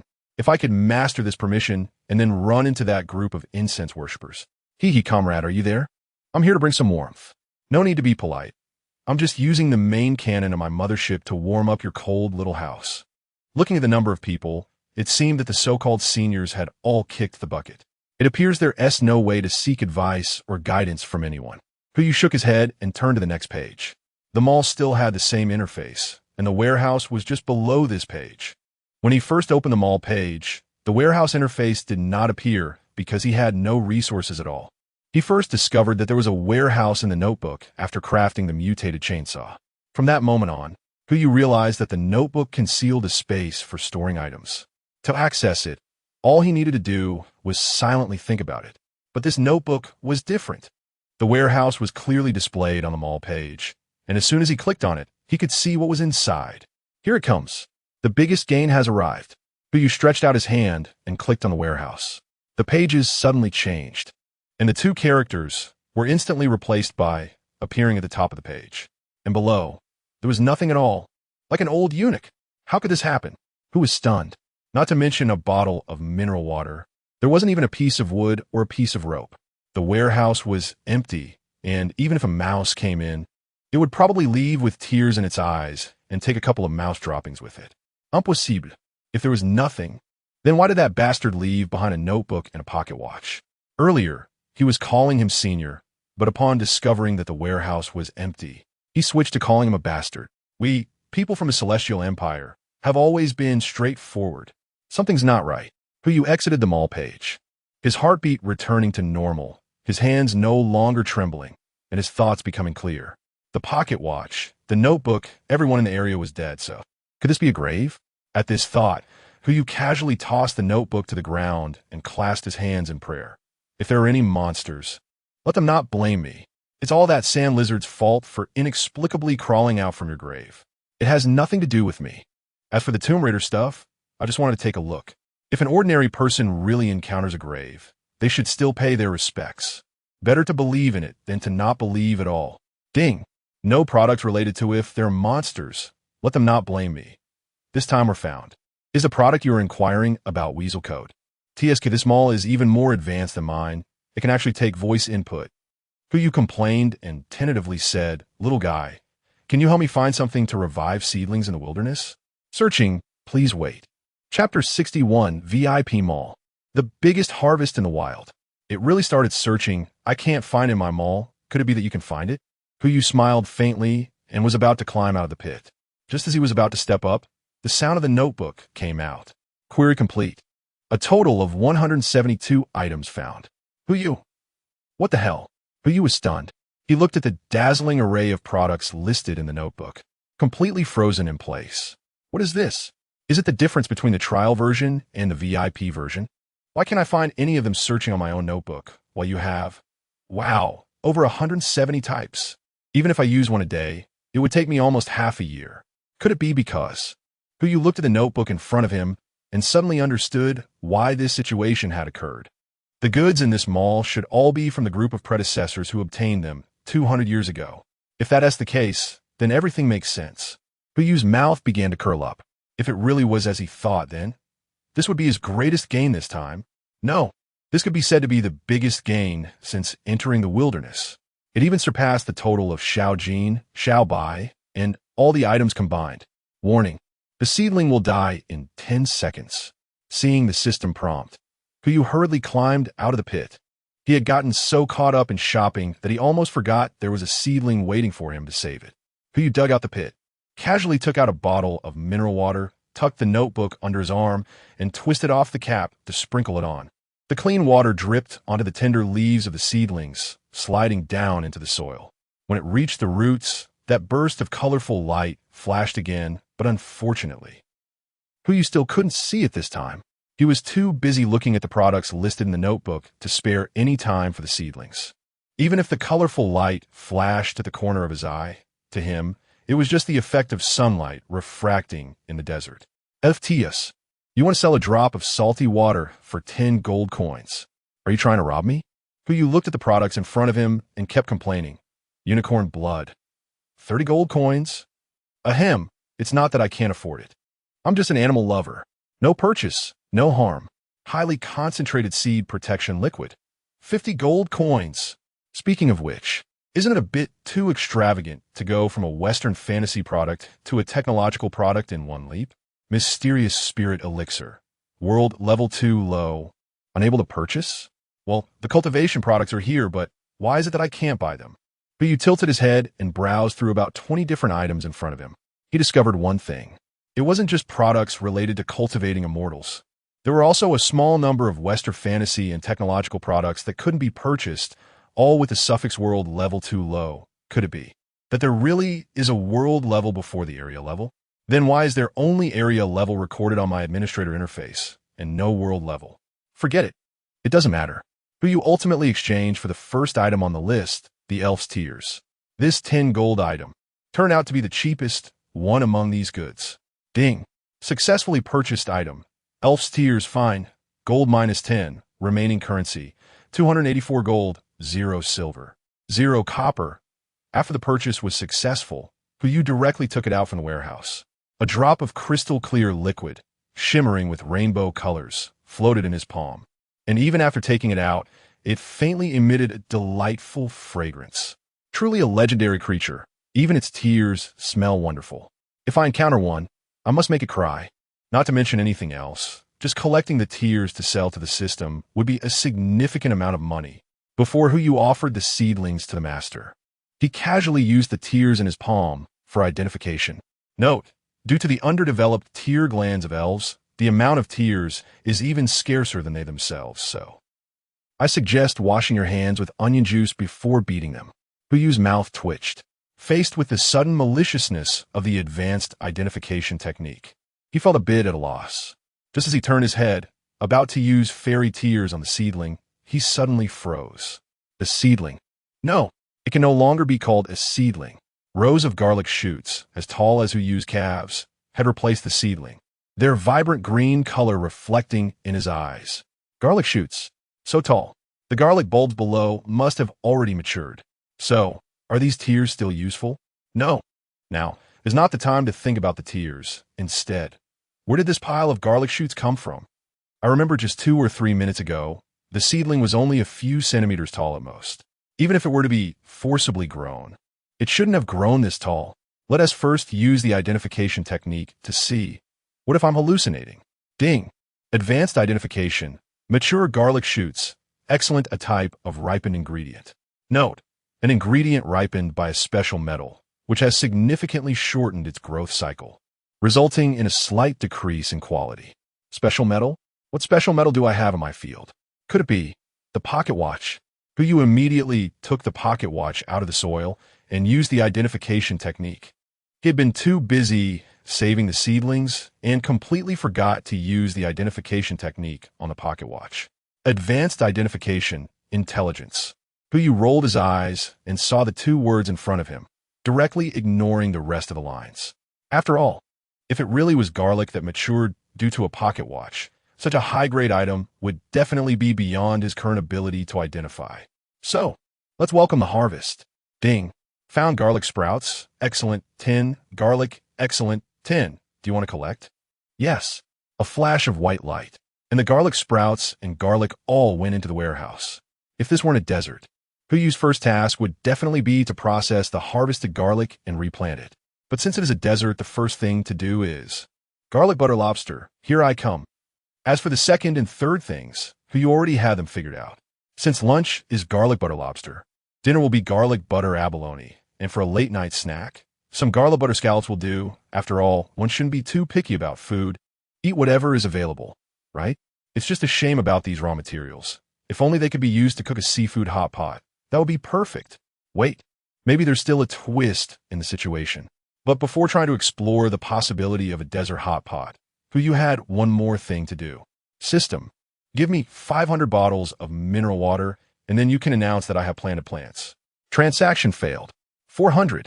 I didn't even say 499. I've been generous enough. Unable to. 350. This is my bottom line. Transaction successful. A flash of white light, and 350 bottles of mineral water appeared around Hu Yu, the water light reflecting on his face. So the question arises, what can 350 bottles of mineral water do? Take a hot bath, cook hot pot, or sell water to those guys? Why not? Do them all. After all, the water left from the bath is still warm, and the water from the hot pot still has flavor. These two types of water could even be sold for a higher price. It's just, I hope the VIP store has the items needed to cook hot pot. This is the twist Hu Yu thought of, and it's the only opportunity. Chapter 62, come out. Seafood mushroom soup hot pot. Ding. Congratulations to Hu Yu for becoming the first player to plant a plant. The planting leaderboard is now open. As soon as the news was released, the people in the desert were dumbfounded. Did you see the announcement that just came out?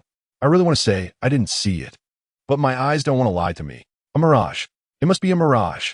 We are having a collective hallucination. Yes, I agree with the person above. It would be fine other places, but in the desert, how could he possibly grow plants? Hu Yu, holding garlic. JPG, please upgrade to the latest mobile app to view. As soon as the image appeared, the chat interface fell silent. With this evidence, it can't just be a collective illusion, right? While those nitpickers were still pondering what arguments to use, Hu Yu opened the VIP version of the notebook store. After the last test, Hu Yu knew that this store had a lot of things he hadn't unlocked, and items like spicy hot pot definitely existed. Unfortunately, he couldn't exchange for blueprints. No matter what level of blueprints, they couldn't be redeemed here. He just didn't know if it could transcend the system's barriers to buy edible resources from inside. But he hasn't searched for hot pot-based ingredients because all his ingredients, except for bear paws, are seafood. These ingredients are only suitable for boiling in clear soup, and adding some mushrooms would be even better. Now he has the iron pot and water, but he still needs mushrooms and some seasonings. Searching edible mushrooms. Querying, please wait. Query complete. A total of 3,528 items found. Wow, so many? Even if he eats 10 kinds a day, it would take a year. Hu Yu casually ordered a portion of mushrooms, a type of ordinary fungi that costs only 1 copper coin per serving. Ding. Successfully purchased item. Mushroom, ordinary. Copper coin -1. Yes, it worked. Looks like the garlic sauce recipes will have to wait a bit. Long live hot pot, even if it's just the clear broth. Hu Yu looked at the extra shiitake mushroom in the warehouse and instantly felt energized. Since food could be purchased, couldn't seasonings be bought as well? Soon, Who You spent about 2 gold coins.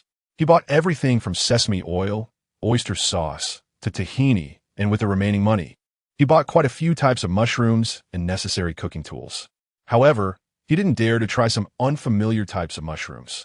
He only purchased familiar ones, such as morels, king oyster mushrooms, black truffles, and white truffles.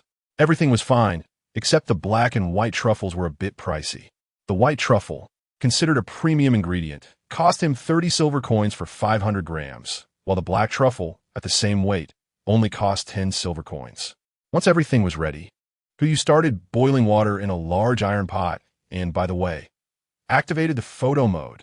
You took a photo of 10 empty bottles of mineral water in an iron pot and sent it to the chat interface. The water has started boiling. Since today's theme is seafood, we didn't choose the traditional spicy broth, but instead opted for a mushroom soup base. We are now going to prepare some mushrooms to put in the pot. Remember, be careful with the heat. Medium to low heat is best. Help! There's a sand lizard in front of me, and this creature has started cooking hot pot. Enough already. I have no food left to feed the sand lizard, and I suspect this guy is going to twist me up and throw me into the pot soon. Huh? Why is there no sand lizard on whose side? They have already started cooking hot pot? Could it be he plans to cook the sand lizard in the iron pot? You smirked, sand lizard? Just a pre-meal dessert. Here it comes. The crooked mouth gang is never absent. This building is tilting so fast, but you didn't want to frown. As a foodie who aspired to taste all the delicacies from north to south since childhood, he was unwilling to let anything interrupt him while sharing his culinary experiences. Watching the chat interface gradually deviate from his live broadcast, he took another photo, capturing the scene of the white truffle and a variety of mushrooms with a kitchen knife. The knife was just bought, an ordinary level weapon he picked up while buying seasonings. All right, what we see now is the ingredient for this mushroom soup pot. You said with a smile. Oda Nakakazu, is that white truffle? Such quality. I've never seen anything like it, even when I was the head chef at Michelin 3-star restaurant. Usong, sell it to me. Sell it to me. Wait, what do you need that kitchen knife for? You can't be thinking. Bam. A new photo was thrown into the chat interface. Knife-cut mushrooms. JPG, most of the mushrooms, including 2 types of truffles, have been cut into small pieces, especially the truffles, which have aroma but no texture, now almost reduced to crumbs. In fact, the deliciousness of the white truffle lies in its own aroma. It can't compare to other mushrooms in terms of texture. So if it's to be used for soup, it's better to chop it into fine dust. But there's a downside. It's hard to be detected that truffles have been added. But You doesn't care. He holds a bunch of mushrooms, tosses them all into the pot, and starts stirring with an iron spoon, taking photos and sending them to the chat interface. Mushrooms in the pot. JPG. All right, now let's start making the soup base. Thanks to the truffles, a fragrant aroma has already begun to waft from the soup base. Odonokos hong, boko. Do you know you're wasting such precious ingredients? You beast. Truffles are such a good thing, and you're using them for the soup base. I want to know what seafood he is talking about. What else could it be? Isn't it just things like lobster and abalone? What's so special about that? By the way, don't you want to know where he got these things? It's only the 3rd day. How could he have collected these items? As for the last question, you must personally deceive them. After all, he can't just tell them that he found a notebook from a predecessor 200 years ago, right? It's none of your business. Once those 4 words were said, the chat interface fell silent for a moment. Ding. E-level beast attack has ended, and the system will distribute rewards based on the leaderboard rankings. It's over? You is stirring the clear soup, preparing to pick out the lobster and abalone for a photo op when the system notification came. Congratulations. Player you has become the first on the beast attack leaderboard and will receive 1 silver treasure chest and 1 silver key. The top 10 players will receive 1 bronze treasure chest and 1 bronze key. The top 100 players will receive 1 iron treasure chest and 1 iron key upgraded. Last time during the F-level beast attack, I ranked first and only received a bronze treasure chest, but now I actually got a silver treasure chest, not only for myself, but the rewards for the lower ranking survivors have also improved. It seems that as the level of the beast attack increases, the system's rewards will also improve. Not bad, not bad. Bang! The announcement ended, and a silver treasure chest with a key stuck in it fell to the ground, waiting for its owner's favor. Speaking of which, it seems I haven't opened the bronze treasure chest I earned from the beast attack ranking yesterday. Now that many people have received bronze treasure chests, isn't my ranking for the bronze treasure chest likely to be at risk? No way. I need to quickly check the leaderboard. That's 10 gold coins. Who flipped open his notebook and found a page ranking the copper treasure chest. He discovered that he had indeed dropped from first to second place. The one who took his title was none other than Oda Nakakazu from last time. Hey, I say, you little Japanese, guy has been doing quite well. Is it interesting to compete with me for first place every day? Wait, Oda Nokokozu. This name seems familiar. Who raised his gaze to the chat interface. And the name Oda Nakahara was right there, not far away. Well, so you were right under my nose. You just scolded me. And if I don't punish you a bit, you probably won't understand why our great celestial empire is your fatherland. Chapter 63. Women? They only affect my speed in chopping vegetables. Huyu's lips curled slightly, but he didn't take any direct action like using a silent spell. After all, even if he silenced this guy, it wouldn't change the rankings, especially not now. The number of bronze chests had increased significantly, and some people not on a leaderboard, but with enough luck might have opened some as well. Even if he dealt with this guy, there might still be others occupying the bronze chest leaderboard. However, there is no need to worry about the iron and wooden chests. The rewards you opened had already reached the maximum. Any higher might not be possible. Never mind, I'll just cook first. After all, the leaderboard settlement happens at the end, so there's no need to rush. But shifted his gaze away from the silver treasure chest. What had taken so much effort to obtain yesterday was now easily in hand today. What a wonderful day. It would have been even better if that little flea, who seemed to be living quite well, hadn't come out to make a fuss. While the broth was still simmering and the beast attacks had ended, it seemed like the right time to have a chat with Miss Luo. Who opened his mall interface, which had a list of transaction records. By clicking on the names of the traders, he could see the transaction details. However, he wasn't sure if he could initiate a trade request again through this. Player, Luo Jean, last transaction details, silver treasure chest. Initiate trade again. Who tentatively opened his mouth, and a trade request popped up. Trade request sent, please wait. Okay, Huyu's eyes lit up. He saw in his senior's notebook that cross-region private chats required at least C-level administrator permissions to be possible. He had thought that cross-region trading was also not feasible, but this surprised him. 1 minute, 2 minutes. Huyu? What is this? Could this girl be dead? That means I've lost 13 portions of shark fin soup. Huh. Women? Women only affect my speed of chopping vegetables. At this moment, Luo Jean curled up in a corner of the small cabin, holding a white-feathered golden eagle, not daring to make a sound.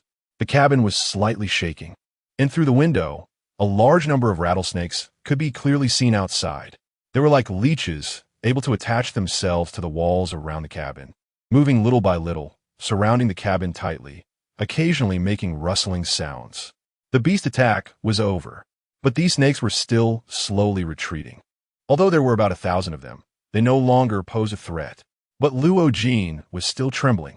She was afraid of everything, but especially of this kind of creature. Snakes. Damn it.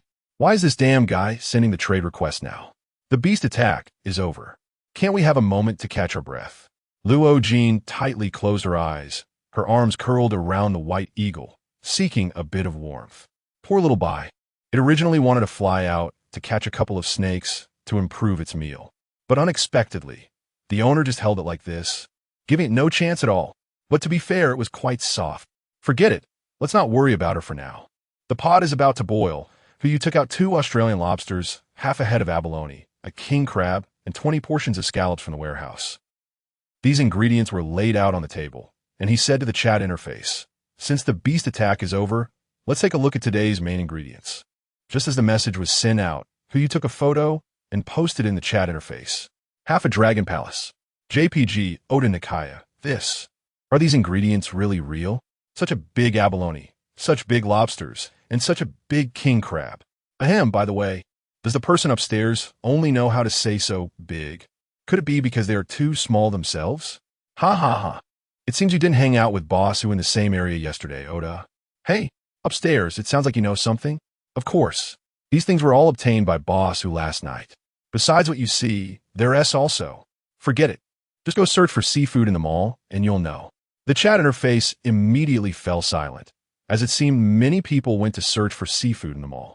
I guess besides searching for seafood, that Oda would also casually look for white truffles and other fungi. Even if he can't afford them now, when he can, he would probably choose to try them. However, this can only exist in his dreams. But he has already tried it. After he bought mushrooms and similar fungi, he specifically opened his own mall and searched for the same types of fungi. Unfortunately, the result was no results found. This means that even if the items bought from the VIP mall have reached Huyu's hands, they will not appear in the regular mall. This is completely a monopoly.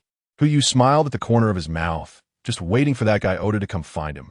Before that, he decided to prepare the Australian lobster by splitting it, cutting the king crab, and boiling the abalone, getting ready to eat. Since there were too many ingredients, Huyu only processed a little over half, putting the remaining small portion away in storage. Even with just over half, it was more than enough for him and Xiao Bai to enjoy.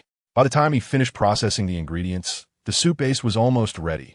Huyu didn't rush to put these ingredients into the pot, but instead scooped out a large basin of soup base to soak the ingredients in.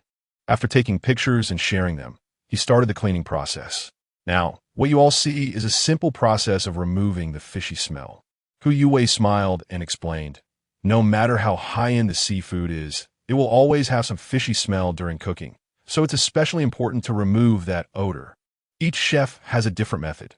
Some use scallions and ginger to boil and blanch, while others choose to mask it with side dishes. I happen to have a pot of mushroom soup. My choice is to soak the seafood in boiling mushroom soup, and after the water cools down, I will clean the seafood. This way, the seafood will not only have very little fishy smell, but it will also carry the aroma of the mushroom soup in the meat. Remember, while waiting for the water to cool and for cleaning, be sure to keep the mushroom soup on low heat, and when it's time to cook, the soup will have already infused the flavors. No! Suddenly, Oda Nakakazu sent a message in the chat group. Baka! Baka baka!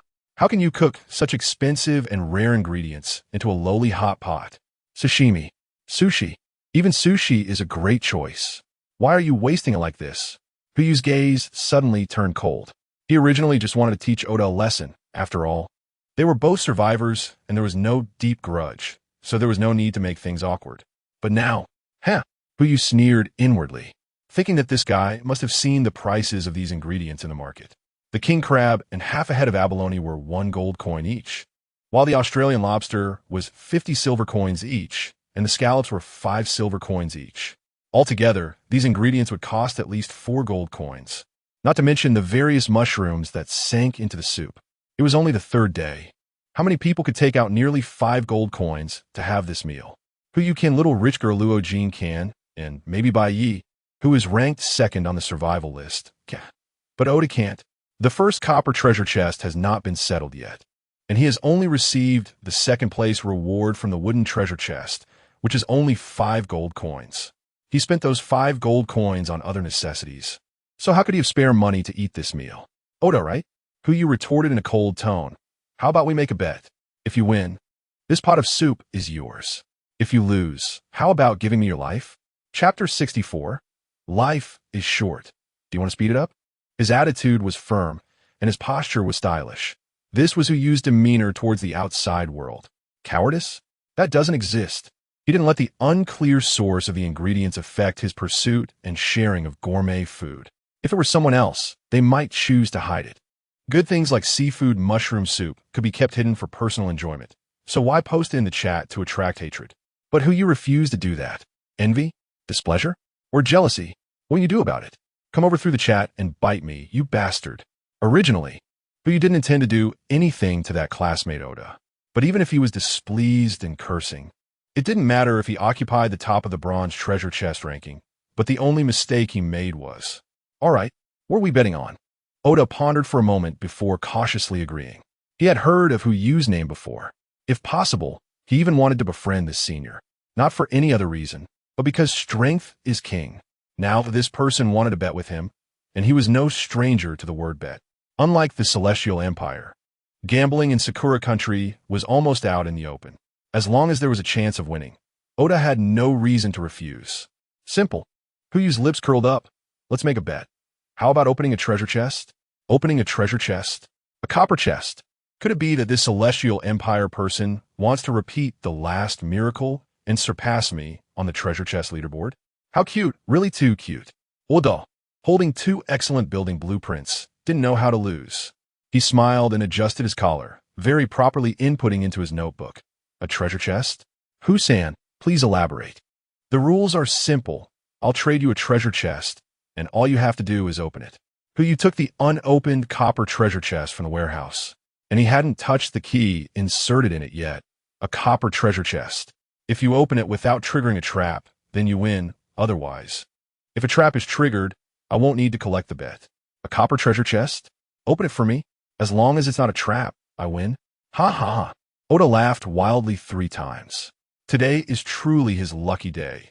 Not only did he get his first copper treasure chest, but he also opened 2 excellent building blueprints. Moreover, someone even personally delivered a pot of top-quality ingredients soup, and it even came with a second copper treasure chest. Traps? Is it that easy to trigger a trap?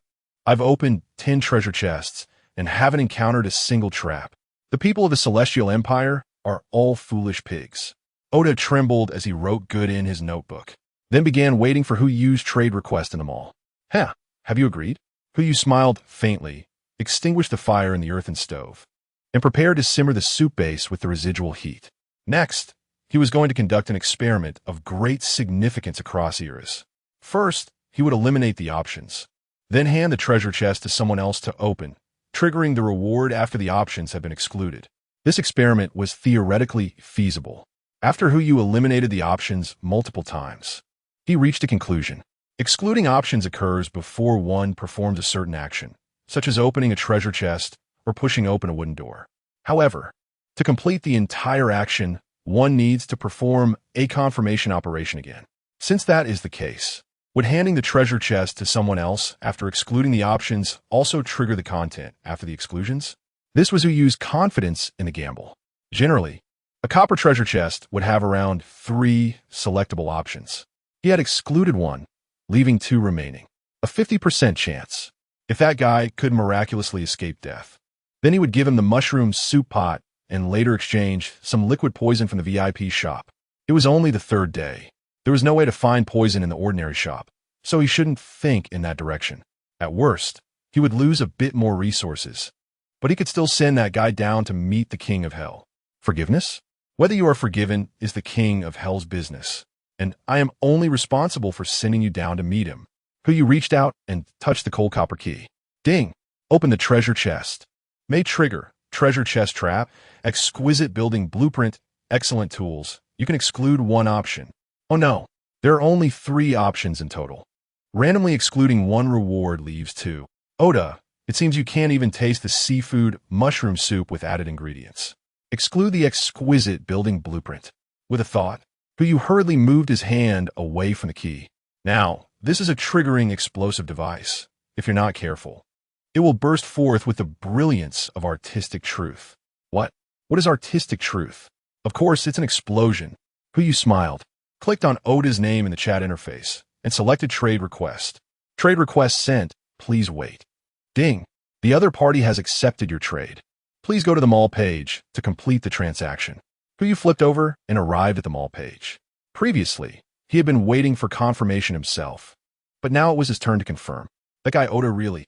Life is already short, so why does he insist on taking the fast track? Huyu carefully placed the copper treasure chest on the trading interface, and before clicking confirm, he suddenly remembered something. The last time he opened a copper treasure chest, he got 10 excellent level seeds and a copper hoe, both of which were excellent level items, yet they only earned him a 2nd place. Could it be that Oda opened an excellent level skill book or an excellent level building blueprint? Whichever it is, it must be at least 2. Otherwise, it wouldn't surpass his ranking. With that thought, Huyu suddenly had an idea. The trading interface hadn't been confirmed yet, and Oda, who was anxiously watching the copper treasure chest, started asking in the chat. What? Husan, you're not having second thoughts, are you? If you are, I can understand. As long as you apologize to my Sakura Blossom Nation and admit that hot pot is inferior food, I'll forgive you, and the bet can be called off. Provocation. This tactic works best on the people from the Celestial Empire. With these words, even if you wanted to back out of the bet, he couldn't. Truly clever. It's like being on a fast track and still feeling it's too slow, needing to add nitro for a boost. This thought was just US internal monologue and didn't make it to the chat interface. He first rubbed his stiff cheeks, forced a smile, and asked in a friendly tone, I'm not planning to back out. I just feel. I seem to be at a loss. Oda said at a loss. Shuren replied, ISNT at a loss? This who big shot won and got nothing. But you not only opened a copper treasure chest, but also got a pot of seafood, mushroom hot pot. That's not fair. Hey, it's you again, good brother. We've been in 3 dungeons together in a row. We must have some past life connection, right? Just as he was about to respond to this opportunity, a system prompt suddenly popped up. Ding! Detected that the host has actively proposed more than 3 bets and won the first 3 times, gaining the skill gambler. Congratulations. Who you? On becoming the first player to self-obtain a skill. Would you like to announce it? Gambler? Who you casually opened the skill details and smiled slightly. This skill is quite interesting. Chapter 65, Gambler. Excellent blueprint acquired. Gambler. Excellent after proposing a bet. You can forcibly lock the stakes. After the bet is concluded, you can directly receive 1. 5 to 2. 0 times the stakes. Upgrade by obtaining perfect level items through the skill. Note. Losing means no return, dumber than a pig. But this line is meant for that group of pigs. One word, absolute. Originally, Yu was worried that after proposing to raise the stakes, this guy would open the treasure chest and die, leaving him unable to collect the stakes. He was preparing to persuade him to let one person hold the stakes first, and after he won, he would hand the stakes over to him. But handing things over to one person, let alone whether Oda would agree. Even Yu found it hard to believe that the person wouldn't pocket it. But now it's great. With this skill, not only is there no need to worry, but he can even gain extra stakes. People from the Celestial Empire, what do you want? Shuren, what else can we do? The stakes are all about relative value, right? Looking at this name, Yu's eyes brightened a bit. This was originally what he intended to say, but now being said by good brother makes it even more appropriate. Shuren looked at the message he sent and didn't know whether it was good or bad. Originally, when he saw Yu become the administrator, he didn't plan to stick his head out. But in this situation, no matter how big their grudges were, they had to help their own person speak first. Oda's message appeared in the chat interface. By the name, he could easily tell that Shuren and Yu were both from the Celestial Empire. These guys are like this, fighting fiercely when there are no outsiders. But when someone else intervenes, they team up instead. Annoying. Raise the stakes. This time Yu took the initiative to speak. Oda, I'm not afraid to tell you. Last time I obtained 2 excellent level items from the copper treasure chest. One was the garlic seeds I planted, and the other was an excellent level tool. And your current ranking is above mine, so what you obtained must not be simple, right? Not a skill book. Not a skill book. If it were an excellent level skill book, Oda would have definitely used it, and even if he wanted to use it as a bet, it would be impossible. Only building blueprints. Only they cannot be consumed shortly after being obtained. Yu silently prayed in his heart. He didn't have time to check the rankings on the full-time leaderboard, so he asked directly. Yes, Oda did not hide it. I obtained 2 excellent blueprints. One is for a wooden villa, and the other is for a bluestone well. Hiss. Yu took a deep breath, feeling his brain tremble slightly. Putting aside the importance of the wooden villa, just this bluestone well. It truly deserves to be called an excellent building. If the well were built, and with some water-fetching tools, wouldn't that mean almost limitless water resources? Even in a hot environment, this well water could help cool down. If you want to use these 2 things as a bet, I can agree, but Oda spoke again. If I unfortunately lose the bet and trigger the trap, how will you obtain these stakes? It's impossible for me to hand them over to someone else in advance. Don't worry, I have my ways. Yu smiled. So you agreed, right? He gave a confirming signal. As long as Oda nodded, the gambler skill would activate. Yes, I agreed. Oda nodded and sent a message in the chat interface. If I win, this bet will be meaningless. If I lose, well, after triggering the trap, I could just hope to survive. As for the blueprints, whoever wants them can take them. It has nothing to do with me. Ding. Player who you use the skill gambler. The building blueprints, wooden villa, and building blueprints, bluestone well. You possess have been locked and will be assigned after the outcome of the bet is determined. What? What is this? Oda panicked. He didn't expect Who You had this move. Similarly, another prompt popped up in front of Who You. Ding. Player Who You used the skill gambler. The seafood mushroom soup pot, excellent perfect. You possess has been locked and will be assigned after the outcome of the bet is determined. Excellent perfect? Floating grade? It's probably because the cooking hasn't been completed yet, so the grade hasn't been determined. I've already clicked to confirm the trading interface. It's your turn now. Get ready to open the box. Should I say, get ready to die? After Who You finished speaking, he no longer paid attention to Oda, the little classmate. Anyway, the betting game had already been established. If he were Oda, he would definitely click to confirm the transaction and then happily open the bronze treasure chest. As for the rest, there was no suspense at all. The only thing Who You was worried about now was what extra rewards he would get from acquiring the gambler's skill. Even the lowest one, 5 times, would still be an excellent building blueprint. Inside, the Australian lobster and king crab were already cooked to a bright red. 20 scallops were bobbing in the soup pot, and the abalone had shrunk into a lump, soaking up quite a bit of broth. He picked up a ladle, skimmed off the foam, took a shallow scoop, and slowly placed it in his mouth. The taste of truffles instantly filled his entire mouth, followed by the sweet aroma of lobster and crab, the freshness of scallops, and the heavy aftertaste unique to abalone. Ding. Transaction successful. It seems like I couldn't resist the temptation after all. Indeed, coincidences and opportunities are often reserved for those who are prepared. If it weren't for the betting game proposed earlier, he wouldn't have acquired the gambler's skill. And without that skill, he wouldn't have been able to persuade Oda, nor would he have been able to get his hands on those 2 blueprints. Just right, he would use this seafood mushroom soup pot to treat himself. Who You smiled as he poured the seafood and broth from the pot into a large pot, preparing to take it inside to share with else.But. After all, just the king crab weighed nearly 20 pounds. After removing the shell, the crab meat alone would be about 15 or 16 pounds. Not to mention the 2 pounds of abalone and some mushrooms. Luckily, he had cut a small portion in advance and stored it. Otherwise, this amount. It might be that he and else.But together wouldn't be able to finish it, as the last drop of mushroom soup slipped into the pot. A system notification popped up. Congratulations, host has obtained food. Seafood mushroom hot pot. Perfect eating for the first time can increase stamina by 1, intelligence by 1, agility by 1, strength by 1. Subsequent servings will reduce the effect by half each time. Note, it's nicely called a seafood mushroom hot pot, but it's actually just a mixed stew. Just as he was about to grab the edges of the pot and push the door open to slowly enjoy it, a system notification rang out. Ding! The bet has been completed. Congratulations to Oda Nakai for becoming the first player to die in the bet. Who You looked up at the sky, a smile appearing at the corners of his mouth.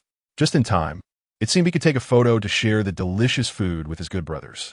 He just used his shoulder to push open the wooden door and walk to the Mortal's table. Before he could even set down the pot, the third system prompt popped up.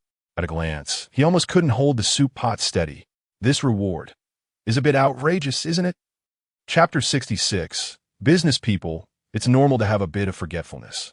Who You placed the pot on the Mortal's table, and the warm aroma mixed with the cool scent of agarwood wafted gently into his nose and throat, making him feel refreshed. The bowls, chopsticks, and soup spoons were already prepared, and he could taste the delicious food that had been prepared for a long time whenever he wanted. However, after sitting on the wooden stool, the first thing he did was not to grab a crab leg to eat, but to take out 4 sheets of cowhide paper from the warehouse. 4 sheets. These 4 sheets were the rewards given by the system. The first 2 were from Oda Nakakazu, who lost to Who You, and the last 2 were obtained using the gambler's skill. Double rewards. else.Wes. Who You looked at the neatly stacked blueprints in his hands and couldn't help but take a deep breath, his mind filled with longing for a beautiful future. Lottery draw. Little luck, you must bless me, my husband. The first 2 are wooden villas and a bluestone well, which was not unexpected. The remaining 2 are actually a bluestone garden and a bluestone swimming pool. A well, a garden, a pool, plus a villa, cute pets, delicious food. Not to mention in the wilderness, even in the real world, not everyone can live in such a house. But there is one flaw. Sigh. Who You sighed, looking at the blueprints displayed on the table, instantly losing interest in tasting delicious food. These blueprints were exquisite, no doubt, but at the same time, the blueprints also raised the demand for construction. The moment he touched those blueprints, For prompts popped up one after another. Do you want to build a bluestone well? Excellent. Material cost: stone 0600, wood 2351000, cement 0300, sustainable water source 01, bluestone well blueprint 01. Tools: mason's chisel, any ruler. Do you want to build a bluestone garden? Excellent. Material cost: stone 0800, wood 2351500, cement 0400, bluestone garden blueprint 01. Tools: mason's chisel, any ruler. Do you want to build a bluestone swimming pool? Excellent. Material cost: stone 0200, wood 235,500, cement 0100, bluestone swimming pool blueprint 01, water 202,500. Tools: mason's chisel, any ruler. There is also the construction data for a wooden villa. Even excluding the villa, just the materials for these 3 excellent buildings were enough to give you a headache. Stone? This stuff may not be hard to find, but if you want to gather it, you'll need tools, right? And cement. Not to mention how complicated the mixing process is. Just finding quicklime and iron powder is difficult.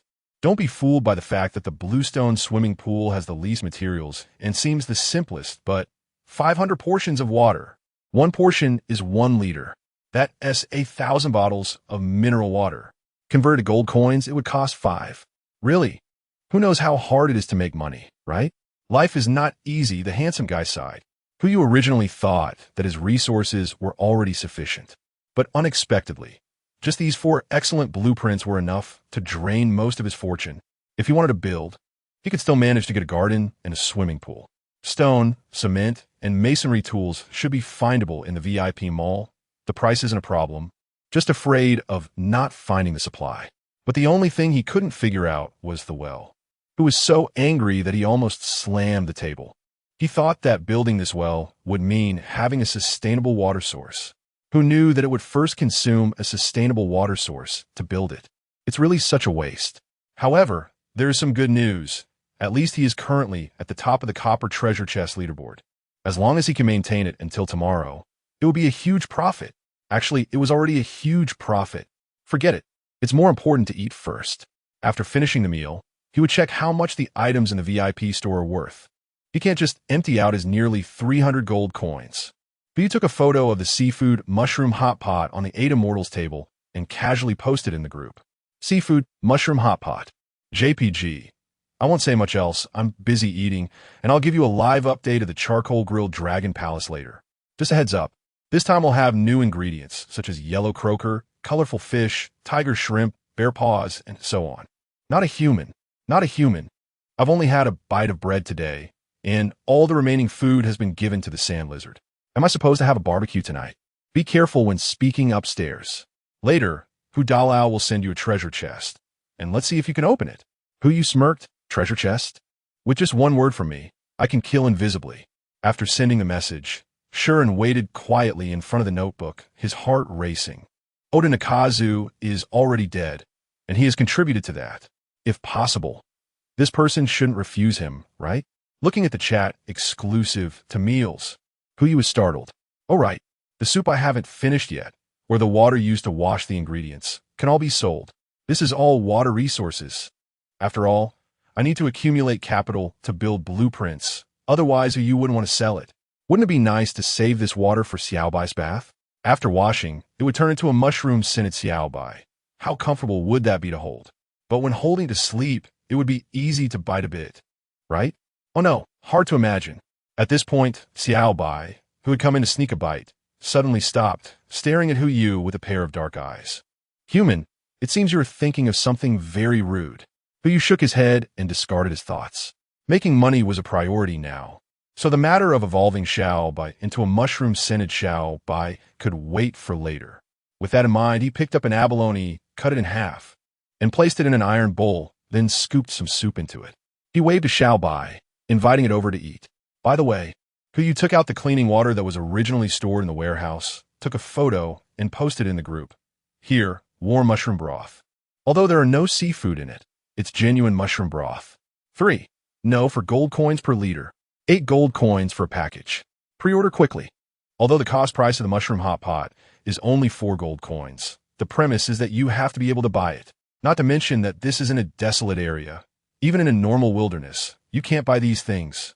Given this, it's naturally a rare commodity. Just double the profit. They won't let me earn even this, right? Hu was thinking to himself, silently forgetting that 4 gold coins was the cost of a pot of soup, not the cost of this pot of cleaning water. After all, business people could be a bit forgetful, which is quite normal. For gold coins per liter, that's the price of 800 bottles of mineral water. Are you comparing mineral water to a mushroom soup pot? You must be out of your mind. Exactly. Hu glanced at the news in front of him and suddenly thought of a selling point. That's right. This customer has a good eye, not to mention hot soup. In 3 days, there are not many survivors who can even drink a sip of hot water. Although the earthen stove is just an ordinary building, obtaining it still seems a bit difficult. Who says there are no blueprints for sale in the mall? Shuren, may I ask, Boss Hu, how many liters does this pot of soup contain? Looking at the 9 gold coins he had in the mall, Shuren was planning to make a big move. As long as. Chapter 67. The Eater's Spirit. The Eater drinks soup with a bowl. Hu was taken aback, somewhat surprised by Shuren's attitude. The fact that he could ask such a question proved that his family background was at least above 7 gold coins, which allowed for some room to negotiate. Otherwise, he wouldn't be making himself look foolish. TSK. It seems the young man made quite a bit yesterday. He really knows how to calculate. 8 gold coins for a pot of soup, then adding some fresh water to divide it into 4 portions, each portion being 3 gold coins for 2 liters. He could earn 4 gold coins. This business is a guaranteed profit. 3 gold coins is quite expensive, but buying 2 liters of warm mushroom soup in the desert, that is already a fair price. Moreover, he had prepared enough fresh water sufficient for trading. Hu saw through his thoughts, a smile curling at the corners of his mouth as he slowly spoke. Send over the trade request. Considering that this guy had helped him speak up before, he would give him this one chance. Although his attitude on the first day was not good, acknowledging his mistakes and being able to change means he is a good comrade. Moreover, in this desolate place, it would be hard to find another survivor who could take out 8 gold coins all at once. All right, I'll send it right away. Shuren remained cautious, and after sending the trade request, he placed all 9 gold coins in the trade window. In the wilderness, there are no eternal enemies or friends, only eternal interests. Based on his experiences over the past 3 days, opposing Hu was equivalent to opposing interests. Shuren wouldn't be foolish like some Oda. Although there had been some misunderstandings between them earlier, now was the best opportunity for peace, and he naturally had to seize it. Hu looked at the numbers in the currency and asked in the chat box, Mr. Sure, the gold coins are given incorrectly, right? The extra one is my apology to you. Shuren wrote in his notebook, Brother Hu, I was a bit disrespectful to you earlier. Normally, I should buy some cigarettes and alcohol to apologize. But since we are in the wilderness, please accept this gold coin as my apology. If you don't accept it, it will mean you look down on me. Shermorn. This guy really knows how to be considerate. Hu placed the mushroom hot pot and basin on the table, smiled, and clicked confirm. I've accepted the coins, and I'll come to you for business in the future. Hey, Shuren immediately replied, Brother Hu, you are magnanimous. I will definitely. The rest was just a bunch of nonsense. And Hu closed the notebook before finishing. Is the seafood mushroom hot pot not delicious anymore? Or the shrimp, crabs, and abalone not tasty? What is there to talk about with a rough guy here? A person who loves to eat must use a basin to drink soup. Let's start eating. Half an hour later, a large pot of meat soup was completely devoured by Hu and Xiaobai. Besides various shells, there was only a shallow layer of soup left at the bottom of the pot. Over 10 jin of meat was entirely consumed by one person and one panda. Burp. Hu held his stomach and let out a big burp. Next to him, Xiaobai, who had overeaten, directly fell asleep with his head resting on Hu's thigh. For some reason, ever since they arrived in this wilderness, his appetite had been increasing. He used to feel 6/10 full after eating a pack of instant noodles. But on the first day, he devoured an entire bear paw along with the noodles. And at night, he could eat even more. On the third day, he even finished nearly 10 pounds of meat. This was definitely an amount suitable for someone with fatty liver. But if he didn't eat so much, the feeling of hunger would genuinely transmit to his cerebral cortex, forcing him to make a choice. Either eat or starve. Especially when they first arrived in the wilderness, If he hadn't found bread and water, he would have seriously considered gnawing on his own arm. Burp. Who let out a burp again, looking at the remaining soup in front of him, pondering for a moment. Then he picked up the bowl and downed the rest of the soup. Original soup turned into original food, conveniently sliding down. Only those who have experienced extreme hunger can truly understand this feeling.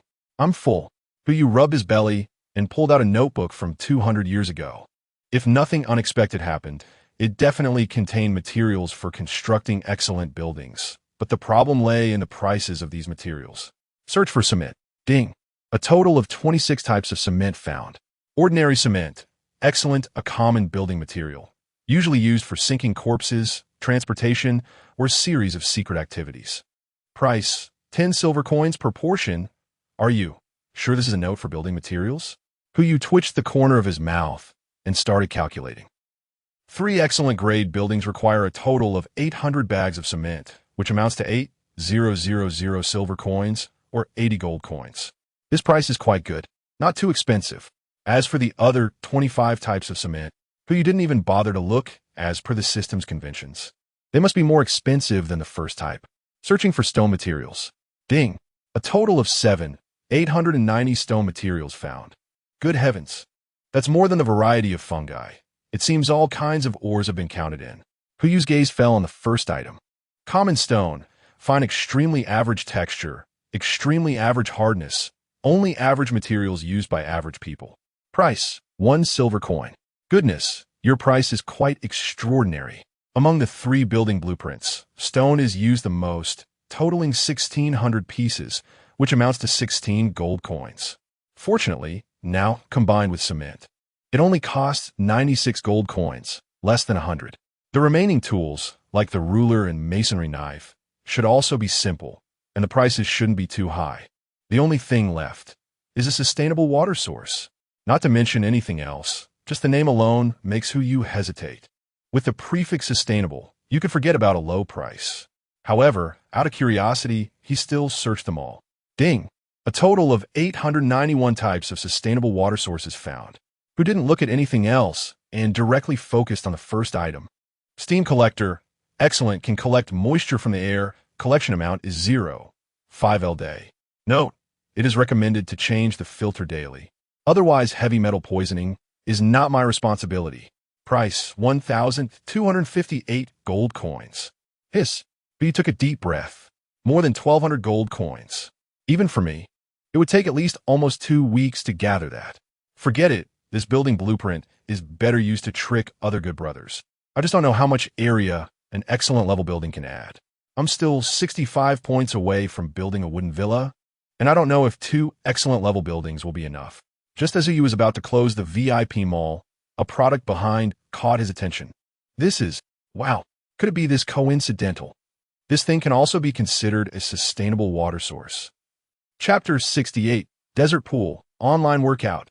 All-knowing conch, legendary item, the product of the magical conch's evolution. You can ask 1 question every day, and the conch will give you an accurate answer. Quality bonus skill, generates 1 L of fountain of wisdom daily. Consuming it increases intelligence. Price. 59,999 gold coins. What the? A whole 60,000 gold coins. Even if I save 200 a day, it would take a whole year to gather. Is this what a legendary item is like? I love it. Who's originally calm, heart suddenly became excited. According to the notes on the item itself, as long as I ask 100 questions, the conch will upgrade. 1 question a day means it will take 100 days.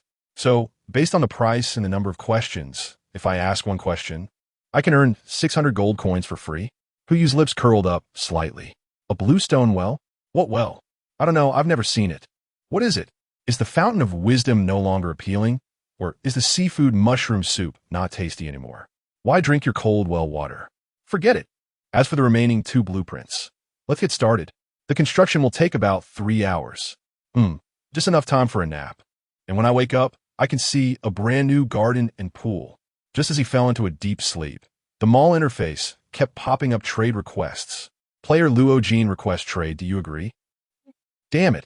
After the snake swarm, Luo Jean sat in place for a while before slowly getting up while leaning against the wall. What is that stinky man doing? Wasn't he supposed to trade? Why is he ignoring me again? Could he have died in the snake swarm? Luo Jean frowned tightly. After last night's tsunami, most of her food stock had been consumed. Now there were only shark fins, some warm water, and 3 cans of meat left in the warehouse. With these foods, exploring the ordinary wilderness for a day would be fine, but this is a desolate land.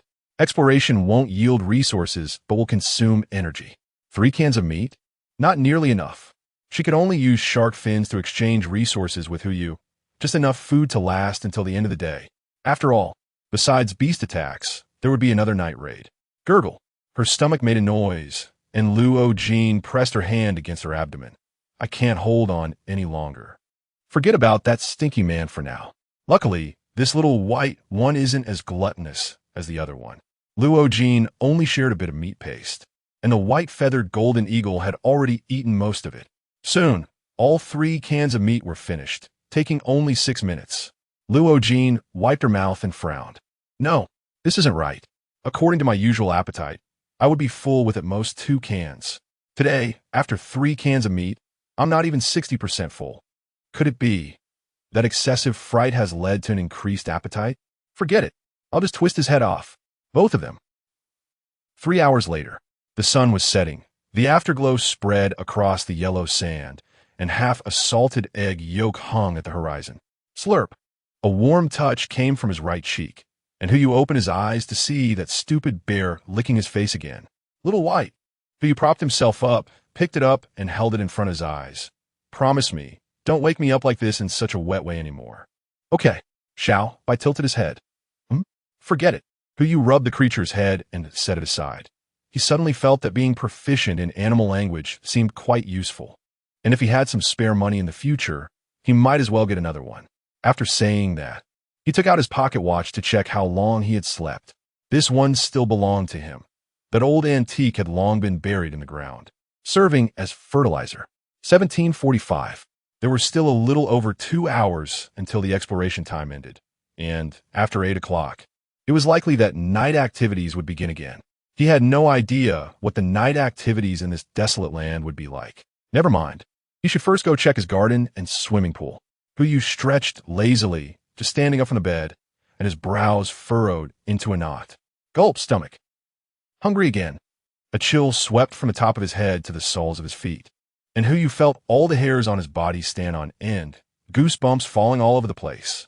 How is this possible? Even excluding what Xiao Bai ate. He had consumed 7 or 8 pounds of meat and over 3 liters of mushroom soup.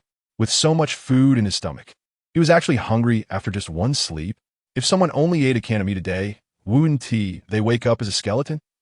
There is definitely something wrong. Something must be wrong. If it's not the unknown rules of the wilderness, then there is definitely something wrong with this desolate land.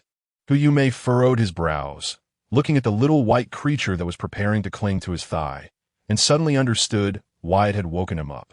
It was probably awakened by hunger, unable to find food, so it called him. He took out a can of meat, opened the metal lid, and handed it to the little white creature. It took it and immediately started to gnaw on it, its movements a bit rough. Indeed, even the little white creature was affected. Huyu frowned, walking towards the door while glancing at the chat interface. Good afternoon, beasts. As long as it's not my own fault, this group of guys should have noticed something too. Let's see their reactions first. Usually at this time, even if there's no topic, someone would jump in a chat for a bit. After all, this is the only entertainment activity in the wilderness. Huh? Huyu let out a light snort. Where is everyone? They haven't all been eaten by the sand lizard as snacks, have they? They're probably all asleep. If it weren't for the need to maintain a good relationship with Huyu, Shuren probably wouldn't even have sent this message. Hungry. He's really too hungry. Even if he drank the whole pot of mushroom soup after sleeping until now, there's nothing left in his stomach. Originally, when he got the mushroom soup, he planned to split it up and sell it for profit. But after just tasting one bite, he lost control and ended up drinking it all. He just didn't expect that even after drinking all the soup, he would still feel as hungry as a dead dog. And now he can only lay on the ground chatting with his big brother, who. It seems I'm not the only one. Huyu mumbled to himself, frowning in confusion. But once he pushed the door open, all his confusion turned into joy. The wooden fence was still around the house, and the garden was a circular area of about 10 square meters made of bluestone, built on the left side of the house, filled with some yellow earth. but only yellow earth. After the garden was completed, the system surprisingly didn't send any flowers. Damn straight, man. The swimming pool was built on the right side of the house, not as large as a standard pool, 4 meters wide on the sides, 10 meters long front to back, and with a depth of about 1.5 to 2 meters. Who knows where the full 500 liters of water went? It surprisingly only filled such a pool. But the pool, here I come. Anyway, it's not like I don't have food. I want to starve. First, let us take off my clothes and swim for about 400 meters. Chapter 69. The end of the beginner period. The truth of the world. As the saying goes, drink today, get drunk today. If there are girls tonight, hold them to sleep. This full swimming pool of water is right in front of me, and I have no reason not to take a bath. It's been 3 days. A full 3 days without a proper bath. It's time to solve that. Phew. After taking off his clothes, Huyu jumped straight into the pool. After all, this is a desert, and there's no one around. Of course, it's all about comfort. The surrounding yellow sand was radiating the heat stored from noon, making the water temperature in the pool pleasantly lukewarm, making it exceptionally comfortable to swim. Coupled with the afterglow of the desert, the water temperature felt just right. Huyu first took a swim and suddenly remembered something. Now that he was swimming, there was no reason not to share it with his good buddies, right? He leaned against the edge of the pool, lifted his long legs, took a photo, and sent it. Brothers, I ate too much at noon. Swimming in the afternoon to digest, and then we'll continue tonight. Barbecue, let's go. Snap. Shuren felt like his teeth were crushed. Why? Why am I not sleeping and watching this guy show off? Hudalao, have mercy. I really have nothing to eat anymore, so please stop sending pictures. I was wrong. I shouldn't have sent food pictures late at night. If I have sinned, please let me go to hell, instead of letting the demons come from hell to torment me. Huyu smirked. Mortals, if you kneel and pray, the gods will watch over you and grant you food, clothing, carriages, and homes. I know, what about you? Goodness, this year's Crooked Mouth Gang is bringing in private goods too. But Huyu suddenly had a burst of, clicked on the name of this Crooked Mouth party member and sent a trade request. Almost instantly, the other side accepted the trade request. Huyu threw 5 extra sausages from his warehouse and, after clicking confirm, calmly said 3 words. It's a gift. These sausages were obtained on the first day. But ever since he got the bear paw noodles, who still deserve sausages, the other party instantly became excited and hurriedly showered him with compliments. But Huyu wasn't in the mood to read them, because, when he opened the trade interface, he received hundreds of messages. Player Luo Jean requests a trade. Do you agree? 99. What the hell? What is this crazy woman playing at? Spamming harassment? Huyu looked at the last message and clicked confirm. This transaction request didn't have a time suffix. He didn't even know when this message was sent. Ding! The other party accepted your transaction request. Just as the transaction interface was being set up, a roar came from the other side. Huyu hurriedly covered his ears and awkwardly laughed. Miss Luo, what? What's going on? Voice. Luo Jean was actually communicating with him through voice. It seemed she had become the administrator of that area. However, her attitude. Why did it feel so much like a wife who caught her husband sneaking out to surf the internet all night? What's wrong? You still have the nerve to ask me what's wrong? Although Luo Jin's tone was fierce, there was a hint of insincerity, as if she was forcing herself. Stop talking nonsense. 50 cans of meat, not a single one less. Trade for shark fins. Saying this, she placed the shark fins on the trading interface. 13 portions, all premium quality Tianjio fins. The price we discussed last time was, I don't care. Unlike the delicate demeanor from last time, this version of Luo Jean was simply a thug. Either give me 50 cans of meat, or I'll sell the shark fins to someone else. She was too anxious. This was not the Luo Jean he had met yesterday. Huyu frowned, could it be? She had encountered something similar to herself? Only hunger could turn a lady into a complete thug. If this could be exploited, the price could easily be driven down. After all, it was just 50 cans of meat, which amounted to less than 2 gold coins, more than enough for the 14 portions of Tianju wings. Moreover, there was an even more important reason. For the sake of this reason, Huyu would definitely help Luo Jean through the tough times. That is, good. Huyu agreed and directly spent 3 gold coins in the VIP mall to purchase 100 cans of meat. He also took out 100 bottles of mineral water from his own inventory and casually placed them on the trading interface before clicking confirm. Luo Jin was taken aback, rubbed his eyes, and confirmed that he wasn't mistaken about the numbers in the lower left corner of the meat cans and mineral water. 100. All 100. Could it be that he was so hungry that he was seeing things? Did he actually just buy 10? Was he just imagining an extra zero? Luo Jin looked several more times, but still didn't dare to confirm. What? Don't you want the meat cans and water? Who you asked proactively. It felt a bit overwhelming. Luo Jin immediately retorted. Old who? Are you giving this to me out of pity for a poor girl? Then I would just laugh. Don't laugh yet. Who you interrupted her? Do you remember the bet? Luo Jin felt a jolt in her heart. All right. The golden treasure chest was opened by that annoying man. So does that mean I have to agree to 3 irresistible demands from him? What if he? Luo Jin's face flushed, and she hurriedly said, I remember. But let's discuss the bet in detail when we meet. I'm tired and want to sleep. My dear minister, you may leave. As soon as she finished speaking, Luo Jin quickly clicked to confirm the transaction, and a shark fin was delivered to the other side, while 100 cans of meat and bottled water landed in front of her. Phew! Luo Jin let out a long sigh, looking at the cans of meat and bottled water with a smile. Xiao Bai, come down and eat. Your master almost risked everything for this little food, so you can't blame me for not letting you go out to eat that junk food. Bai Eugene Falcon rolled its eyes, not wanting to speak.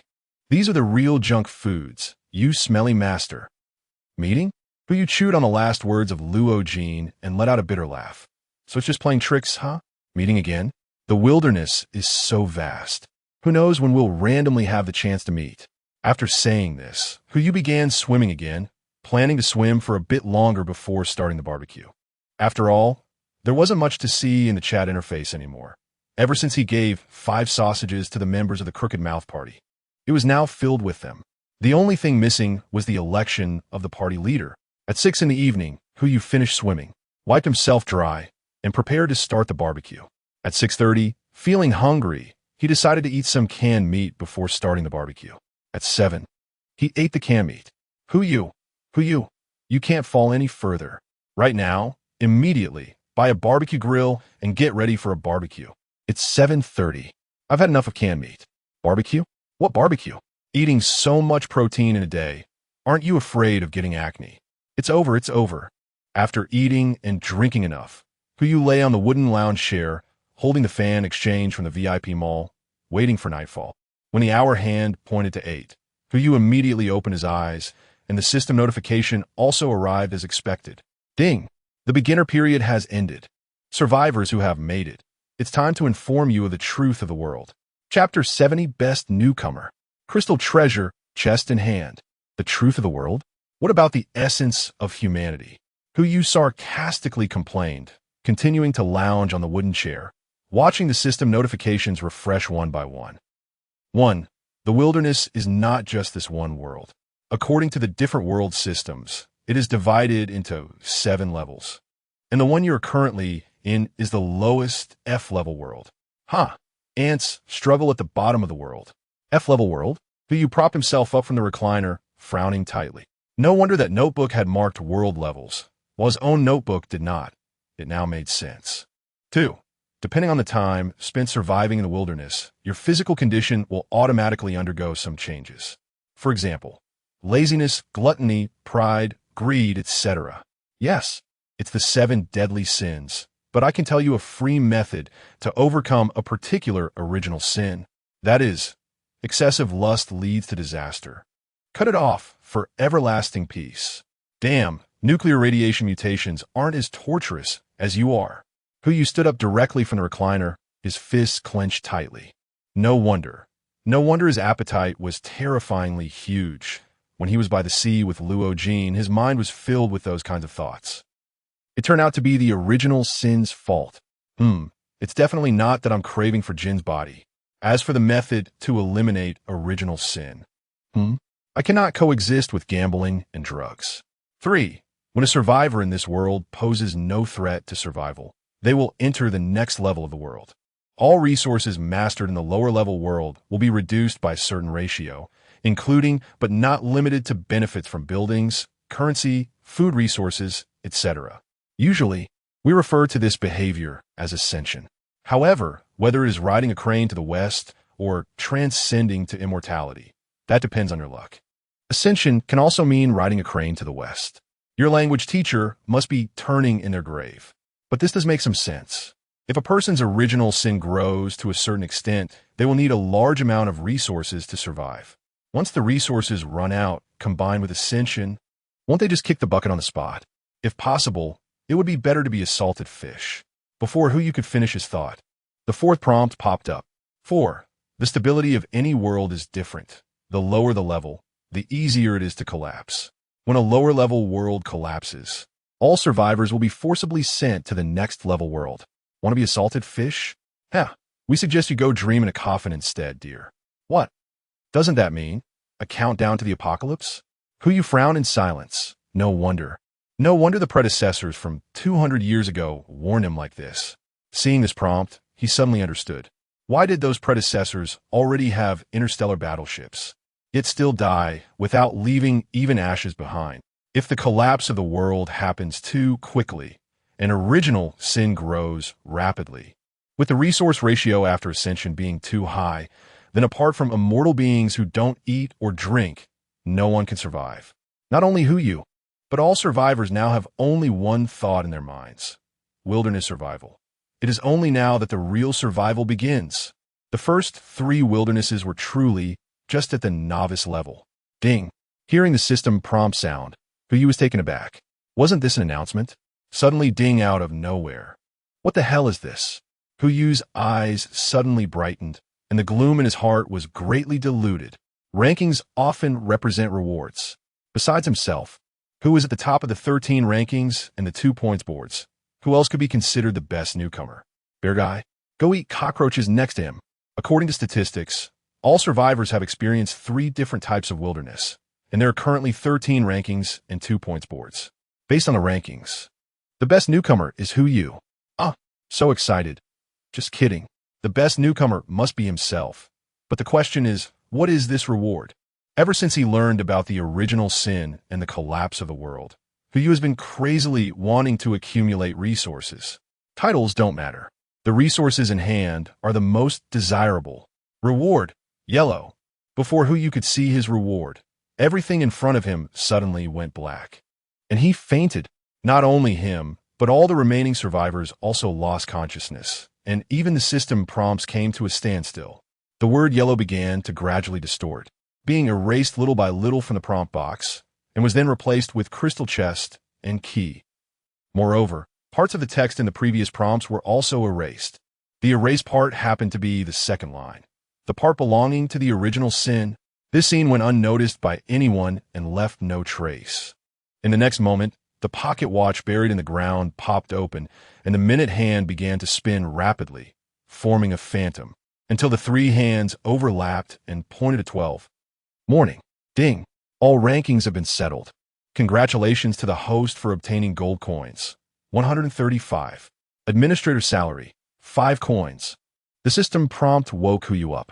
He opened his eyes on the wooden lounge chair, and the little white beside him was still hugging the chair leg, making a continuous of a sound. He raised his hand to press on his forehead, unable to help but take a sharp breath. Hiss. I didn't drink last night, right? No. Rubbing his head, Huyu suddenly remembered something. Last night, wasn't he waiting for the best newcomer reward? How did he suddenly faint? Low blood sugar? Although he only ate 13 cans for dinner, it shouldn't cause low blood sugar. Could it be because it was time? Every time it hits midnight, he inexplicably faints. Besides this reason, he can't think of any others. Is it really midnight? Huyu couldn't remember and could only scratch his head as he stood up from the wooden lounge chair. Regardless of what the reward was, it should have already been in his hands. If not in the warehouse, then it should be around the house. So he should look for it. As soon as he turned his head, Huyu was stunned. A crystal-clear treasure chest, refracting the morning light from outside, stood on the ground, quietly waiting for its owner's favor. This is crystal? A crystal treasure chest. An existence even higher than a golden treasure chest. And it just ended up in my hands. This reward for the best newcomer is a bit too outrageous. His little heart thumped uncontrollably, and he hurriedly took out the silver treasure chest he received yesterday. Since he was going to open a chest, he naturally had to open them together. It was just right to use this silver treasure chest to warm up. After all, this was a crystal treasure chest. A golden treasure chest at the very least yields a perfect item. So a crystal treasure chest could at least yield an epic item. If luck was good, he might even get a legendary item. Although treasure chests above golden only produce one item for items of this level. Obtaining even one is a blessing from the gods. Kuyu excitedly rubbed his little paws and slowly walked to the silver treasure chest, gripping the slightly cool key. Yesterday, 2 excellent level buildings were completed, but they still fell short by 5 points from the construction standard for the wooden villa. As long as he could open any building blueprint from this chest, the wooden villa could start being constructed. A beautiful life was beckoning him. Wait, something feels off. Why do I feel like I've forgotten something?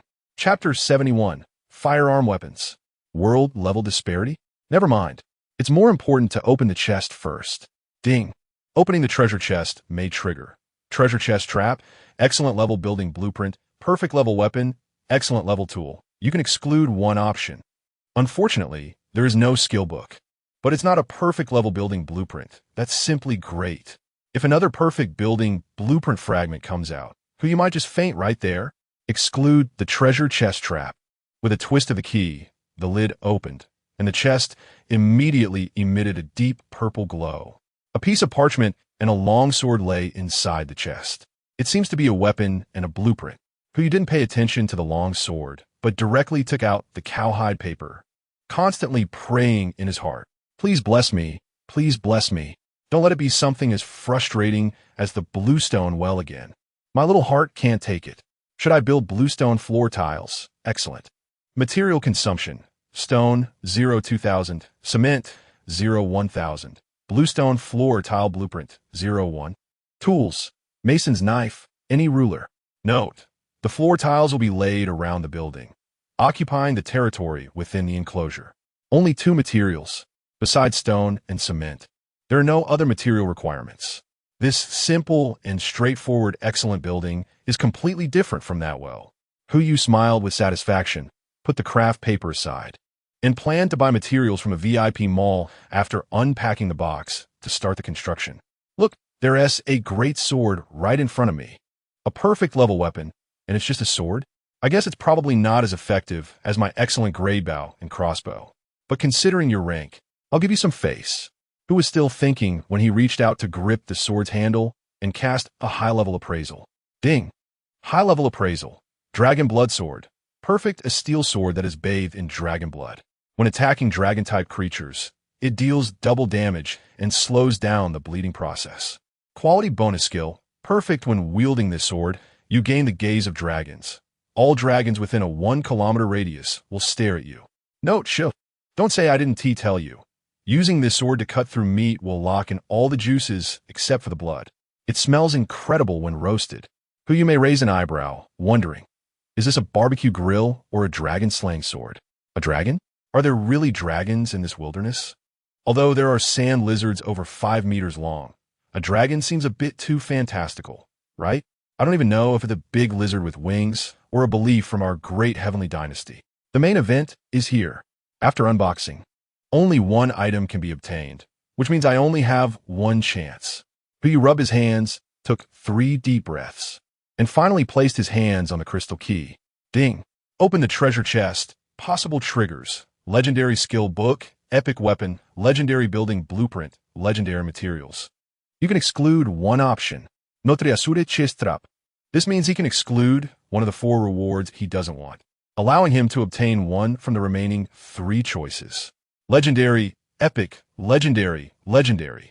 Except for one weapon, the rest, whether it's a skill book, building blueprint, or materials, are all legendary. Kuyu swallowed hard. Is this the quality of the crystal treasure chest? It's ridiculously high. The options have appeared, and now the problem has arisen. Undoubtedly, the most practical item in this treasure chest is the legendary skill book, which is the highest level and can be used immediately upon acquisition. It would be best to get it. Next are the building blueprints. It's important to know that there are no blueprints in the VIP mall. Now Kuyu is quite conflicted. Should he eliminate the epic weapons or the legendary materials? Both of these items aren't very useful and can be purchased from the VIP mall. Perhaps It would be better to first see what weapons are available in the mall. So you took out the VIP notebook from the warehouse, opened the mall page, and entered weapons. Ding. A total of 765 results found. Over 1 million weapons. Good heavens, you wouldn't have included the poop stick in that count, would you? You scrolled down the page and found that the first item was unexpectedly fork. How long would he have to keep looking? Anyway, he was proficient in shooting, so it would be more practical to directly search for shooting weapons. Search for shooting weapons. Ding.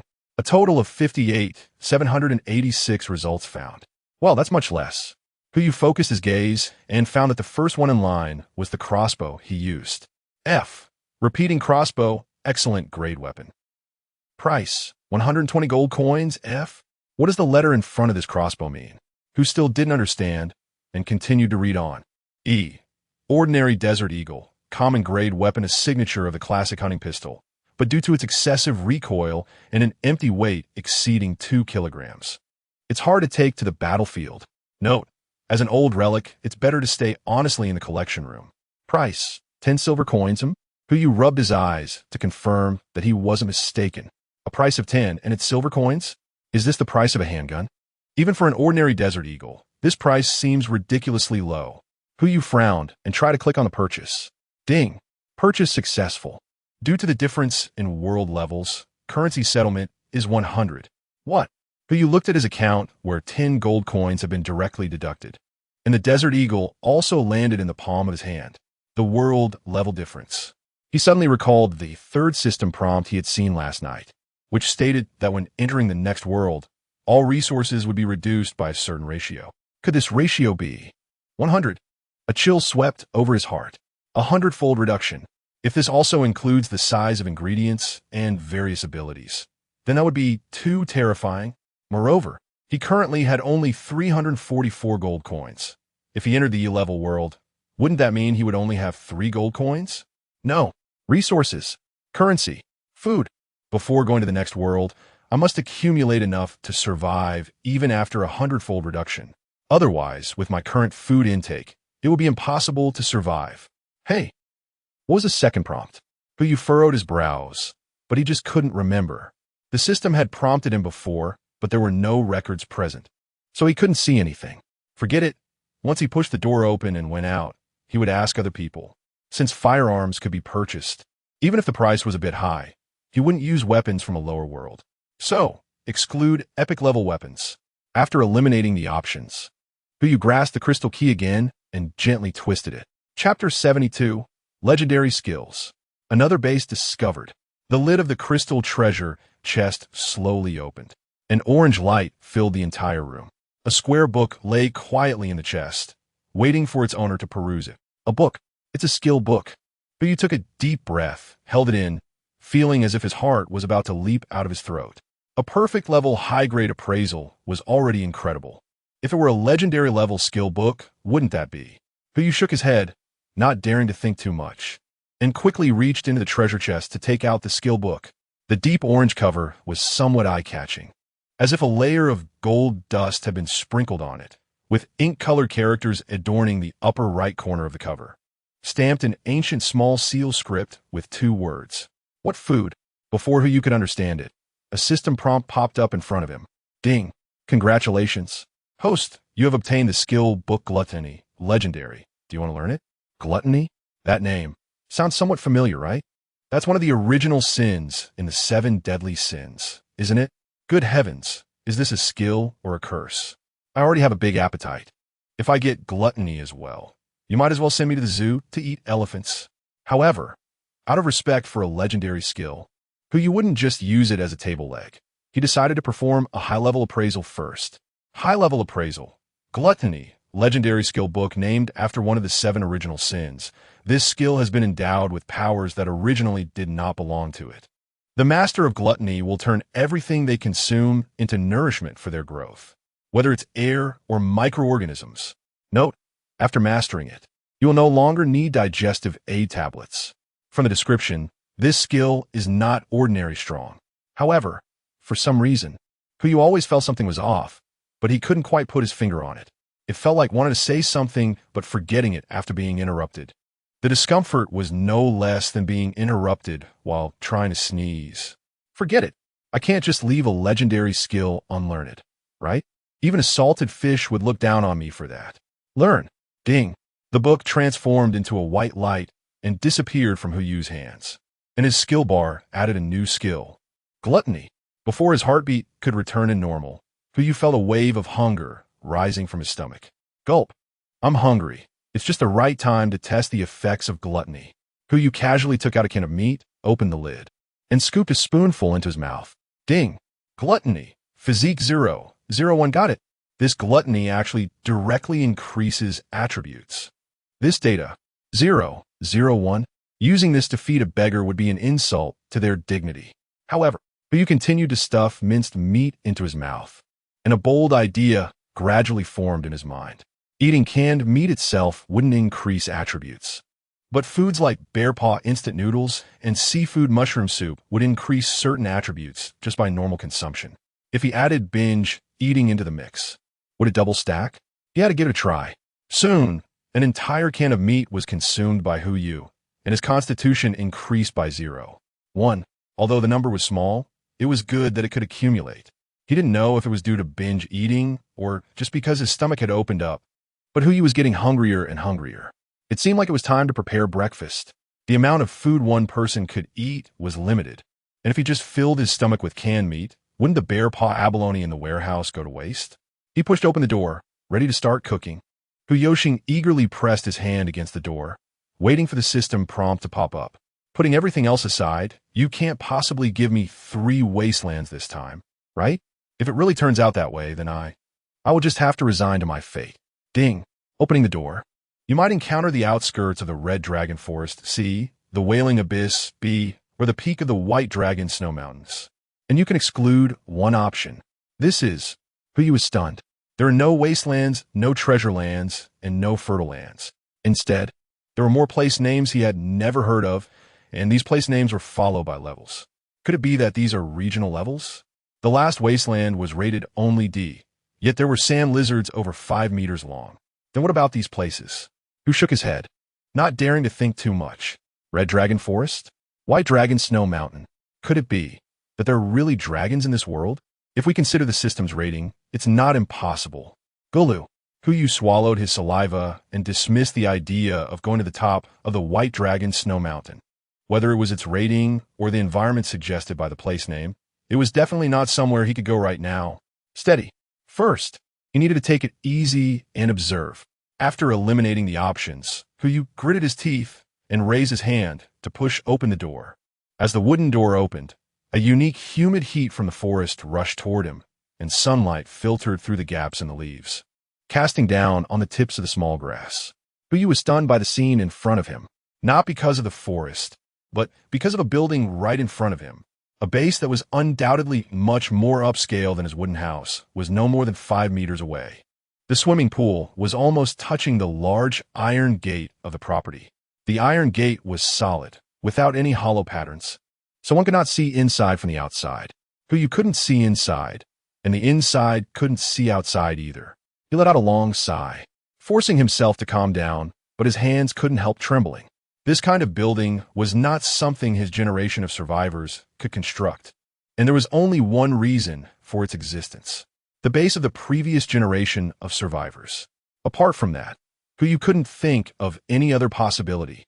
What to do? What should he do? In the wilderness survival, it naturally follows the dark forest theory. In the wild, everyone is a hunter armed with weapons, some with shotguns, some with stone axes, and others with wooden sticks. As soon as a hunter discovers another, the first thing they often do is launch an attack, regardless of whether they have the ability to harm the other. The resources in the forest are limited, so the mere existence of other hunters is a threat in itself. Huyu believed that what he was holding was not a wooden stick, but in front of the previous survivors, what he held was definitely not a hunting rifle. If he could escape, the first thing he would do would definitely be to leave quietly. But could he escape? Gurgle. His stomach growled with hunger again.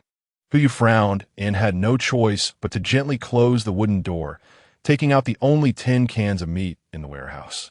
There were originally more cans of meat, but they had all been finished off during last night's laziness. just as he planned to fill his stomach with the canned meat first, and then think about how to protect himself after he was full. A system prompt popped up in front of him. Ding. Detected that you have served as a regional administrator. So the system automatically determines you as the administrator of this area. Area rating, C. Administrator. Who you? Administrator permissions, E35. Population, 99. Manageable systems. Chat interface. Take photos, send images. Administrator? I'm still an administrator? But you turned his head and fixed his gaze on the large iron gates. If I were still the administrator, would there be no one in this manor at all? Chapter 73. The Manor and the Red Dragon Corpse. If the previous players existed, then the administrator of this area could never be me. And since I have become the administrator, it naturally proves that the survivors from the last session do not exist. Since they do not exist, doesn't that base become a no man's land? Who you frowned, not feeling happy about his own speculation. He just sat on a wooden lounge chair, tapping the surface of the meat canister with his fingers. All of this was still just conjecture. If, for some reason, the previous survivors were unable to serve as regional administrators, then breaking into someone else's stronghold, that would be like an old man seeking longevity by tempting fate. But if he didn't try, the gate of that stronghold was facing his own swimming pool. As soon as the door opened, they would inevitably discover his wooden house, who you couldn't dare to entrust his life to a stranger. Damn it, he decided to take the plunge. Gritting his teeth and stomping his foot, who you opened the can of meat in his hand and quickly swallowed it. Now, wanting to go outside to make a fancy breakfast was clearly impossible, so he had to make do with the canned meat. Soon, 10 cans of meat were downed into Hu Yu's stomach, and a slight feeling of fullness transmitted to his brain. All the canned meat in the warehouse was finished, which also motivated him to cook for himself next time. He couldn't keep opting for the convenience of canned meat. The breakfast problem was solved, and now it was time to check out the shotgun. Hu Yu opened the VIP mall and began searching for firearms he could purchase. As for that Desert Eagle, although it cost 10 gold coins, it wasn't very practical, so it was better to keep it as a collectible. After browsing through the mall, Hu Yu ultimately chose the modified M4 assault rifle. While this rifle wasn't as convenient as a handgun, its performance was above standard for assault missions. The most important thing was its price. It only cost 2 gold coins. The regular version of the M4 sold for 30 silver coins and was considered an ordinary weapon, while this refined version with the prefix modified was a superior weapon priced at 7 times more. If you factor in the world level difference, that would be 200 gold coins. This almost emptied Hu Yu's savings. However, once the rifle was in his hands, there was only one word in his mind. Worth it. E. Modified M4. Superior weapon, a firearm enhanced by certain technology, adding an automatic bullet replenishment feature on top of its original capabilities. The rate of fire, shooting distance, and shooting power, those remain unchanged. Note, no esports player likes to use this gun because it has a fatal flaw. It cannot be reloaded. There was a popular saying in the past, 300 million mice all have shooting dream. The truth is, any man would want to fire a real gun. Such lethal items, regardless of the era or mode of appearance, would incite a surge of male hormones. Now, Hu Yu's dream was half fulfilled, and the other half would have to wait until he got a sniper rifle. Due to his proficiency in shooting, he quickly inspected the entire M4. Aside from the non-removable magazine, everything else was in order. He let out a long breath, slung the nylon strap over his shoulder, and walked out with the gun in his hands. But after taking just a couple of steps, he frowned and turned to look behind him. I said, "else.But, you're not hungry again, are you?" A certain cute creature was hugging Hu Yu's leg, its limbs tightly locked around him. And it was unclear whether it was hungry or just wanted to go with him. Hu Yu had no choice but to pick up else.But and say, "Whether you're hungry or want to come with me, you have to stay obediently in the wooden house." As he spoke, he exchanged 5 cans of meat from the shop again, opened them all, and placed them behind the door. When he bought the meat cans, he also gathered the materials needed to build the floor tiles, 20 gold coins for stone and 100 gold coins for cement. Now, he only had 24 gold coins left in his warehouse. The richest man in the wilderness was on the brink of bankruptcy. He started building. A flash of white light appeared, and in just 3 hours of construction time, the bluestone tiles would cover the entire base. Meanwhile, else.But had been in his arms for a long time, and it still hadn't gotten down. Huyu had no choice but to bring it inside, place it on the floor, and rub its head while saying, "Remember, you're not allowed to come out." After saying that, he closed the door. Normally, it wouldn't matter if he took xiaobai with him to explore the wilderness. But this time, he was going to the suspected base of the previous generation of survivors. Taking xiaobai with him? It's not a hunting dog. Could he really expect it to help him blend in at a critical moment? Don't be silly. Huyu shook his head and slowly walked towards the swimming pool. Just as he was about to touch the iron gate, a system prompt popped up. Ding! Remaining exploration time. 11 hours and 25 minutes. Exploration distance. 110 meters. Please choose any direction to explore. Lateral deviation cannot exceed 3 meters. Note: once a direction is chosen, it cannot be changed. You can only move forward or backward. Now, there are more than just the 4 cardinal directions. Huyu's heart was filled with doubt, but he didn't delve deeper. He simply placed his hand on the iron door and quietly awaited a miracle. 1 second, 2 seconds. 5 seconds passed, and the prompt he was hoping for did not appear. It seemed that whatever was triggered behind the iron door was destined to happen and would not change. Push the door. Huyu closed his eyes, took a deep breath, and pushed open the iron gate. A sharp and piercing screech echoed as the iron door slowly opened, revealing the scene inside the base to Huyu's eyes. A manor. This is completely a manor. A racetrack, rockery, fountain, lawn, garden, swimming pool, and a large villa. Everything is present. A 3-story villa, nearly 20 meters long, stood before him. Designed in an overall European style, with the side walls intricately carved with various patterns in marble. Yet this villa was entirely painted in ice blue, with some places even depicting cartoon images of the Ice Queen, who you almost thought he had run into a Disney theme park. But what on earth were all these things in the manor? The stench of blood invaded his nose and throat, and corpse after corpse lay sprawled across the manor, nearly covering every inch of land. And that fountain gushing with blood, the flies buzzing everywhere, the scattered bullet casings, all told him one thing. This was not a paradise, but a hell, especially those corpses. The nearest corpse was just half a meter in front of Huyu, with its faintly red pupils. Sharp teeth, scaly skin, and a pair of long wings, all revealing its identity to the newcomer.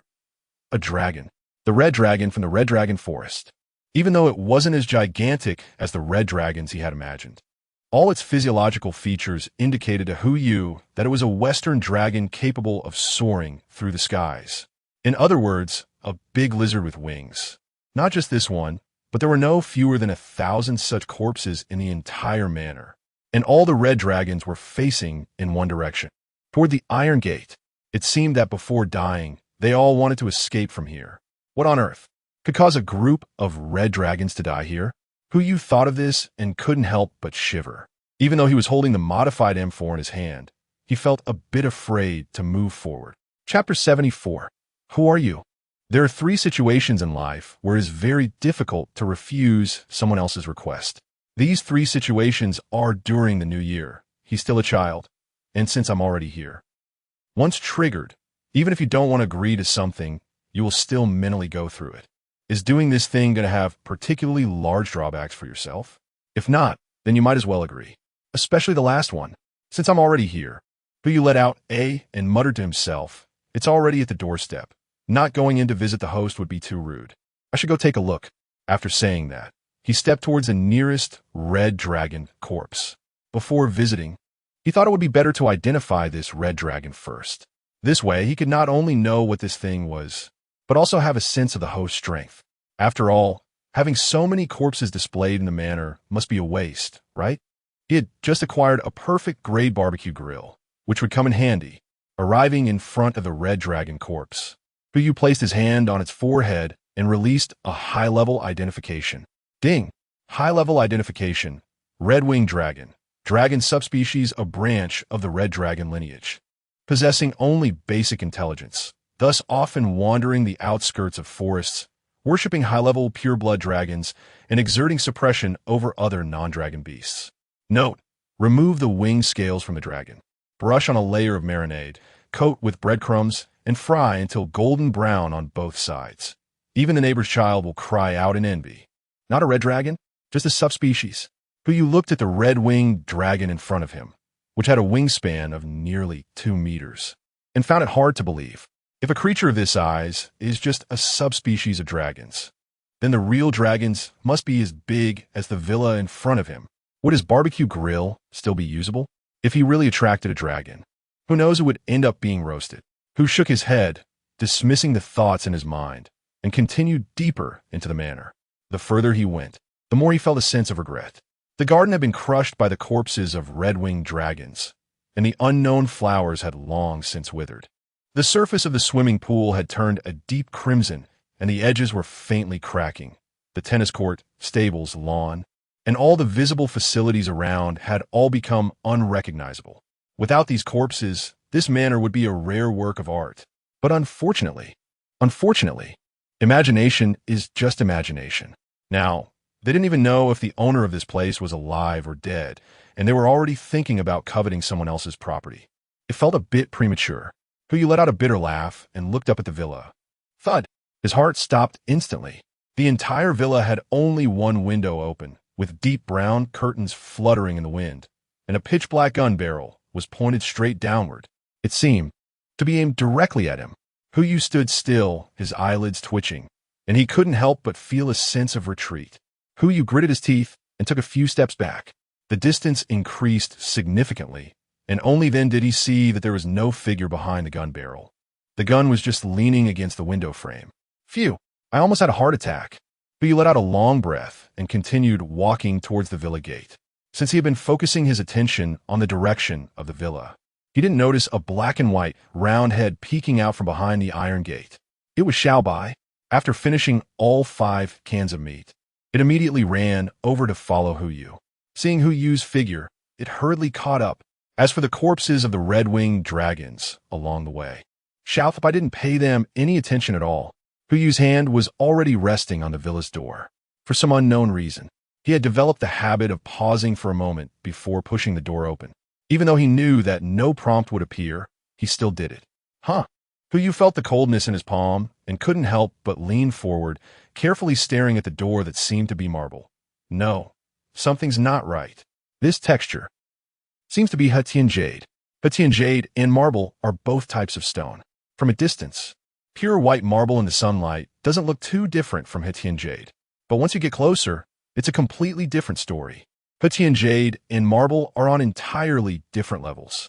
If this entire door is made of Hetian jade, with its buttery smoothness and snow-white quality, the price of just this pair of doors would surpass the entire marble-built estate.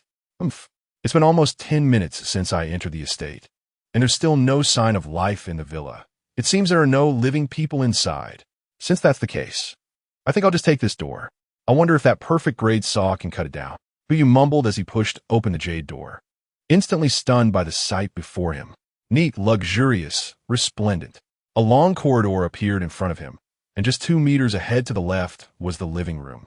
Further ahead was the staircase, with famous paintings hanging on the walls along the way, and some withered flowers placed on a flower stand.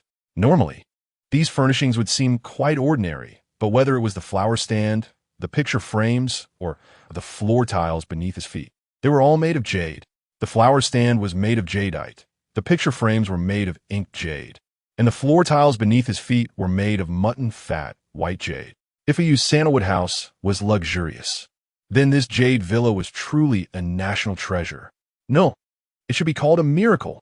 Hu choked up a bit, holding the gun with both hands as he moved forward, not forgetting to shout, "Is there anyone here? I'm a new survivor, and my base is right next to yours. I came specifically to pay a visit. Although I have a gun, I'm looking to eat the red-winged dragon outside your door and cover your big gate. I'm still a good neighbor." Just as he was about to lower his gun, a clear female voice exploded from upstairs. "Who are you? Is someone there?" Hu's body froze for a moment, as if he had been electrocuted, feeling a tingle from his scalp to his toes, and he couldn't even muster the thought of escaping. This was a ruthless person who had slaughtered the group of red-winged dragons outside. Even if he wanted to run, could he get away? He placed his finger on the trigger and turned to lean against the wall. Just as he uttered a word, Hu felt his voice trembling. So he coughed twice, trying to appear calm. Cough, cough. "I am your neighbor next door. I just happened to be randomly assigned next to you, so—" Before he could finish his sentence, a calm female voice came from upstairs again. "Who are you?" Who you leaned against the cold jade wall, feeling that his back was almost soaked with sweat. Chapter 75. Maid? Robot? Am I being evasive?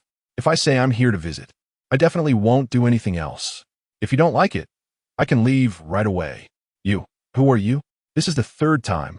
Who you also didn't know what this big shot was actually asking, but it was a bit strange.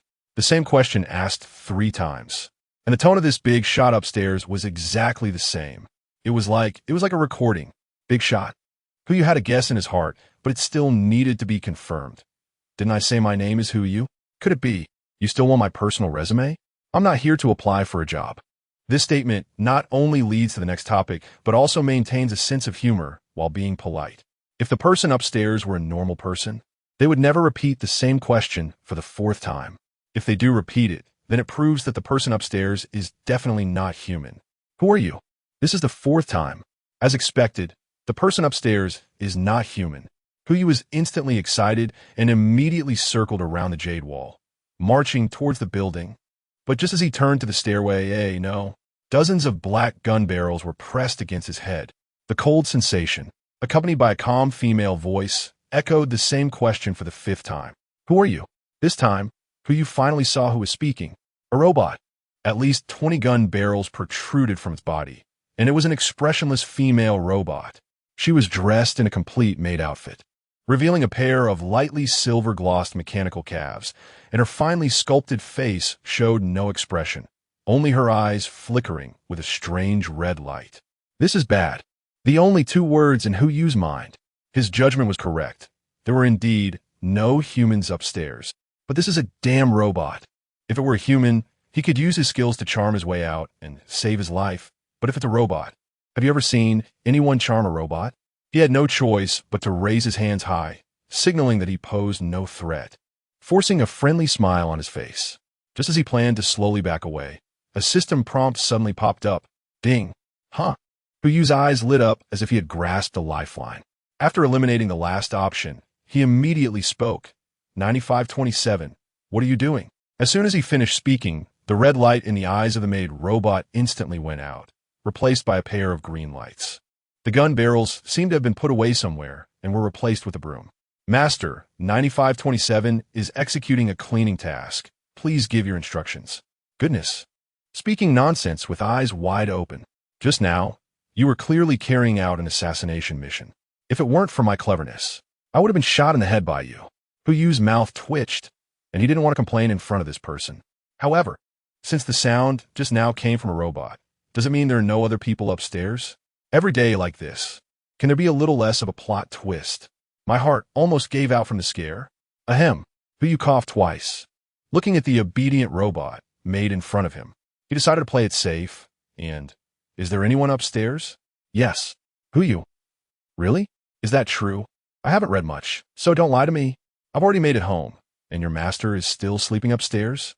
How many sleeping pills must they have taken to sleep this deeply? Wait a minute. The exterior wall of the villa is painted with the Snow Queen. So your master can't be Sleeping Beauty? Well, that's not very likely. Who You stood at the staircase, bit his teeth, stomped his foot, and after making up his mind, stepped up. He had already reached the staircase. Don't say you might be a Sleeping Beauty. Even if you were the evil stepmother of Snow White, I have to come up and give you an apple to eat. Stepping onto the jade stairs, Who You quickly ascended to the 2nd floor of the villa. Perhaps afraid of disturbing his master's rest, the maid followed him up. Once both the person and the machine reached the upper floor, the round black and white head popped out from the jade door again, its dark nose sniffing, as if it had caught the scent of its master, and it swaggered down the corridor, arriving at the 2nd floor. Who You glanced around and unexpectedly found a door wide open, not far from the stairs. Out of curiosity, he walked to the entrance and took a look, instantly stunned by the sight before him. It was filled with treasure chests.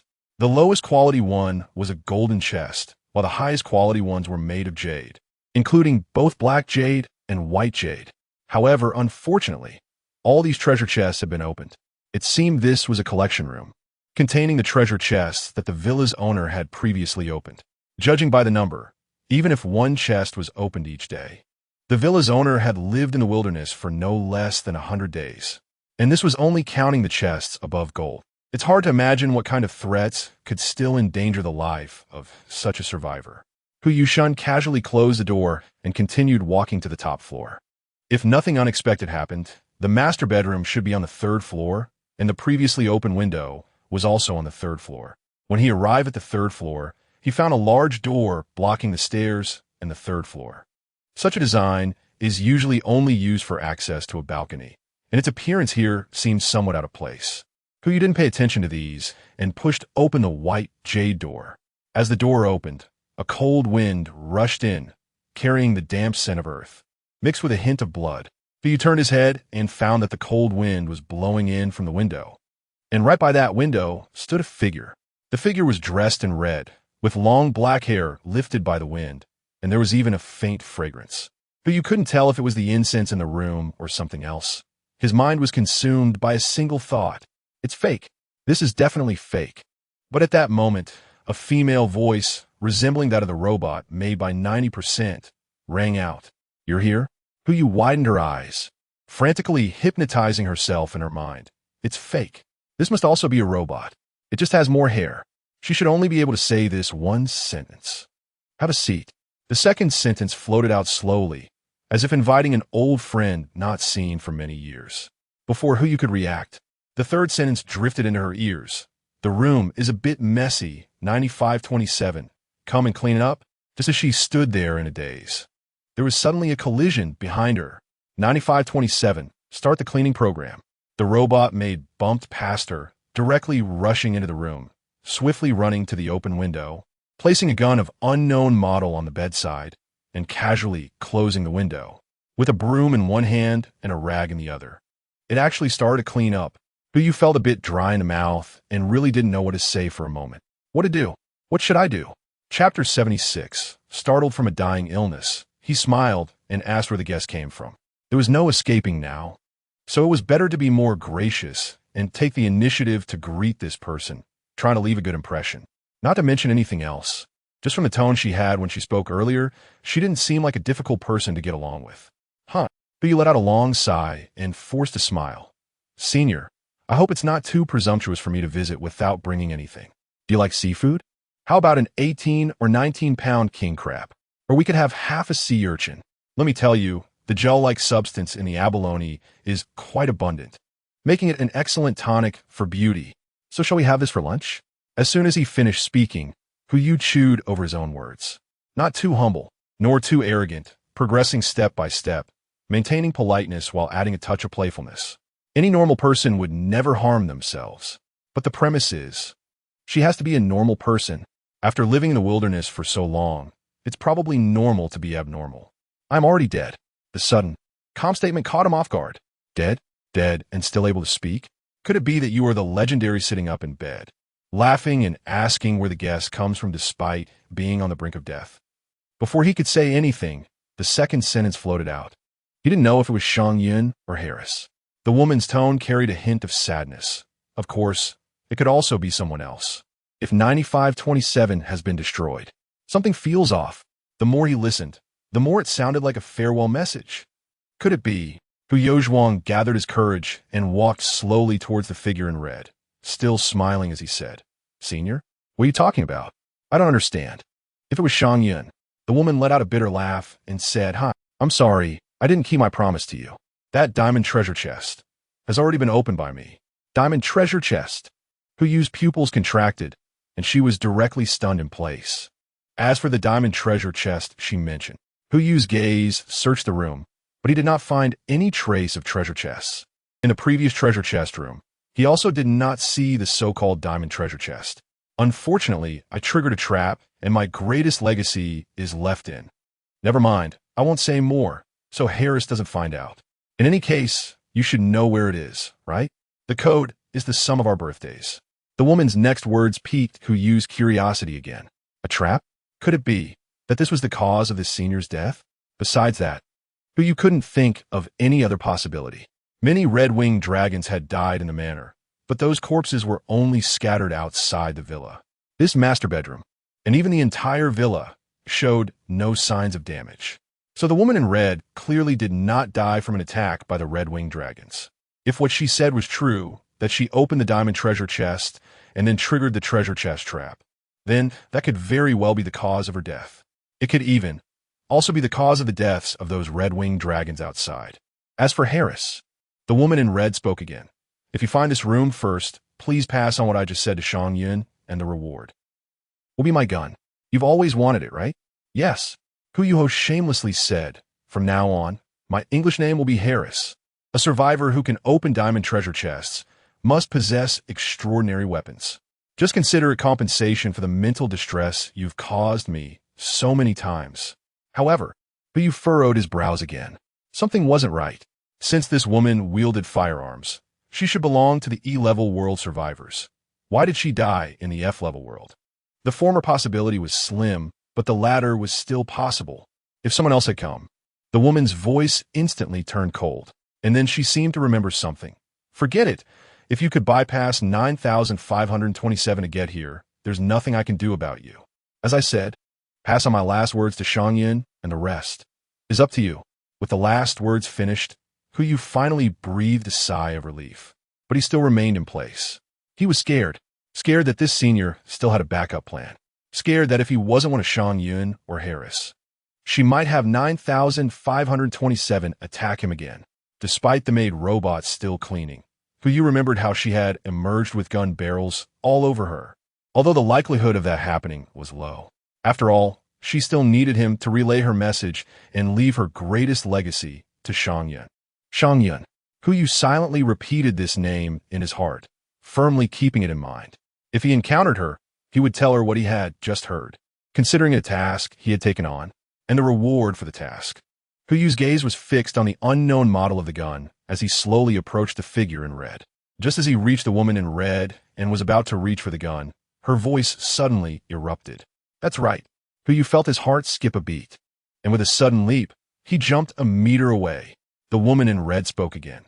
If you're someone else, please make sure to go to the cellar. Go. As if I would go. Damn it. Even dead, you're still so scary. Don't you have any sense of public morality? Hu Yu was complaining wildly in his heart. After waiting for a while and confirming that the woman in red had no intention of speaking again, he approached once more. This time he was smarter. Instead of directly reaching for the gun, he circled around to face the woman in red. Due to the narrow space, Hu Yu didn't dare to carelessly touch her body, so he almost moved past her corpse while keeping close to it. If he wanted to avoid being scared, he had to first understand how it worked, right? If it really was a tape recorder, he would smash it on the spot. But just as he took a look, he was so frightened that he nearly fell out of the window. Fortunately, 9527 had closed and locked the window well, so Hu Yu only crashed into the glass, feeling a fluttering in his chest. A pale, tender face was right in front of him, eyes tightly closed, lips painted with soft red lipstick. Looking to be just over 20 years old, his breath uncontrollably sprayed on her face, forming a thin layer of frost. If Luo Jin was a goddess rarely heard of even in the celestial realm, then this one was a fairy living among humans. Just looking at her up close could easily make one's heart race and breathing grow heavy. It was just a pity. If she weren't dead, they might have even become friends. Hu Yushin took a few deep breaths, and after calming down, his gaze gradually shifted downward, beginning to search for the source of the last words. However, he couldn't find the tape recorder. Instead, he discovered the cause of death. An icicle. The icicle was embedded in her lower abdomen, yet there was not a trace of blood. It even made one wonder if pulling out the icicle would bring the girl in front of him back to life. Hu Yu stared at the ice cone, thoughts constantly amplifying in his mind. Chapter 77. Ice Cone. Treasure chest trap. Hu Yu sat on the windowsill, his eyes fixed on the icicle. With only this one thought left in his mind, his fingers gradually approaching the icicle. Just as he was about to touch the icicle, a loud sound came from outside the door. Bang! It sounded like something was hitting the door. Yes, master. Hu Yu hid half of his body behind the female corpse, ready to pull out his M4 and shoot at the first sign of trouble. 9527 quickly arrived at the door and slowly opened the jade door. A familiar voice gradually echoed. Oh, well, little white. Why is it here? Hearing a sound that resembled a threat, 9527 immediately put away the broom and drew out the gun. Unidentified biological threat detected. Should the cleanup protocol be executed? No. Huyu immediately refused, then bypassed the female corpse and jumped down from the windowsill. Xiaobai? Woof. Xiaobai heard its owner's voice, also bypassed the maid robot, and quickly ran over to Huyu. Huyu picked it up and affectionately rubbed its head, but scolded, "You little rascal. Didn't I tell you to wait for me at home? Why did you come along? Did you finish the canned food and start running around? If you run around like this again next time, do you believe I will just throw you away?" "Of course, I won't actually throw you away. It's just a threat." Xiaobai pretended not to understand, burying its head in Huyu's chest and refusing to lift it no matter what. "Hey, don't think you can play cute and get away with it. I'm telling you." Huyu grabbed it by the scruff of its neck and pulled it in front of him, saying, "Do you dare to do it again next time?" Woo! Little White closed its eyes, its limbs flailing as if it wanted to hug Huyu, but more like it was being spoiled and begging for mercy. This guy is so cute, it's against the rules. No matter how ruthless Huyu is, he can only go this far. Then he shouldered it and lightly patted its back. "Stay well, no running around." Woo! Huyu turned around, his gaze landing on the woman in red, and he suddenly froze. The ice cone that was originally embedded in his lower abdomen had somehow shifted to behind the woman in red, and the transparent ice surface reflected his face, as if the version of himself on the ice was staring back at him. This feeling was 100 times, 1,000 times more bizarre than looking in a mirror. Huyu hesitated for a moment. The earlier impulse to pull out the ice spike surged back into his mind. Gradually, he didn't even know when he stretched out his hand, his fingertips hovering in the air, just a thin gap away from the ice spike. Woof! The sound of Xiaobai exploded in his ears, and Huyu felt his mind turn into a mess, instinctively stopping his movements and shaking his head with his eyes closed.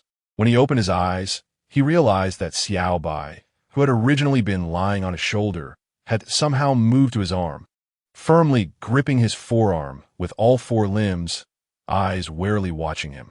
What is happening to me?" Huyubu furrowed his brows, wanting to take another look at the icicle, but his line of sight was already blocked by Xiaobai. That's right, the icicle, who seemed to have thought of something terrifying, immediately taking a step back and turning around to face away from the red-clad figure. The woman in red died from the trap of the diamond treasure chest, and the only item on her that could possibly cause death was the ice spear. Does that mean the ice spear is the trap in the diamond treasure chest? It's such a simple logical connection, and I only just figured it out now. No, that's not right. Huyu Mei frowned tightly, his lips pressed into a straight line. The moment he saw the ice cone, he didn't think about the diamond treasure chest at all. All he wanted was to pull out. It was only after Xiaobai appeared that he briefly broke away from this thought, and the logical reasoning came only after his gaze left the ice cone. Is this a treasure chest trap? It's clearly a dumbed-down halo. Huyu originally thought that most treasure chest traps were bombs, poison gas, or similar things, and at most, they would be advanced beasts or poisonous insects. He didn't expect there to be such a thing. If he pulled it out and traded it as some kind of item to others, would they? No. Huyu raised his hand and tapped his own head. Why didn't he notice the ice cone and was already thinking about pulling it out? It seems this place is not suitable for staying long. It's better to slip away first. However, before slipping away, with the memories in his mind, Huyu slowly backed away from the figure in the red dress until he reached the head of the bed, where he touched the gun, to avoid any prolonged complications. He didn't even use the high-level appraisal. After tossing it directly into the warehouse, he quickly walked toward the front door. 9527, come out. Yes, master. Huyu pushed the door open, carrying Xiaobai, and left the master bedroom, stopping only at the staircase leading to the second floor, with 9527 following closely behind. Upon reaching the second floor, Huyu felt a sense of relief. As long as he didn't go upstairs, he would definitely not think about pulling out the ice pick again. As for the cellar, mentioned by the woman in red, Huyu felt a bit conflicted. If you want to take a look, he worried it might be a trap she left behind. If he didn't go, he felt like he would miss something. Never mind. He decided to scour the second floor first to see if there were any treasures. The second floor had a total of 4 rooms. Besides the treasure room he had seen earlier, there were 3 more. He guessed these 3 rooms were also storage places for something. Gulp. After a scare, Hu felt hungry again. He had to resist. He definitely couldn't eat any more instant food. He had to hold on. 1 hour later, he had searched all 4 rooms on the second floor, and apart from the various treasure chests in the treasure room, he hadn't collected a single useful resource. The remaining 3 rooms were a wardrobe, a game room, and a KTV. However, he discovered something. This villa had electricity. Not only could the KTV be used, but the computer in the game room also started up normally. Unfortunately, aside from a few single-player games, the rest of the data on the computer was useless. So, he spent an hour playing CS in the game room and took a dozen or so photos of himself playing games and singing.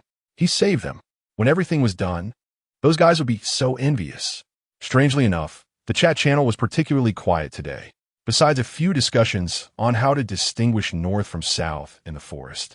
There was hardly any noise. However, he didn't leave empty-handed. In the treasure room, he collected a total of 10 gold treasure chests, 30 crystal treasure chests, 50 jade treasure chests, and 68 white jade treasure chests. In total, there were 158 open treasure chests. From the numbers alone, it seemed the villa's owner was intentionally collecting these treasure chests, though it was unclear what for. Now that he had an A-level notebook, the warehouse was naturally sufficient.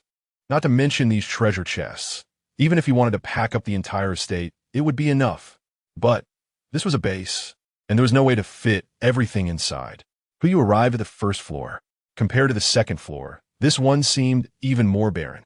Besides the large living room, there was only a study, a kitchen, and a sauna. Truly a place for enjoyment. The upper 3 floors have been fully searched. If you guessed correctly, the armory, food storage, and even warehouses for props and some important materials should be in the cellar. So, the cellar must be checked out. However, big sister, could you at least tell me where the entrance to the cellar is? There isn't even a coordinate. Are you expecting me to dig a hole? Chapter 78.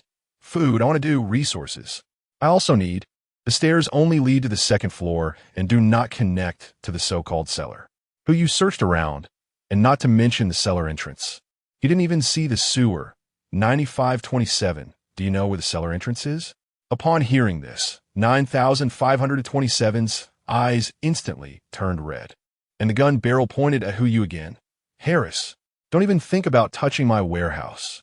The tone and voice were exactly the same as the red-clothed woman. It seems that some key command has been triggered. Who gave A and quickly said, 9527, what are you doing? As soon as he finished speaking, the maid robot's eyes turned green again. The gun was retracted, and it took out the broom. Master, I am carrying out a cleaning task. Do you have any instructions? All right, a cleaning task. You almost swept me away. Who silently complained to himself. Thinking about it, if the cellar was just a warehouse, then the villa owner had no reason to ask his own robot. If someone was asking, it must be an outsider. But who exactly is this Harris? Judging from the various measures set up by the woman in red, it seems very likely that he could have come to this room. However, this is in the wilderness. Is it really possible to just drop by? Wait, it actually seems like it could be. Who suddenly remembered seeing the administrative privileges on the A-level notebook. The last privilege was teleportation. Could it be that Harris, like the owner of the notebook he picked up, also had A-level privileges? If that's the case, then the owner of this villa might be even wealthier than he imagined, and the gun lying in the warehouse was probably unimaginably powerful. With this thought in mind, who plopped down on the sofa, resting his feet on the coffee table, took the gun out of the warehouse, and casually used a high-level appraisal on it. Ding. High-level appraisal. Intelligence not. Damn. Who rolled his eyes, ignoring the rest of the hints he hadn't finished reading. Anyway, the M4 was sufficient for now, and there was no need to take risks. What if this gun used something like life or energy as bullets? Who couldn't handle that. Slumped on the sofa, he finally found a sliver of warmth that only the present world could provide. If he could, he really wanted to lie down and take a nap instead of searching for some cellar. His stomach growled again, forcing Hu to get up from the sofa. Time to search again. After all, there were still nearly 10 hours until 8 o'clock in the evening. It wouldn't be too late to come back after having dinner. Hu Gang stood up and stared at the LCD TV in front of him, instantly dumbfounded. The TV. That's right, the TV. There's no signal in this wilderness. Even if you could get power, You couldn't possibly search for a video signal, right? So doesn't that mean this TV has no purpose? Could it be that the cellar is hidden behind the TV? But you seem to have caught a clue and immediately walked around the coffee table to the front of the television to avoid triggering any traps. He did not directly touch the TV, but instead turned sideways and looked through the gap between the TV and the wall. From the surface, there appeared to be no gaps in the wall. Unless the TV was taken down for a closer inspection, nothing could be discerned. 9527, who you shouted immediately. Yes, master. Who you took a step back to give the maid robot some space. You can take down the TV. With the tool robot available, there was naturally no need to do it himself. Yes, 9527 replied and approached the TV, gently lifting it with both hands and directly removing the entire unit. The smooth wall was revealed, and no matter how one looked at it, it was just a simple jade wall. Could it be that he was mistaken? Who you frowned. If there was no passage behind the TV, then he truly had no idea how to get to that damn cellar. Outside the villa, with so many dragon corpses piled up outside, even if there was enough space in the warehouse, just moving them would take at least 2 or 3 hours. Not to mention finding the entrance to the cellar in such an environment. Even if he had to move, he should wait until he was full first, right? Gurgle. His stomach rebelled again, and who you had to consider the issue of eating first. For example, that computer capable of playing CS. He took out the VIP notebook, and just as he was heading upstairs, he suddenly stopped. The notebook. Why hadn't he thought of it before? Since the survivors from 200 years ago had notebooks, there was no reason this one wouldn't have one, as long as he found the notebook. Why look for the cellar? That good stuff must be stored in the warehouse, right? Who you suddenly became excited, but then he froze. His expression gradually turned serious. He realized why he hadn't thought of the notebook earlier. That ice spike. As long as that ice spike was there, let alone trying to find a notebook, just getting close to it could very likely be fatal. No matter how tempting the notebook was, it wasn't more important than his own life. But he was entangled in thoughts. There were no resources in the notebook warehouse from 200 years ago, possibly due to prior loss or some other reason. But this person died from a treasure chest trap. That notebook must contain a large amount of resources, and it might even have clues to find the cellar. Otherwise, she wouldn't have sent a stranger to look for that cellar, right? There's only one reason that makes sense. No matter who comes, as long as they find the notebook, they can access the entrance to the cellar, which is why she directly provided the information about it. Realizing this, who you felt enlightened. It seems I have to go to the 3rd floor again. I'm doing this for survival. Why take this risk for nothing? Resources? Anyway, I'm not going to the 3rd floor. Whoever wants to go can go. Start a fire, boil water, take out the fresh bear paw, and slam it down on the cutting board. Bang! Reluctant, but you turned to look at the manor behind him. The iron gate wide open, and he could vaguely see the figure in red standing by the window. Even though a wealth of resources was right in front of him, the threat to his life forced him to give it up. This is human nature, but no matter how he thought about it, or when he thought about it, he couldn't help but feel unwilling. But you looked at the bear paw in front of him, fully aware of an ancient saying. You cannot have both fish and bear's paw. To survive, one naturally has to give up some benefits. However, I simply refuse to believe in this superstition. I want to protect my life. I want to eat. As for these resources, I've set my sights on them too. It's not like there's no way out. So why should I avoid it? 2 different plans gradually took shape in Hu Yu's mind. As long as one of them was effective, he could safely reach the 3rd level. But if neither of them worked, Hu Yu shook his head, throwing away the thoughts in his mind. Discussing these things before verifying the plan was meaningless. Chapter 79. Solutions. The first method. VIP Mall. If I'm not mistaken, the impact that the ice cone has on me should belong to the category of mental interference. As long as there are items that can reduce or even grant immunity to mental interference, I can buy them and then go upstairs to search. As for the issue of gold coins, not to mention that there are so many materials in Hu Yu's warehouse, as long as the price of such items isn't too outrageous. Hu Yu opened the VIP Mall and started searching for items to avoid mental disturbances. Ding! A total of 249 items were found. Wow, that's quite a number. Hu Yu looked at the first item. Generally speaking, the item ranked first is usually the cheapest. Mental shielding device. excellent, a product developed by nuclear good technology at the end of the 25th century. It can not only interfere with human brainwaves, but also block all external quantum information. Note, we do not produce forests. We are just the transporters of vegetative people. Price, 1 gold coin. Well, this thing blocks quantum information, but also interferes with my own brainwaves. I might as well just go for a frontal lobotomy for a quicker fix. Next, E. First generation quantum blocker, excellent, produced by nuclear good technology. It can block all quantum information within a cubic meter. However, due to the product's imperfections, it usually causes leakage incidents. Note, if you need personal accident insurance, please consider our nuclear good insurance first. Price, 5 gold coins. All right, no need to look at the rest. But you turned off the search interface. Just the price of the second item was already beyond his means. Yes, the corpses of that group of red wyverns could sell for quite a few gold coins. But there is always a limit, a selling price of 5 gold coins. After accounting for inflation, that's 500 gold coins. Can that pile of materials really be worth that much?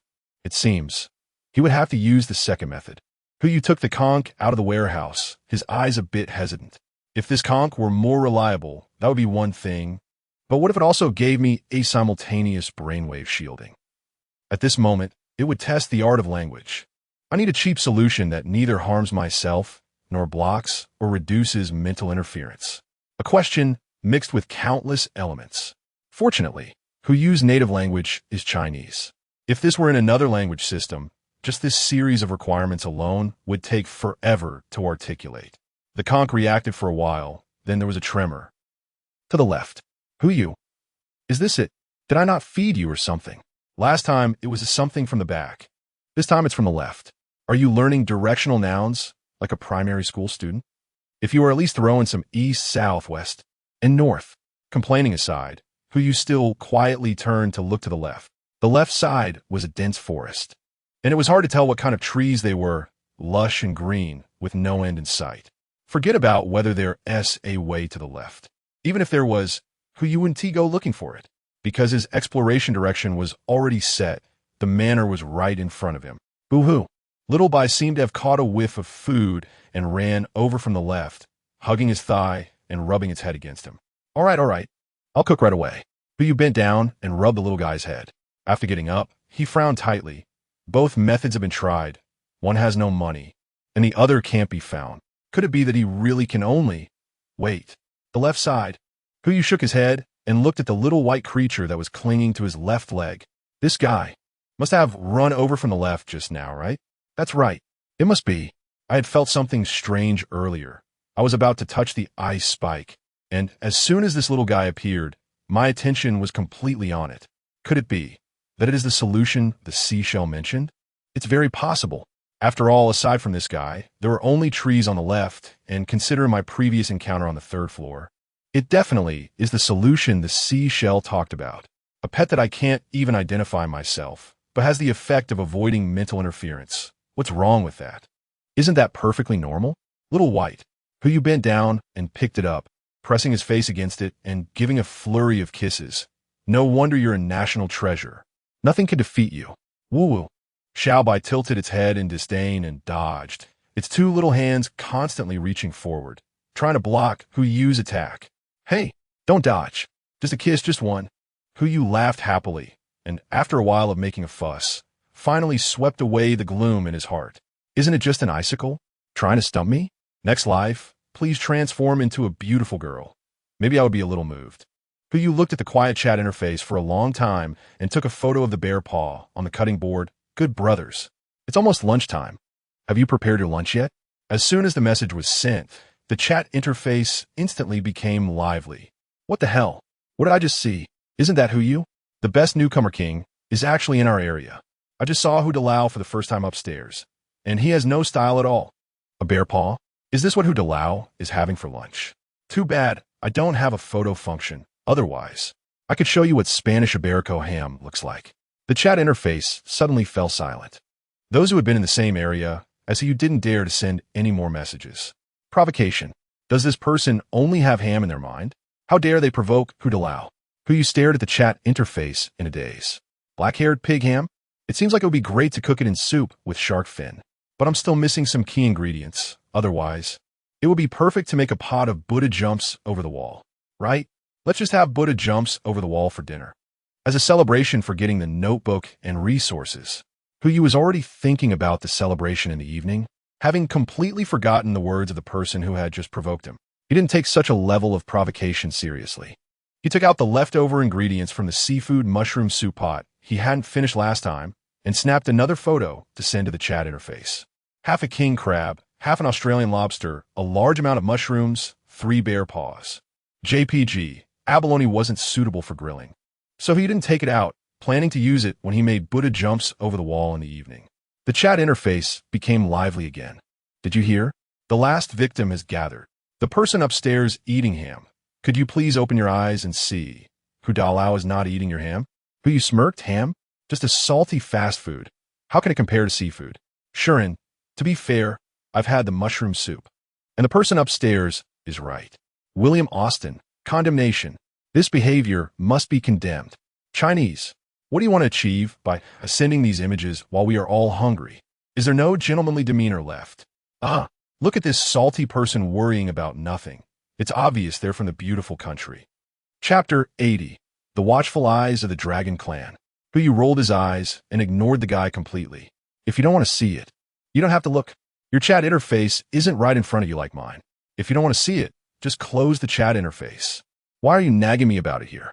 He's really hungry right now and doesn't have time to deal with these weirdos. Eating is the priority. Huyu broke open the remaining 2 bear paws, brushed them with barbecue sauce purchased from shop, and set them aside for later. Next comes the moment to infuse the food with soul. Dragon blood sword. Although its description seems quite unreliable, Huyu still wanted to give it a try.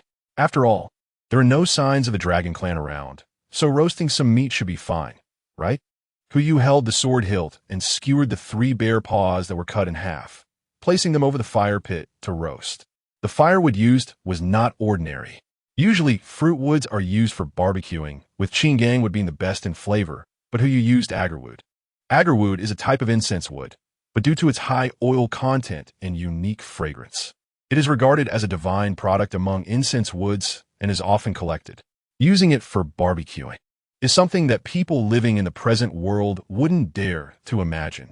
Just 1 gram of medium-quality agarwood costs over 6 figures. Using it for barbecuing? One would fear it was roasted dragon meat. However, Huyu didn't care about that. Agarwood? It was just dismantling the wooden fence at home. Since there was already a garden and the garlic seeds had been transplanted there, the wooden fence was no longer needed, right? It was just right for barbecuing. White smoke curled up, and drops of golden oil dripped into the fire, the aroma of the meat mingling with the scent of agarwood, tempting people to salivate. Huyu deliberately bought some white truffles, planning to sprinkle them on the meat after it was grilled. The taste, TSK. Just thinking about it makes my mouth water. Just as he was about to take a picture to share, a system notification popped up. Ding. 10 minutes until the D-class beast attack. Survivors, please prepare. Crack. The sound of breaking wood echoed, and Huyu paused for a moment. 10 minutes? D-class beast attack? Are you kidding me? The bear paw meat is already thick, and 10 minutes is barely enough to cook it through, not to mention the time to eat. Gurgle. Thinking about the barbecue, Huyu's stomach let out a low growl. If it were an F-class or even E-class beast attack, Huyu wouldn't care but D-class. He couldn't help but think of the red-winged dragon corpse lying in a manor. If the D-class beast attack referred to the red-winged dragon, then sitting here grilling meat would be seeking death. Forsh, ha! Grilling meat? Yellow-skinned monkey, you keep grilling. William, Furs, where's your composure? I believe that even if a beast attack doesn't come, our friend from Huaxia will stop grilling. Don't you think so, friend from Huaxia? Huyume raised an eyebrow and couldn't help but laugh. Where do these jumping fleas come from? Are they here to perform a duet for me? Anyway, it was convenient. So he directly imposed a 24-hour mute package on the 2 of them. The chat interface instantly fell silent. The jumping fleas stopped speaking, while the normal people began looking for ways to avoid the beast attacks. Huyu's was still sitting in place, constantly flipping the bear paw on the sword blade. After all, the bear paw had to be roasted, otherwise it would be a waste of this fire, right? 10 minutes passed quickly. The skin of the bear paw began to crisp, and the meat inside was almost cooked, while the beast attack was imminent. Ding! Congratulations to the host for cooking an excellent dish. Chinan roasted bear paw. Chinan roasted bear paw. After consumption, strength 0. 5. Agility 0. 5. Effective only for the first consumption. D-level beast attack is starting. Please prepare, survivors. It's coming. Who raised the sword and took a bite. The crispy skin was cut through by his teeth, and the juices instantly filled his mouth. If the roasted meat he had eaten before was like gnawing on wood, then this bite of bear paw was like sipping soup. How could it be so juicy? It seemed to be due to gluttony. This bear paw had just been roasted. Yet as Who bit into it and chewed, he felt not a hint of heat, only a mouthful of warmth. Ding! Gluttony. Agility 0. 1. Strength 0. 1. Just one bite. The last time he gained 0. 1 agility was when he ate the colorful scaled fish. Who was crazily devouring the food.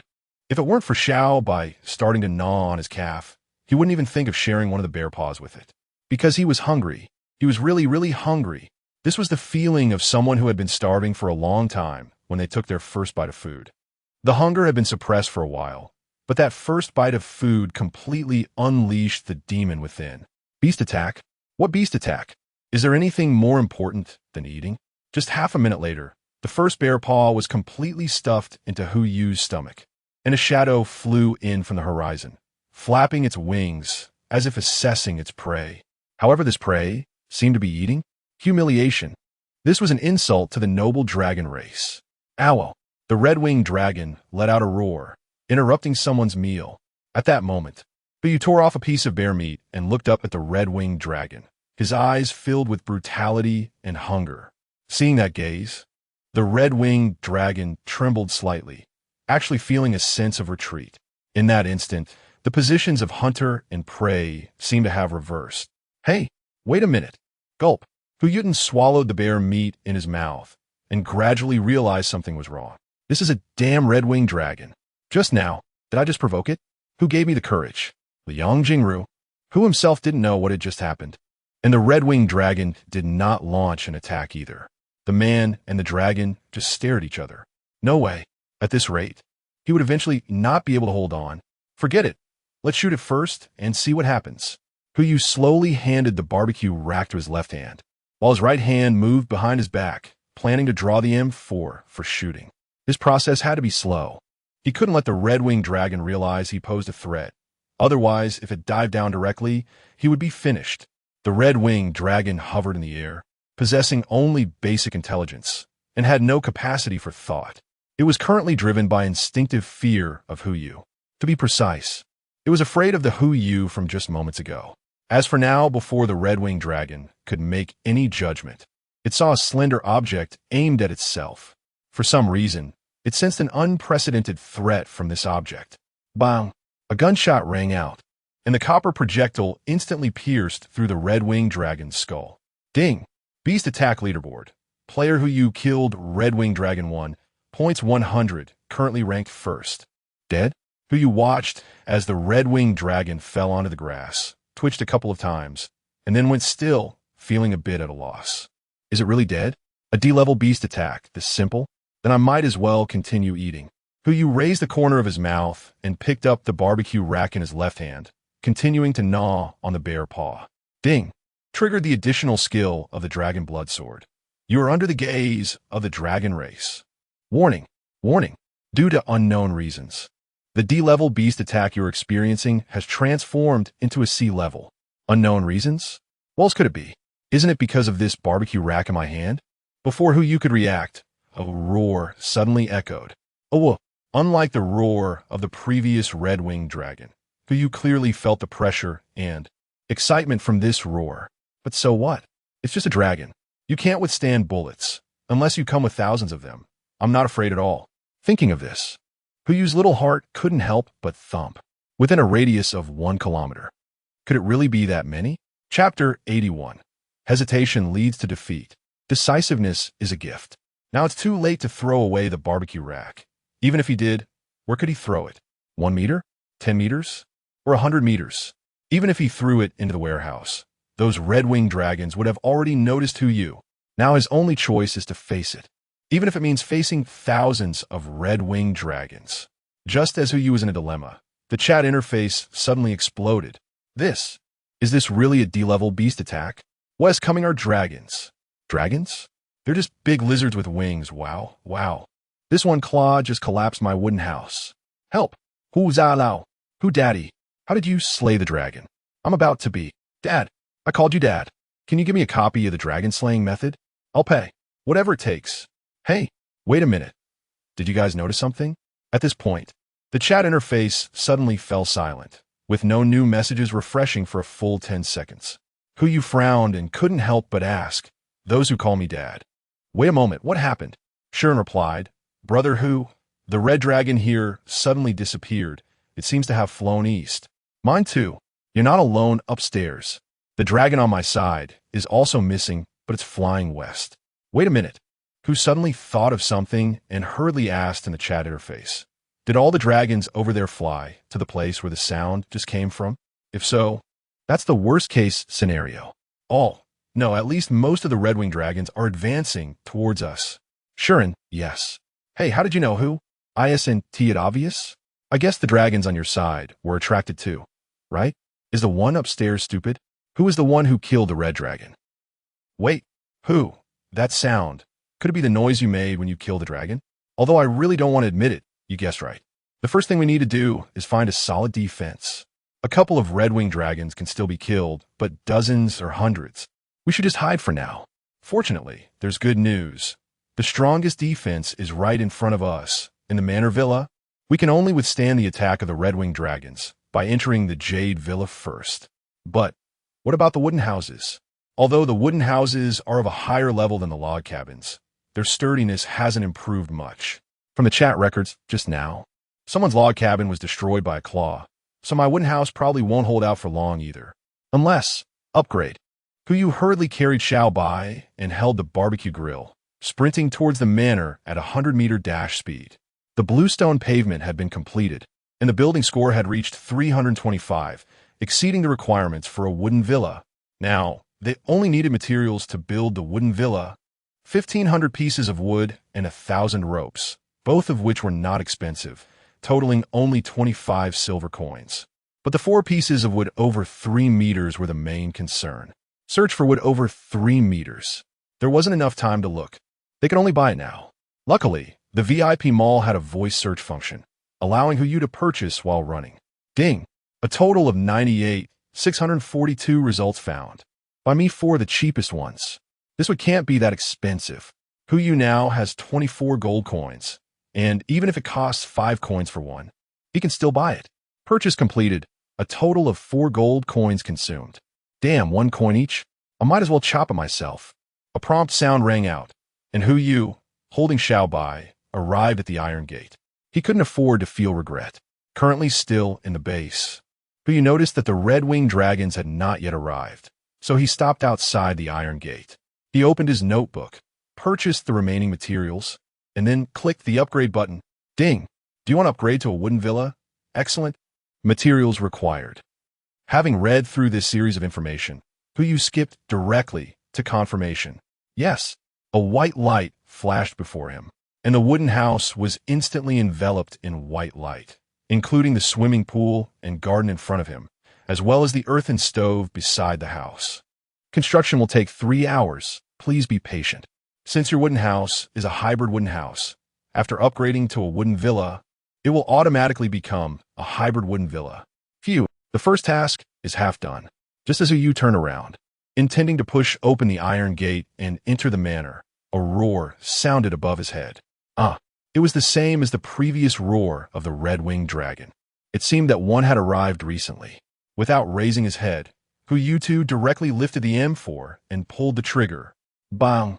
The second gunshot rang out, followed by a cry of anguish from above, and the shadow began to expand continuously. Damn! Are you trying to drag me down with you even in death? Huyu complained a little, quickly pushed open the iron gate, and started running towards the villa. The fact that so many red-winged dragons were lying in the manor without harming the main structure of the villa proves that as long as he enters the villa, he will be relatively safe. Thinking of this, he took another bite of the bear paw. This was definitely not gluttony, but to increase his attributes. A bite gives 0.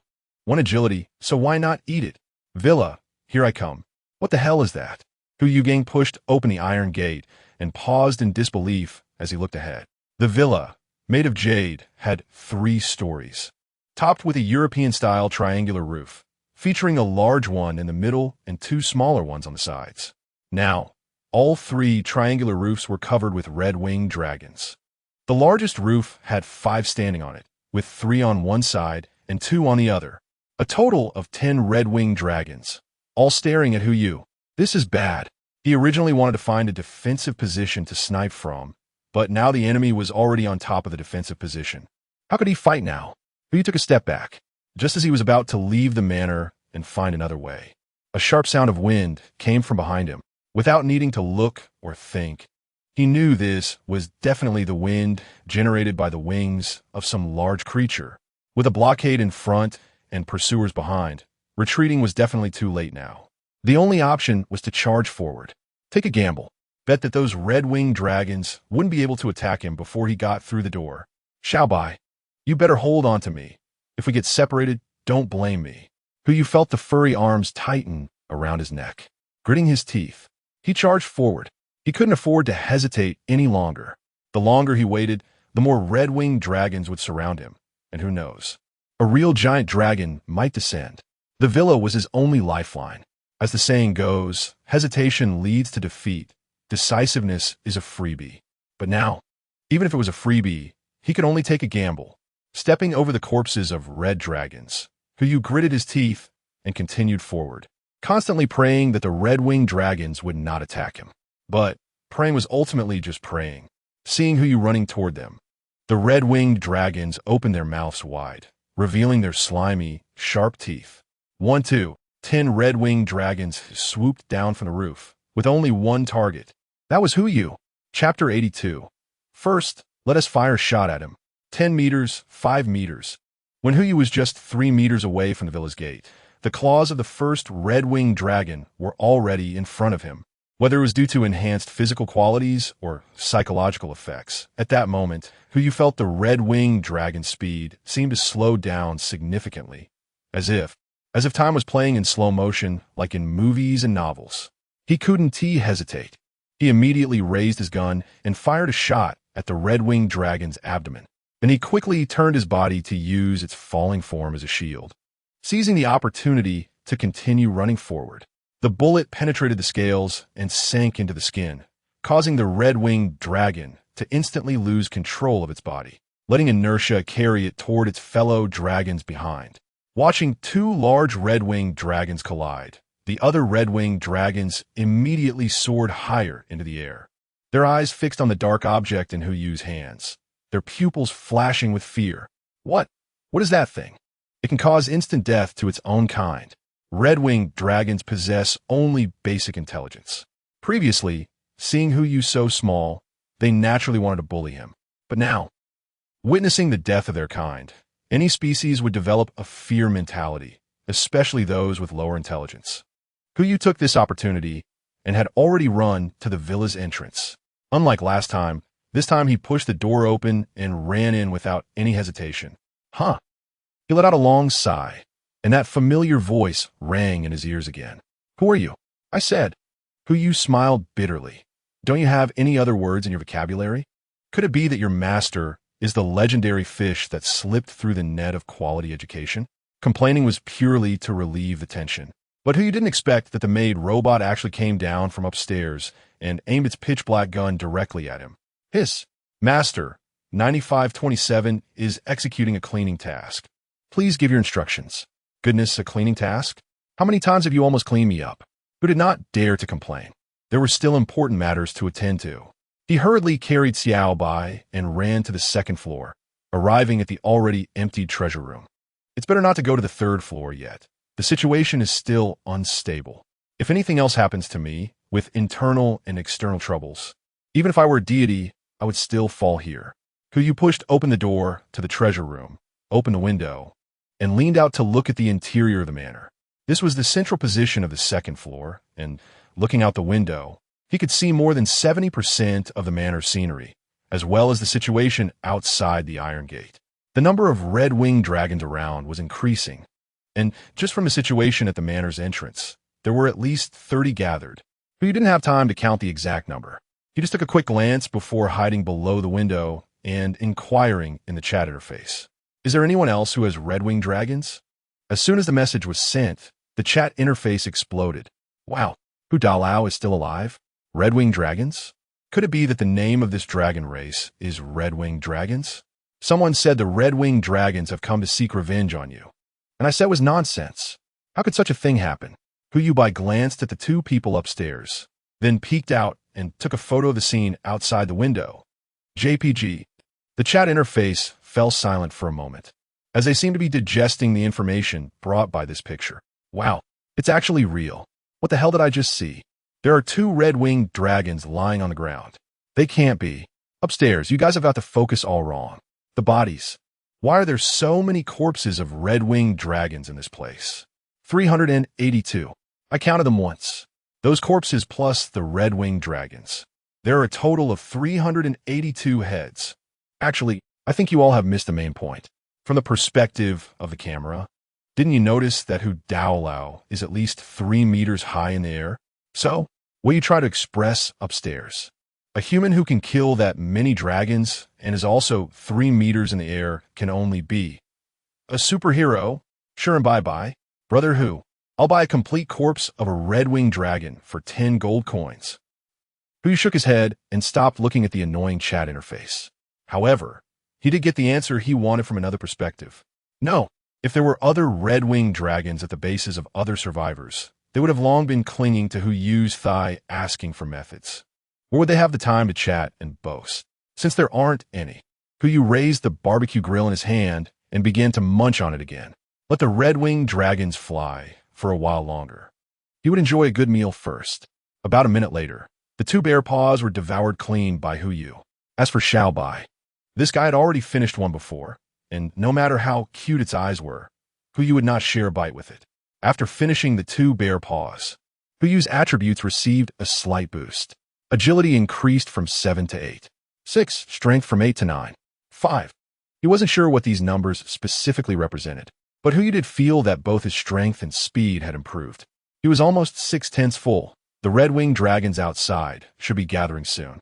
Hu Yu turned around, cautiously poking his head out to look outside. A sea of crimson. The lush forest that once thrived was now reduced to a landscape of red. The sky was filled with the presence of red-winged dragons, some perched on branches, others standing on the ground, completely shrouding the entire forest. Strangely enough, despite the overcrowded scene both inside and outside the manor, none of these red-winged dragons were circling in the air or showing any signs of attacking the villa. It seemed as if they were waiting for something. At this moment, there were still over 20 minutes until the beast attack was over, and the number of red-winged dragons had already exceeded 100, with more arriving continuously.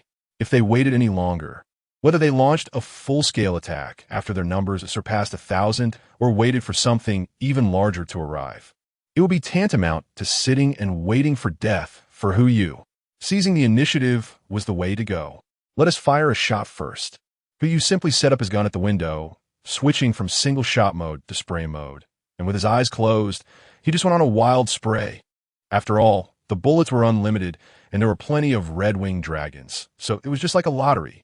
Each bullet could randomly select a lucky audience member to die or be seriously injured, and there were definitely no blanks. It's just a pity that he didn't dare to use the 9527. TSK. Just thinking about that scene is beautiful. Oh, whoa. The sound of gunfire was incessant, and the wails in the manor rose and fell, just as you felt the gun barrel getting hotter in his hands. The villa shook. A red-winged dragon with an injured wing charged at the villa. Bang! This feeling was no different from a magnitude 3 earthquake. Although there was a shaking sensation, it was extremely slight. You just knew there was an earthquake. But once there was one, there would be a second. Soon, another impact came. Before the shaking had even stopped, a third red-winged dragon charged over. Who was regretting if this continued? As long as more than 10 red-winged dragons kept crashing in, the villa might not be able to hold up. Just at that moment, 9527, holding a broom, arrived at the door, its eyes flashing red, detected 002 damage to the outer wall. Should the cleaning program be initiated? Chapter 83. Search. The loophole of quality education. The case is solved. It's conclusive. Your master is definitely the loophole of quality education. Cleaning program. Everything is a cleaning program. Is your vocabulary this poor? However, Huyu is now in a panic and doesn't know what to do. Since 9527 has a way, let's let her try. At worst, we can have a robot battle against the red-winged dragon outside, which is better than randomly shooting here. Firing more than 20 gun barrels wildly is definitely better than just one. Yes, Huyu responded with a sound, suddenly feeling the villa beneath him move. It seemed to have lifted up apart. He was somewhat puzzled, only to see 9527 continue speaking. Certification completed, starting cleaning procedure. First item, dusting. Dusting? Do you really think that? Bang! A sound 100 times louder than a gunshot exploded in his ears, startling the still angry Xiaobai, who immediately hugged Huyu. Huyu himself was also stunned. In that instant, he seemed to lose all hearing, only feeling thousands of trains honking their horns beside him. Who am I? Where am I? What happened? The chat interface in front of him was also silent for a moment, followed by a flurry of messages. What was that just now? What exploded? Could it be that the red-winged dragon airdropped a meteorite to kill Boss Hu? I think it's more likely that Boss Hu airdropped a meteorite. Let's not talk about that for now. Is there any medicine for treating deafness? Just give me a dozen. Huyu looked at the chat interface and silently complained.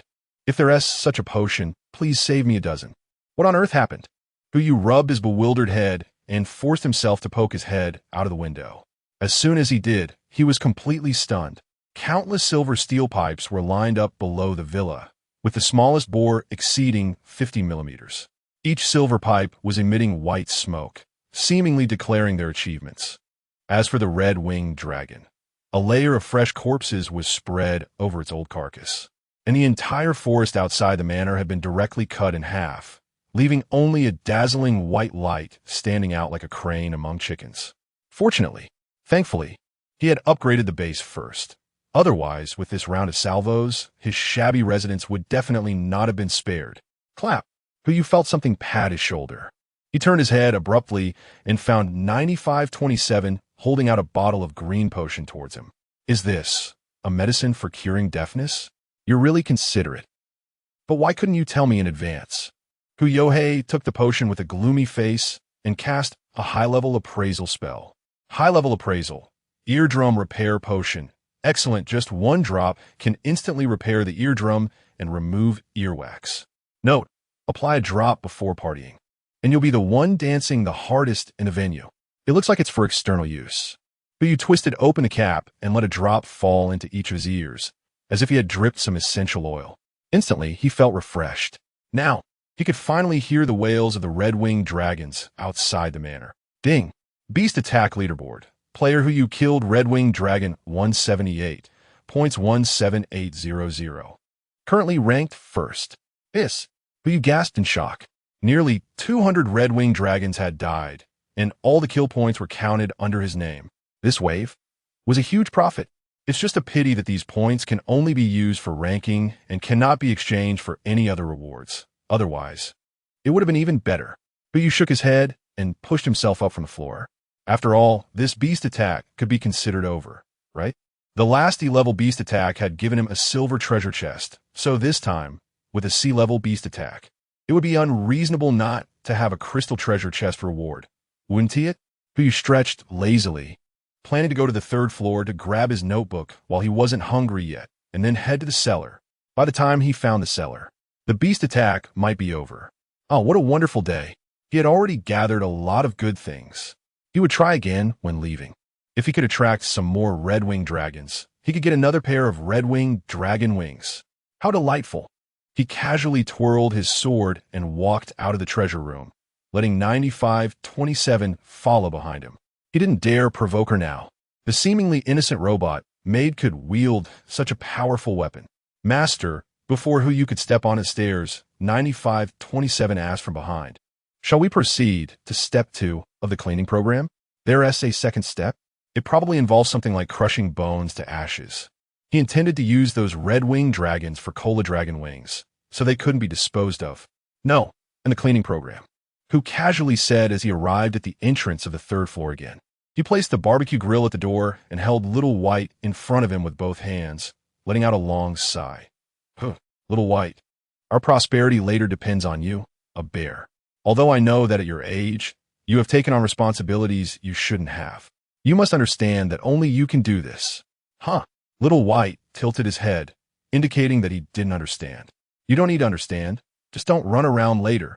After Yu finished speaking, he pushed the door open and entered with the momentum of a great warrior, going forth never to return. He had considered letting 9,527 fetch the notebook. But what if 9527 touched the body of the woman in red and suddenly became like the last time he heard about the seller? Wouldn't that be asking for trouble? For such an important matter, it was better for him to handle it himself. Yu fixed his gaze on Xiao Bai's eyes, while using his peripheral vision to scan the jade bricks beneath his feet, walking toward the woman in red based solely on memory. He didn't even dare to look up, fearing that the ice spike would have moved to another place. After taking a few steps, the woman in red remained silent, unlike before when she spoke. This proved that the last words could only be triggered once, and before he arrived here, neither Shang Yun nor Harris nor anyone else had come up. The notebook was very likely still on her. This was a rare piece of good news, but Yu couldn't smile now. Even though he deliberately slowed his pace, he was already in front of the woman in red. Out of the corner of his eye, he had already caught sight of her skirt. That vibrant, dripping red was something he estimated he would never forget in his lifetime. Phew! Yu exhaled a breath of stale air, his eyes not daring to move away from Xiao Bai for even a moment. It's about to begin. He loosened his right hand, cradling Xiao Bai in the crook of his left arm, and reached out with his right hand toward the lower back of the woman in red. The woman in red was wearing a red dress, and there wasn't much space to put things in the dress, just a circle around her waist. And there, precisely, was where the ice pick was located. Calm down. Calm down. It's not like I haven't held a girl's waist before. Why am I so nervous? Besides, the one in front of me is just a corpse. Yu forcibly hypnotized himself, rubbing the smooth silk with 3 fingers. Oh my God! The delicate and smooth sensation transmitted from his fingertips to the cerebral cortex, and Yu's eyes widened in shock as he quickly took a few steps back. This is impossible. Why is this slippery for a fish that slipped through the net? That kind of touch could not possibly appear on a corpse. Absolument impossible. Chapter 84. Dragon Slaying? Dragon Slaying. Normally, a few hours after a person dies, the body gradually becomes stiff and produces rigor mortis, which is commonly referred to as cadaveric rigidity. This is due to physiological changes caused by the cessation of blood circulation. And the kind of warm and delicate touch just now could only have one possibility. She is still alive. Even if her eyes are closed, she doesn't speak, has no breath or heartbeat, and even lacks body temperature. She could still be a living person. It's just in some wonderful state, like a vegetative state. This is the greatest possibility. Apart from this, Yu couldn't find a second explanation. Although there have been cases of female corpses unearthed in the present world that also exhibit this phenomenon, maintaining soft skin even after thousands of years, Yu felt. That was most likely due to the corpse fluid. You let her try it in this wind? In less than 2 years, she'd definitely dry out and turn into a mummy. But, so what? Yu gradually calmed down and approached Little White again. No matter whether you are dead or not, right now you are just a wooden person, unable to speak or move. The notebook, he must find it. Yu's hand once again rested on her waist. After a series of content that might have been 404, he finally found a second item besides the ice pick. Unfortunately, this item was not a notebook, but a key. Judging by the buttons on it, it was likely for some kind of transportation tool. It could either be for a car or an electric scooter. Yu felt that the possibility of the latter was greater. After all, he hadn't seen any patterns from above. An electric bike key? This woman already has a mansion. Why would she still carry an electric bike key on her? Is she planning to experience life? Perhaps she's tired of riding horses and finds a different kind of pleasure in riding an electric bike. Yu didn't care and put the electric bike key into his pocket, looking at the side of the woman in red. That was a jade bed, and regardless of the value of the material, just the exquisite carving technique was enough to rate it as excellent or above. Since he didn't have it on him, That thing was very likely to be inside here. But you turned around, lifted the bedding and pillow, carefully checking for any hidden mechanisms. However, unfortunately, the entire jade bed was pure white, not to mention secret compartments, even if a fly were underneath the bed, but you could see it clearly through the bed surface. There was nothing. How could there be nothing? Yu Mei frowned tightly and had no choice but to retreat to the door with Xiaobai in his arms. He had searched the woman thoroughly, and apart from the electric bike key, he found nothing else. Not to mention a notebook, he didn't even see a pocket watch. Either the items were hidden elsewhere, or this batch of survivors simply didn't have those two items. Was it taken away in advance? The likelihood of that possibility is almost zero. If someone could take the notebook, then the corpse of the red-winged dragon in the manor shouldn't exist. But you took out the electric bike key, her thumb hovering over the button without applying any force. Could it be? The key point is on this key? This thing must be very important. Otherwise, it wouldn't be kept so close to her. It might be the key to unraveling all the mysteries, or it could be the self-destruct mechanism of the manor. Ever since witnessing the 9527's cleanup program against the red-winged dragon, he was no longer surprised by anything happening in this manor. Just the self-destruct mechanism, after all. Even if you told me this manor was actually an airship, I believe it. Roar. Just as he was deep in thought, a roar came from outside the window. Unlike the roar of the red-winged dragon, this dragon's roar was exactly the same as the sound when the system alerts an upgraded beast attack. Majestic, noble, yet lurking within was a hint of brutality. Who still didn't know how he heard so many things. It was just that the moment the sound rang out, Xiaobai also turned his head and howled. Oh, well, hush. Yu hurriedly covered the mouth of the precious being. Just from that roar, he could tell that the creature outside was definitely not a red-winged dragon. It would be fine if he could hide, but what if he was discovered? Bang! Before Yu could think of the next step, the villa shook again. Warning, warning. 9527 stood at the door, its eyes flashing red. Detected 0. 1 damage to the outer wall. Should the cleaning procedure be initiated? Yes. Without thinking, Yu confirmed it. Although 0. 1 seems small, just now with so many red-winged dragons launching their attacks, they only caused 0. 2 damage. Just this one hit caused damage 5 times that of the previous incident. One can only imagine what kind of monster is outside the house. Once the information was confirmed, Yu hurriedly covered his ears, and Xiaobai followed suit, dangling his upper limbs over his ears. However, the imagined sound of cannon fire did not occur. The detection showed that the cleaning procedure still had 23 hours and 48 minutes left to cool down and could not be executed. 9527 responded very calmly, as if it had been prepared for this all along.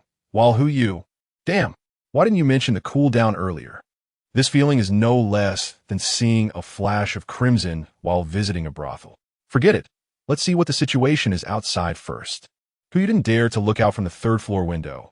Instead, he hurriedly ran to the 2nd floor, holding Xiaobai, planning to observe the situation outside from the treasure room. Due to his haste, the door to the 3rd floor was left ajar, and whether it was an illusion or not, the ice cone seemed to have shifted outward a bit. Pushing open the door, Yu entered the treasure room again. The window was still open from last time, and he could directly see the situation outside from the doorway. A deep red-scaled figure was slowly retreating, seemingly preparing for another charge, and as it backed away, its massive body gradually came into view. The red scales covered its entire body, and just its pair of wings could easily cover the entire villa. Its size was so enormous that even a manor would struggle to contain it. A red-winged dragon? Compared to this creature, those things were like eagles compared to flies. Although their names were similar, even homophonic, they were completely different species.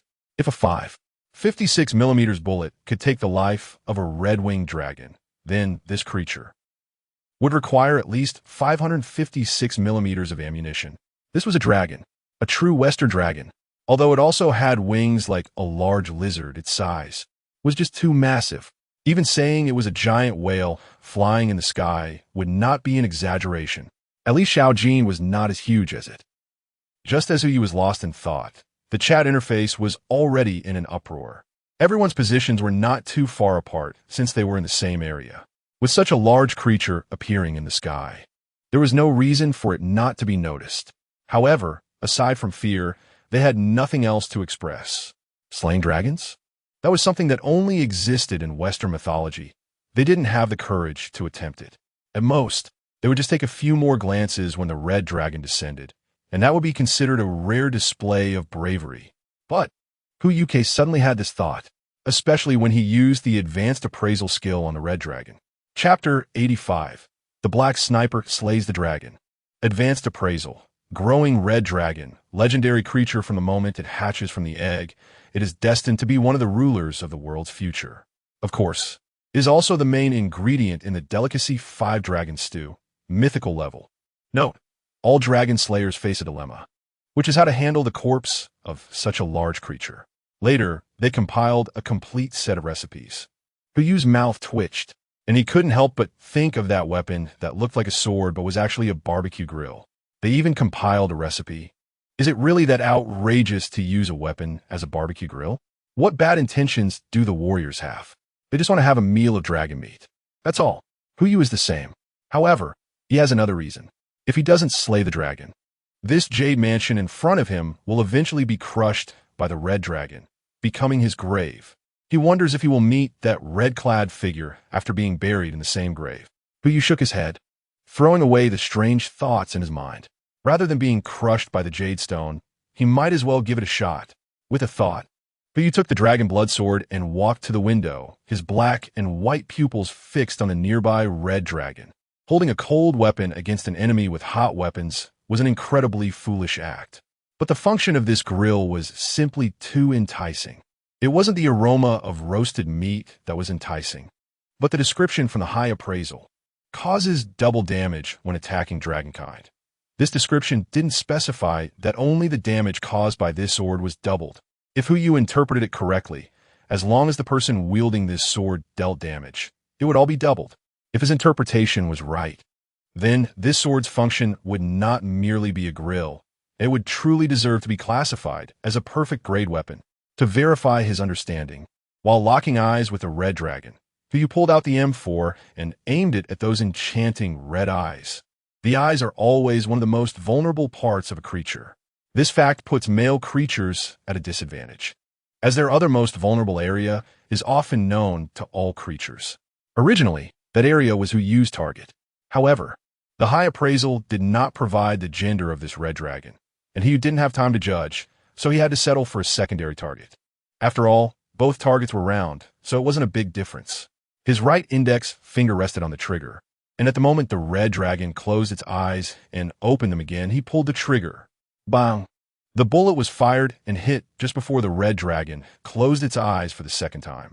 There was no blood bar appearing as he had imagined, nor did any bright red numbers pop up. But you could only rely on his own experience to judge the damage dealt. But what experience do I have? This is my first time hunting a dragon. Okay. Huyu was hit by a shot and immediately crouched down, squeezing himself under the window. A loud dragon roar echoed, and even with Huyu's lack of experience, he confirmed one thing. The red dragon was not dead. At least it was not in life-threatening danger at the moment. The bullet had not penetrated the lens, nor embedded itself in its brain. It was stopped somewhere else. It seemed that even with double damage, the 5.56 bullet was ineffective. Huyu complained and began searching for a hiding spot in the treasure room. It wouldn't be long before this adult red dragon charged at the villa again, unless there was a more powerful weapon. But right now he had no gold, no materials, and no time to get a stronger weapon. Wait, there was something. The M4 had been stored in the warehouse, replaced by a black sniper rifle. In terms of both background and appearance, this gun's lethality was definitely above that of the M4. However, Huyu didn't dare to use it recklessly. Bang! A loud explosion erupted. Huyu saw a dragon's claw sticking out from the window, brushing against the tips of his hair. The sharp nails were unlike any keratin he had ever seen, more like some kind of metal, and in the instant it poked in, it cracked the window frame. Damn it, what else could possibly be misused? If he didn't act quickly, his own head would be knocked off. Huyu gritted his teeth and looked up at the dragon claw gradually retreating above him, knowing it was about to prepare for its third attack. The next buffer period was his best opportunity. When the dragon claw was completely withdrawn and the heavy breathing in his ears quieted down significantly, Who you slowly poked his head out of the window. The red dragon's left eye was gone. Pale, golden blood flowed from the eye socket. And as the dragon's wings flapped, several corpses of red-winged dragons were sent flying with each beat. A fierce wind rushed in through the window, making the muscles on his face tremble. This was bad news. In this situation, even who was skilled in shooting, couldn't guarantee hitting a specific part. However, there's some good news. This red dragon was big enough that even if he shot with his eyes closed, he would definitely hit some part of its body. As for where it would hit, but you couldn't guarantee that. The black sniper rifle rested on the window frame, and who tried his best to crouch down and open his eyes to aim, but the sand kept stubbornly getting into his eyes. He had no choice but to close his eyes, grit his teeth, and pull the trigger. He hadn't chambered around, hadn't disengaged the safety, and he didn't even know if the gun had a safety. But he had only this one choice. The expected gunshot did not sound, but the howling wind outside suddenly stopped. The strong wind ceased, and the dust settled. Just when Huyu was about to peek out to see what was happening, a muffled sound came from outside the house, followed by a tremor. Bang! It sounded like the noise of a giant object falling. As far as Huyu knew, the only thing outside that could be called a giant object was one thing. The red dragon. But he clearly hadn't heard a gunshot. Not to mention the gunshot, he didn't even feel the slightest bit of recoil. Could it be a laser gun? But there was no need for such a long wait, right? It couldn't have another use, could it? This cold thing is also uncomfortable. Hey, wait, what am I even thinking about? Huyu raised his hand and lightly tapped his head, took a few deep breaths, stored away the black sniper rifle, and planned to peek outside to see what was going on. Just then, the system notification sounded. Ding! Congratulations, Huyu, for becoming the first player to slay the dragon. Do you want to announce it? Congratulations, Huyu, for successfully slaying the dragon and obtaining the title Dragon Slayer. Congratulations, Huyu, for becoming the first player to earn a title. Do you want to announce it? The sea-level beast invasion has ended, and the system will distribute rewards based on the rankings on the beast invasion leaderboard. Congratulations, player Huyu, for becoming the first on the beast invasion leaderboard. You will receive 1 crystal treasure chest and 1 crystal key. A series of 5 notifications popped up, and even if Huyu didn't believe it, he had to admit one thing. The red dragon is dead. However, his biggest gain was not the series of rewards in front of him, but the dragon carcass outside that was comparable to an entire villa. Just as Huyu was overjoyed, the 6th notification popped up, completely extinguishing his joy. Chapter 86 Negative Buff Mate 1 Takeout. Triggered negative buff. Dragon spawn fallen. Dragon spawn fallen. Dragon tribe hatred increased by 1,000. Dragons within a radius of 100 kilometers will watch you. When night falls, you will face the wrath of the dragon tribe. Note, Dragon Slayer. You will pay the price for everything you have done. Of course, if you want to slay more dragons, I suggest you prepare your warehouse first. What is this? If they don't wipe me out today, they won't let me go. Huyu's smile could no longer be concealed. This was clearly not a negative buff, but rather a Mate 1 delivery. Although the one outside was just a growing red dragon, it couldn't withstand a single shot from a black sniper. By this calculation, even if it were an adult, peak red dragon, what could it do? There's a saying that goes well. Once humans mastered firearms, even the fiercest beasts could only be treated as protected animals. It's the same even if you were a dragon. If it's not enough, then it's purely a matter of quantity. Huyu smiled as he tucked the barbecue grill under his waist, holding Xiao by and standing up from beneath the window, gazing down at the scene outside. Hiss! Even though Huyu had been mentally prepared, the moment he saw the outside, he couldn't help but be momentarily stunned. Spectacular? Tragic? These words were insufficient to describe the scene before him. Even the phrase mountain of corpses and sea of blood could only barely depict a corner of the manor. The red-winged dragons he had slain earlier had already piled up throughout the estate, and the massive red dragon, in its moment of collapse, had crushed these red-winged dragons into patties with its body. The red blood mixed with flesh and turned the entire manor into hell. And at the peak of this mountain of corpses and sea of blood lay the red dragon. Huyu stood on the 2nd floor, with the head of the red dragon not far in front of him. Dragon teeth, dragon whiskers, dragon scales, dragon blood. All these were clearly reflected in his eyes. Its left eye socket was still dripping with pale golden blood, but who could not see where the other wound was. After all, this corpse was just too massive, so large that even if Who stood outside the villa, he could not catch a full glimpse of it. Huh. Who let out a long sigh, and a smile bloomed on his face once again. It's over. The system notification has arrived, and the corpse of the red dragon is right in front of him. He can finally enjoy a good meal. As for the so-called wrath of the dragon clan after nightfall, that will have to wait until evening to discuss. Who looked at the 6 prompts in front of him, thought for a moment, and took out his notebook. He said to the cover, "Both can be announced, but I want all the ingredients for Jane Eyre's 5-dragon stew." Unable. Half of the ingredients. Unable. Damn. Who muttered under his breath. It seems that the materials for this mythical level cuisine are hard to come by. He had no choice but to pull out the black sniper. I want all the information on this weapon. This is the 3rd time, and Who knows that the system can't provide all the information. Now it's just a matter of how much useful data it can give. Ding. Transaction completed. The desolation, mythical level, weapon, a weapon made from an unknown metal. Quality bonus skill, mythical. No. Who? Is this the information you gave me? Besides a name, there's just a confusing sentence, and that's it. Damn, return the goods. You scammer. Cursing and hitting aside, when Who agreed to the transaction, 2 brand new leaderboards appeared on the notebook. Ding. Congratulations to player Who for becoming the first player to slay the dragon. The dragon slaying leaderboard is now open. Congratulations to player Who for becoming the first player to achieve an achievement. The achievement leaderboard is now open. With the 2 new leaderboards, there are now a total of 15 leaderboards, and the top name on each list is the same. Who. This news is enough to drive all survivors crazy. Wow. 2 leaderboards appeared simultaneously. Who dominates the charts, truly living up to the name. The top of all 15 leaderboards, just from gold alone. Boss Who must be earning at least 150 gold a day, right? I am genuinely envious. Ready to rob. But strange. Didn't Boss Who already slay a red-winged dragon? Why is this leaderboard only appearing now? Wait, I also killed a red-winged dragon. Why can't I access the dragon-slaying leaderboard? No need to be surprised. Who laughed, holding Xiao by, and climbed out of the window of the treasure room on the 2nd floor, stepping onto the eye socket of the red dragon, ready to climb onto its head. The dragon I killed is not a subspecies like the red-winged dragon.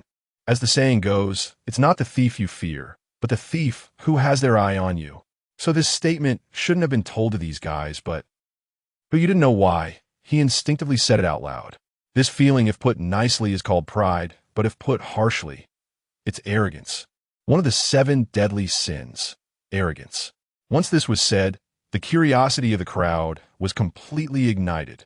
In other words, you actually killed a real giant dragon. The body of the red dragon is undeniably massive when it flew out of the red dragon forest. It had already been seen by countless people. Now, hearing Who say this, everyone naturally thought of it. Compared to such a creature, saying the red-winged dragon is a subspecies is really giving them too much credit. No, impossible. That is a real giant dragon. Just its body alone is over 50 or 60 meters long. How could it be killed? I don't believe it either. No picture, no truth. This was Who's purpose in coming out. He stepped on the eye socket of the red dragon, climbed along its nose to its head, stood between its 2 horns, and turned to face the endless dragon body. Take a picture, send it. Red Dragon Corpse. JPG. Who smiled and said, I don't have time to joke around with you. As soon as he finished speaking, all the doubts turned into jokes. Unless someone can prove that the image system can Photoshop, no one can question the authenticity of what Who said. A dragon. Really is a dragon. Shern exclaimed, Brother Who, I'm willing to pay a high price for dragon meat, and even if that's not possible, dragon scales will do. This is a dragon after all. Although it's not the Easter dragon from mythology, just the thought of tasting dragon meat. The flavor is simply amazing. He thought to himself, to be honest, this thing is quite large, and he wasn't sure if the VIP warehouse could hold it. Income warehouse. The dragon's massive body, which was at least 50 or 60 meters long, instantly disappeared, replaced by a ground full of flattened red-winged dragon carcasses. He had originally planned to use these materials to make cola dragon wings, but now he'd better use the materials from the red dragon. As for these red-winged dragons, who has the time to deal with you? Hu was smiling contentedly, but he didn't notice that the little white creature had somehow managed to reach into the outside of his clothing pocket. Ever since discovering the clever use of the warehouse, he usually didn't keep things in his clothes. Only at the beginning did he put some chocolate and candy in his pocket, planning to replenish his energy at any time. But now, there was another item in the pocket, the remote control he had found on the red-clad woman. The little white creature thought it was food, and with its two chubby paws, it reached in and pressed the button. Click! Hu heard a crisp sound and immediately widened his eyes, looking down at his side. xiaobai. Chapter 87. The Seller Appears. The Opportunity for Resurrection. Many times, when you urgently need to find something, you can't find it no matter what. But when you give up, or even find a substitute for that thing, it mysteriously shows up. For example, the seller, who was terrified as he watched xiaobai reach into his pocket. He knew there was only one thing in there, and it was not the candy or chocolate that xiaobai was thinking of. Just as his pupils shook in shock, the button on the remote control was pressed. Meanwhile, the culprit tilted its head and looked at him with an extremely innocent expression. Hu felt his heart start to race. But the imagined flames and explosions did not occur, and even a 9527 at the door did not execute the cleaning procedure. It seems that this remote control shouldn't be for operating the self-destruct device after all. Hu let out a sigh of relief and hurriedly brought xiaobai in front of him, while the remote control had already fallen back into his pocket. Fortunately, nothing happened. Otherwise, the two of us would have to accompany this group of big lizards to the grave. Woo-woo. Xiaobai continued to tilt his head, indicating that he didn't understand what Hu was saying. Hu put the guy back on his shoulder and reached into his pocket to take out the remote control. The button had been pressed once, but there was no change on the surface of the remote. Could it be the button of some kind of oval-shaped toy? Hu shook his head and turned to the robot maid. 9527. Do you know what this is? Of course, I know this is a key, she replied. Hu rolled her eyes, but at least this question didn't trigger her cleaning protocol. Since she couldn't get an answer from her, it was time to go upstairs and take a look. For some reason, ever since the dragon slaying, her courage had grown quite a bit. Just as Hu was about to close the window, she leaned out and saw an unbelievable scene. A deep pit. The rockery in the manor had long been collapsed by the red dragon, but right at that spot, the corpse of the red-winged dragon had all sunk down. If it wasn't due to ground subsidence or some other tectonic activity, then there was only one answer. The cellar. This key was indeed the key to the cellar. Xiaobai. Hu picked up xiaobai from his shoulder again and crazily rubbed his face against it. I love you so much. Woo. Xiaobai resisted as always. But of course it was still useless. After pinching xiaobai for a while, Hu took it to the first floor, planning to go out treasure hunting. As for afternoon tea, let's celebrate after finding the cellar. I just don't know how long to stew the braised pork according to the texture of the dragon meat. If it takes too long, we'll just have it as a midnight snack. Various meat dishes from the 8 major cuisines flashed in Hu's mind, and before he knew it, he had pushed open the jade door and arrived at the sunken area of the manor. There was no helping it. Hu told him he was hungry again. He only ate 2 bear paws for lunch and was startled by the red dragon, so it was only natural to be hungry. Arriving at the sunken area, Hu first exchanged for a powerful flashlight from the VIP shop, which cost him 1 gold coin since it was a product of an E-level world. Looking at the dwindling funds, Hu planned to help collect the remains of these red-winged dragons after exploring the cellar. After all, I'm not a big bad guy. Killing you all, I can't just leave your bodies exposed in the wilderness, can I? That would be terrible. It's definitely not just to exchange for gold coins in the system shop. Hu held a flashlight in one hand and pressed against xiaobai's back with the other, slowly walking down the stairs. For some unknown reason, the stairs and walls of the cellar were not made of any kind of jade, but rather an unidentified metallic material. This made him suspect that there might be some mechanism down below. As Hu delved deeper, the sunlight that filtered and became increasingly sparse, and so far, he had not seen the fallen red-winged dragon corpses. He didn't know how long he had been walking, but eventually, the sunlight completely vanished, and 2 half-red-winged dragon corpses appeared not far from his feet. It should be about time, Hu muttered to himself.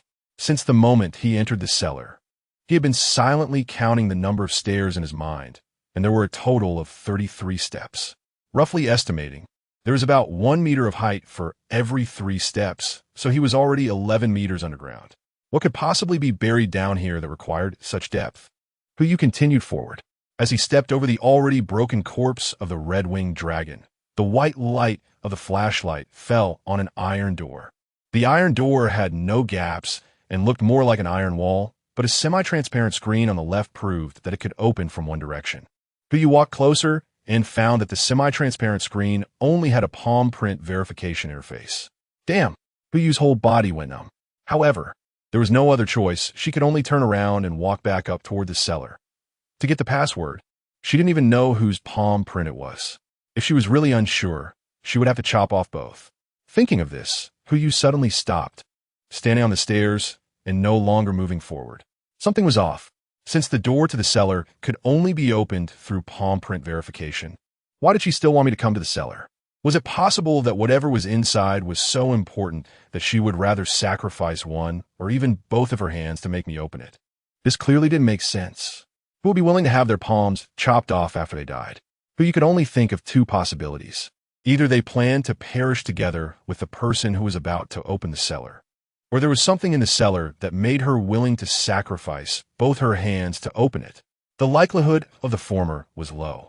That person who wanted the intruder to die had no need to go to such lengths. As for the latter, Huyu's heart trembled. He had always believed one thing. That woman had not truly died in the real sense. If the cellar opened, it would mean her resurrection, even the restoration of her hands.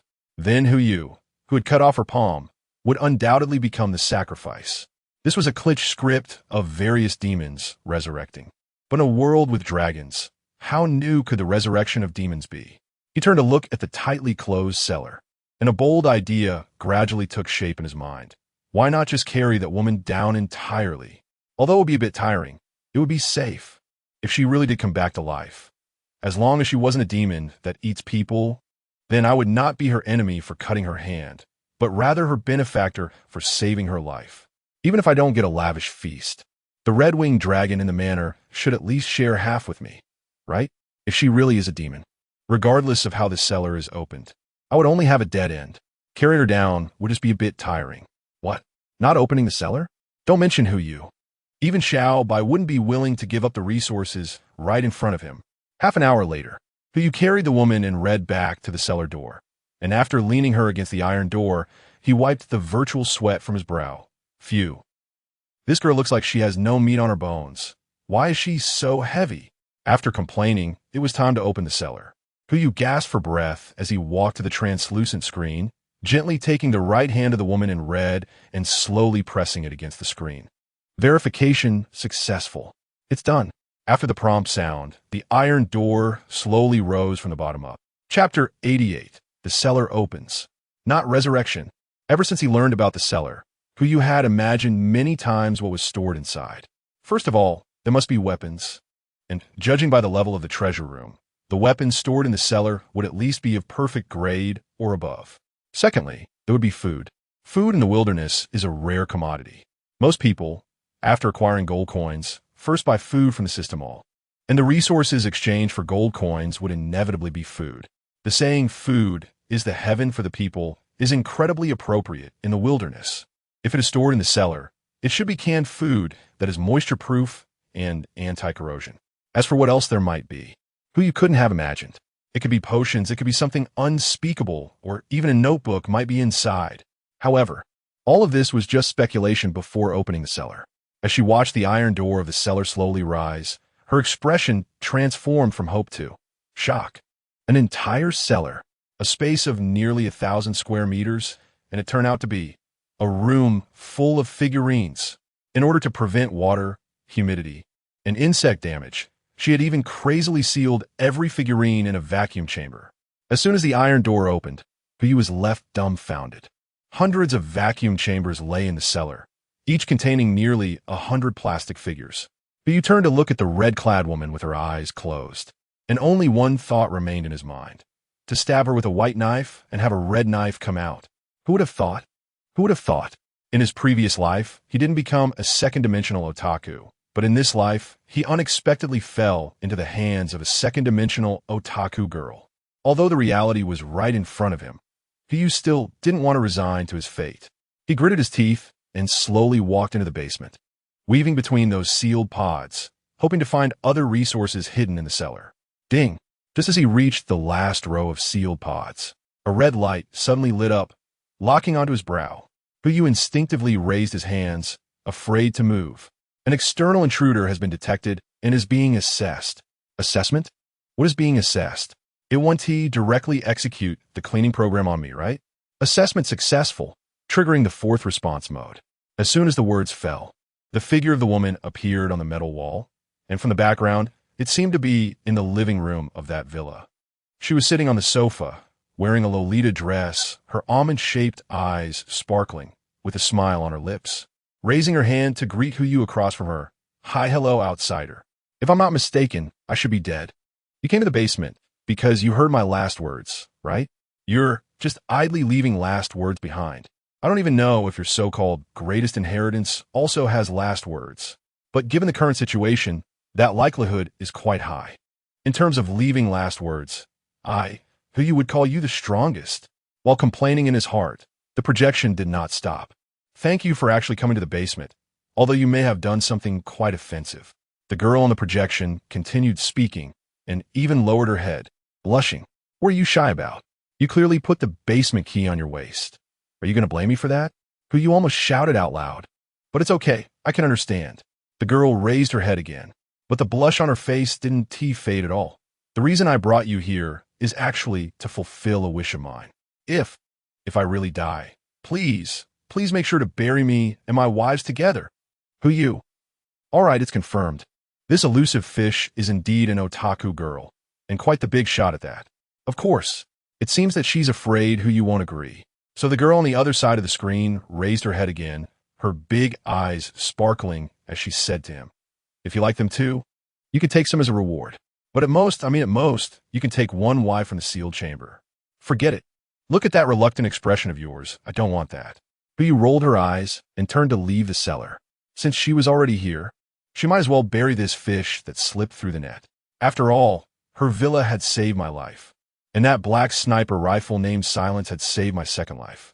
With these two lives combined, Hu had to at least give someone face. The coffin was already prepared. All she needed to do was press a button once in the cellar. The girl's voice echoed behind her, and Hu casually took out the key and pressed the button again according to the will. To her surprise, a new sealed chamber rose in the middle of the cellar, significantly larger than the other sealed chambers, and it was even filled with yellow and white chrysanthemums. This preparation was a bit too thorough. Hu couldn't help but comment. It felt as if they had already guessed she would die an unnatural death. Complaining aside, Hu didn't sense anything amiss. After all, this was in the wilderness, and it wasn't unusual for someone to take care of their own affairs. It could be seen as being prepared for the unexpected. Should she prepare something too? What if one day she... Ugh. Hu spat 3 times. Damn it. I'm living just fine. Why think about this? I can't have been dumbed down again, right? Complaining aside, since I've owed someone 2 lives, I naturally have to handle the aftermath properly. Back at the entrance of the cellar, Hu once again picked up the woman in his arms and stepped into the cellar door. Clang. Isn't this just the legendary Chinese funeral song for widows visiting graves? Good grief. Hu has completely surrendered to the big shot he is holding on to, as even the funeral music has been arranged perfectly. Hu quickened his pace, throwing the woman into the sealed chamber in the center of the basement before the song finished playing. As if sensing the presence of another person inside, the sealed chamber naturally closed. Ding! Hu Gang was just about to turn his head when a system prompt suddenly popped up, activating unstable gene repair pod. Possible triggers: gene chain repair, gene chain fracture, reshaping gene chain. You can exclude one of the options. What is this? Hu Yadon stopped, halting his steps to leave, and turned to look at the sealed chamber, his eyes filled with disbelief. Genetic engineering, a term he was not unfamiliar with. But when he left the world, this technology had barely reached the point of programming genes within the womb. Moreover, even for this technology, a single operation required over 100 million in funding. Yet, before him was just a transparent glass chamber. Not only was the target a fully grown fish that had slipped through the net, but the operational steps were also too simple. However, Hu maintained a serious expression, his gaze fixed on the harmless face in the sealed chamber, lost in thought. Choices are often a matter that can be very difficult, yet perhaps also very simple. Usually, life and death are the same. Chapter 89, Manor, Villa, move everything out. After the prompt box popped up, all the logic became clear. Why did she prefer to risk a possible severed hand to lead herself to the cellar?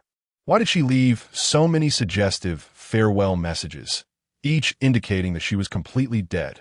Why was there nothing in the cellar except these sealed chambers containing figurines? Why could the truly important notebook not be found at all? All of this has only one answer. This guy simply wasn't dead at all. Hu even speculated that if he hadn't completely moved the person down but just opened the door with a severed hand, that severed hand might also somehow end up in the sealed chamber. Perhaps there was something that would entice him to bury the severed hand in the sealed chamber. Or maybe through some high technology, the severed hand would be directly transported to the sealed chamber, and then he would be eliminated. Who knows? After all, that was the pinnacle of genetic engineering. Not to mention a severed hand. Even a drop of blood or a single cell could potentially recreate an entire her. The ship had already sailed, and Hu didn't plan to drag her out of the gene chamber to avoid triggering any other mechanisms. As for the options, he didn't dare to choose randomly and focused on the first option, planning to take a look before deciding. If possible, forget it. Let's just take a look first. Gene chain repair. Based on the existing gene chain for repair, it can purify a series of negative physical states. Time required, 8 hours. Mutation probability, 0.01. The earlier statements were easy to understand, but what the hell was that mutation probability at the end? Hu frowned and continued to look at the second option. Gene chain break. Break the gene chain of the biological entity in the break chamber, thus converting it into gene chamber energy. Time consumption, 1 hour. Mutation probability, 0. Well, this is understandable. It's just a small incinerator, right? I wonder if there will be any air pollution. Hu's gaze shifted to the third option, which was also the one he was most interested in. The reason humans are different from other primates is that they differ by just a tiny fraction of a percentage in their genes. And that tiny fraction represents the culmination of hundreds of thousands of years of evolution. Yet this so-called gene chamber can actually reorganize gene chains. This is clearly unscientific.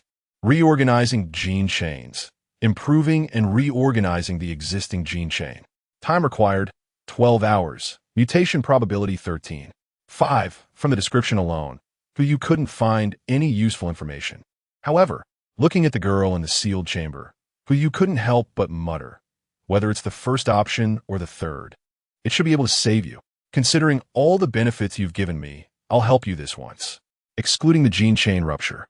As soon as he finished speaking, the prompt box in front of him disappeared, but the sealed chamber remained completely still. He took out his pocket watch and saw that it was almost 5 o'clock. In other words, whether the first or the third item was triggered, he would not see the girl again after she came out. As for the inheritance and the will, he probably didn't need to relay those himself. Hu stretched lazily, feeling relaxed all over, and turned to walk out of the cellar. When he reached the cellar door again, the projection that had just disappeared into the metal wall reappeared. Thank you, stranger. The girl even deliberately recorded a video for the person who buried her. You are a good person. Can you tell me your name? Call me Lei. Never mind. A man of honor does not change his name or surname. My name is Hu. Han Rueyer. You can call me Rueyer. Rueyer? That's a nice name. Hu gave a and turned to climb the stairs. In his haste, he didn't notice the faint green light flickering at the bottom of the sealed chamber, nor did he realize. The ice cone was beginning to melt inside the sealed chamber, and the girl's eyelids also twitched slightly. It was as if she had heard some sound. Hu carried Xiaobai up the stairs and immediately began to act upon seeing the red-winged dragon corpses in front of him. Ding! Detected red-winged dragon corpse. Excellent. Do you want to collect it? Yes. Soon, about an hour later, more than 300 red-winged dragon corpses were all stored in Hu's VIP warehouse. However, the next second, he sold most of the corpses to the system, keeping only 2 for himself. One was to be sold to players, and the other was to try making some delicious food. The price of the red-winged dragon corpses in the system was 50 gold coins each. and 326 of them totaled 16,300 gold coins. Even so, he was very satisfied. After this trip, it was getting late. He looked at his pocket watch and saw it was almost 6 o'clock. There were still 2 hours until dark. You must finish dinner within these 2 hours. And then, wait for the so-called fury of the Dragon Clan. But unfortunately, you scanned the Bloodstained Manor and the Jade Villa. If he could, he really wanted to pack the entire estate into a warehouse and take it away. After all, that woman was still sleeping underground. If he had the chance to move the whole estate or the villa, or even take 9527, you wouldn't hesitate to act. Anyway, every day there was a random wilderness. How could you possibly find me? What a joke. Forget it, at worst. He could just build an identical one later. By then, it wouldn't have all those flashy graffiti. You mumbled to himself, carrying the VIP notebook in one hand and hoisting Xiaobai over his shoulder as he walked out of the manor. Anyway, my wooden villa is already built, and I have a third of the blueprints for the European-style castle. Is it far from the manor villa? Complaining aside, it really is a pity. Knowing that nothing could be done, you kept his head down and walked all the way to the Iron Gate, barely glancing at the newly built wooden villa.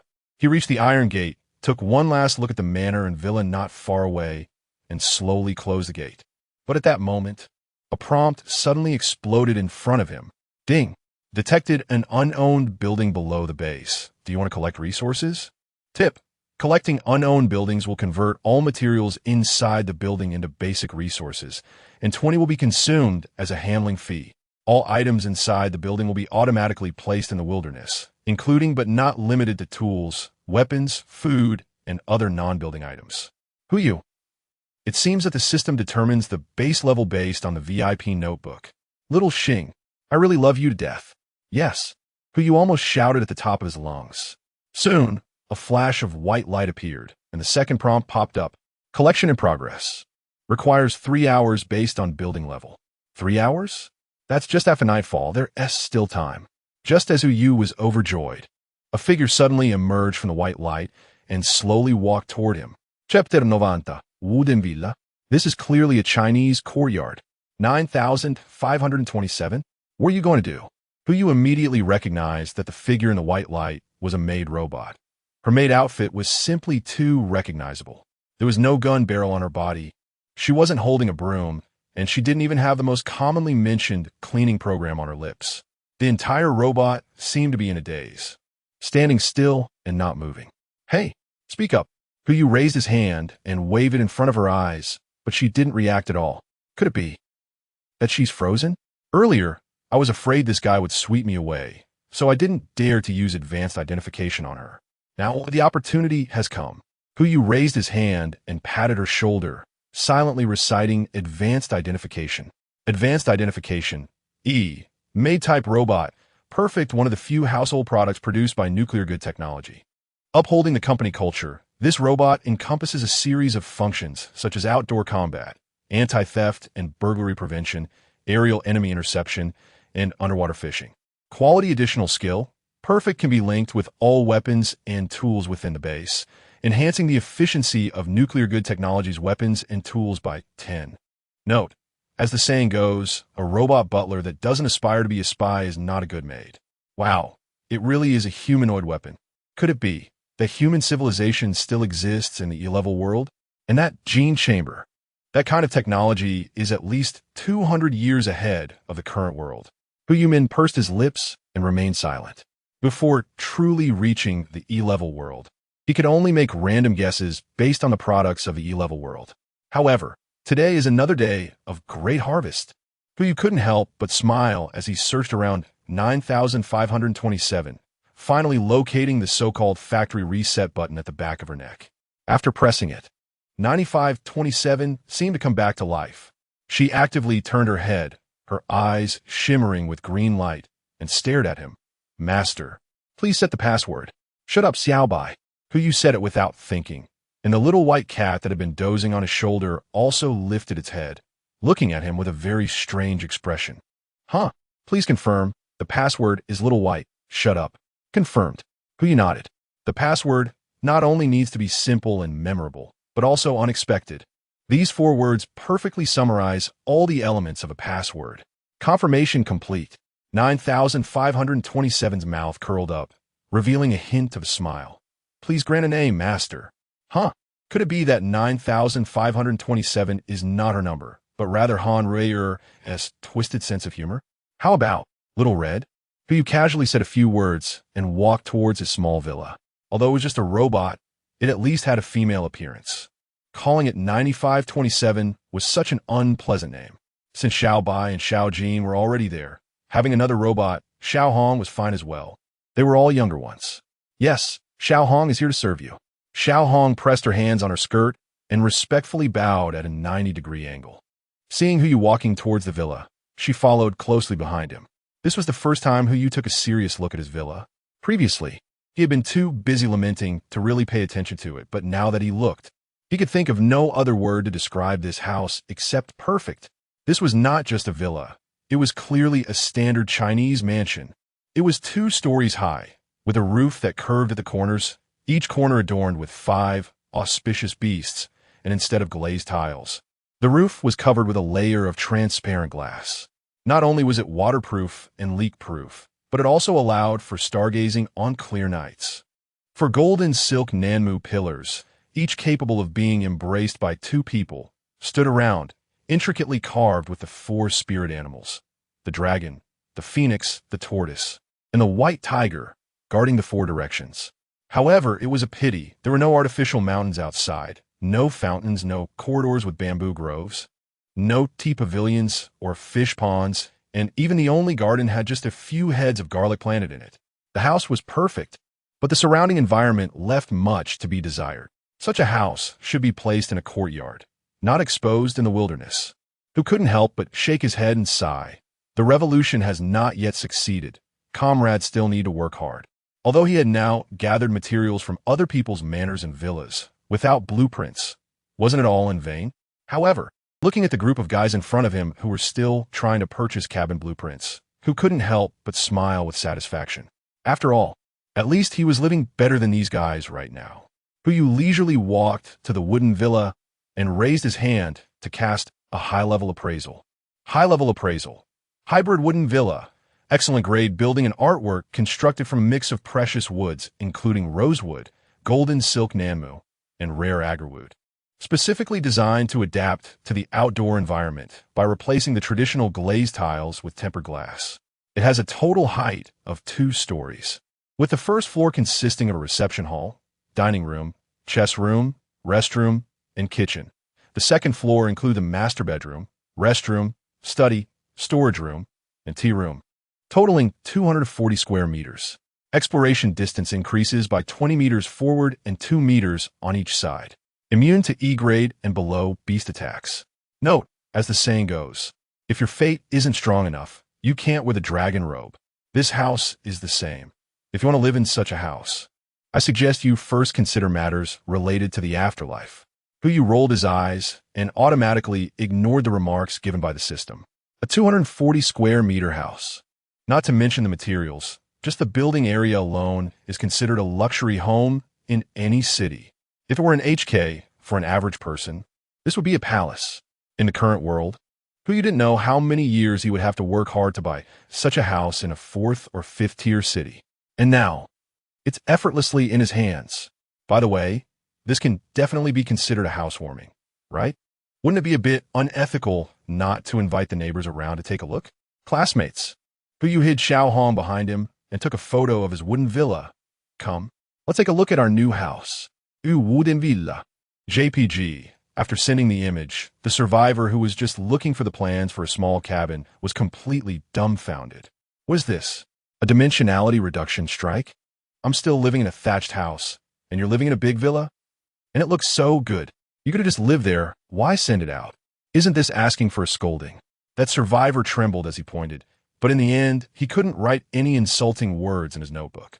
In this day and age, cursing the admin in the group is no different from joining the National Army in 49, right? Soon, words like congratulations flooded the chat interface, mixed with some discordant voices. Jin Gu Fu, shameless washout people. How can you live in our country's buildings? This is infringement. You must compensate us. Songxian, and yes, we absolutely cannot allow this to happen. You must compensate us 10, no, 100 gold coins. Who you? No. Where did these two guys come from? Just here to show off their existence after eating too much? Since you made me unhappy then. I have no reason to make you happy, right? Chapter 92 Achievement Title, Dragon Slayer, who casually cast 2 large silence spells on 2 people, with a duration of half an hour. That should be enough time for them to reflect, right? Once the silence spells were cast, the chat interface instantly looked much more pleasant. Huyu's face also broke into a smile again. All right, everyone. We said we would have barbecue at noon, but we only got halfway through before the beast attack, so let's make up for that regret. A piece of dragon meat that has already been cut is held in Huyu's hand, since it is the meat from under the scales. There are no scales on it, just a bit of light red blood. Take a photo, send it.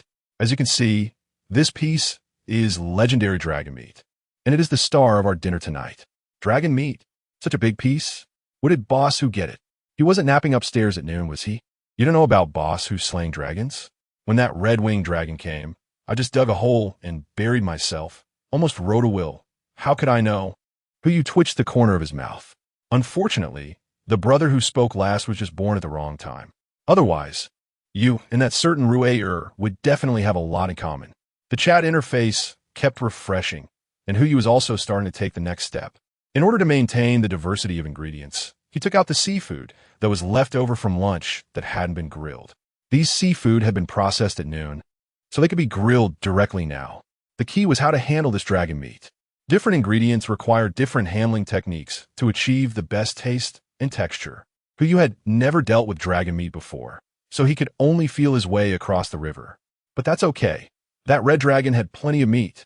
After removing the bones and scales, the dragon meat alone weighed at least several dozen tons. This was just a rough estimate. He didn't know the exact figure. However, considering that an African elephant, which is 3 to 4 meters tall, weighs around 4 to 5 tons. A red dragon that is about 50 meters long should normally weigh over 50 tons, right? Not to mention, Huyu weighed the piece of meat in his hand. Just this dragon meat, the size of a head, already weighed over 10 pounds. And its density was definitely greater than that of elephant meat. Hey, where was my mind wandering off to? Huyu shook his head and refocused his attention on the dragon meat. Really, can't even concentrate on eating. When handling meat ingredients, the most important thing is to lock in the juices. Fortunately, there's a grill, and its notes say that as long as you use it to pierce the meat ingredients, you can lock in all the juices except for the blood. Huyu directly cut the dragon meat into about 20 small pieces and threaded them onto the sword of bathing in dragon blood, planning to first try out the flavor of direct grilling. Unfortunately, there was simply too much dragon meat to grill all at once. However, it was fine. The cooked meat could be stored in the warehouse, and when taken out later, it would still be warm and not affect the taste. It was just a bit of hassle. If the flavor turned out good, he would add this unique charcoal grilled dragon meat to his recipe book and try other cooking methods next time. Little Red, Huyu shouted, directly handing the sword of dragon blood to the maid. Help me grill the meat. You know how to grill, right? Xiaohong held the barbecue rack with both hands, walked directly to the fire pit, knelt down in front of the fire, and with both hands held the barbecue rack, continuously flipping it in the flames. She really knows how to do it. Huyu originally had no hope. He did not expect a maid robot that only executed the cleaning program to also be able to grill meat. Unexpectedly, it gave him a surprise. Next, it was time to handle the seafood. He spent some silver coins in the mall to purchase another grill, rekindled a fire, and sprinkled some freshly made garlic sauce on the lobster and scallops. As the enticing aroma wafted towards him, Huyu almost drooled. 5 minutes later, the first portion of lobster meat was ready. Huyu, suppressing the urge to directly bite into the barbecue grill, sprinkled another layer of white truffle dust on it. Ding! Congratulations to player Huyu for cooking Chinon Roasted Red Dragon, Epic. Chinon Roasted Red Dragon, Epic, a legendary ingredient damage for some reason, can only be reduced to an epic level delicacy after cooking. What a pity. Consuming it grants 19 strength, 19 agility, and 9 intelligence. Only effective for the first consumption. This, Huyu couldn't help but gasp. An epic dish. Although it was just an epic level delicacy, it added a full 47 attribute points. I wonder how many bear paws one would have to gnaw to match that. Truly a legendary ingredient, but why is it only epic? Who you fell into deep thought, destroyed for some reason. Could it be that my handling was problematic? It can't be. Gurgle. I'm so hungry. I only had 2 bear paws for lunch, and then I did so much of the manor. It's no wonder I'm starving. The craving hit him again, and no matter how much of you wanted to think, he had no strength to resist the temptation of the delicious food in front of him. 20 minutes later, the roasted dragon meat and seafood were devoured by Hu Yu and Xiao Bai. There's no helping it. That stuff was just too damn fragrant. After finishing the meal, Hu Yu contentedly patted his belly. While eating, he had attributes added to his mind, but he didn't have time to calculate them. Anyway, it's only 7:30 now, and there's still half an hour until nightfall. It's just right to use identification magic to take a look and make some preparations, isn't it? Ding. Advanced identification. Name, Hu Yu. Gender, male. Race, human. Stamina, 123, 123. Intelligence, 33. 2. Strength, 49. 5. Agility, 48. 6. Mastered skills. Advanced identification, perfect. Proficient shooting, excellent. Falcon structure, excellent. Slashing, garbage. Beginner cooking, normal. Gambler, excellent. Gluttony, legendary. Title achievement. Dragon Slayer, legendary. Note, gradually unlocking the first gene chain of humanity. Huh? Another gene chain? What on earth is this? Hu Yu frowned in confusion. Just from the data, his stamina increased by 20 points, intelligence increased by 21 points, while strength and agility increased the most, a full 40 points. This was not only the effect of the Chinon roasted dragon meat, but also included the effect of gluttony. However, Hu Yu also discovered a drawback of gluttony. Just like normal eating, using gluttony to consume food a certain number of times will gradually reduce the attribute points gained. For example, with the Chinon roasted dragon meat, for the first 10 times, he increased his attributes by 10, but afterwards increased by only 1. He wasn't sure if, after eating 100 pieces of dragon meat, it would only be calculated at 0, 1. It seemed he needed to develop new recipes, otherwise the attribute points wouldn't increase. Oh right. Hu Yu focused on his achievements, busy looking for the cellar when he was at the villa, and when he came out, he was too hungry to pay attention to this achievement. Just when he was full and had nothing to do, he decided to see what this thing was for. It didn't matter not looking, but once he did, Hu Yu panicked. Why didn't I check this damn achievement earlier? Dragon Slayer, legendary title achievement. When you end the life of a giant dragon, your name will be etched in the memories of all beings in this world. Beings with the same title will have a favorability of 100, friendly, while the dragon race will have a favorability of -1000, hostile.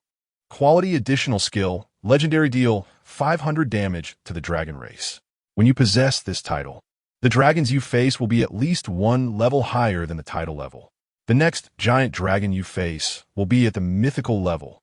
Note, it is said that the Dragon Slayer will eventually become a giant dragon, but unfortunately, this rule does not apply in this world because the Dragon Slayer will ultimately become a corpse beneath the giant dragon's feet. Mythical. This is mythical. Hu Yu felt a sourness in his jaw, as if he had eaten a whole lemon, which was hard to describe. Although Desolation could take down that giant lizard with 1 shot, that giant lizard was only a legendary level. If a being of the same level as Desolation were to appear, damn it, I wish I had seen this title earlier. But you turned to look at the manor shrouded in white light.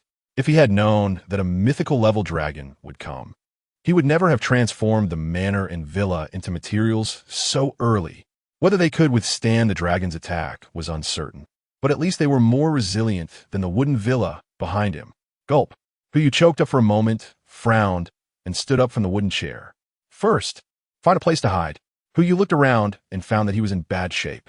The last time he carried out the cleanup program in the villa, the forest hundreds of meters behind him had been destroyed. Now, within a radius of 100 meters, the tallest building was his own wooden villa. This was simply too conspicuous. Sigh. Hu Yu sighed, having no choice but to extinguish the fire pit outside and take Xiao Hong and Xiao Bai into the villa. Since there was no cover to be found, they would have to find a sniping point. The highest place around was his wooden villa, So climbing to the roof would allow them to witness what was different about this myth-level dragon and the legends. Since they couldn't hide, they would face it head-on. It's just a myth-level dragon, right? You are a myth in the F-level world, but the annihilation I hold is from the E-level world. I'm not afraid at all. Just kidding. If there were any cover, he would never go to the rooftop to snipe the dragon. But now, there was no other way. But you carried the already asleep Xiaobai to the second floor of the villa and left it with Xiaohong in the room. Xiaohong, keep an eye on Xiaobai. Don't let it run around. Yes, master. Xiaohong replied, bending down to pick up Xiaobai and began humming a lullaby. Huyo twitched the corner of her mouth. She actually didn't need to do this. Unless this guy was hungry, he would definitely not wake up on his own. A lullaby or something. It would be strange if he could actually hear it. With a bitter smile, Huyo turned around, pushed open the glass window, and climbed onto the roof with her bare hands. The Oldham would definitely not have been able to do this, but wasn't he already enhanced now? Climbing over walls and slipping through windows was simply too easy. Although the height was about the same, the difference in perspective was quite significant. The position is not bad. Huyo scanned the area and found no obstructions within his line of sight. This was crucial for a sniper. He took out his pocket watch and saw that there were still 25 minutes left. There is still time. Huyo took out the crystal treasure chest he received as a reward for earlier defeating the beast and placed it in front of him, ready to open it now. Opening the crystal treasure chest could yield an item ranging from epic to legendary quality. If this item is like the Blood Dragon Sword and can deal extra damage to Dragonkind, it would definitely enhance his strength. As for purchasing items from the shop, with the amount of gold he currently had, he probably couldn't even afford an epic item from an F-level world. So he might as well hope for something good from the chest. Little Xing, whether your husband can survive or not depends on whether you show some favor. Huyo silently prayed and placed his right hand on the crystal key, and the prompt box arrived as expected. Open the treasure chest. Possible triggers. Treasure chest trap. Epic materials, legendary building blueprints, legendary weapons, epic tools. You can exclude one option. 5 favorable options. Although this crystal treasure chest was not as good as the previous one, it was still decent. Even without excluding an option, there was over an 80% chance of getting something good. This time, Huyo did not directly exclude the treasure chest trap, but fell into deep thought. What if, instead of excluding the treasure chest trap, he excluded the epic materials? Although the chance of obtaining a legendary item would still be 50, the probability of getting an epic item would drop to a quarter. As long as he got something, the chance of obtaining a legendary item would increase to 75. Anyway, both the epic materials and epic tools were not very useful, and there wasn't much difference from triggering the treasure chest trap. It would be better to exclude one of them to increase the chance of getting a legendary item. Although there was a 25 chance of triggering a trap, there was still that little red one below. At worst, he could let her open the treasure chest. Huyo's eyes gleamed with greed, his lips slightly parted, and he instinctively wanted to say to exclude the epic level resources. Bang! Before Huyo could say anything, he slapped his own face. What was I thinking? It's not like I'm so greedy for legendary items. What if I accidentally broke Xiaohong? Wouldn't that be a huge loss? Huyo shook his head, his eyes gradually regaining clarity, unaware of anything else being amiss. Exclude treasure chest traps. The prompt box disappeared, leaving only a crystal treasure chest on the rooftop. Huyo twisted the key, and the treasure chest slowly opened, revealing a deep purple light that shone on his face. The last time the light of gluttony emerged, it was orange, but this time it was deep purple, indicating that this was not a legend. Huyo felt a bit regretful. Yet he didn't realize that a greedy seed had been planted deep in his heart. Ding! Before he could check what was in the treasure chest, a system notification rang out. 1 minute? Wasn't there just? Huyo hurriedly took out his pocket watch and saw that the hour hand was indeed close to 8. A cold sweat ran down his back, leaving him somewhat at a loss. Just a moment ago, there were still more than 20 minutes left, right? Could it be that? I opened a treasure chest and entered a time wormhole? Huh? A rope? Or is it a reins?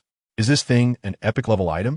Without waiting for the system prompt, Huyo directly cast a high-level identification spell.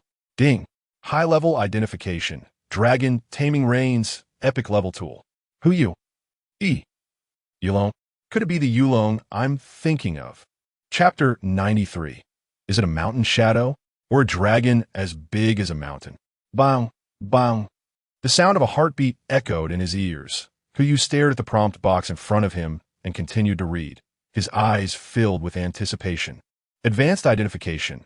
Yulong Rain's epic level tool can control a dragon of no higher than epic level.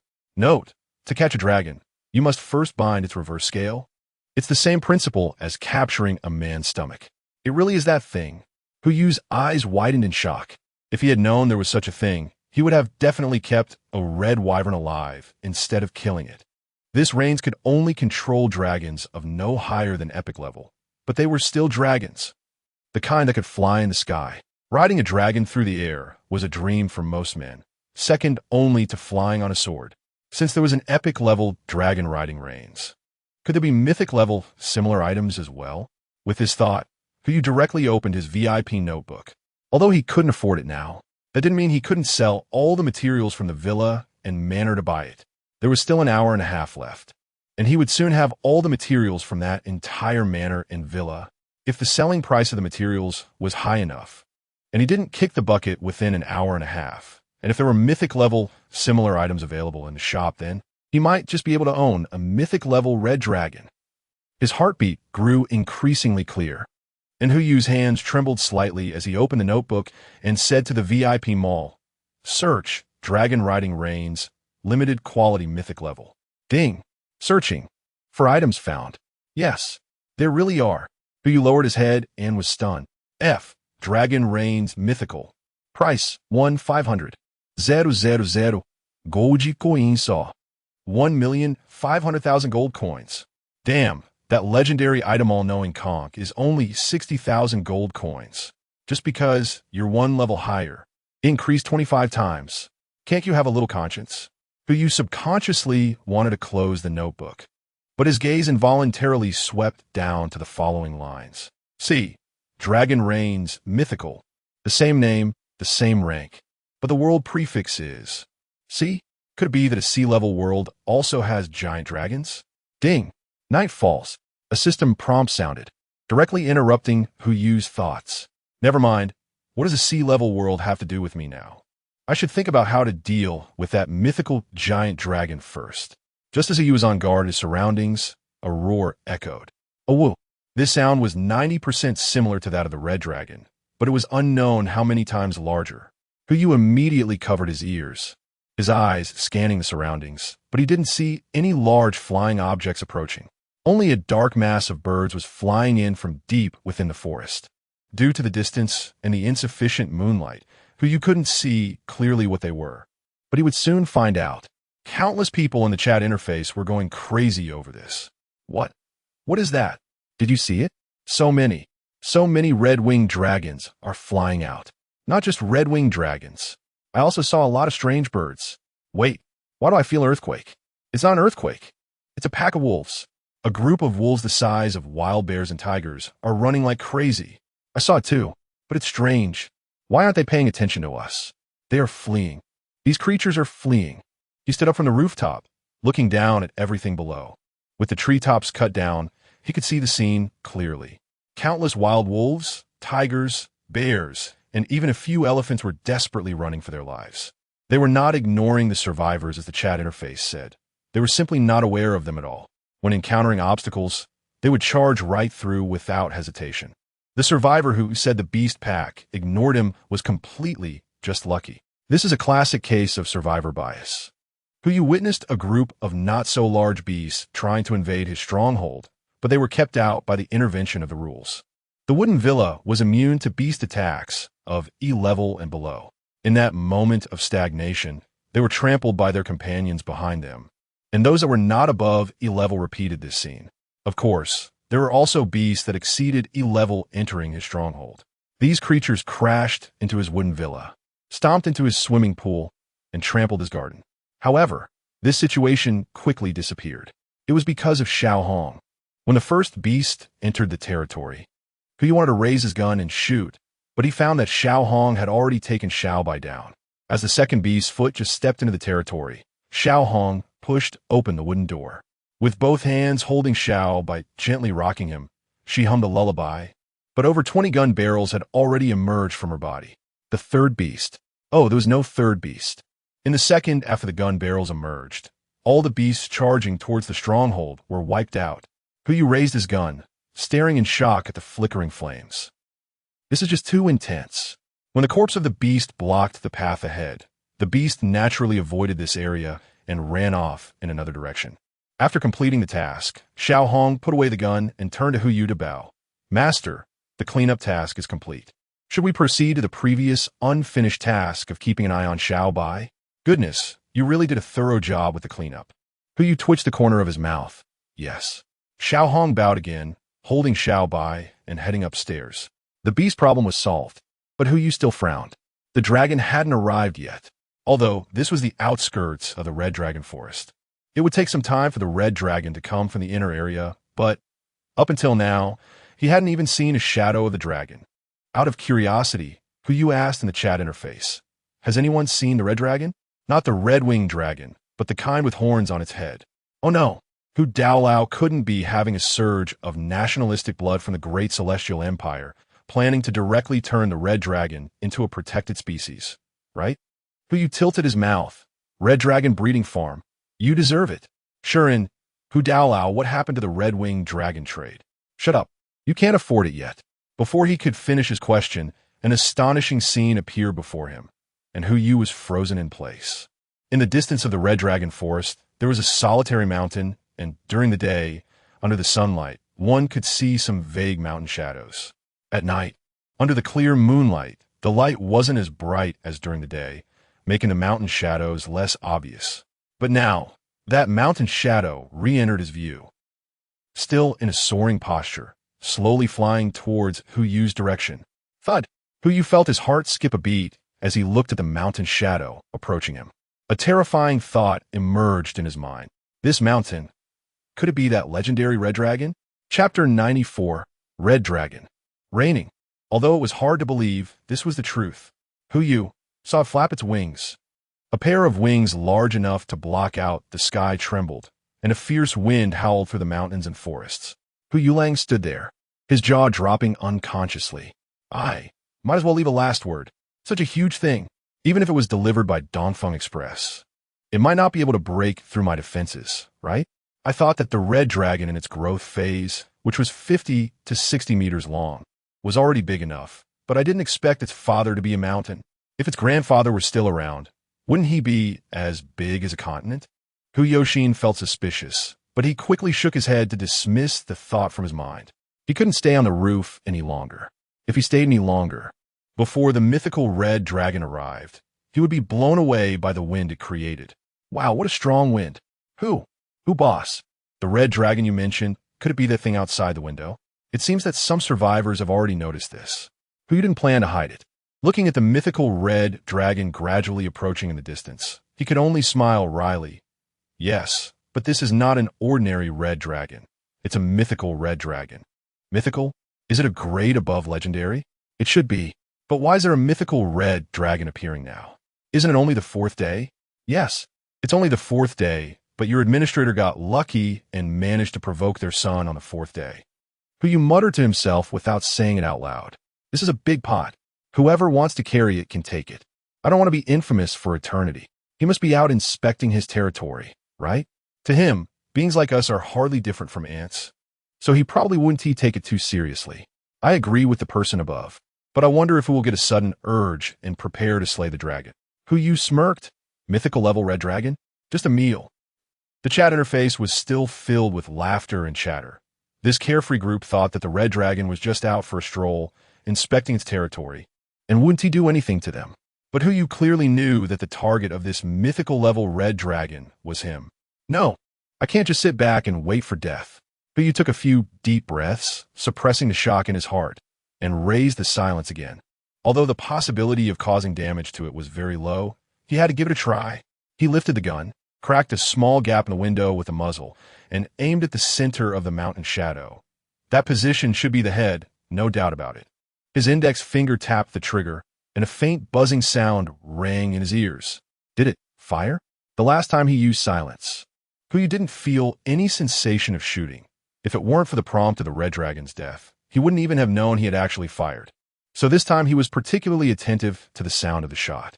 However, even so, apart from that faint buzzing sound, he did not perceive any other movement. He didn't even see a flash of fire. But he could be sure of one thing. The bullet did hit that myth-level red dragon. The mountain shadow trembled visibly, and even its wings froze momentarily at the moment the bullet was fired, but the mountain shadow quickly regained its ability to move and flew back towards Huyu. No effect? How could there be no effect? Although they were both myth-level, one was a product of the E-level world, and the other was a beast from the F-level world. There should be some difference. Could it be because the distance was too far? It's possible.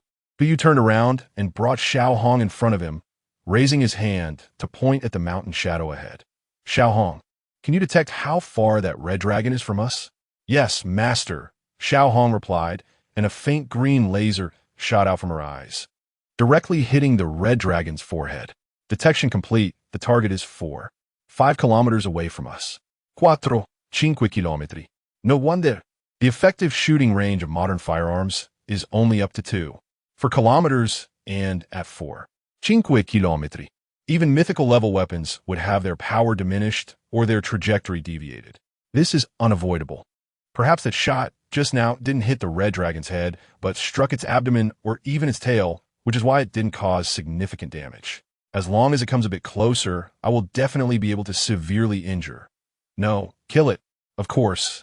It's best to wait until it enters my exploration range before striking, so I can collect the resources from it. Huyume was lost in thought, a surge of arrogance rising from the depths of his heart. He even thought about climbing onto the roof, bathing in the moonlight while shooting the head of the red dragon, and then accepting the worship of the crowd. That scene was simply too beautiful. With the corners of his mouth constantly rising, Huyu subconsciously wanted to push open the window and put his thoughts into action. But as the wild wind blew in front of him, he immediately shook his head. No, what is wrong with me? When did I become so arrogant? Facing such a colossal creature, isn't it better to stay inside and shoot from the shadows? Why act like a big shot? Huyu immediately closed the window and continued to ask Xiao Hong. Xiao Hong, at its current flying speed, how much longer until it arrives? 3 minutes? That fast. So, this red dragon's speed is 90 kilometers h? With its size and this speed, if I kill it within my territory, the inertia from its fall would be enough to smash my wooden house to pieces. It seems I can't wait any longer. Even if I kill it outside my territory, letting someone else benefit from its resources isn't worth risking my life. Huyu made up his mind to set up the silence again. He took a deep breath, but couldn't exhale, aiming the gun at the general direction of mountain shadow and closing his eyes. Bang, bang, bang. He fired blindly for more than a minute, and Huyu didn't know whether that red dragon was dead or alive. He just kept shooting since there was no system prompt. Boom! A muffled sound exploded in his ears, and he couldn't tell what it was, but Huyu kept shooting, even though he hadn't changed his aim. When he couldn't hold his breath any longer, he exhaled a mouthful of turbid air and lifted his tightly closed eyelids. The moment he opened his eyes, Huyu imagined many scenarios. The red dragon might have run away, or might be seriously injured and collapsed somewhere. Or it could still be in the air, continuing to move toward him. But the instant the moonlight flooded his pupils, Huyu was stunned. He never expected it would be like this. The wild wind had died down, the moonlight was obscured by more than half, and the red dragon was right in front of him. A crimson pupil the size of an entire wooden villa was right before him. He could reach out and touch that crystalline body just by pushing open the window. It should be dead, right? Huyu tentatively took a step forward, trembling hands pushing the window open. Who? Suddenly, a muffled breath sounded, and wisps of hot air came from downstairs, accompanied by a foul smell. This must be the legendary dragon's breath, so it is not dead. Bang, bang, bang. Huyu felt that the whole world was silent, as if only his own heartbeat remained. Chapter 95. I am alive. Little Xiao Hong. Huyu's voice trembled as he tentatively asked the little red beside him. The one in front of me. Is that the red dragon, right? Huyuling stood frozen in place. His mind felt like it had crashed, completely unsure of how to deal with what was happening in front of him. At that moment, the enormous eyelid slowly descended, gradually covering the scarlet pupil, and the sound of dragon's breath in his ears began to grow long and muffled, as if falling asleep. Who choked up a bit, first putting the blood of the dragon's sword back into the storage, and then gently closing the window. Throughout the process, apart from the heavy sound of dragon breath, the red dragon showed no signs of movement. Could it really be asleep? Is it possible that oblivion can only induce sleep on creatures of the same level? No way, sir. So many bullets hit it, and you tell me it can only help us sleep? Can we be a bit reasonable here? Kuyu's heartbeat gradually returned to normal, and his emotions calmed down a bit.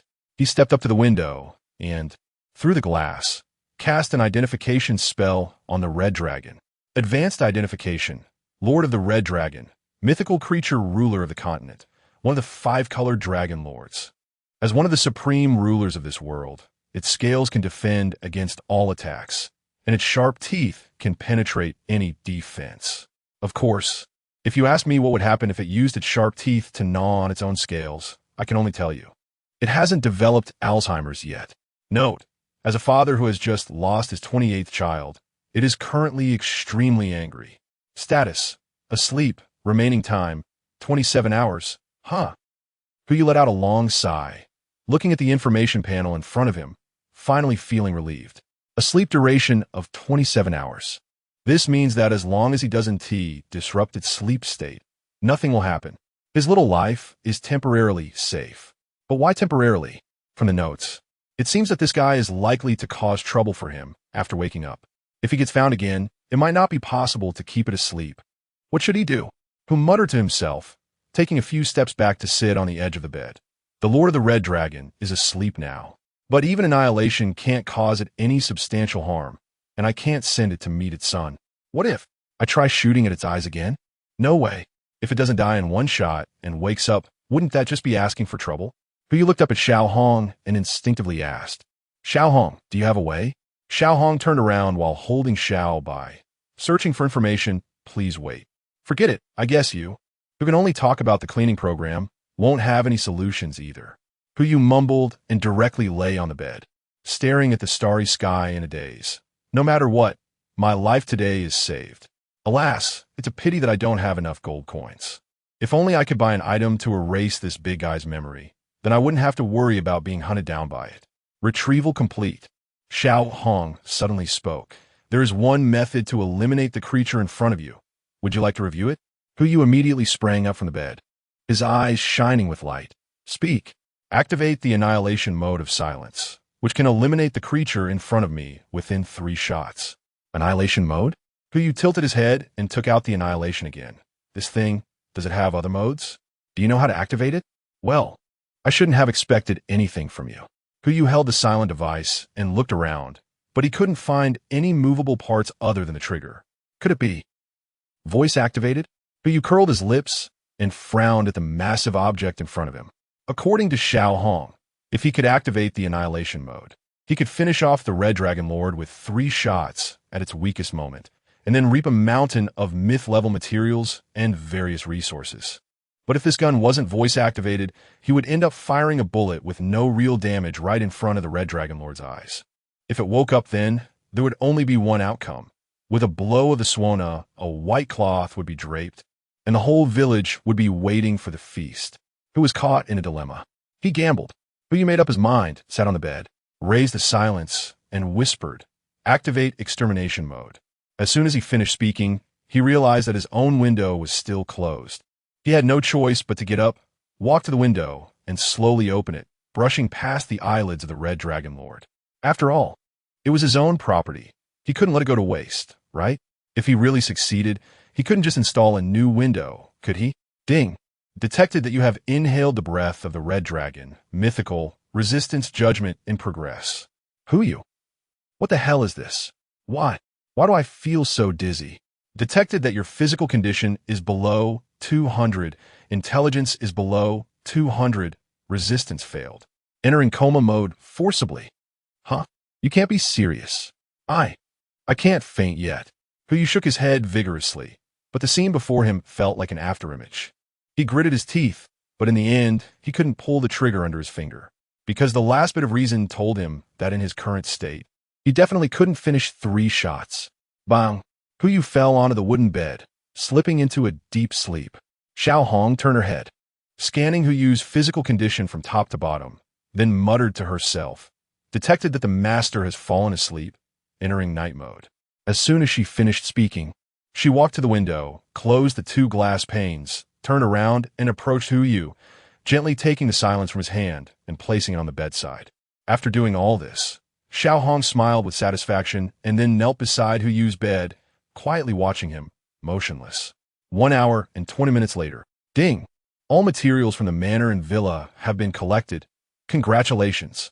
You have obtained Surge Spring, perfect grade material, 1. Fortune Stone, perfect grade material, 1. Auspicious Cloudgrass, perfect grade plant, 8,000. Mutton Fat White Jade, perfect grade stone, 16,000. Cold Iron Alloy, perfect grade metal, 8,000. Purple Bien Flower Seeds, perfect grade seeds, 80. Purple Rose Seeds, perfect grade seeds, 80. Some tools have been moved from the cellar to the ground. Since the ground is covered, they have been moved to the surface of the covering. Upon receiving the news, Hu Yu simply waved his hand as if he hadn't heard and continued to sleep soundly. Another 2 hours passed. Ding! Night activity has ended. The leaderboard has been refreshed. First place, Hu Yu, scored 271, 890 points, controlling Dragon Lord. 270,000 points, killing beasts. 1. 890 points. First place rewards a golden treasure chest and key 1. Second to 10th places reward silver treasure chests and keys 1. 11th to 100th places reward bronze treasure chests and keys 1. Due to the large gap between the second and first place scores, all rewards except for the first place have been downgraded by 1 tier. The chat interface was immediately filled with wails, while Hu Yu slept soundly. As soon as it struck midnight, not only Hu Yu but everyone fell into a deep slumber. An hour later, when the hour hand pointed exactly at 1, a sealed chamber on the Red Dragon's armor opened. A pair of jade-like arms emerged from the chamber, and a woman in a red dress stepped out. Ah! She came back to life. Under the moonlight, Han Rei stretched, her apricot eyes squinting into slits, her face showing pure enjoyment. 9527, help me.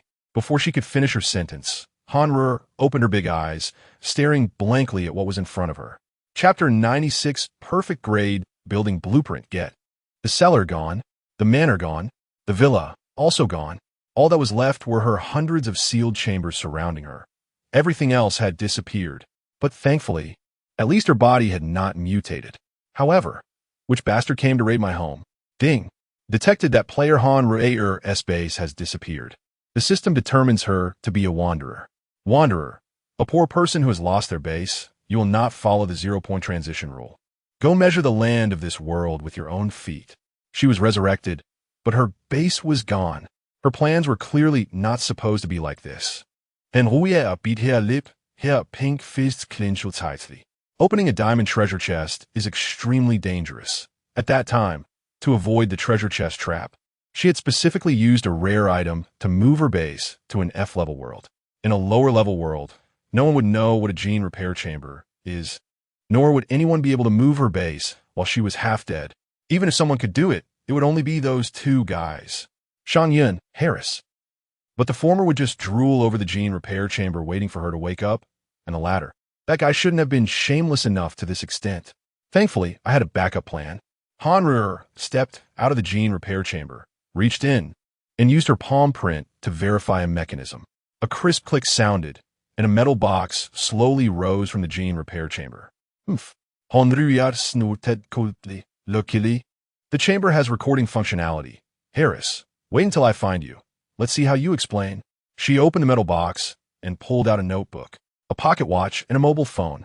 When the screen lit up, Han Rei operated it, and a man's figure appeared on the screen. Han Rei stared at the screen, scrutinizing it closely. Not Harris? The man's figure gradually approached, and his face became clearer. Han Rei stared at it, her brow lifting slightly. This guy looks so handsome. No. Han Rei, now is not the time to be infatuated. On the screen, the man placed her into the gene repair chamber, and just as he was about to turn to leave, a magnetic voice rang out. Whether it's the first option or the third option, Both should be able to bring you back to life. Since you've given me so many benefits, I'll help you this once. Exclude gene chain rupture. The voice was very clear, enunciating each word, speaking in standard Mandarin. Dragging the progress bar back to listen to this sentence again and again. Until the third time, she repeated the phrase after the man. Exclude gene chain rupture. Who is he? A rookie from an F-level world. How would he know about the gene chain? And he used the word exclude. Could it be? A bold idea sprouted in Han Rueyer's mind, and she didn't drag the progress bar back but continued to play. The man walked to the cellar door, and the pre-recorded voice sounded. Can you tell me your name? Call me Lei. Forget it. A man of honor doesn't change his name nor his family name. I'm called Hu Yu. Hu Yu, huh? Automatically ignoring the latter half of Hu Yu's sentence. The part about giving silence to him. Silence was meant for that bastard Harris.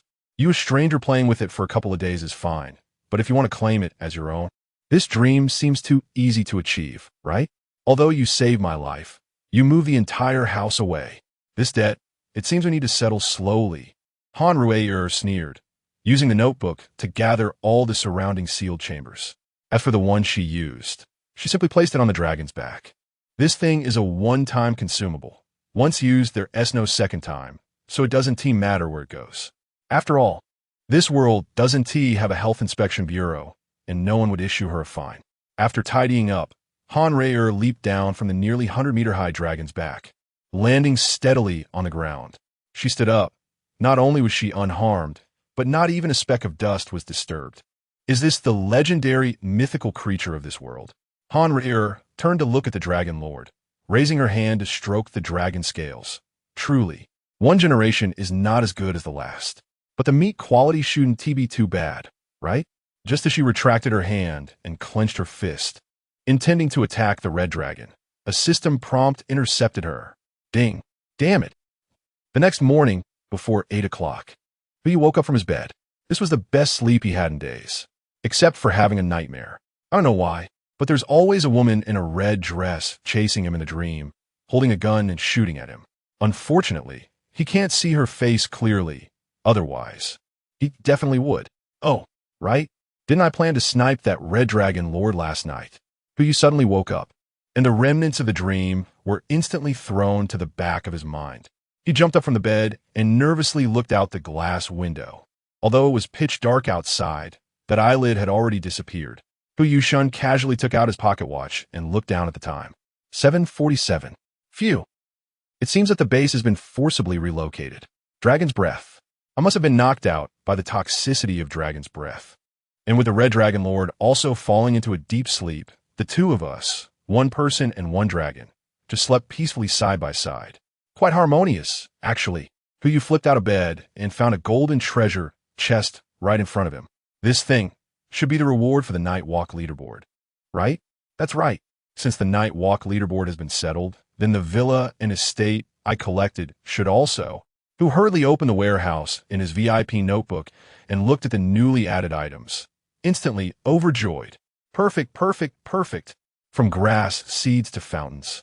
Everything is perfect. Such a rich guy, it makes me reluctant to sell them in the shop.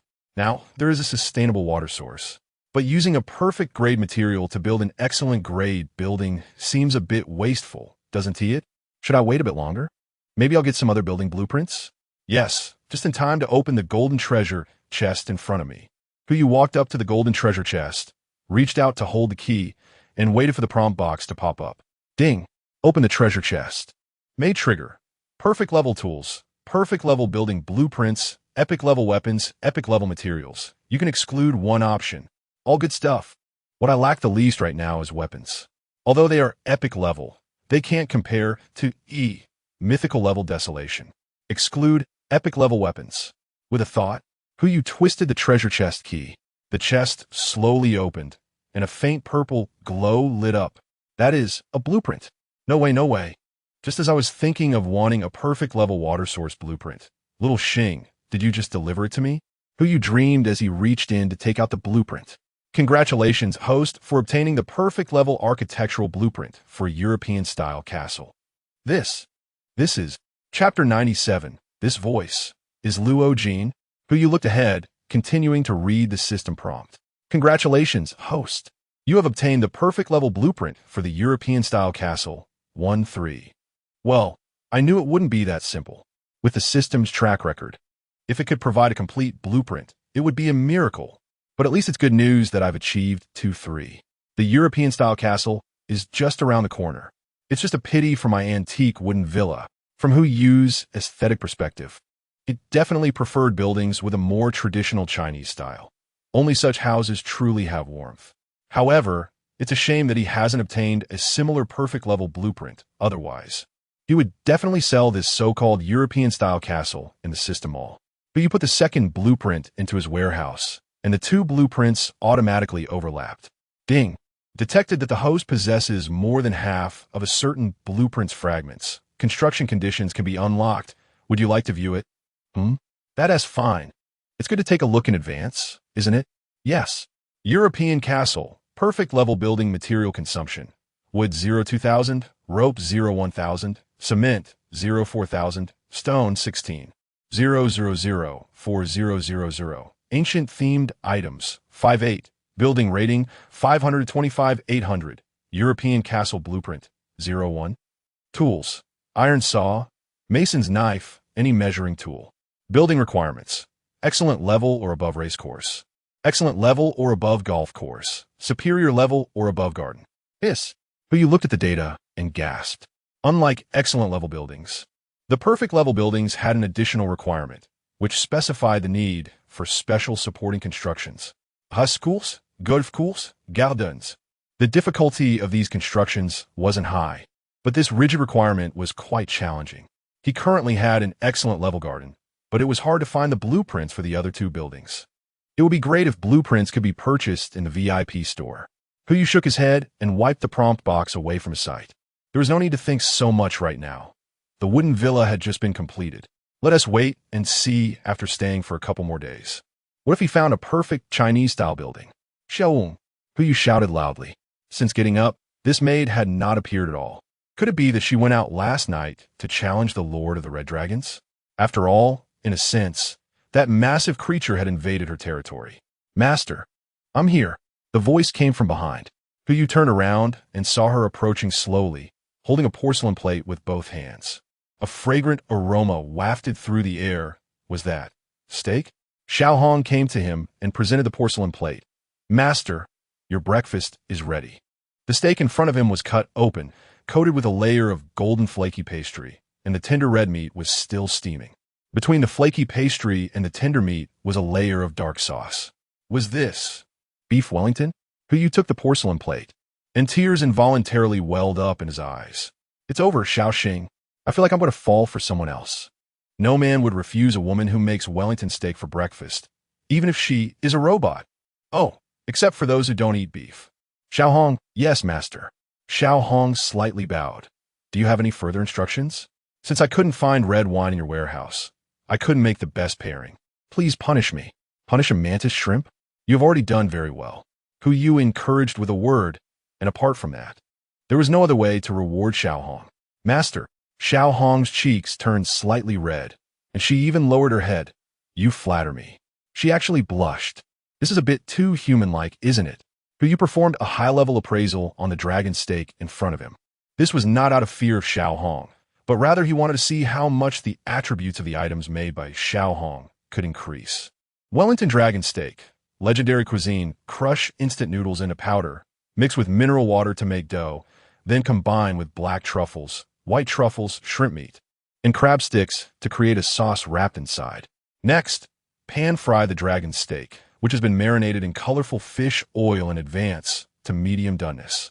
Then wrap it in the sauce and bake. After consumption, strength 39, agility 39, intelligence 39, effective only for the first consumption. Note, using the most complex ingredients and the most intricate cooking methods, this simple dish is completed. Hu Yu was so moved that he wanted to cry. It's legendary cuisine. Not only is the data more than double that of the Chinon roast red dragon, but even the system description is countless times more. This is clearly discrimination against his culinary skills. Hu Yu, with tears in her eyes, finished off the dragon meat on her plate, leaving not a single bite for the little white, one sleeping beside her.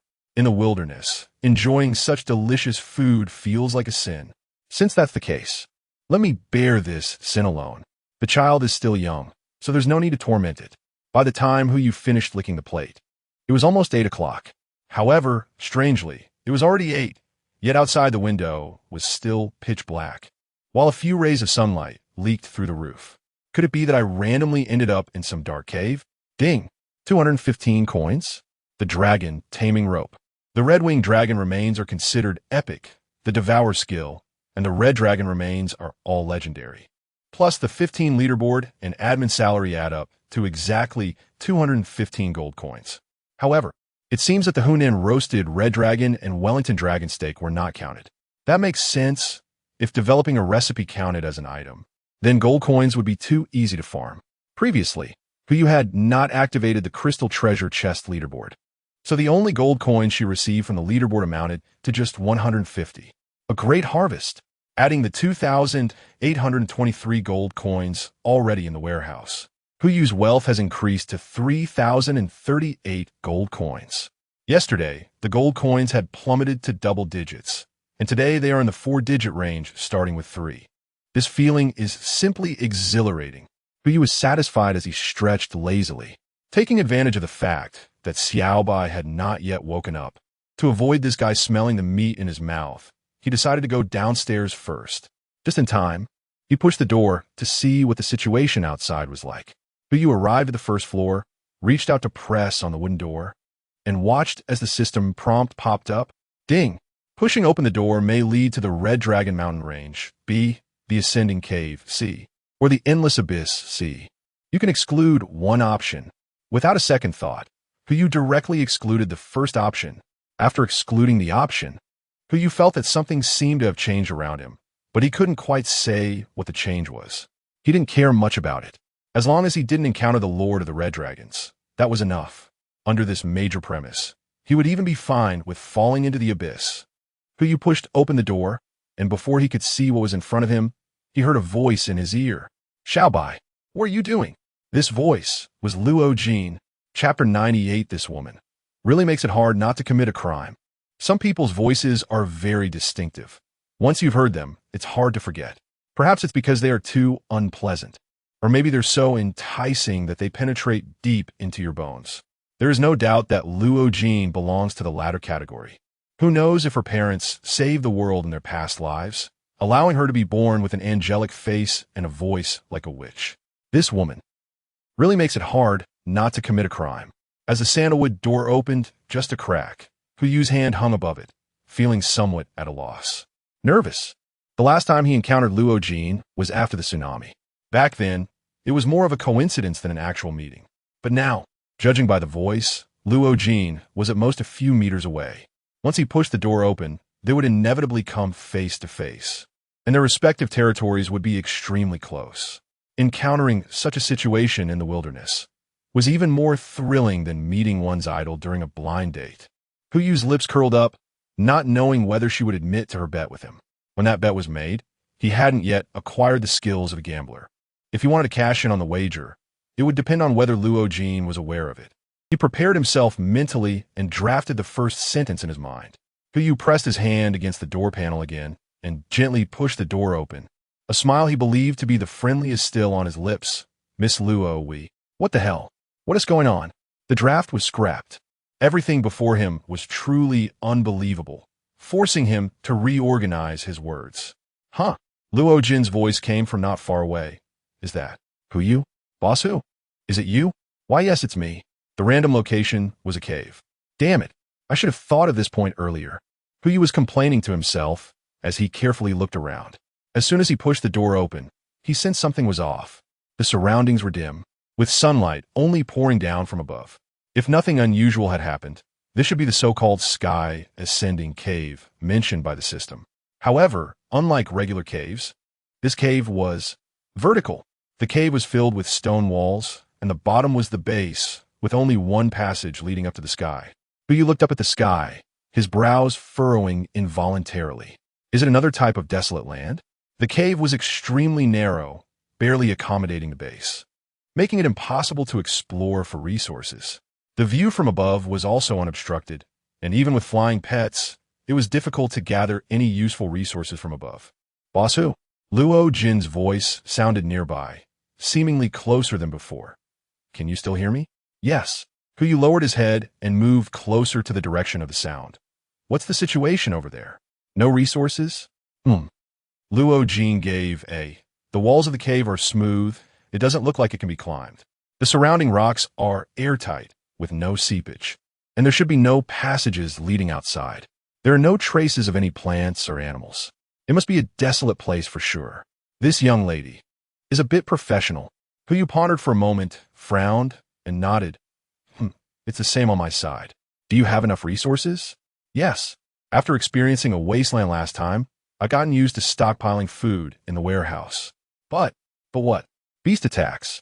Luo Jin uttered 2 words. We've been in the wilderness for 5 days, and we experience beast attacks every day. If it's this kind of environment, I can't imagine how the beast attacks would occur. It doesn't matter how they occur. Anyway, that myth-level big lizard won't scare us. Huyu murmured to himself, but said out loud, it's either in the sky or underground. Anyway, it's still early. We'll just adapt when the time comes. As soon as he finished speaking, the time reached 8 o'clock and 5 minutes. Ding. Detected that you have previously served as a regional administrator, and your survival ranking is higher than other administrators under the same conditions. So the system automatically determines you as the regional administrator. Region rating, C administrator. View. Administrator permissions, E45.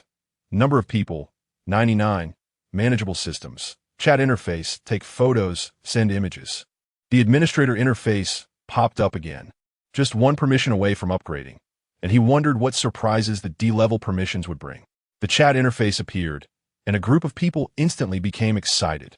Wow, Big Brother Hu and Big Brother Luo. I never expected to encounter 2 big shots in the same region in my lifetime. Shuren exclaimed. Really? How novel and exciting. Huyu looked at the name in front of him, momentarily stunned. Shuren? How is this guy here again? How many times has it been? Is he really that hard to get rid of? Encountering that man again, a deep voice echoed from the other side of the cave. Huyu was taken aback and stiffly turned to look at the opposite side. Not sure if it was good luck or bad luck, but whatever, it would just try to find him and buy the red-winged dragon to avoid prolonged troubles. That is, Shuren, who still didn't dare to confirm, but from his tone of voice, it was indeed Shuren without a doubt. Sure enough, a message soon appeared in the chat interface. Sure, and Brother Who? Is the red-winged dragon carcass we talked about last time available for trade? Uve gederd 40 gold coins. This kid really? Red-winged dragon carcass? Luo Jin's voice sounded from the other side. By the way, you climbed the Dragon Slayer leaderboard yesterday. Is it because of this one? These 2 are not the same species. Huyu smiled and explained. The red-winged dragon is a subspecies of the dragon clan, and in terms of rating, it can only be considered excellent. However, the lowest grade red dragon I have seen is a legend. Legend? Is that still the lowest? Luo Jin curiously asked. What's the highest then? The image of that mountain reappeared in Huyu's mind, and he paused for a moment before calmly uttering 2 words. Myth. The cave fell into a silence. Hey, Brother Hu, are you still there? Shuren continued to type in the chat. About 20 gold coins should be enough, right? The market price is 50 coins. Has he upstairs gone mad? This is a wasteland, and a single red-winged dragon corpse has at least hundreds of pounds of meat, worth only 20 gold coins. I'll offer 21 gold coins. Some days, chatting turns into an auction. Now, a total of 16 leaderboards have been opened. Although it's hard to get on boards like the Dragon Slayer board, Crystal Treasure board, and Golden Treasure board, some of the earlier boards are much easier. Produce. With the resources collected in the past 5 days, putting out more than 20 gold coins is definitely not a difficult task. The corpse of the red-winged dragon. Are you planning to sell it? Luo Jin's voice chimed in. I want a small piece to taste. Huyu paused for a moment, instantly recalling something. The beginner cooking skill book was actually traded to him by Luo Jin. Even if others couldn't unlock cooking, she should have been the first to unlock it.